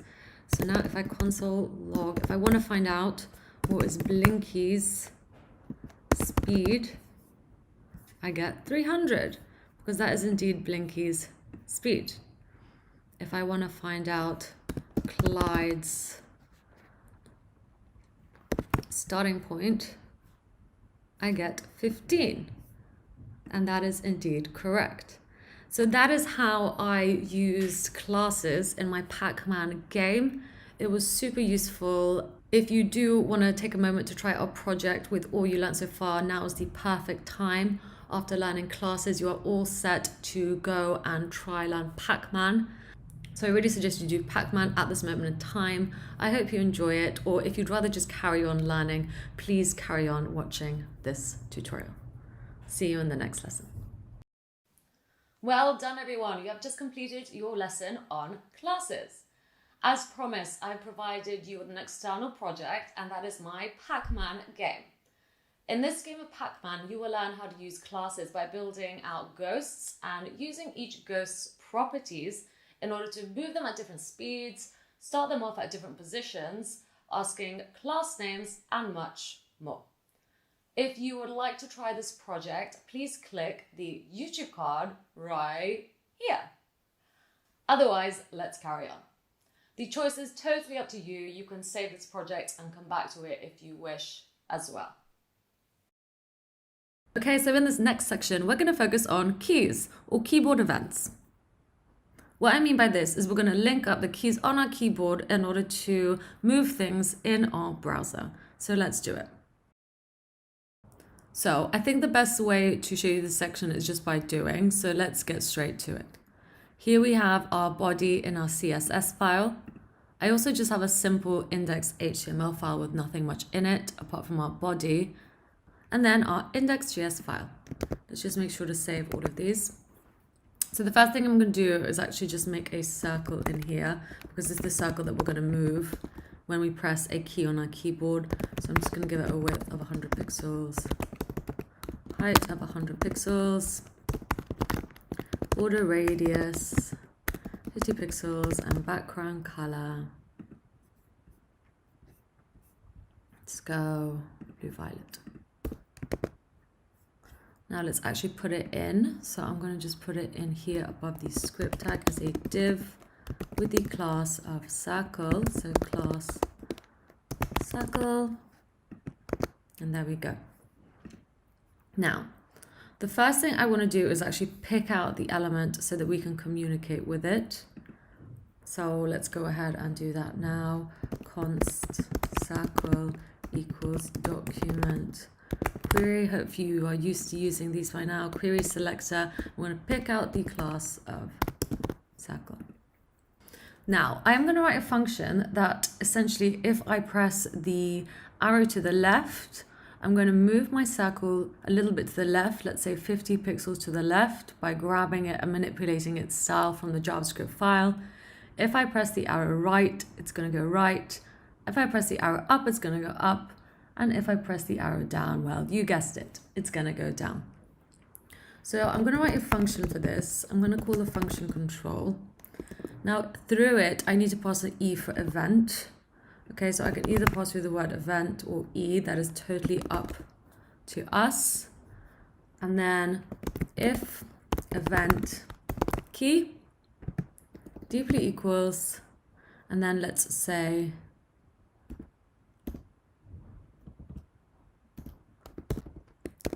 arrow left. I'm just going to console log this out for now. Pressed left to see if it works, and save. Now, of course, we need to attach this to an event listener because we need to actually listen out to things happening. So for this, I'm going to use document add event listener. So I'm going to listen out to the whole document this time. So I'm not attaching it to the circle. I'm not attaching it to the body. I'm listening out to the whole document to listen out for any time there is a key pressed up. So once again, I am not making this up. Key up is something that we need to pass through into the event listener. I could also have key down. That will just mean that we're going to listen out for a key down instead of when we lift our key up off a key on our keyboard. And I'm going to pass through control. So I'm literally passing through this function here. So we're going to listen out to any time we've pressed a key down. So now, if I press the arrow left, you will see press left. This is the syntax for doing it. I will need to pass through an event. So I've written a function. I've passed through an event. I can even put E for short. That is totally up to us.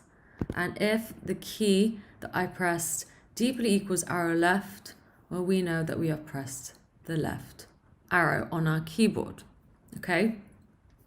So that is essentially how you would listen out for keys being pressed on your entire web page. Okay, so we've got our arrow left. Let's listen out for an arrow right, console log pressed right, else if the key deeply equals arrow up, console log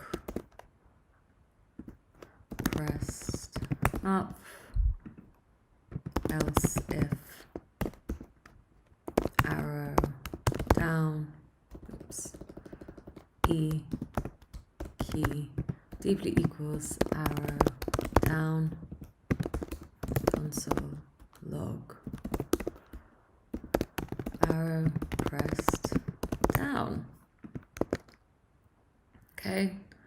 So let's try it out. Let's make that deeply equals.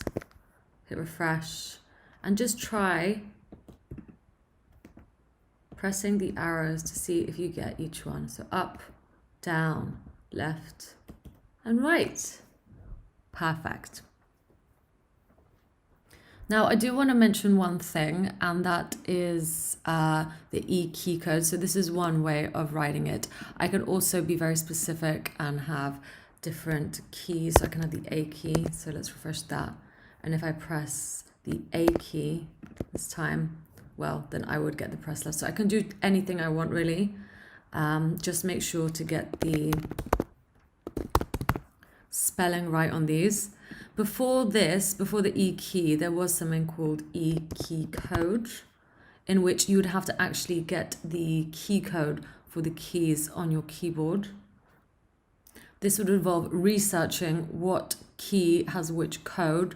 So for example, I would have to research that the left arrow on my keyboard has the key of the integer value 37, and that the key for right would be 39, so that's the key code. And then the up arrow, well, that would have the key code of 38, key code.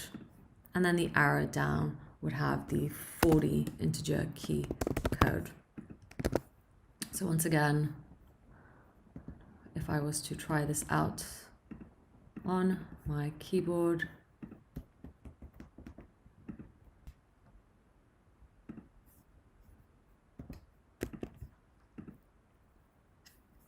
let's get our console log up.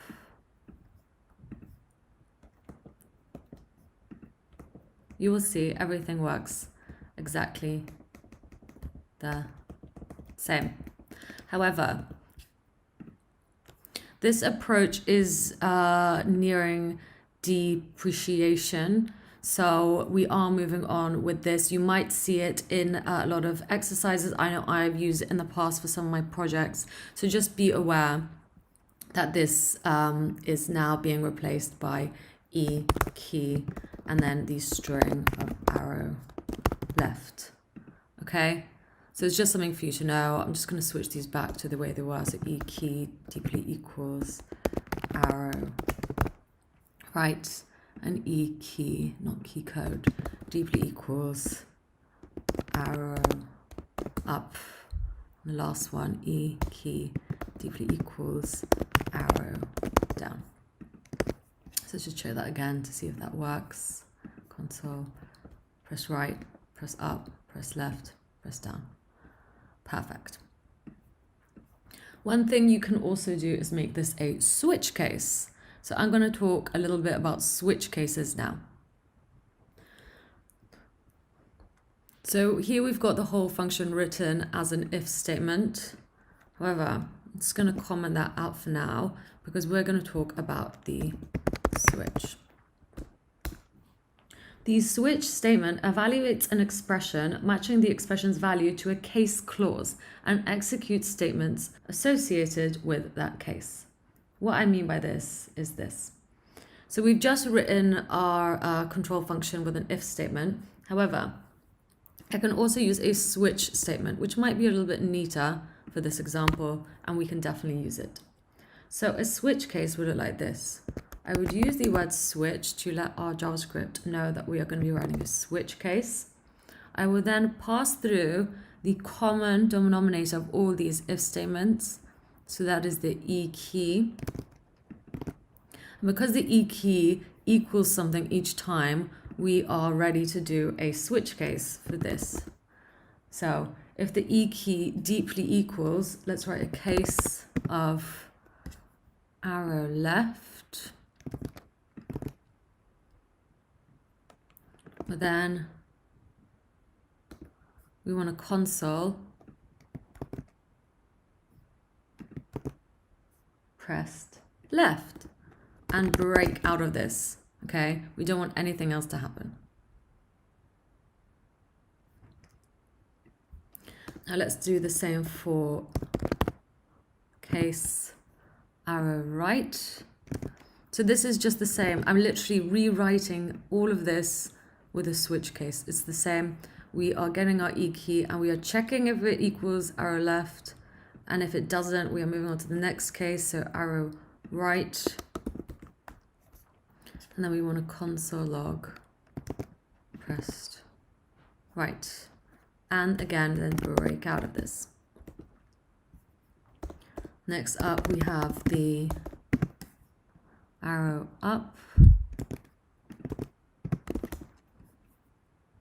And if it is an arrow up, or if it deeply equals the arrow up, we want to have pressed up and break out of this switch case. And finally, case arrow down. We want to console log arrow press down, break out of the switch case. And finally, we need a default. So as you will see, it's expecting a default case. So let's go ahead and do that as a default. I'm just going to say console log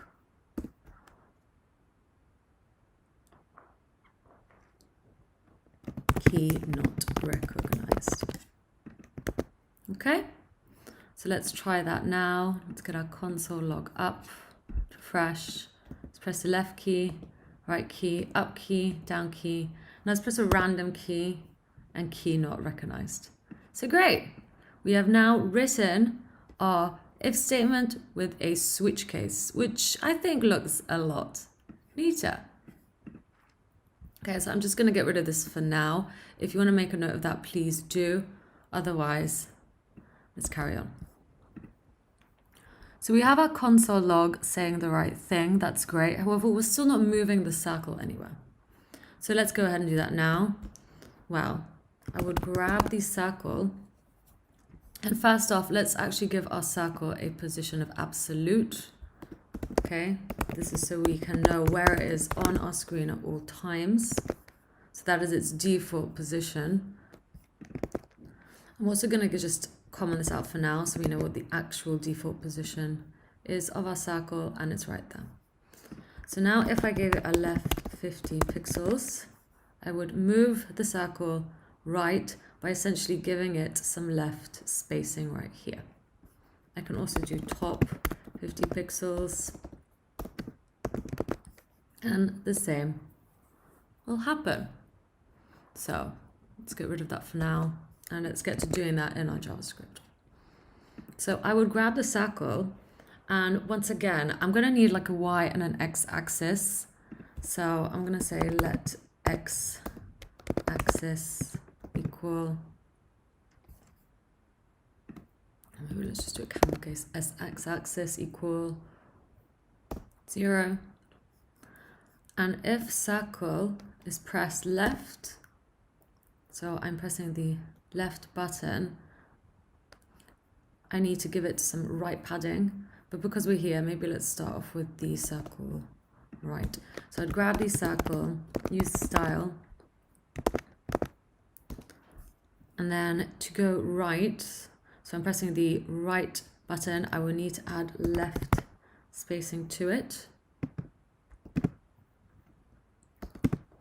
And that would be the x-axis plus pixels, because I need to pass through the x-axis. Before doing that, I want to get the x-axis, use the assignment operator to add 50 to it.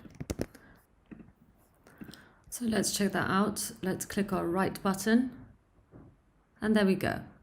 We are now adding 50 to the x-axis each time we press the right button.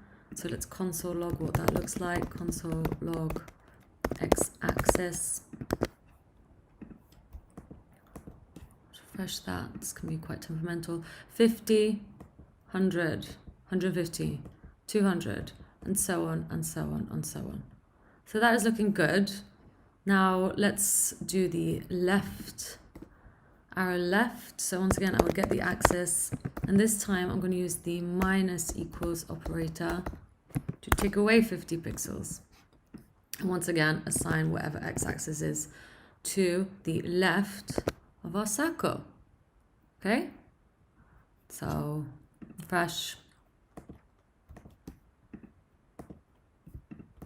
left, click right, click right, click right, click left, click left. So we're just manipulating the x-axis by adding 50 or taking 50 away from it, and then assigning it to the left of our circle.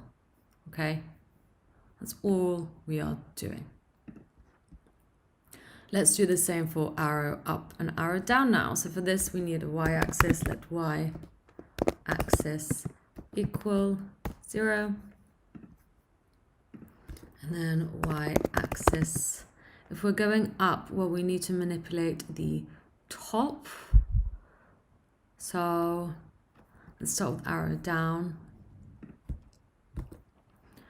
Y-axis plus equals 50.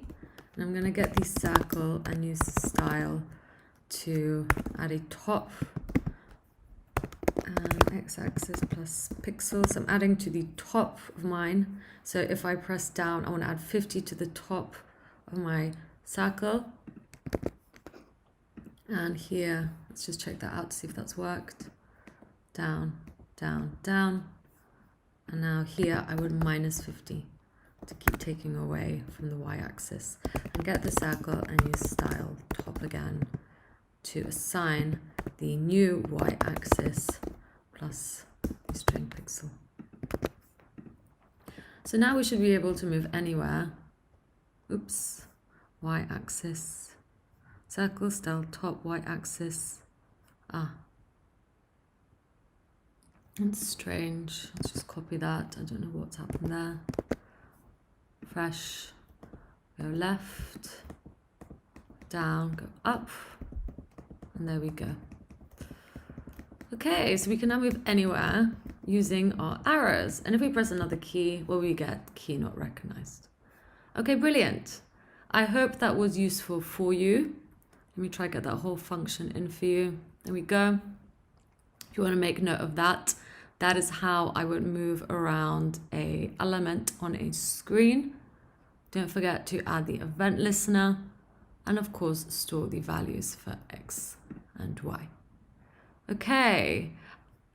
If you want to make a note of that too, once again, the position absolute is what is enabling us to give a position to the circle each time. Now that I think we have that down, time for a little pop challenge. I'm going to ask you to, so I'm going to keep this here. Hopefully you still have everything that we learned, because let's go back into here. I'm going to change this to be the color yellow, and let's change this to be blue. I don't like that color. Let's change it to another color. There we go. Light sea green. So in this challenge, I want you to make our little friend here. So let's give it some eyes. I'm going to give it an eye container. Display flex.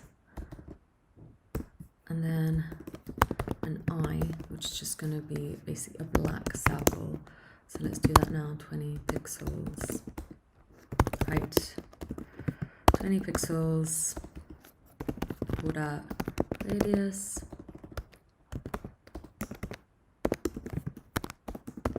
10 pixels. And then it's going to here. So here's a circle. I'm going to make another div, which is going to have the class of eye container, and in it a div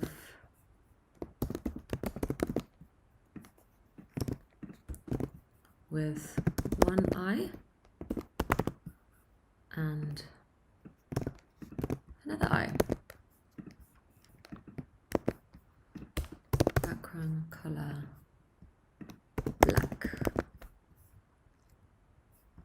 Display flex, flex, direction.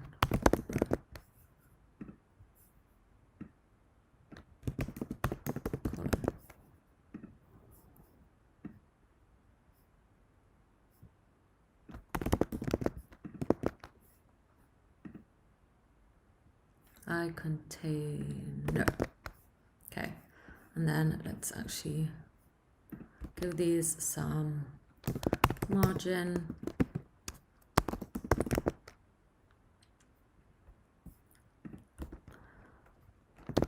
Margin left, margin top. Okay, so we have a little face, however, it doesn't have a mouth. Using what we learned here, so I'm just going to get rid of this, all of it. How would you make our little guy here smile if we pressed the arrow up and be sad if we press the arrow down? So this is a little challenge for you. Once again, if you need to take down the style, that is it. I've just commented out for now, but that is the whole thing here. Pause here to take that down. And our index.html file just contains the following content. And don't forget to get your folder structure right with the source folder containing the index.js and style sheet. Okay, so yes, using what we've just learned, so everything about switch cases and keys, I want you to make our little guy here smile if we press the arrow up and be sad if we press the arrow down. I'm going to give you a while to do this, so please have a go at yourself. Feel free to rewind and look at the previous lesson or do some research on the internet. That is totally up to you. Have a go at yourself. Don't worry if you don't get it, because I'm going to go through the answer with you together in a bit. See you soon.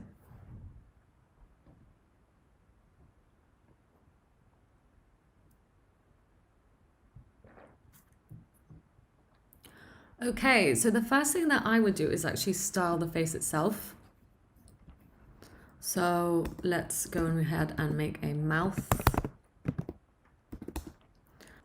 For this, I would get a width of, what's our width of our circle? 100 pixels. So let's go 70 pixels. Height, 35 pixels. Background color, I'm actually going to go yellow. I'll show you why, because we're going to have a border. So border,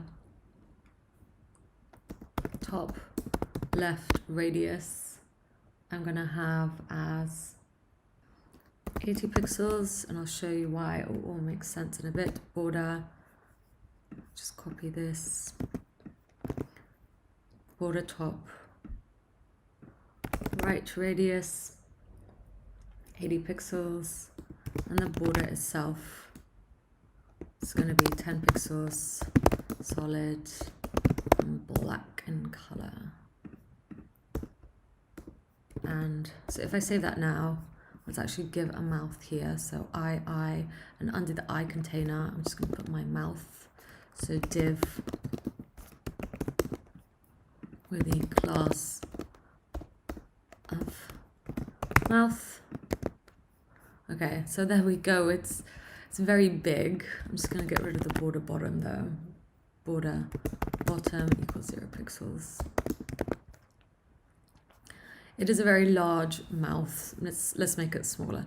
Okay, so I think maybe we need 50, height 25, make this 60, make that 60. Okay, so that's looking a lot better. This is of course a sad mouth. So let's go back here and put sad mouth. And let's also give it a margin left of 15 pixels. Okay, I mean, this is looking quite good. It's quite a big mouth still. Maybe we can do something about that. Should we move it up? Margin top minus 5 pixels. Okay, so that's good enough for me. Sad mouth. We made a sad mouth. Now let's make a happy mouth. So I'm literally just going to copy this. Happy mouth. Keep that the same, but this time we want the bottom left and the bottom right. and border top we want to disappear. So that should be the same but reversed. Let's check that is the case. Happy mouth, perfect. Sad mouth, happy mouth. So let's keep it sad first.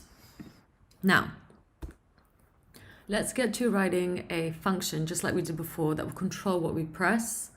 So function control, and I'm going to pass with an event just like we did before. I'm also going to use the switch case.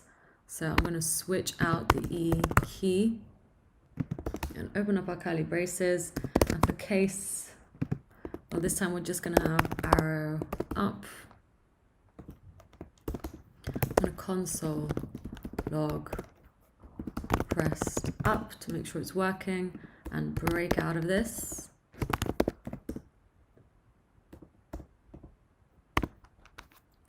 Case arrow down. Just gonna have, oops, not curly. Console log pressed down. And once again, break out of this and have a default console log key not recognized. Great. So now let's hook it up to our event listener. So we're going to grab the whole document, use addEventListener to listen out for a key down on. And then if we do press a key down on our keyboard, we want to invoke the control function. So there we go. Shall we check it out? Press up to refresh it. Press up, press down. Make sure you actually click on here, otherwise it might not work. Up, down, up, down. Everything seems to be working fine. So let's get to writing some code. So we would need to grab the mouth element. So document querySelector, and let's grab. I'm actually going to give this an ID. So ID mouth. So document, well, we could use querySelector. We just need to tell this to look for an ID of mouth. Const mouth equals. Okay, so now we would grab the mouth and I would use class list add. So I'm going to add the style of happy mouth. So once again, I did not make this up. Class list and add, I did not make up. I'm going to add the happy mouth class. I don't need that because we already know, we've already told the JavaScript it's a class we want to add. And I want to first off remove any other class there's there. So class list remove sad mouth. So I'm going to remove the sad mouth, I'm going to add the happy mouth. To refresh, click on our browser and press up, and there we go. We've done it. And let's do the same for sad. So once again, I'm grabbing the mouth, I'm using class list to remove anything. So remove the happy mouth because we don't want the happy mouth there. And once again, I'm using class list add to add the sad mouth. Let's do it. Fresh, happy, sad, happy, sad, happy, sad. Brilliant. Okay, so thanks so much for doing this challenge with me. Hopefully you've got something similar. This is of course not the only solution. There's so many ways to solve it. This is just one way that I've chosen. If you chose to use key code, or if you chose to use an if statement, or perhaps you chose to do it differently than adding and removing a class list, that is absolutely fine too. Please do share it with me on Twitter. I'd love to see your solutions, and let's carry on.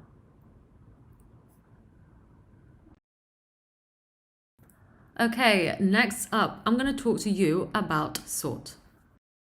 The sort method sorts the elements of an array in place and returns a sorted array. So that's what we're going to be using it for. Sort literally sorts arrays. The default sort order is going to be ascending. So let's check it out. It is ascending based on the UFT16 code unit values.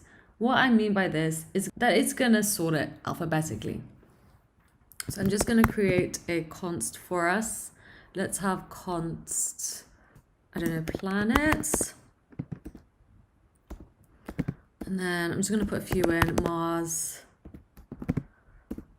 Jupiter, and it's going to capital letters because, you know, they are planets, they are important. Mars, Jupiter, Uranus, Earth. So this is going to be super easy. I would literally get the planets and use sort. Sort on them like so. So now if I console log, you will see my arrays come back to me in alphabetical order.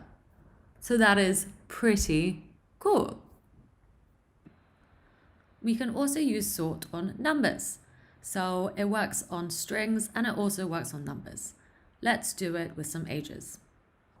So let's get some ages up. I'm going to go const ages equal, and then let's have some random ages. So 32, 45, 21, 13, 78, 99.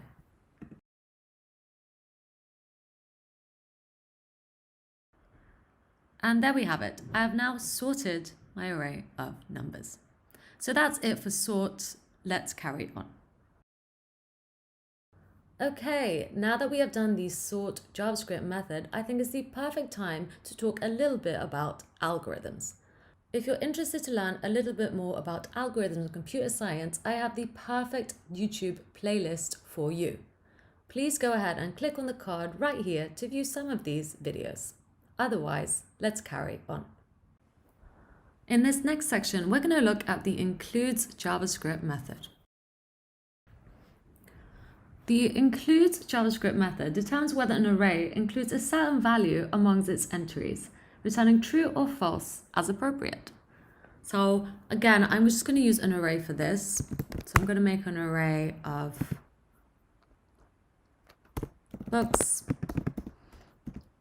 and in it, I'm going to have a book called Alf, a book called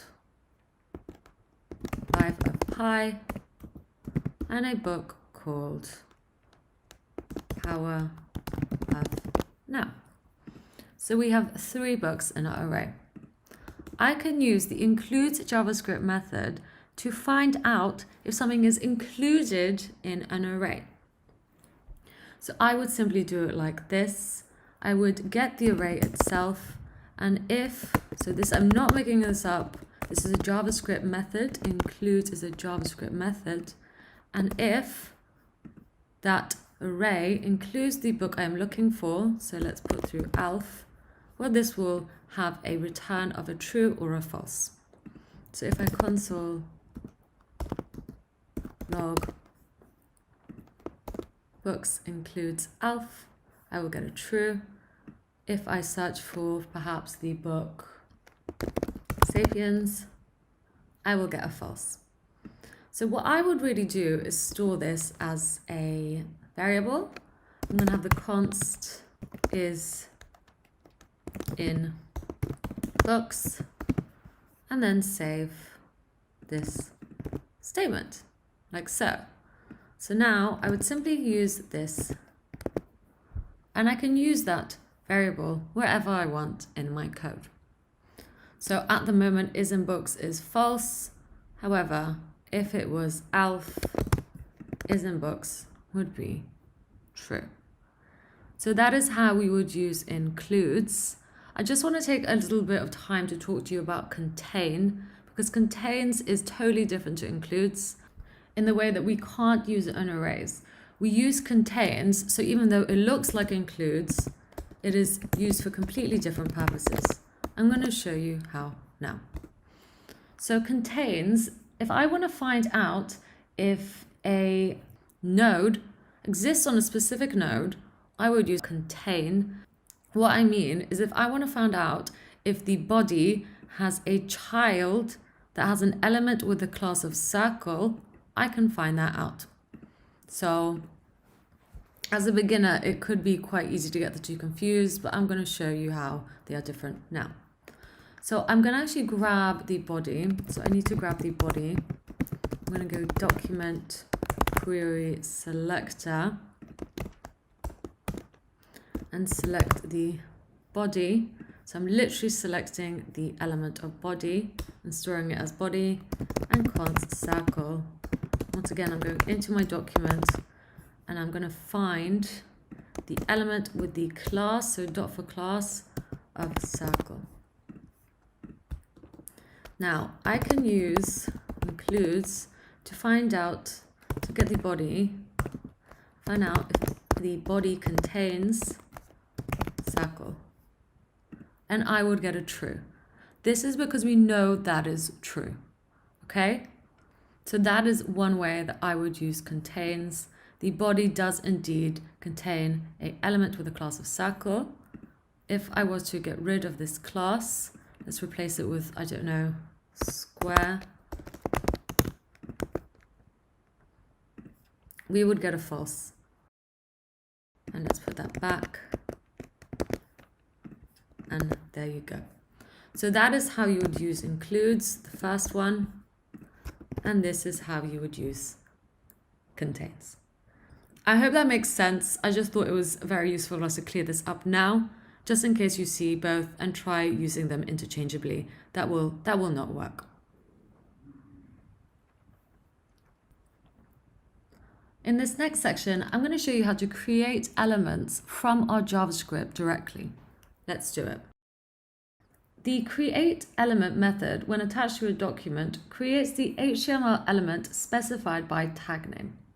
What I mean by this is I can actually create elements in our JavaScript just like we would if we created a div like this by writing it out in our HTML. So I'm going to do this now.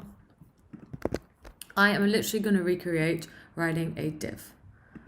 Okay, so to see it in our browser, I'm actually going to have to give a div some styling. So I'm just going to go simple width, 100 pixels, height, 100 pixels, background color, blue. Okay. So to do this, I would actually have to grab our document and use the JavaScript method of createElement. So I'm not making this up. I'm going to create a div and put it in a string. Now, so we've created a div, however, we can't see it yet. I'm going to go ahead and store this as a square. So our JavaScript now thinks that the div we created is a square. And I'm going to grab the body. So const body equals document querySelector, and I'm going to look for the body tag in our HTML file. If I console log out square, well, you will see exactly that, a div that we created. So we've created a div, we stored it as a square. We now want to put it into our body. So to do this, I would use body append child. So once again, this is not something I'm making up. Append child is a JavaScript method, and I would put through the square. And there we go. You will now see our square in the browser. That is pretty cool. Okay, one more thing that I'm going to do is actually create an image this time. I'm going to do this so we can move on to the next section swiftly. So once again, you will see there is nothing here. I've literally added a div that I've styled to be a blue square into our body. Okay, and I've done this all with JavaScript.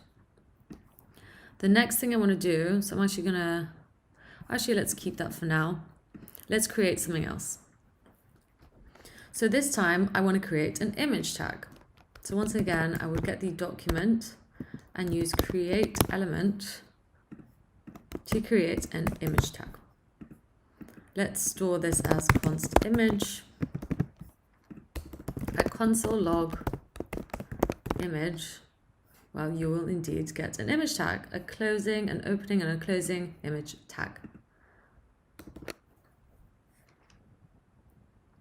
Now, let's go ahead and put that in our body. So once again, I would get the body, which we've already got, and use append child to put the image in there.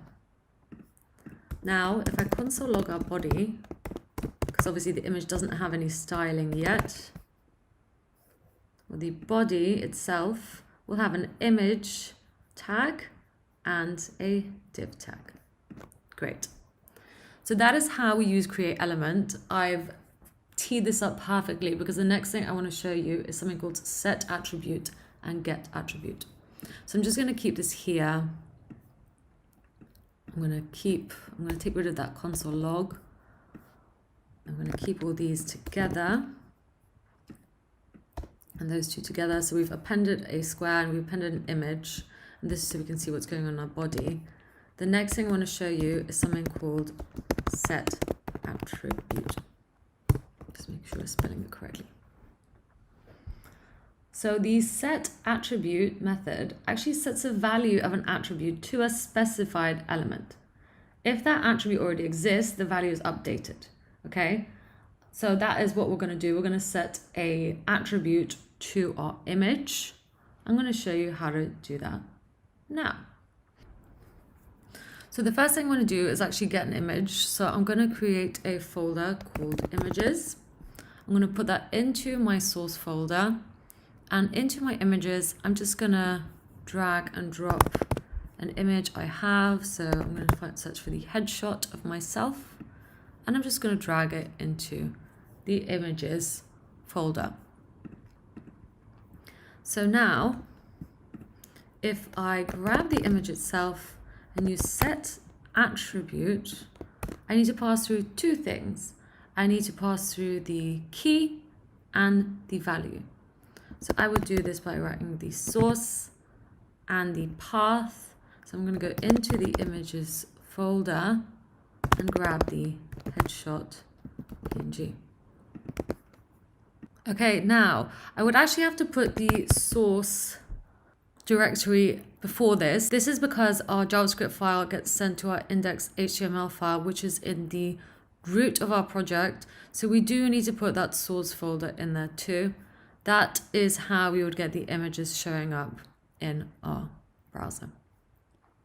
So that is how I use setAttribute. I can set any sort of attribute I want. If I console log, actually we can use the body too. So if I click into the body, you will see I have indeed created a div up here.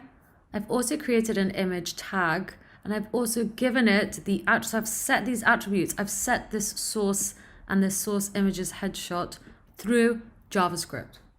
So that is pretty cool.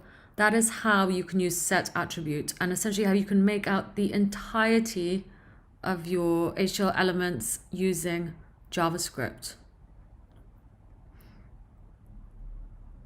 You can also use something called getAttribute.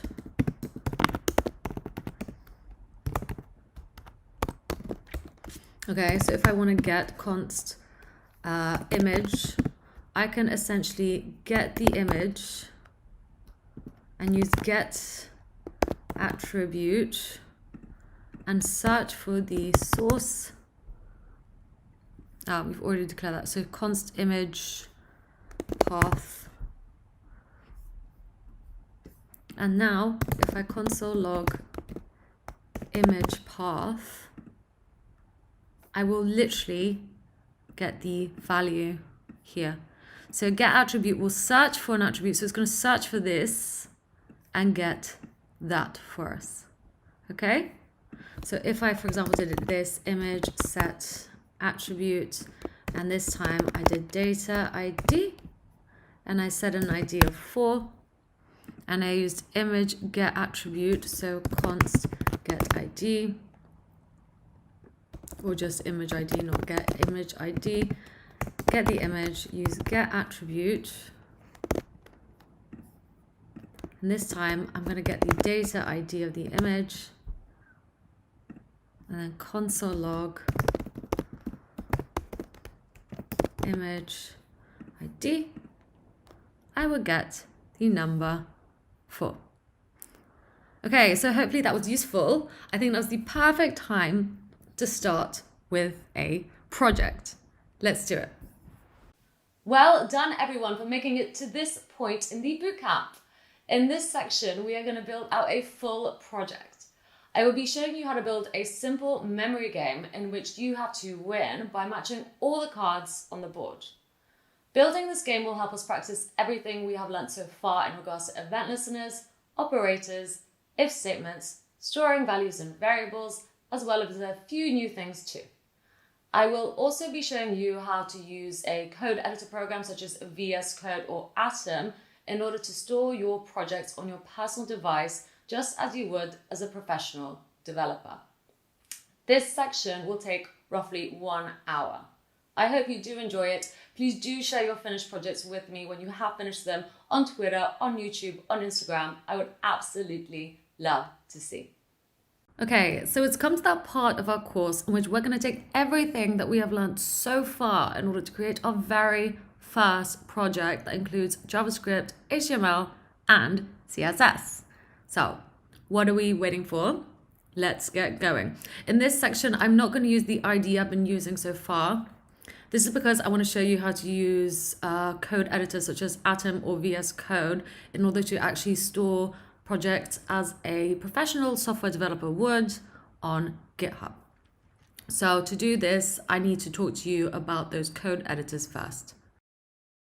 So just like the code editor that we've been using that's been hosted on the internet, we can have our own code editor downloaded onto our laptop. This makes our lives a lot easier when dealing with projects and saving them onto our computer. I'm going to show you which code editors I prefer to use. So Atom.io is one of them. You can choose to use Atom.io simply by downloading it here, or you can use VS Code. As I am using a Mac, I would recommend downloading VS Code for Macs. So go ahead, please choose one. It's absolutely up to you which one you choose. I'm going to choose to download VS Code. So simply click the download button and that download should start in your browser. Once it has finished, I've actually already gone ahead and downloaded this for myself, but you would simply open up the extension and follow the download process until you have it on your computer. So I'm going to go ahead and double click that and the VS Code editor should start up for me. Just going to get rid of that here and get rid of that here. So now I have VS Code on my computer.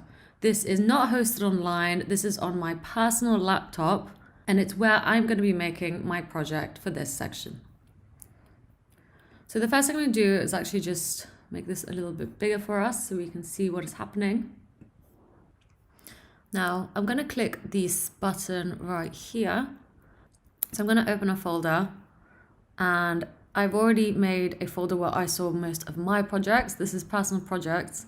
And in here, I'm just going to create a new folder and I'm going to call it memory game, just like that, and click save. So now we have a folder called memory game where we're going to store all our files. Let's click open. And there we go. This is step 1. So we're going to be storing all our files in here. Just like we did before, we need to set up this project so we can start building in it. So I would start off by just creating an index.html file and then a source directory and in it my styles CSS and my app or index.js. We can call it whatever we want. The extension should be JS for JavaScript, CSS for cascading style sheets, and the index.html. So that is the folder structure that we have been working with and one that I'm going to use for this lesson. Once again, we will need to get the boiler code for the index.html set up as the first step. So to do this, I'm just going to get the doc type and then I'm just going to use the HTML tag. I'm going to set the language as English,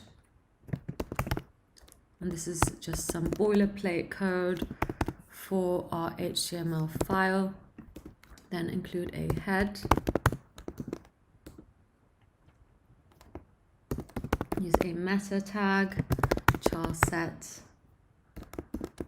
UTF-8. So just like we did when we set up in the very first lesson, is the same boilerplate code.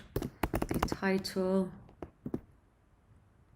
let's put memory game. And then that's our head done for now. And then we need a body. So that is all we need for the boilerplate code. The next thing I want to do is actually link my style sheet. So I'm going to link, making a closing tag, and have style sheet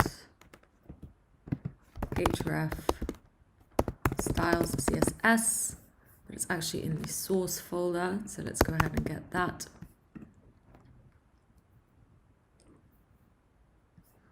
And then finally, I'm going to link my script tag as well. So I'm just going to do that here, script tag. And the source is going to be, I'm going to go into the source folder and get the index.js file. So I can put that at the bottom of my body, or I'm going to use the DOM content loader. So I'm actually going to choose it that way. I'm going to put it in my header. So let's save all these files. And then in my index.js file, let's actually make this a bit smaller too. I'm going to use the event listener to check if all of our HTML has loaded. So I'm going to go and use document, add event listener,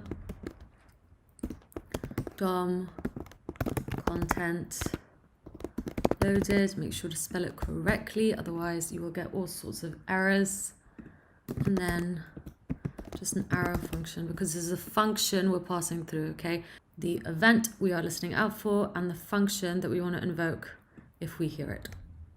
So that is how event listeners work, if you remember. Okay, so that is looking good. Just going to make it a little bit bigger for us, just in case anyone can't really see. Okay, so now it's time to start writing our JavaScript. But first off, I'm just going to make a grid here. So the only thing we really want in here, so let's get rid of that because we can't have it in two places. I'm just going to put a div with the class of grid, and that is where all the magic's going to happen, okay? I'm also going to have a score, so let's put an h3 tag. It'll say the score, and I'm going to use something called a span tag. I don't think we've used it before, but the span tag will essentially allow me to cut into this h3 tag, and in it I'm going to put the score, so id score or result. Let's just put result. Okay, so there we go. We have a div with a class of grid and a score. Now, if I open this on the browser, we would only see the word score in here. So perhaps let's actually style up the grid. So I'm going to grab the class of grid. So once again, dot for class. And I'm just going to give the grid a width of 400 pixels and a height of 300 pixels. Let's also give it a border, maybe. Border solid black 1 pixel, just so we can see it. And that is it.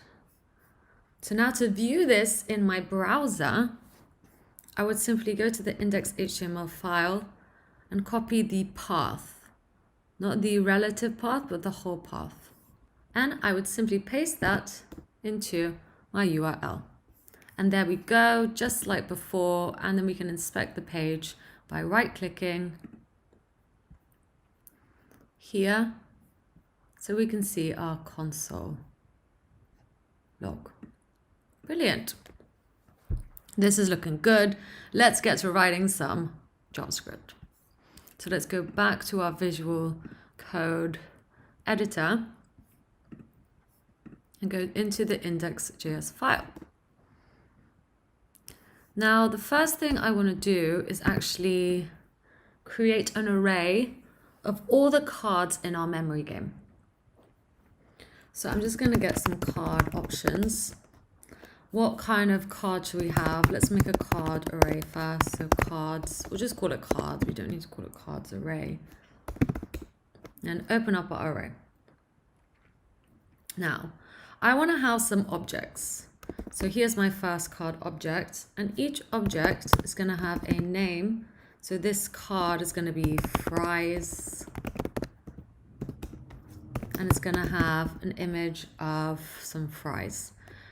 So for this, I've already decided that I want images in here because all the cards are going to have images, all 12 cards. So feel free to take mine if you wish. Just go to my GitHub repository and find the memory game. Go into the images. You can just download all of these. So I'm just going to, so if you click it here, you can download the first one. So this is going to be my blank image. Save as image, blank. Let's save it in downloads, save. Let's get the cheeseburger, download, save image as cheeseburger in downloads as a PNG image. Great, that's good. Fries, save image as fries PNG in downloads, fine. Need a few more to go. Save image as hot dog. So that's 4 so far. We have 5, 6, 7, 8. Ice cream. Save. Milkshake. Save image. Pizza. Save image. So I've already gone ahead and made the image the exact sizing that we want, so we don't need to do any CSS trickery, and then just a plain old white image. So that is going to be like a blank card, white image. Okay, so we've got all the images that we need downloaded for our game. Now back in VS Code, just like before in my source folder, I'm going to make an images folder. And in here, I want to put all the images. Okay, so I'm literally going to go to my downloads file and get all these images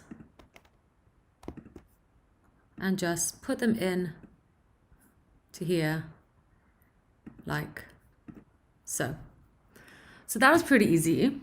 Let's go ahead and put the first image in. So I would go, at the moment we are at index.js file. So it is in the same folder as the images. So I would go into the images and grab the fries PNG like so. So we've created our first card. Let's go ahead and do the same for the others. So name, let's call this one cheeseburger. Image, images. So the cheeseburger, so the object with the name cheeseburger is going to have the cheeseburger PNG. What's next? We're going to do the ice cream. And that image is of course going to be, we're going to go into our images folder and grab the ice cream PNG.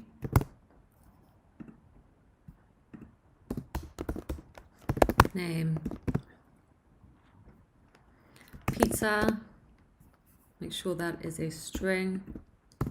We're just keeping everything extremely consistent. This is an array of objects that we are building. So images, pizza.png, name, milkshake, image. go into the images folder and just grab the milkshake. And then just a few more. We've got a milkshake. We have a hot dog as well. So name hot dog image. Into the images folder, we grab the hot dog. Okay, so we have our 6 cards. Now, because I want to essentially mix and match the cards, so we need to have 2 cheeseburgers, 2 ice creams, 2 pizzas. So we need to essentially get everything and put it in our array again. So before we do this, I just want to explain one thing. Even though we are in the JavaScript file at the moment, so the way to get the images would be, in fact, to go to the images and get the following URLs. I would actually need to act as if I was in the index.html file, okay? This is for when we build stuff on the internet. Just make sure. So I'm just going to add that using Command D. I'm going to Command D and select all the images. I'm just going to put source and images at the beginning. Okay, so that is important. You always have to act as if you are in the index.html file. So there we go. Now, once you have done that, I want you to essentially grab all 6 of these objects and put them in again. Great. Okay, so now if we console log cards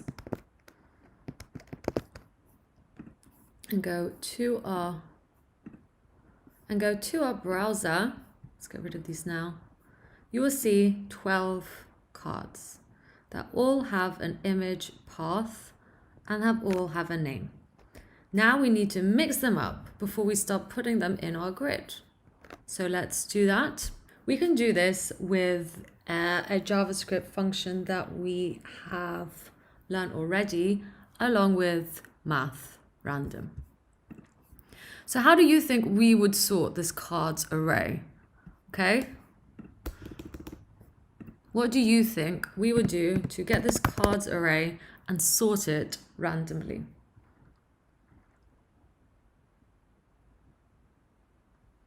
Well, I would use sort, and this is a bit of a cool trick.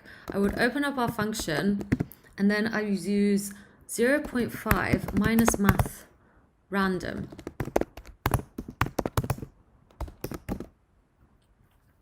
How this works is that Math.random, essentially, if you remember, returns a random number between 0 and 1, or just under 1. So if that random number happens to give you a number less than 0.5, then you get a negative number. And if it's over, then you get a positive number. And we are sorting things absolutely at random. We're sorting the whole array at random. Okay? If that doesn't make sense, please take the moment out to have a think about that, research it. It is a sort of just math problem. It's not really a programming problem, so I'm not going to focus too much on it. Have a go at researching it if you don't understand, but it is a cool trick. Definitely make a note of it. If you ever need to sort an array randomly, this is your guy. Okay, so now if I console log cards, I'm just going to take this away and put it here. Go back to our browser and refresh. Let's see. You will see that indeed these are now randomly sorted because we didn't start with ice cream, did we? So you will see that fries was first and we have randomly sorted our array. Let's carry on. Okay, the next thing I'm going to do is actually put these randomly sorted cards into our grid. So let's do it.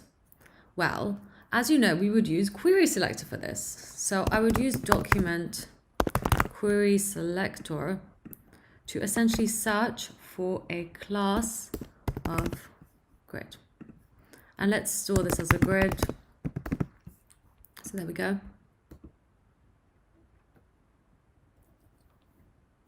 Now I'm going to use JavaScript to essentially create our board. So I'm going to use a function for this. I'm going to write function create board, and in it we are wonderfully going to use everything that we learned so far about creating elements, appending elements, setting attributes, and so on and so on. So I'm just going to put that back to where it was. I'm also going to use a loop. So I'm just going to use for let I equals 0. And as long as I is smaller than the card array length,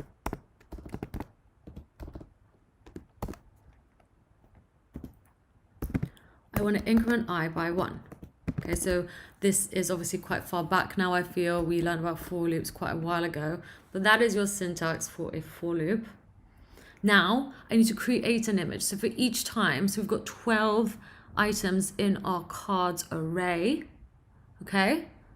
Now for each time, so 12 times, I want to create a element. So I'm going to grab our document and use create element, and I'm going to create an image. Make sure to put that as a string, and let's save this as const card. So a singular card. That is a singular card. Now let's get our card and use set attribute, as we learnt in our lessons, to set it a source. And that source is going to be, if we think about this, each card is going to essentially have a blank version of itself.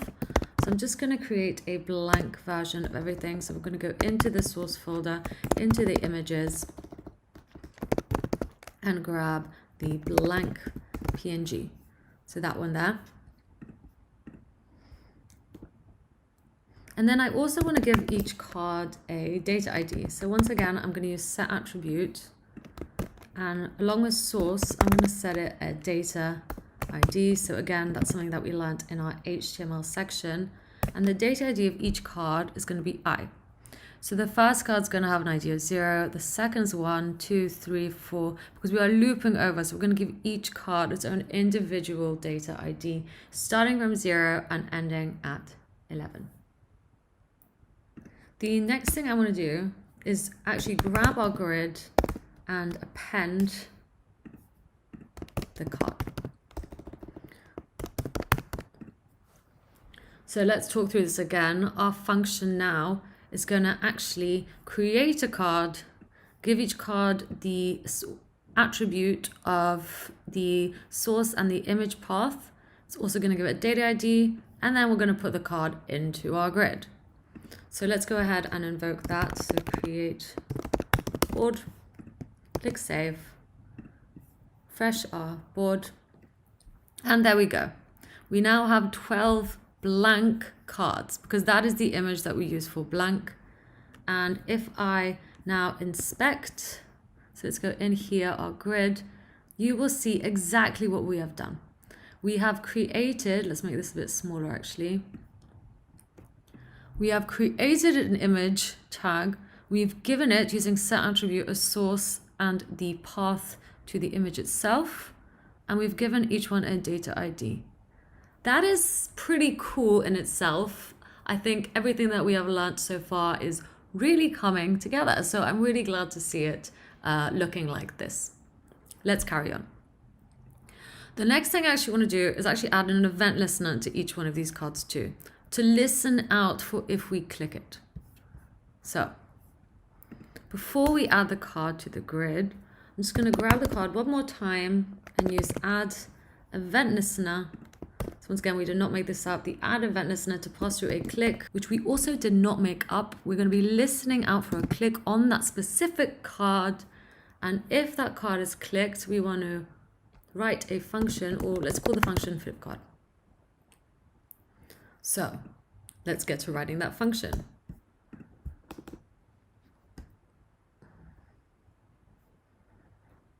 Function flip card. Oops, let's make sure to keep that at the bottom. And there we go. So again, just keep that up there. Okay, so what do we want to happen when we flip a card? Well, I want to get whatever card we flip's data ID. So let's do this. I'm going to use this because we are talking about whatever card that we are currently working with.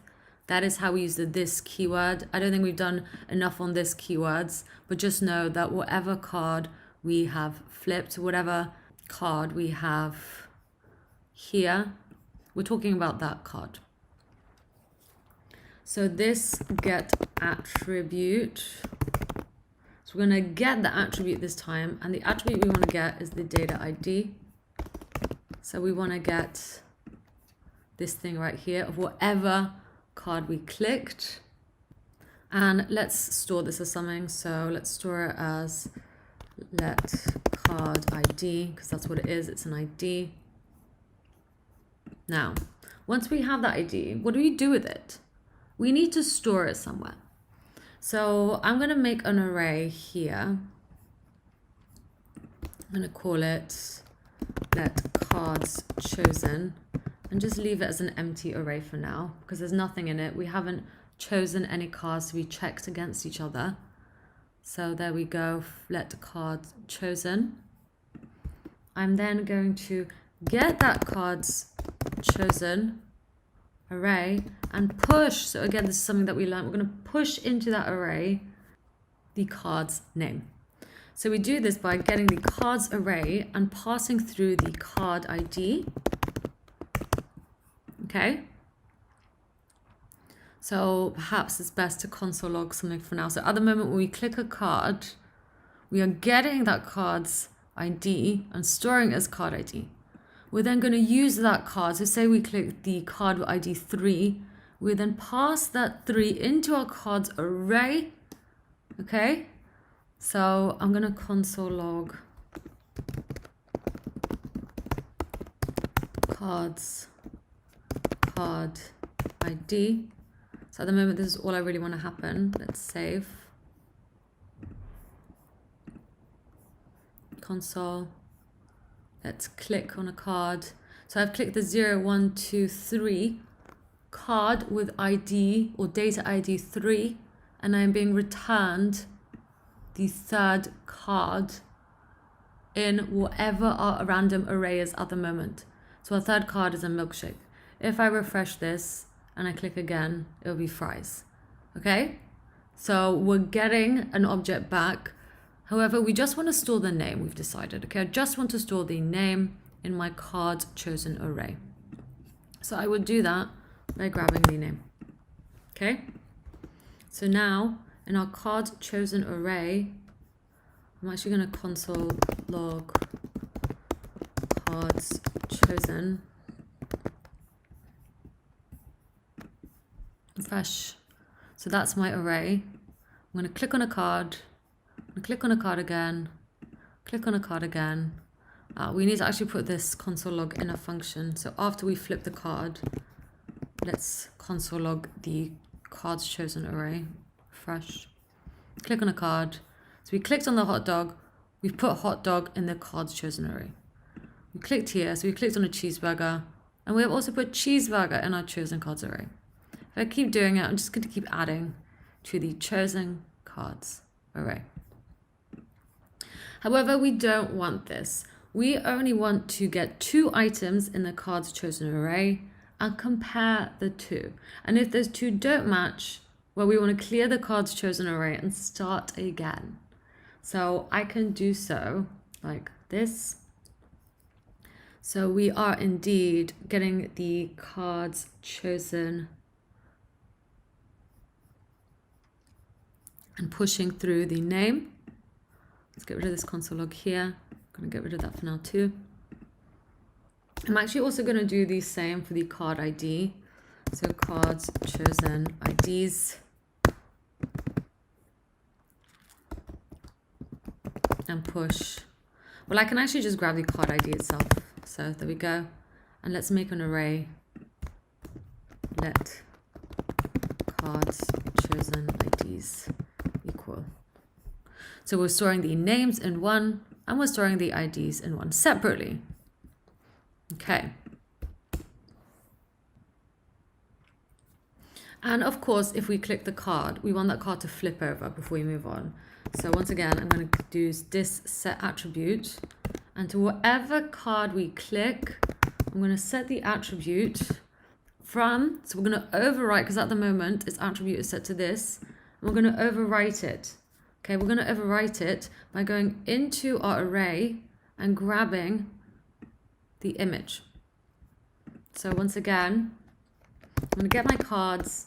I'm going to pass through the card ID and get the image. Great. Let's check it out. Refresh, click, and there we go. Click, click, click, click, click, click. Pretty cool. So at the moment, I actually want them to revert back if two haven't been selected. So I can do this with an if statement. If cards chosen, or you can do it by ID, but essentially if either of those length dvd equals 2, I'm going to put a set timeout. So we learned about set timeouts. A set timeout essentially invokes a function after a certain amount of time has passed. So after a certain amount of time has passed, if there are two cards chosen in our array, I want to check if those two cards match. And if they match, take them off the board. And if they don't match, flip them back over. But I'm going to do that all in one function. So I'm going to write a function called check for match. And after we do get two, I'm actually going to wait 500 seconds because I don't want it to be instant. I want it to be like after a while, I want them to be checked for a match. And if they do match, take them off the board. And if they don't, flip them back over. So I'm actually going to move this create board to the end of my file and write a function check for match.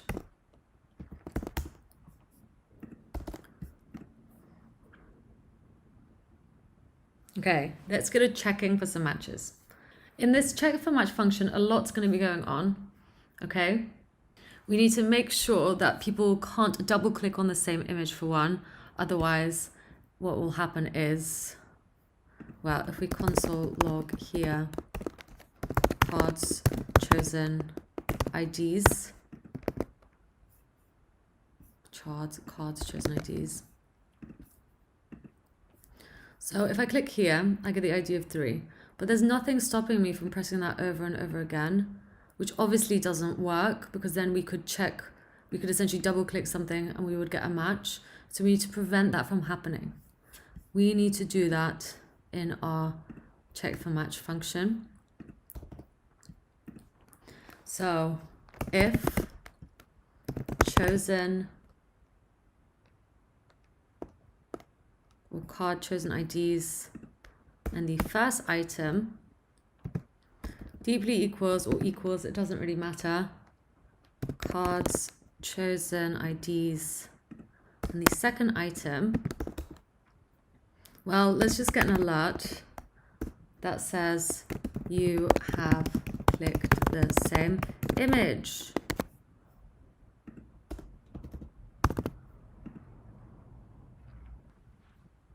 And let's flip both of them back to be blank. So cards, actually we have to grab all the cards again. So I don't know why this formatting is happening, but I don't like it. Const cards equals, I'm going to grab all the cards from our display, querySelector all. I'm going to grab all the images and sort them as cards. We've already declared cards once, so to make things less confusing, I'm actually going to call this a card array. So now let's find everywhere else I use cards. Okay, well this should be card array. Oops, card array. Card array. That can be card array.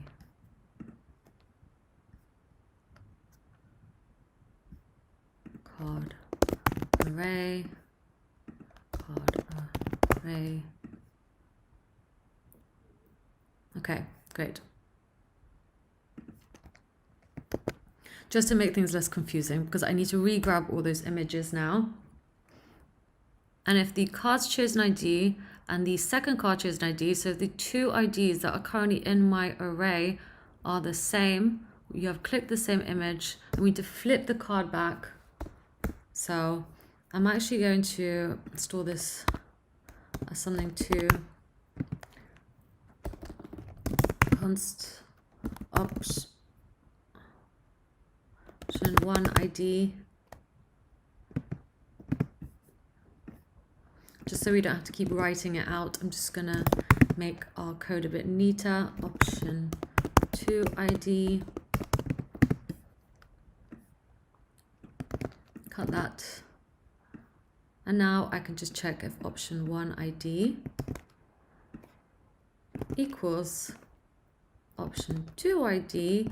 Well, then we go into our cards, we get option 1 ID, and we set attribute to be source, and we're going to set it back to blank. So I'm going to go into our source folder, get the images, and get the blank PNG.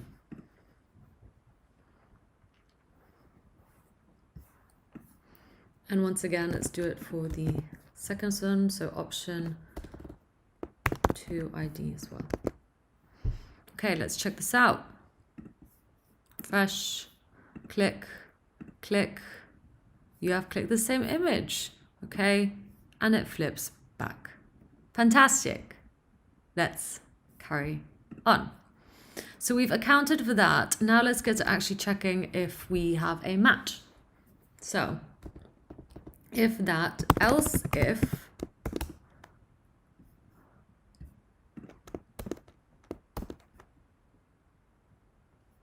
now we need to check if the names match, because each of our cards has an ID from 1 to 12. However, each of the cards has 2 names in our array each. So we've finished dealing with the IDs. We've checked if we've clicked the same image. Now let's use the names of the cards to check for matches. Okay, so we're using IDs to identify if the image is an individual card, and now we're checking for matches using the names. So let's go into our cards chosen this time. So I can easily do the same as we did above. Cards chosen equal or deeply equal cards chosen, like that. So once again, if you would prefer, it's totally up to you. You can store them just like we did up here, or you can do that. I'm going to do it like that because I don't think we're going to be using this anywhere else. So if the first card in our chosen cards array is the same as the second card in our chosen cards array, I'm going to alert you have found a match. Okay, it's pretty cool. And what else do we need to happen? Well, let's just check if this works first.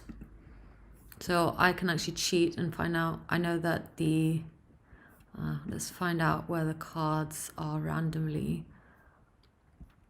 So we don't need to console log this. I want the sorted array.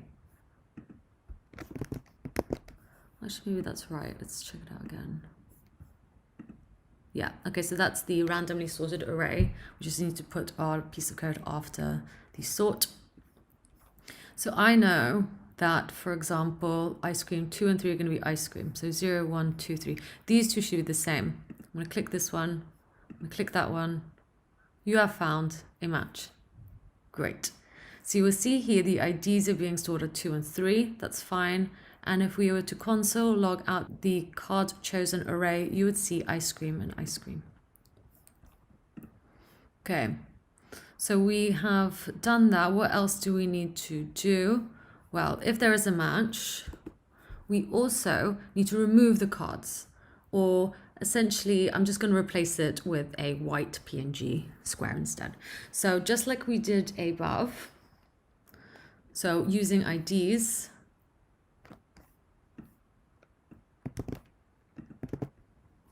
I would set the image to be the white PNG. So let's go and check again. Fresh. Let's find out which ones match. The last two. So once again, 1, 2.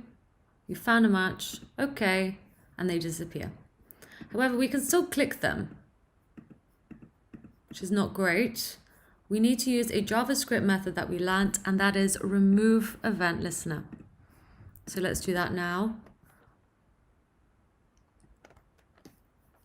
I'm going to grab the cards option one again and use .removeEventListener to essentially listen out for clicks.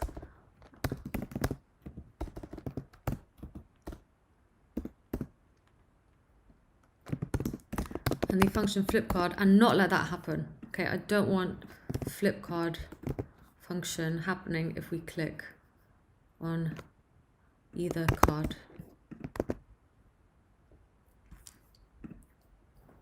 And finally, I'm going to create another array called cards1.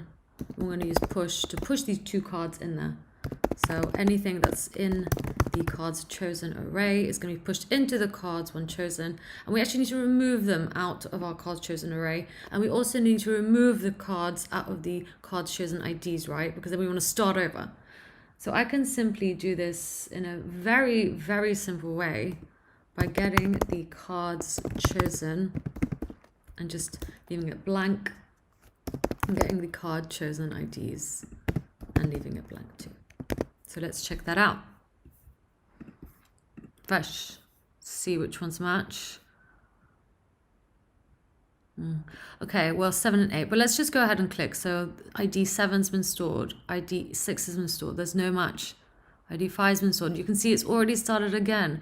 There was no match, so we've started a new array, and now we're checking for a new match. Cool. Once again, 1, 2, not match. 1, 2, not match. Great, I love the fact that the array is being cleared, and we can start again to look for new 2 matching. Let's refresh, and let's actually see what happens if we click 2 matching ones. So 7 and 11, so we know that one. 0, 1, 2, 3, 4, 5, 6, 7. Matching, you found a match. Boom. Cards 1 is not defined. We did not push it into the cards 1 array because we did not declare it. So let's do that up here. Let cards 1, and again an empty array. Cool. So now if I'm going to console log it out here actually. Console log cards 1, console log cards chosen.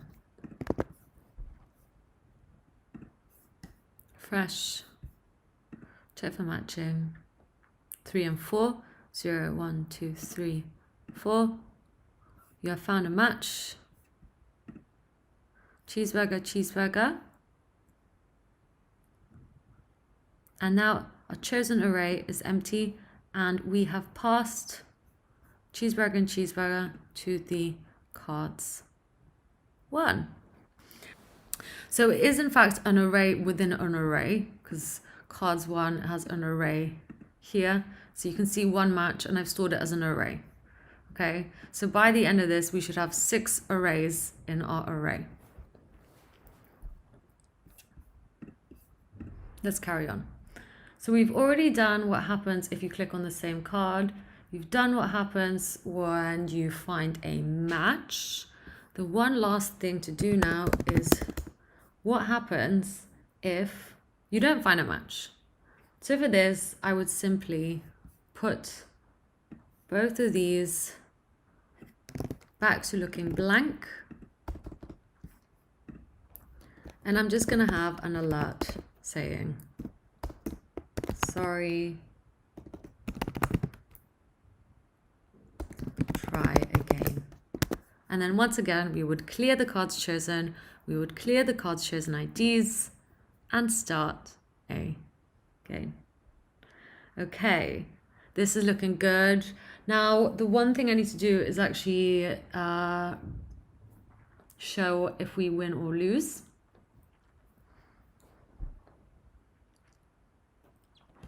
So for this, I'm going to do that in my results. I'm going to grab the const result display document, and querySelector. So I'm going to look for, can't remember what I called it, result. It's an ID of result. So I'm going to look for an ID of result, and I've saved it as result display.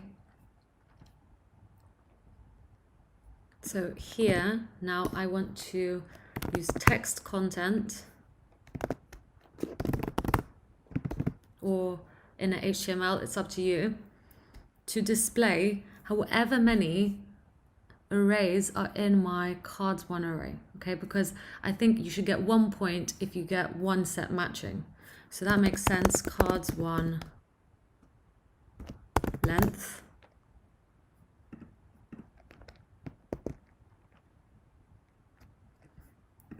And if cards1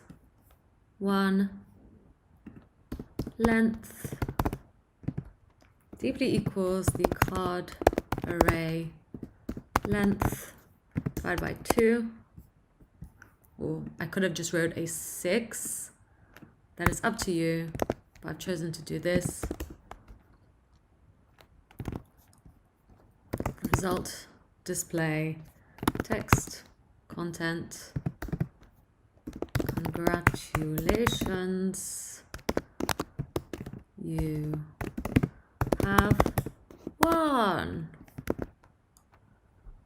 Amazing. So let's check it out. Not a match. Okay, flip back. Not a match. Okay. It's a match. Great. So we've removed those. We have 1 in our array. Let's cheat because we can. It's a match. And you will see we get 2 because we have 2 items or 2 1-card pairs in our array. Now we know this is a hot dog. The other hot dog is in 6. So 0, 1, 2, 3, 4, 5, 6. It's a match. We get a score of 3.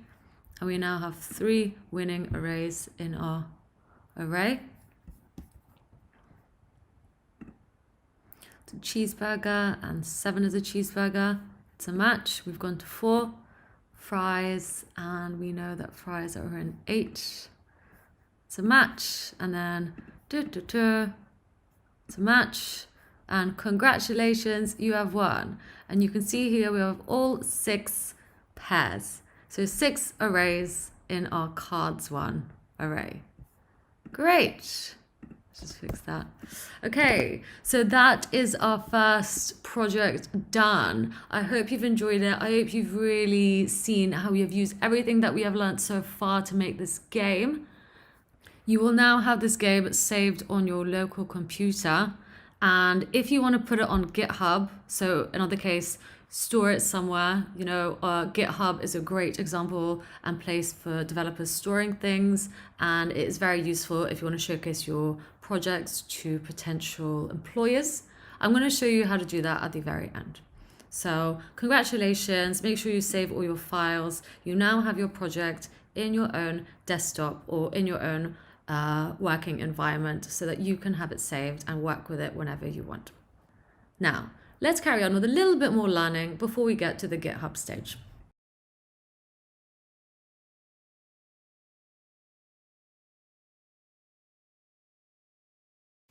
Okay, well done everyone. I hope your learning is going well so far. Based on where we are in our coding journey, I thought I would introduce 2 games for you to choose from. Tetris or Candy Crush. These 2 games have been chosen specifically for the level of learning we are at the moment, so the choice is totally up to you. You can either choose to complete one project now, complete both projects, or save them for later and carry on with this course. The choice is totally up to you. So if you would like to have a go at building Tetris, please click on this YouTube card right here. So we will be doing a lot of array work in this video, as well as learning how to listen out for keystrokes and using a lot of forEach and some JavaScript methods. Or you can try Candy Crush by clicking this card right here. In Candy Crush, we will be learning how to drag and drop elements, as well as practice our array work and event listener work, as well as many, many more things that we have learned so far. Okay, let's carry on. In this section, I'm going to talk to you about HTTP, or Hypertext Transfer Protocol. To do this, let's have a look at a normal standard website you see on the internet. Most internet web pages are generated by web of HTML, CSS, and JavaScript sent to you via the internet. The internet is made up of a bunch of resources hosted on different servers.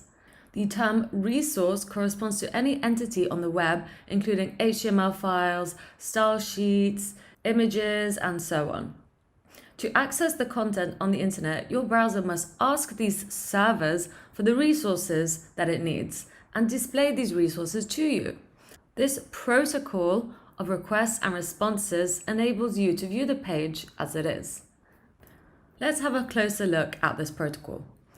So to recap what we just said, HTTP, or Hypertext Transfer Protocol, is used to structure requests and responses over the internet.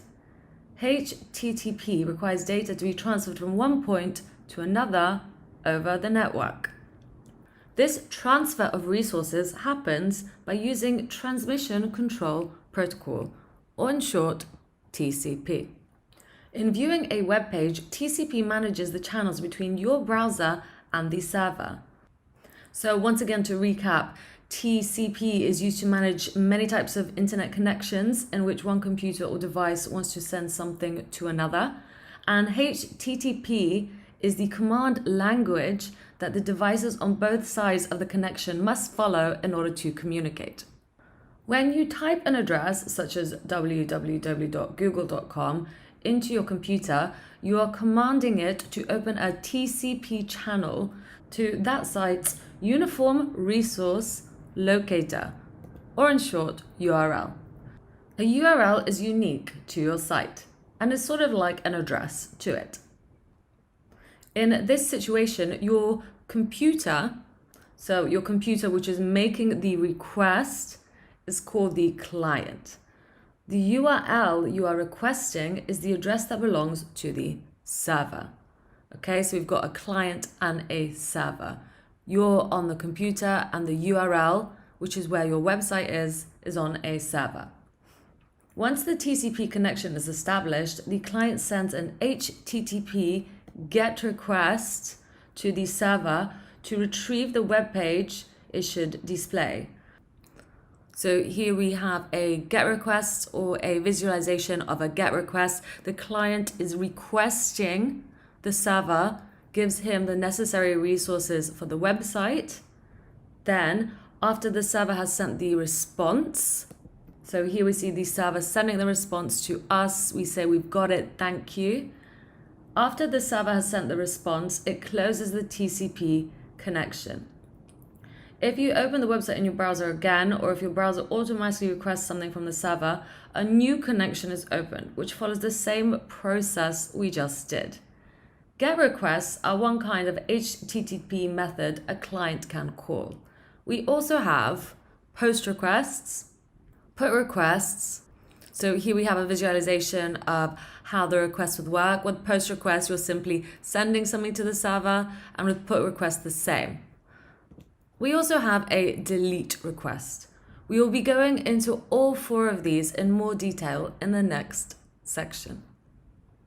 Now, let's go back to our Google example. Suppose you want to check out something, you want to search for something on Google, so you type in the URL into your browser. After you type that URL into your browser, what is happening behind the hood is your browser will extract the HTTP part and recognize that it is the name of the network protocol to use.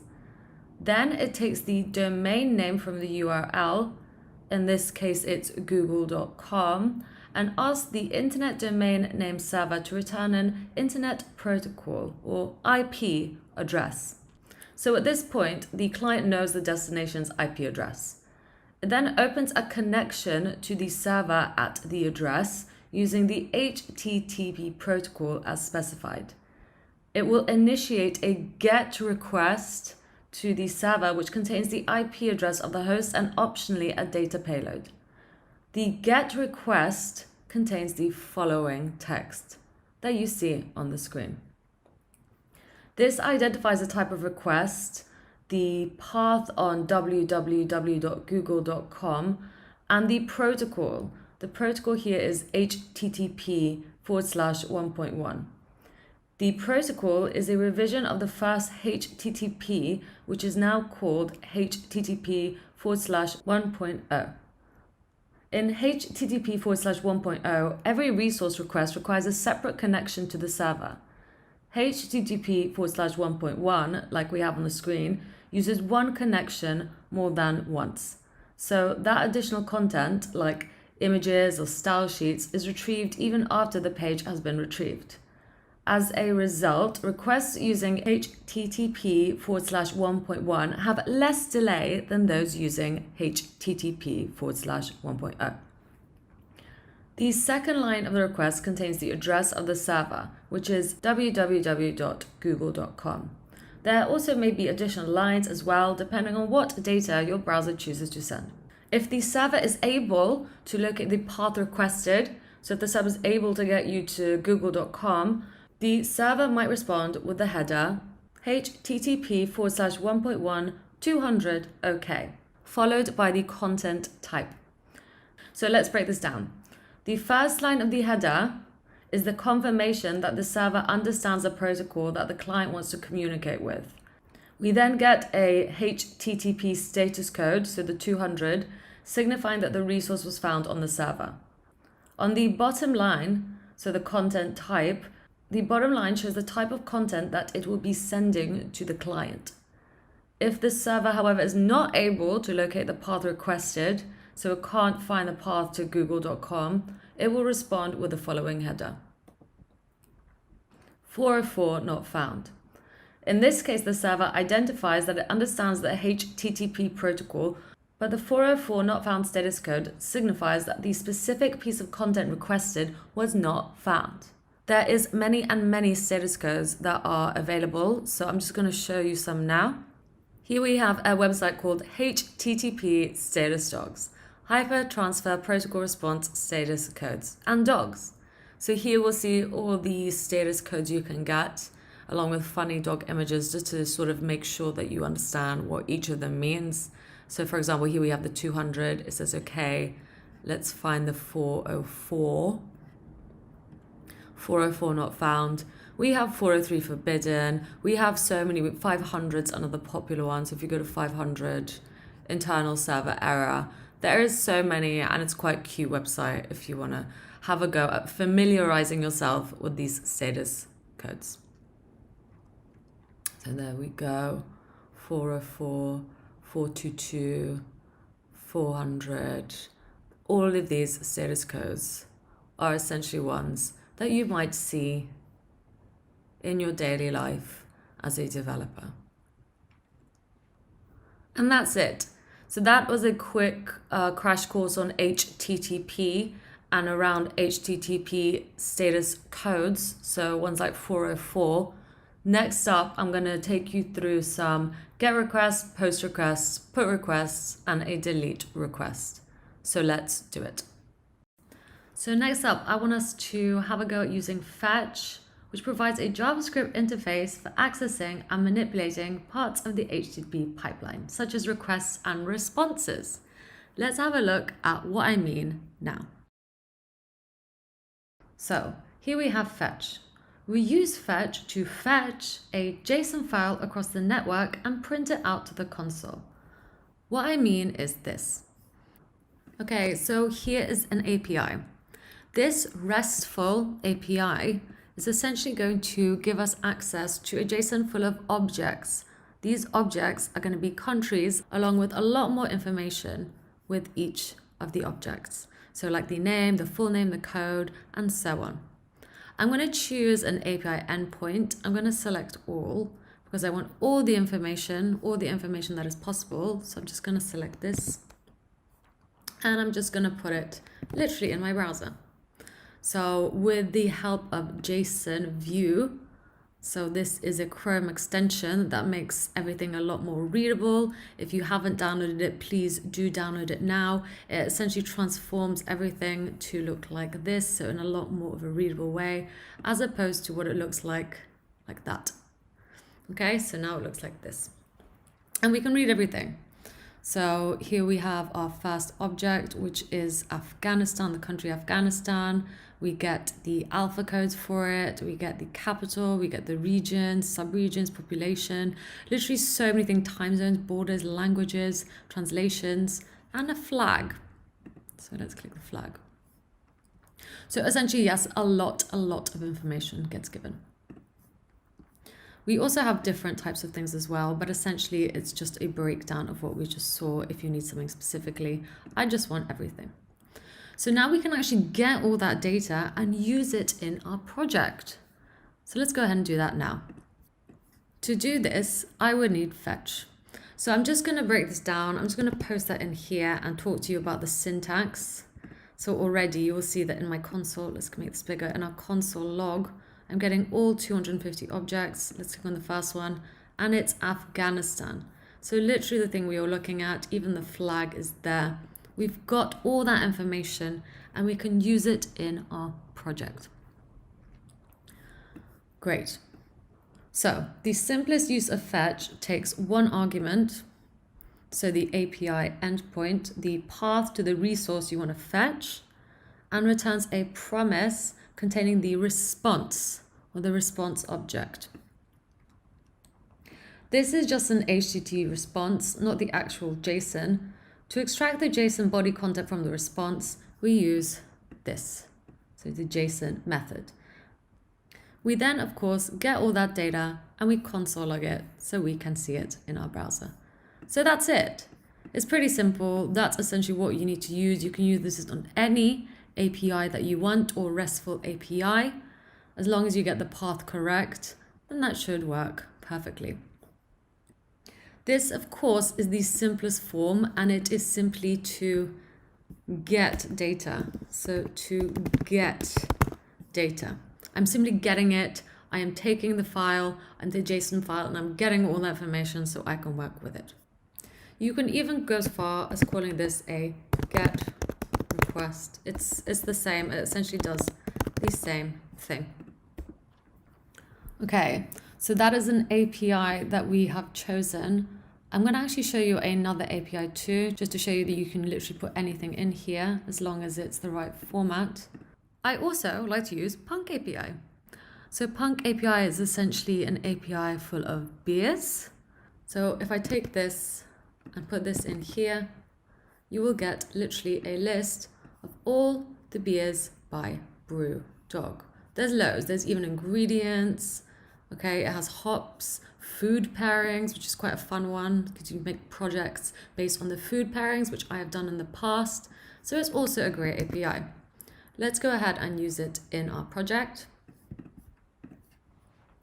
So I'm just going to get rid of this and post beers instead. So now, just try that again, beers. Post. Just move some things around. I'll just refresh the page, do that. I will get a bunch of beer objects, which is pretty awesome. One last one to show you, and that's my own API that I've built. So if I just go to here, you will see that I have made my own API, which is all about burgers. So this is an open source project. If you want to go contribute to this, I'll show you how to do this later once we've done a bit more learning. So I would simply copy that link and put it in here in order to get my 28 burgers. So there's my first one. You'll see it as an array of ingredients, an array of addresses, which is an object. So that is my first object, and so on and so on. So this is great. We have made our first GET request to 3 different APIs. Let's carry on. So next up, I want to show you what to actually do with the data once we've got it. So once again, we have my burger API. I'm actually going to comment this out. I'm still going to keep it there, however, and let's get rid of this. I'm going to write a function to get data. I'm then going to use the syntax here. So I'm going to fetch the data, but only if we want it to. So currently I'm not getting it. I'm just getting the data, I'm fetching it and then storing it. So response, and then I'm getting the response JSON and then the data. And I don't just want to console log the data. I mean, that is something that I want to do. So I'm going to put it there. However, I want to do a few more things as well. Once we get the data, and only once we get the data, because we need to make sure that promise is resolved. Okay, so we need to make sure the data is there. And only once it's there, we want to get a name. So I need to get the burger name. And to get the burger name, I'm actually going to go into the data. So actually, let's get the data now. I'm just going to call it. So we're getting our data. So we're going into our data, and it's going to the first object.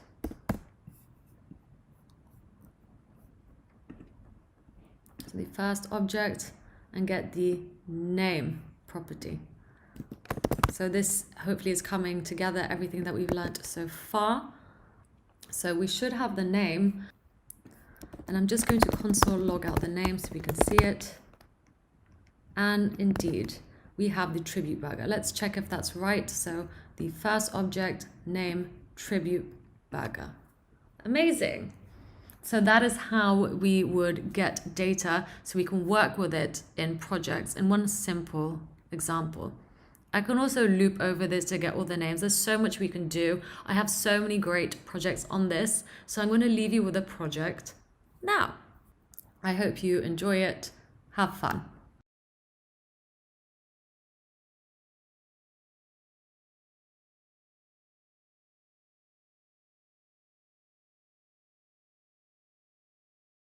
Project in which we're going to learn how to build a random burger generator. What I mean by this is that we are going to be using a burger API in order to randomly generate a burger name if we click this button right here. Okay, so as a reminder, this is the burger API that we were using. It is one I made myself. I provided you the link, and you can go ahead and see all the different burgers that different people from all over the world have added to this open source project. We have an ID, we have a name for a burger, we have the restaurant where you can find it, you have the website, a description, an array of ingredients, an array of addresses. So this one has one address, it is an object, and so on for each one. So there's another one, we have a Krabby Patty, we have the Good Burger, literally so many burgers. So I'm going to show you how to do this. To create a random burger generator, we are going to have to get, so we're going to have a get request to get all the burgers. And we can do this with fetch, as we learned previously. So let's go ahead and do that now. Once again, the syntax for fetch is this. So I'm just going to copy paste it. We are fetching. So I'm just going to fetch this URL. Not doing much with it. I'm simply getting all the information that we saw in our browser. So each of the objects, so we can work with it. So if I make this a little bit bigger, we have, once again, the name, the restaurant of where we can find the burger, the website, the description, the ingredients as an array, and addresses, which is an array of objects. This one only has one object. Okay, so we've got that information now, but how do we actually use this for our UI? Well, so we get the response, and then we get the data. Only once we have the data, then we can use what we have. So I'm just going to simply get the name. So I'm going to get the name. So I need to go into the data. So this is our data. I need to go into it and get the first object. So 0. I'm just going to get the first one for now so we can see what we are doing and get the name. So if I console log name, well, we will indeed see the tribute burger. So to start things off, let's just work with that. I'm just going to store it up here.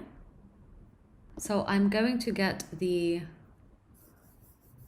element up here. So let's do that here. Const beer display equals, and then document. Let's use querySelector to find the name. So the div with the class of name. So class, we need a dot. So once we have that, let's actually get our beer display, and with inner HTML, assign it the name. So there we go, we have a tribute burger. Just gonna style this up a little bit, maybe give it some padding. Let's say 30 pixels. Get rid of the height. Okay, so that is looking good. Let's make the width 370. Okay. Okay, well, I'm happy for that. That's fine for now. Actually, maybe let's make it 30 and then 0 pixels on the side and change that back to 400. It's up to you. I'm just being a bit pedantic. Okay, so we have a burger. However, it's not random. It's not really a random burger. Well, we know how to make things random. But for this, we need to actually do something to our button. So let's go ahead and grab the button, store it as button, and use document querySelector. And I'm actually looking for a div with the class of button, not the button itself. As you can see here, it's a class of button. And then I'm actually writing a function that says get data, and put all of this in my function, okay? So that at the moment nothing happens, but only if I click the button, then we get a burger. And with the button, so we need to grab the button and use an event listener. So we're really using everything that we have learned so far. And in it, I pass through a click and the function of get data, because as a reminder, the addEventListener works on a target. We pass through an event and the function that we want to invoke if the event is triggered. So now if I click the button, well, I get a burger. However, it's still not random. So let's do that up here. Well, to get a random number, so const random number, we know that we need to use Math.random. And let's multiply it by the data length. So by however many bugs we have in our data, because it is an array. So we can use the length property on it. So now we're getting a random number. Const random, we need to make sure this is an integer so we can pass it back through to our array. And I would do this using math floor and passing through our random number. Okay, so we've got a random integer, great. And what do we do with it? Well, let's pass it through here. So now, if I click here, to refresh that, we are getting a random burger each time. This is fantastic. I'm really pleased with how this has worked. I hope you've enjoyed this lesson. I'm really pleased with how everything came together. So we're using everything we've learned about this. We've learned about fetching, we've learned about getting random numbers, and we learned about getting inner HTML, and we've learned about event listeners. So this was a really good project. I'm really happy that we can use it in order to build a random burger generator. Okay, let's carry on. For those of you who want to make a note of this, please feel free. Here's the style sheet. All I have is a body, a name, and a button, with some styling for the button. And of course, the index.html file, which simply has a name and a button, and they're all in a div as well to make them styled out like this. So that is it. Cool. Also, don't forget about your folder structure. That will be important if you want to pick out the JavaScript and the style sheet. So if something's not working, it might be due to that. Are we ready to move on? Let's do it. Next up, I'm going to show you how to make a post request. What I mean by post request is this. So just like we were able to get data, we are able to post data to an API.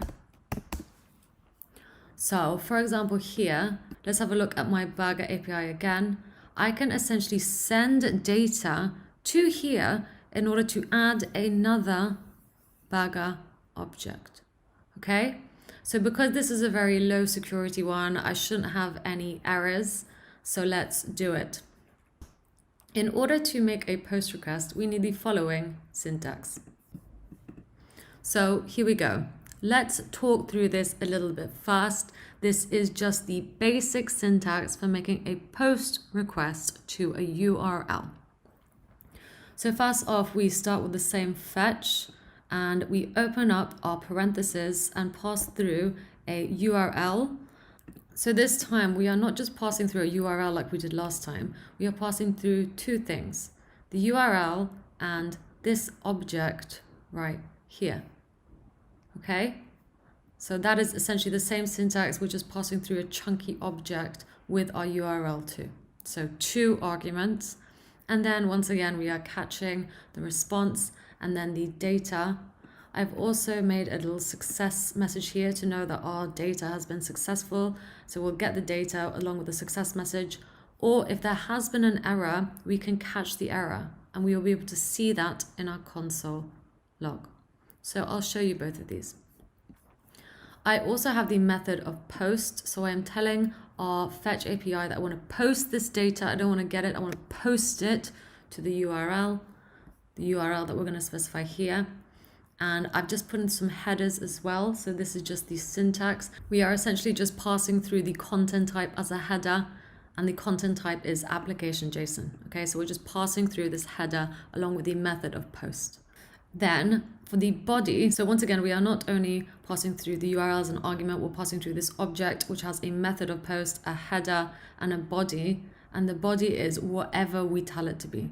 So this is just like a template. I just have a username example. So if we post this to a URL, we're essentially posting this data, this object that has user and example, okay? I think the best way to do this is show you by doing. So I'm going to use my burger API again. So here we have the burger API. Here you will see the last object, which is the Barbie burger. It's got ID 28. I'm essentially going to copy this object as I want to copy the format used for this API. So I've copied the entire thing. Now, instead of this template data object, I'm just going to pass that through and paste it. Now, I'm just going to format that a little bit so it looks a bit nicer. I'll leave that up here so you can see how that looks. The description's a bit long, but don't worry about it. That is our data object, the entire thing. Now let's create a new burger. So I'm just going to go data ID 29. Let's call it Arby's burger restaurant, Arby's web address, arby's.com, description, a delicious burger from heaven, ingredients, let's have a bun, let's have cheese, let's have a beef patty, let's have some lettuce, tomato, and mayo is fine.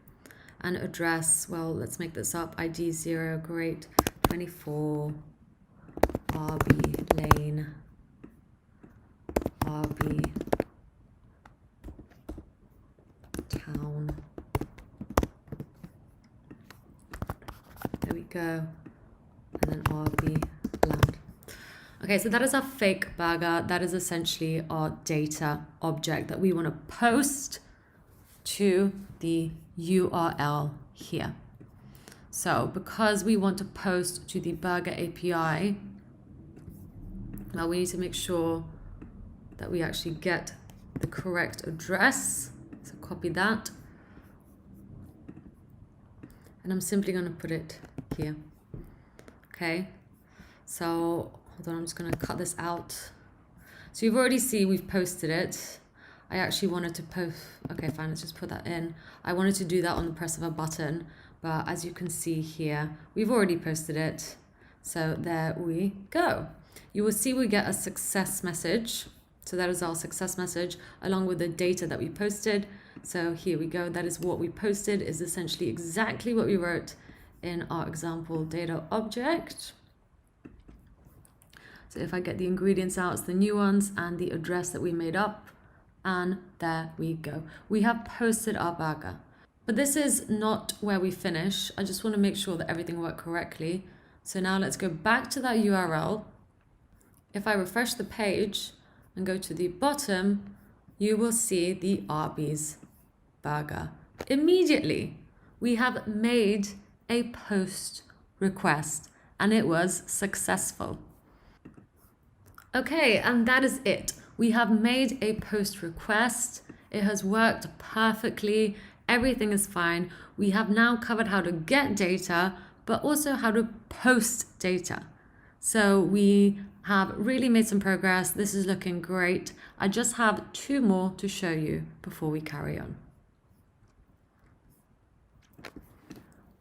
So next up, I want to talk to you about a put request.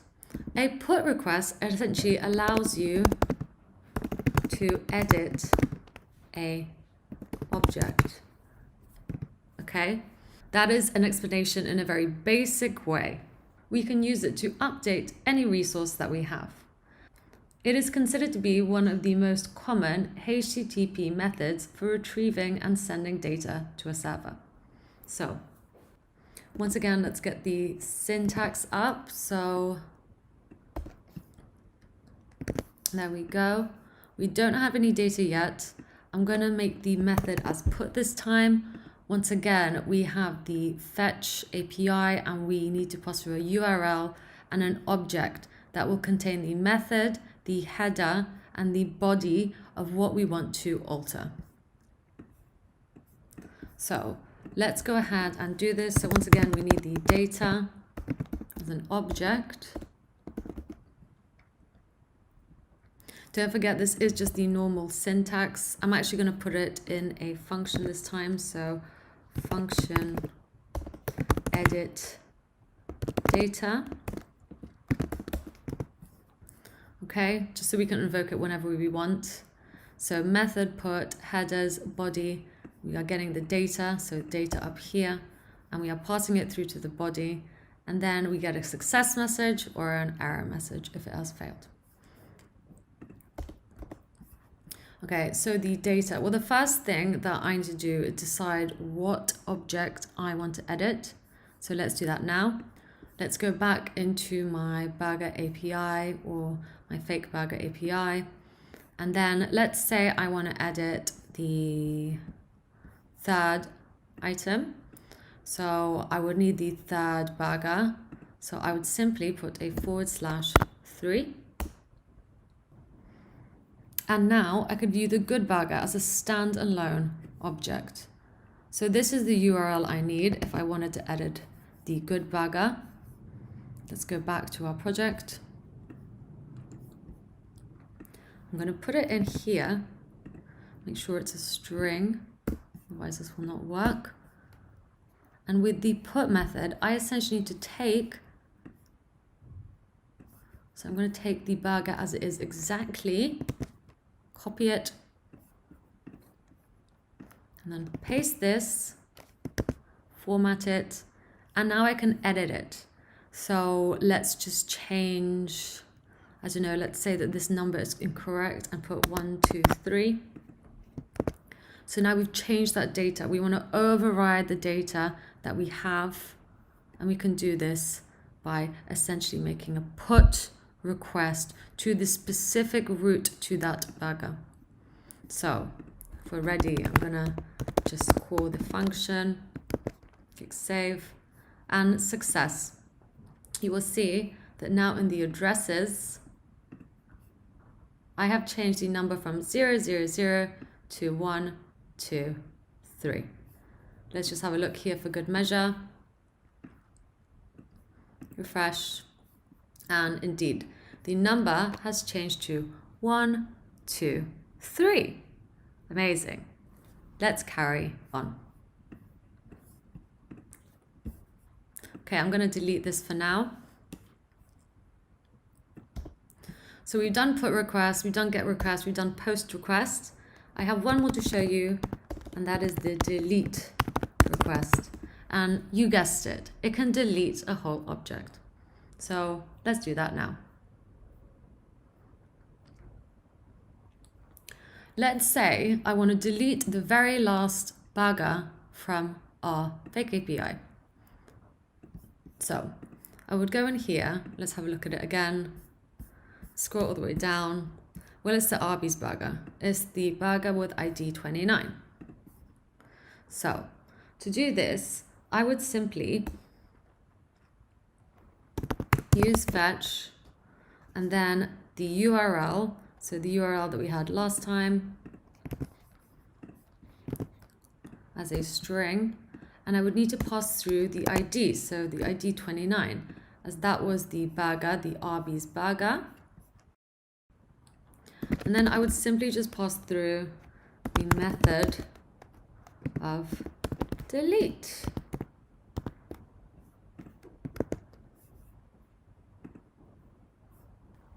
Now this is in its very simplified form. Let's see if that has worked. So now refresh, go scroll down, and that has indeed worked. We have deleted the 29th burger. Now we don't really see anything because I didn't tell it to console log anything. If I wanted to see what was returned, I would once again have to have a response and so on and so on. But I didn't do this for now. I just wanted to show you the delete method in its basic form. If I wanted to, however, I could have attached this as before, in which we would get a success message. So let's try delete another burger, 28. Okay, so that shows as a success. We don't get a result back because there's nothing to give back. We've just deleted something, so it's an empty object. But if we have a look here and refresh, burger 28 is now gone. So that is great. We essentially don't need all of this. We could just have console log success or console log error. We probably do need the error message, so there we go. Okay, so I'm just gonna get rid of that now and keep it in its most basic form. That is it. We have covered the top 4 most popular HTTP requests. I hope you've enjoyed this. I really enjoyed showing you these. They're really fun, and once you get to grips with them, the world is your oyster in terms of working with APIs. So I'm glad I can show you. I do have a few projects for you on my channel, so I'm going to hook you up with a few if you choose to look at them now. If not, then please do carry on. I have a lot more to teach you. For those of you who are interested in how I made my RESTful API imitation in a super simple way, I have just the video for you. In this video, I show you how to make your own API in just a few simple steps. It is a bit more on the advanced side, but if you would like to have a look or are just curious, please do look at this YouTube card right here, so up there. Otherwise, please save it for another time, and let's carry on. Okay, in this section, I'm going to show you how to put your project, so the game of memory game that we built on our local code editor, onto GitHub, so it can be viewed by others online. Let's do it. GitHub is a subsidiary of Microsoft which provides hosting for software developers and version control using Git. It offers the distributed version control and source code management functionality of Git plus its own features. Don't worry if that doesn't mean anything for now. I'm going to show you some functionality of GitHub as we go on. So, first off, you need to know this is a free service and is essentially just a way for you to showcase your projects. So go ahead and sign up. Once you have signed up, you should see a dashboard that looks like this. So this is my own personal GitHub page. You will see all my repositories as well as all my contributions in the last year. A contribution is simply me making a Git commit. Once again, don't worry if that doesn't mean anything to you. It's just a word that you should get used to hearing and that you will learn along the way. So now let's say I want to add my memory game to my repositories right here. So I would simply click repositories, new, and then right here I'm going to create a new repository. So I'm going to call this memory game. I already have one memory game in here, so let's call it 2021. Description, simple game made in JavaScript, HTML, and CSS. Now I'm going to choose to make this repository public so that anyone can see it, but if you'd rather keep it private, please click the private button right there. And next, I'm going to initialize this repository with a README file. This is essentially where you can write a description of your project so that others can see it. I'm going to show you what I mean. Okay, so by creating this, we are creating a main branch. This is the default name of the branch. I'm going to click Create Repository. Okay, so we've created our repository. At the moment, our repository only has one file, and that is the README file that we clicked to initialize, along with this template text that we gave it. So to edit this README, I can simply click here and type away. If you want to know some formatting tricks, I suggest looking at markup for READMEs. So for example, this is a H1 tag, if you will. If I want to make a smaller one, I am a smaller title, and so on. And I'm just going to commit this to the main branch. So commit. So I've now committed that, and you will see my file has now changed. I have that I am a smaller title that I wrote. Okay, so this is great, but how do we actually get to adding our memory game in here? Well, I'm going to show you a super simple way of doing it that doesn't involve the terminal, and that would simply involve me clicking on the repo itself or repository and adding files. So I'm going to choose to upload files, and now I'm just going to drag my files in here. So let's go to where we saved our memory game on our personal computers. For me, it would be in my personal projects, and I saved it right here. So I would click into the folder and copy all of this. So the index.html file, as well as the source file that has my index.js and style CSS file. I'm going to copy all of that and simply just drop it like so. You will now see all my files being added. So the index.html file, the style sheet, all the images that are in the images folder, and the index.js file for the JavaScript. Once again, I'm going to commit these changes. I can choose to change the name of this commit, or I could just leave it as it is. Once again, this will be committing directly to the main branch of our project. Commit. And there we go. We have now saved our project onto the internet for others to view our code. This is great. It's now publicly shared. Anyone can find it. Anyone can simply click in here to view our JavaScript. And this is essentially how you would submit code to potential employers or just share with your friends. Once again, this is a public repository. If you'd like to keep it private, so if you just like to share your code with one person or two people, you could easily do that too. Before sharing your code, I would suggest to really build out this README. I think READMEs are super important. Otherwise, someone's just going to get your folder and not really know how to open it. For example, you might want to say like download the file.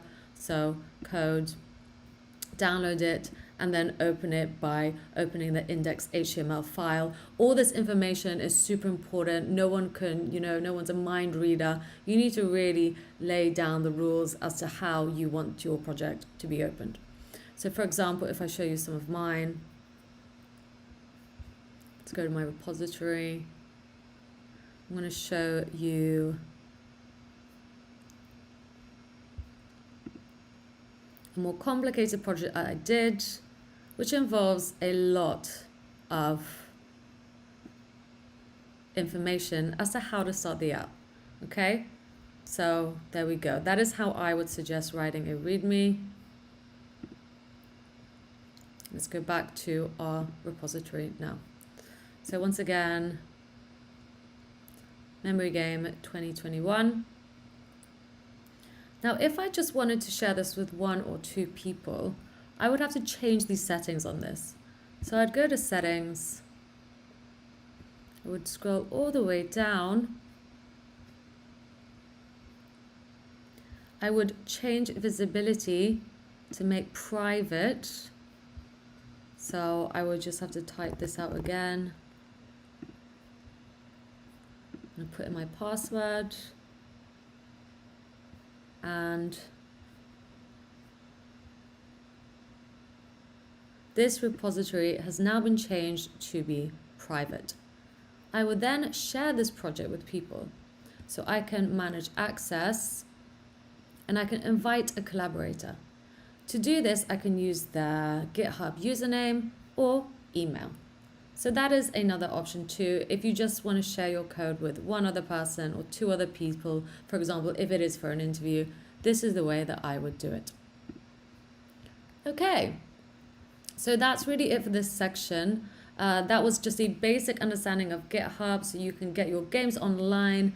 There is a lot more learning to do, and I'm going to leave you on some tips as to where you should go from here. Okay, so we are coming to the end of our course. In this course, we have built an understanding of HTML, CSS, and JavaScript thanks to the lessons, exercises, and projects along the way. However, you might be wondering, what's next? Well, I have a few suggestions for you. So where to go from here? The first thing I would suggest is getting more familiar with GitHub. Even though I did show you how to store your own project on GitHub, GitHub has a lot of other functionalities that you should be aware of. So that would be your best bet as to where to go next. Some features on GitHub include creating a profile, building out your network, and just storing more projects. I have a few tutorials on GitHub. That is how to make branches, how to make pull requests. Don't worry if all these words don't mean a lot at the moment. This is what your research into GitHub will help you with. Leading on to that, I'm going to talk about terminal. Learning the terminal is the next piece of advice that I would give you as a next step. The terminal, in layman terms, will allow you to control projects and files and folders on your computer from a command line interface, as well as allow you to pull in packages, talk to GitHub, and a lot more. Next up, I would suggest looking into libraries and frameworks. One of these is React. React is something that I like to work with every day as a developer in my professional setting. Learning React was a personal choice for me. If you'd rather look into mobile development, please do have a look at React Native, or you can check out completely other libraries and frameworks such as Vue or Angular. There are so many on the internet. React just happens to be my personal choice. And next, I would suggest looking at Node.js. Once again, in a nutshell and in layman terms, Node.js will essentially allow you to build out backends, allow you to download packages, and a lot of other really cool things in order to really build out your projects. I have a couple of Node.js videos on my channel, so please do check them out. Lastly, going back to our contact form section, I'm going to have a video coming out especially on this, so please do like and follow my channel if you want to learn how to do this. It will involve a library and scripting, so a little bit more advanced stuff than what we have learned today, but I hope you're excited to learn. And that is it. We have now finished our YouTube coding bootcamp. Congratulations if you have finished. Hopefully you now feel you have a good grasp on the fundamental of JavaScript, HTML and CSS. You should also have a few good projects to put in your portfolio, as well as a clear direction of where you should go next. Keep practicing and gaining more software developer skills. As mentioned, if there is an area that did not make a lot of sense, by all means, please go back and do that section again. That is exactly what the timestamps are there for in the description of my video. Once again, thank you so much for coding along with me. Please do like and subscribe to my channel. It really would mean a lot. I love creating more content and I'd love to create more content for you guys. So that would really help me out. Okay, thanks so much again, and I'll see you hopefully on my channel soon.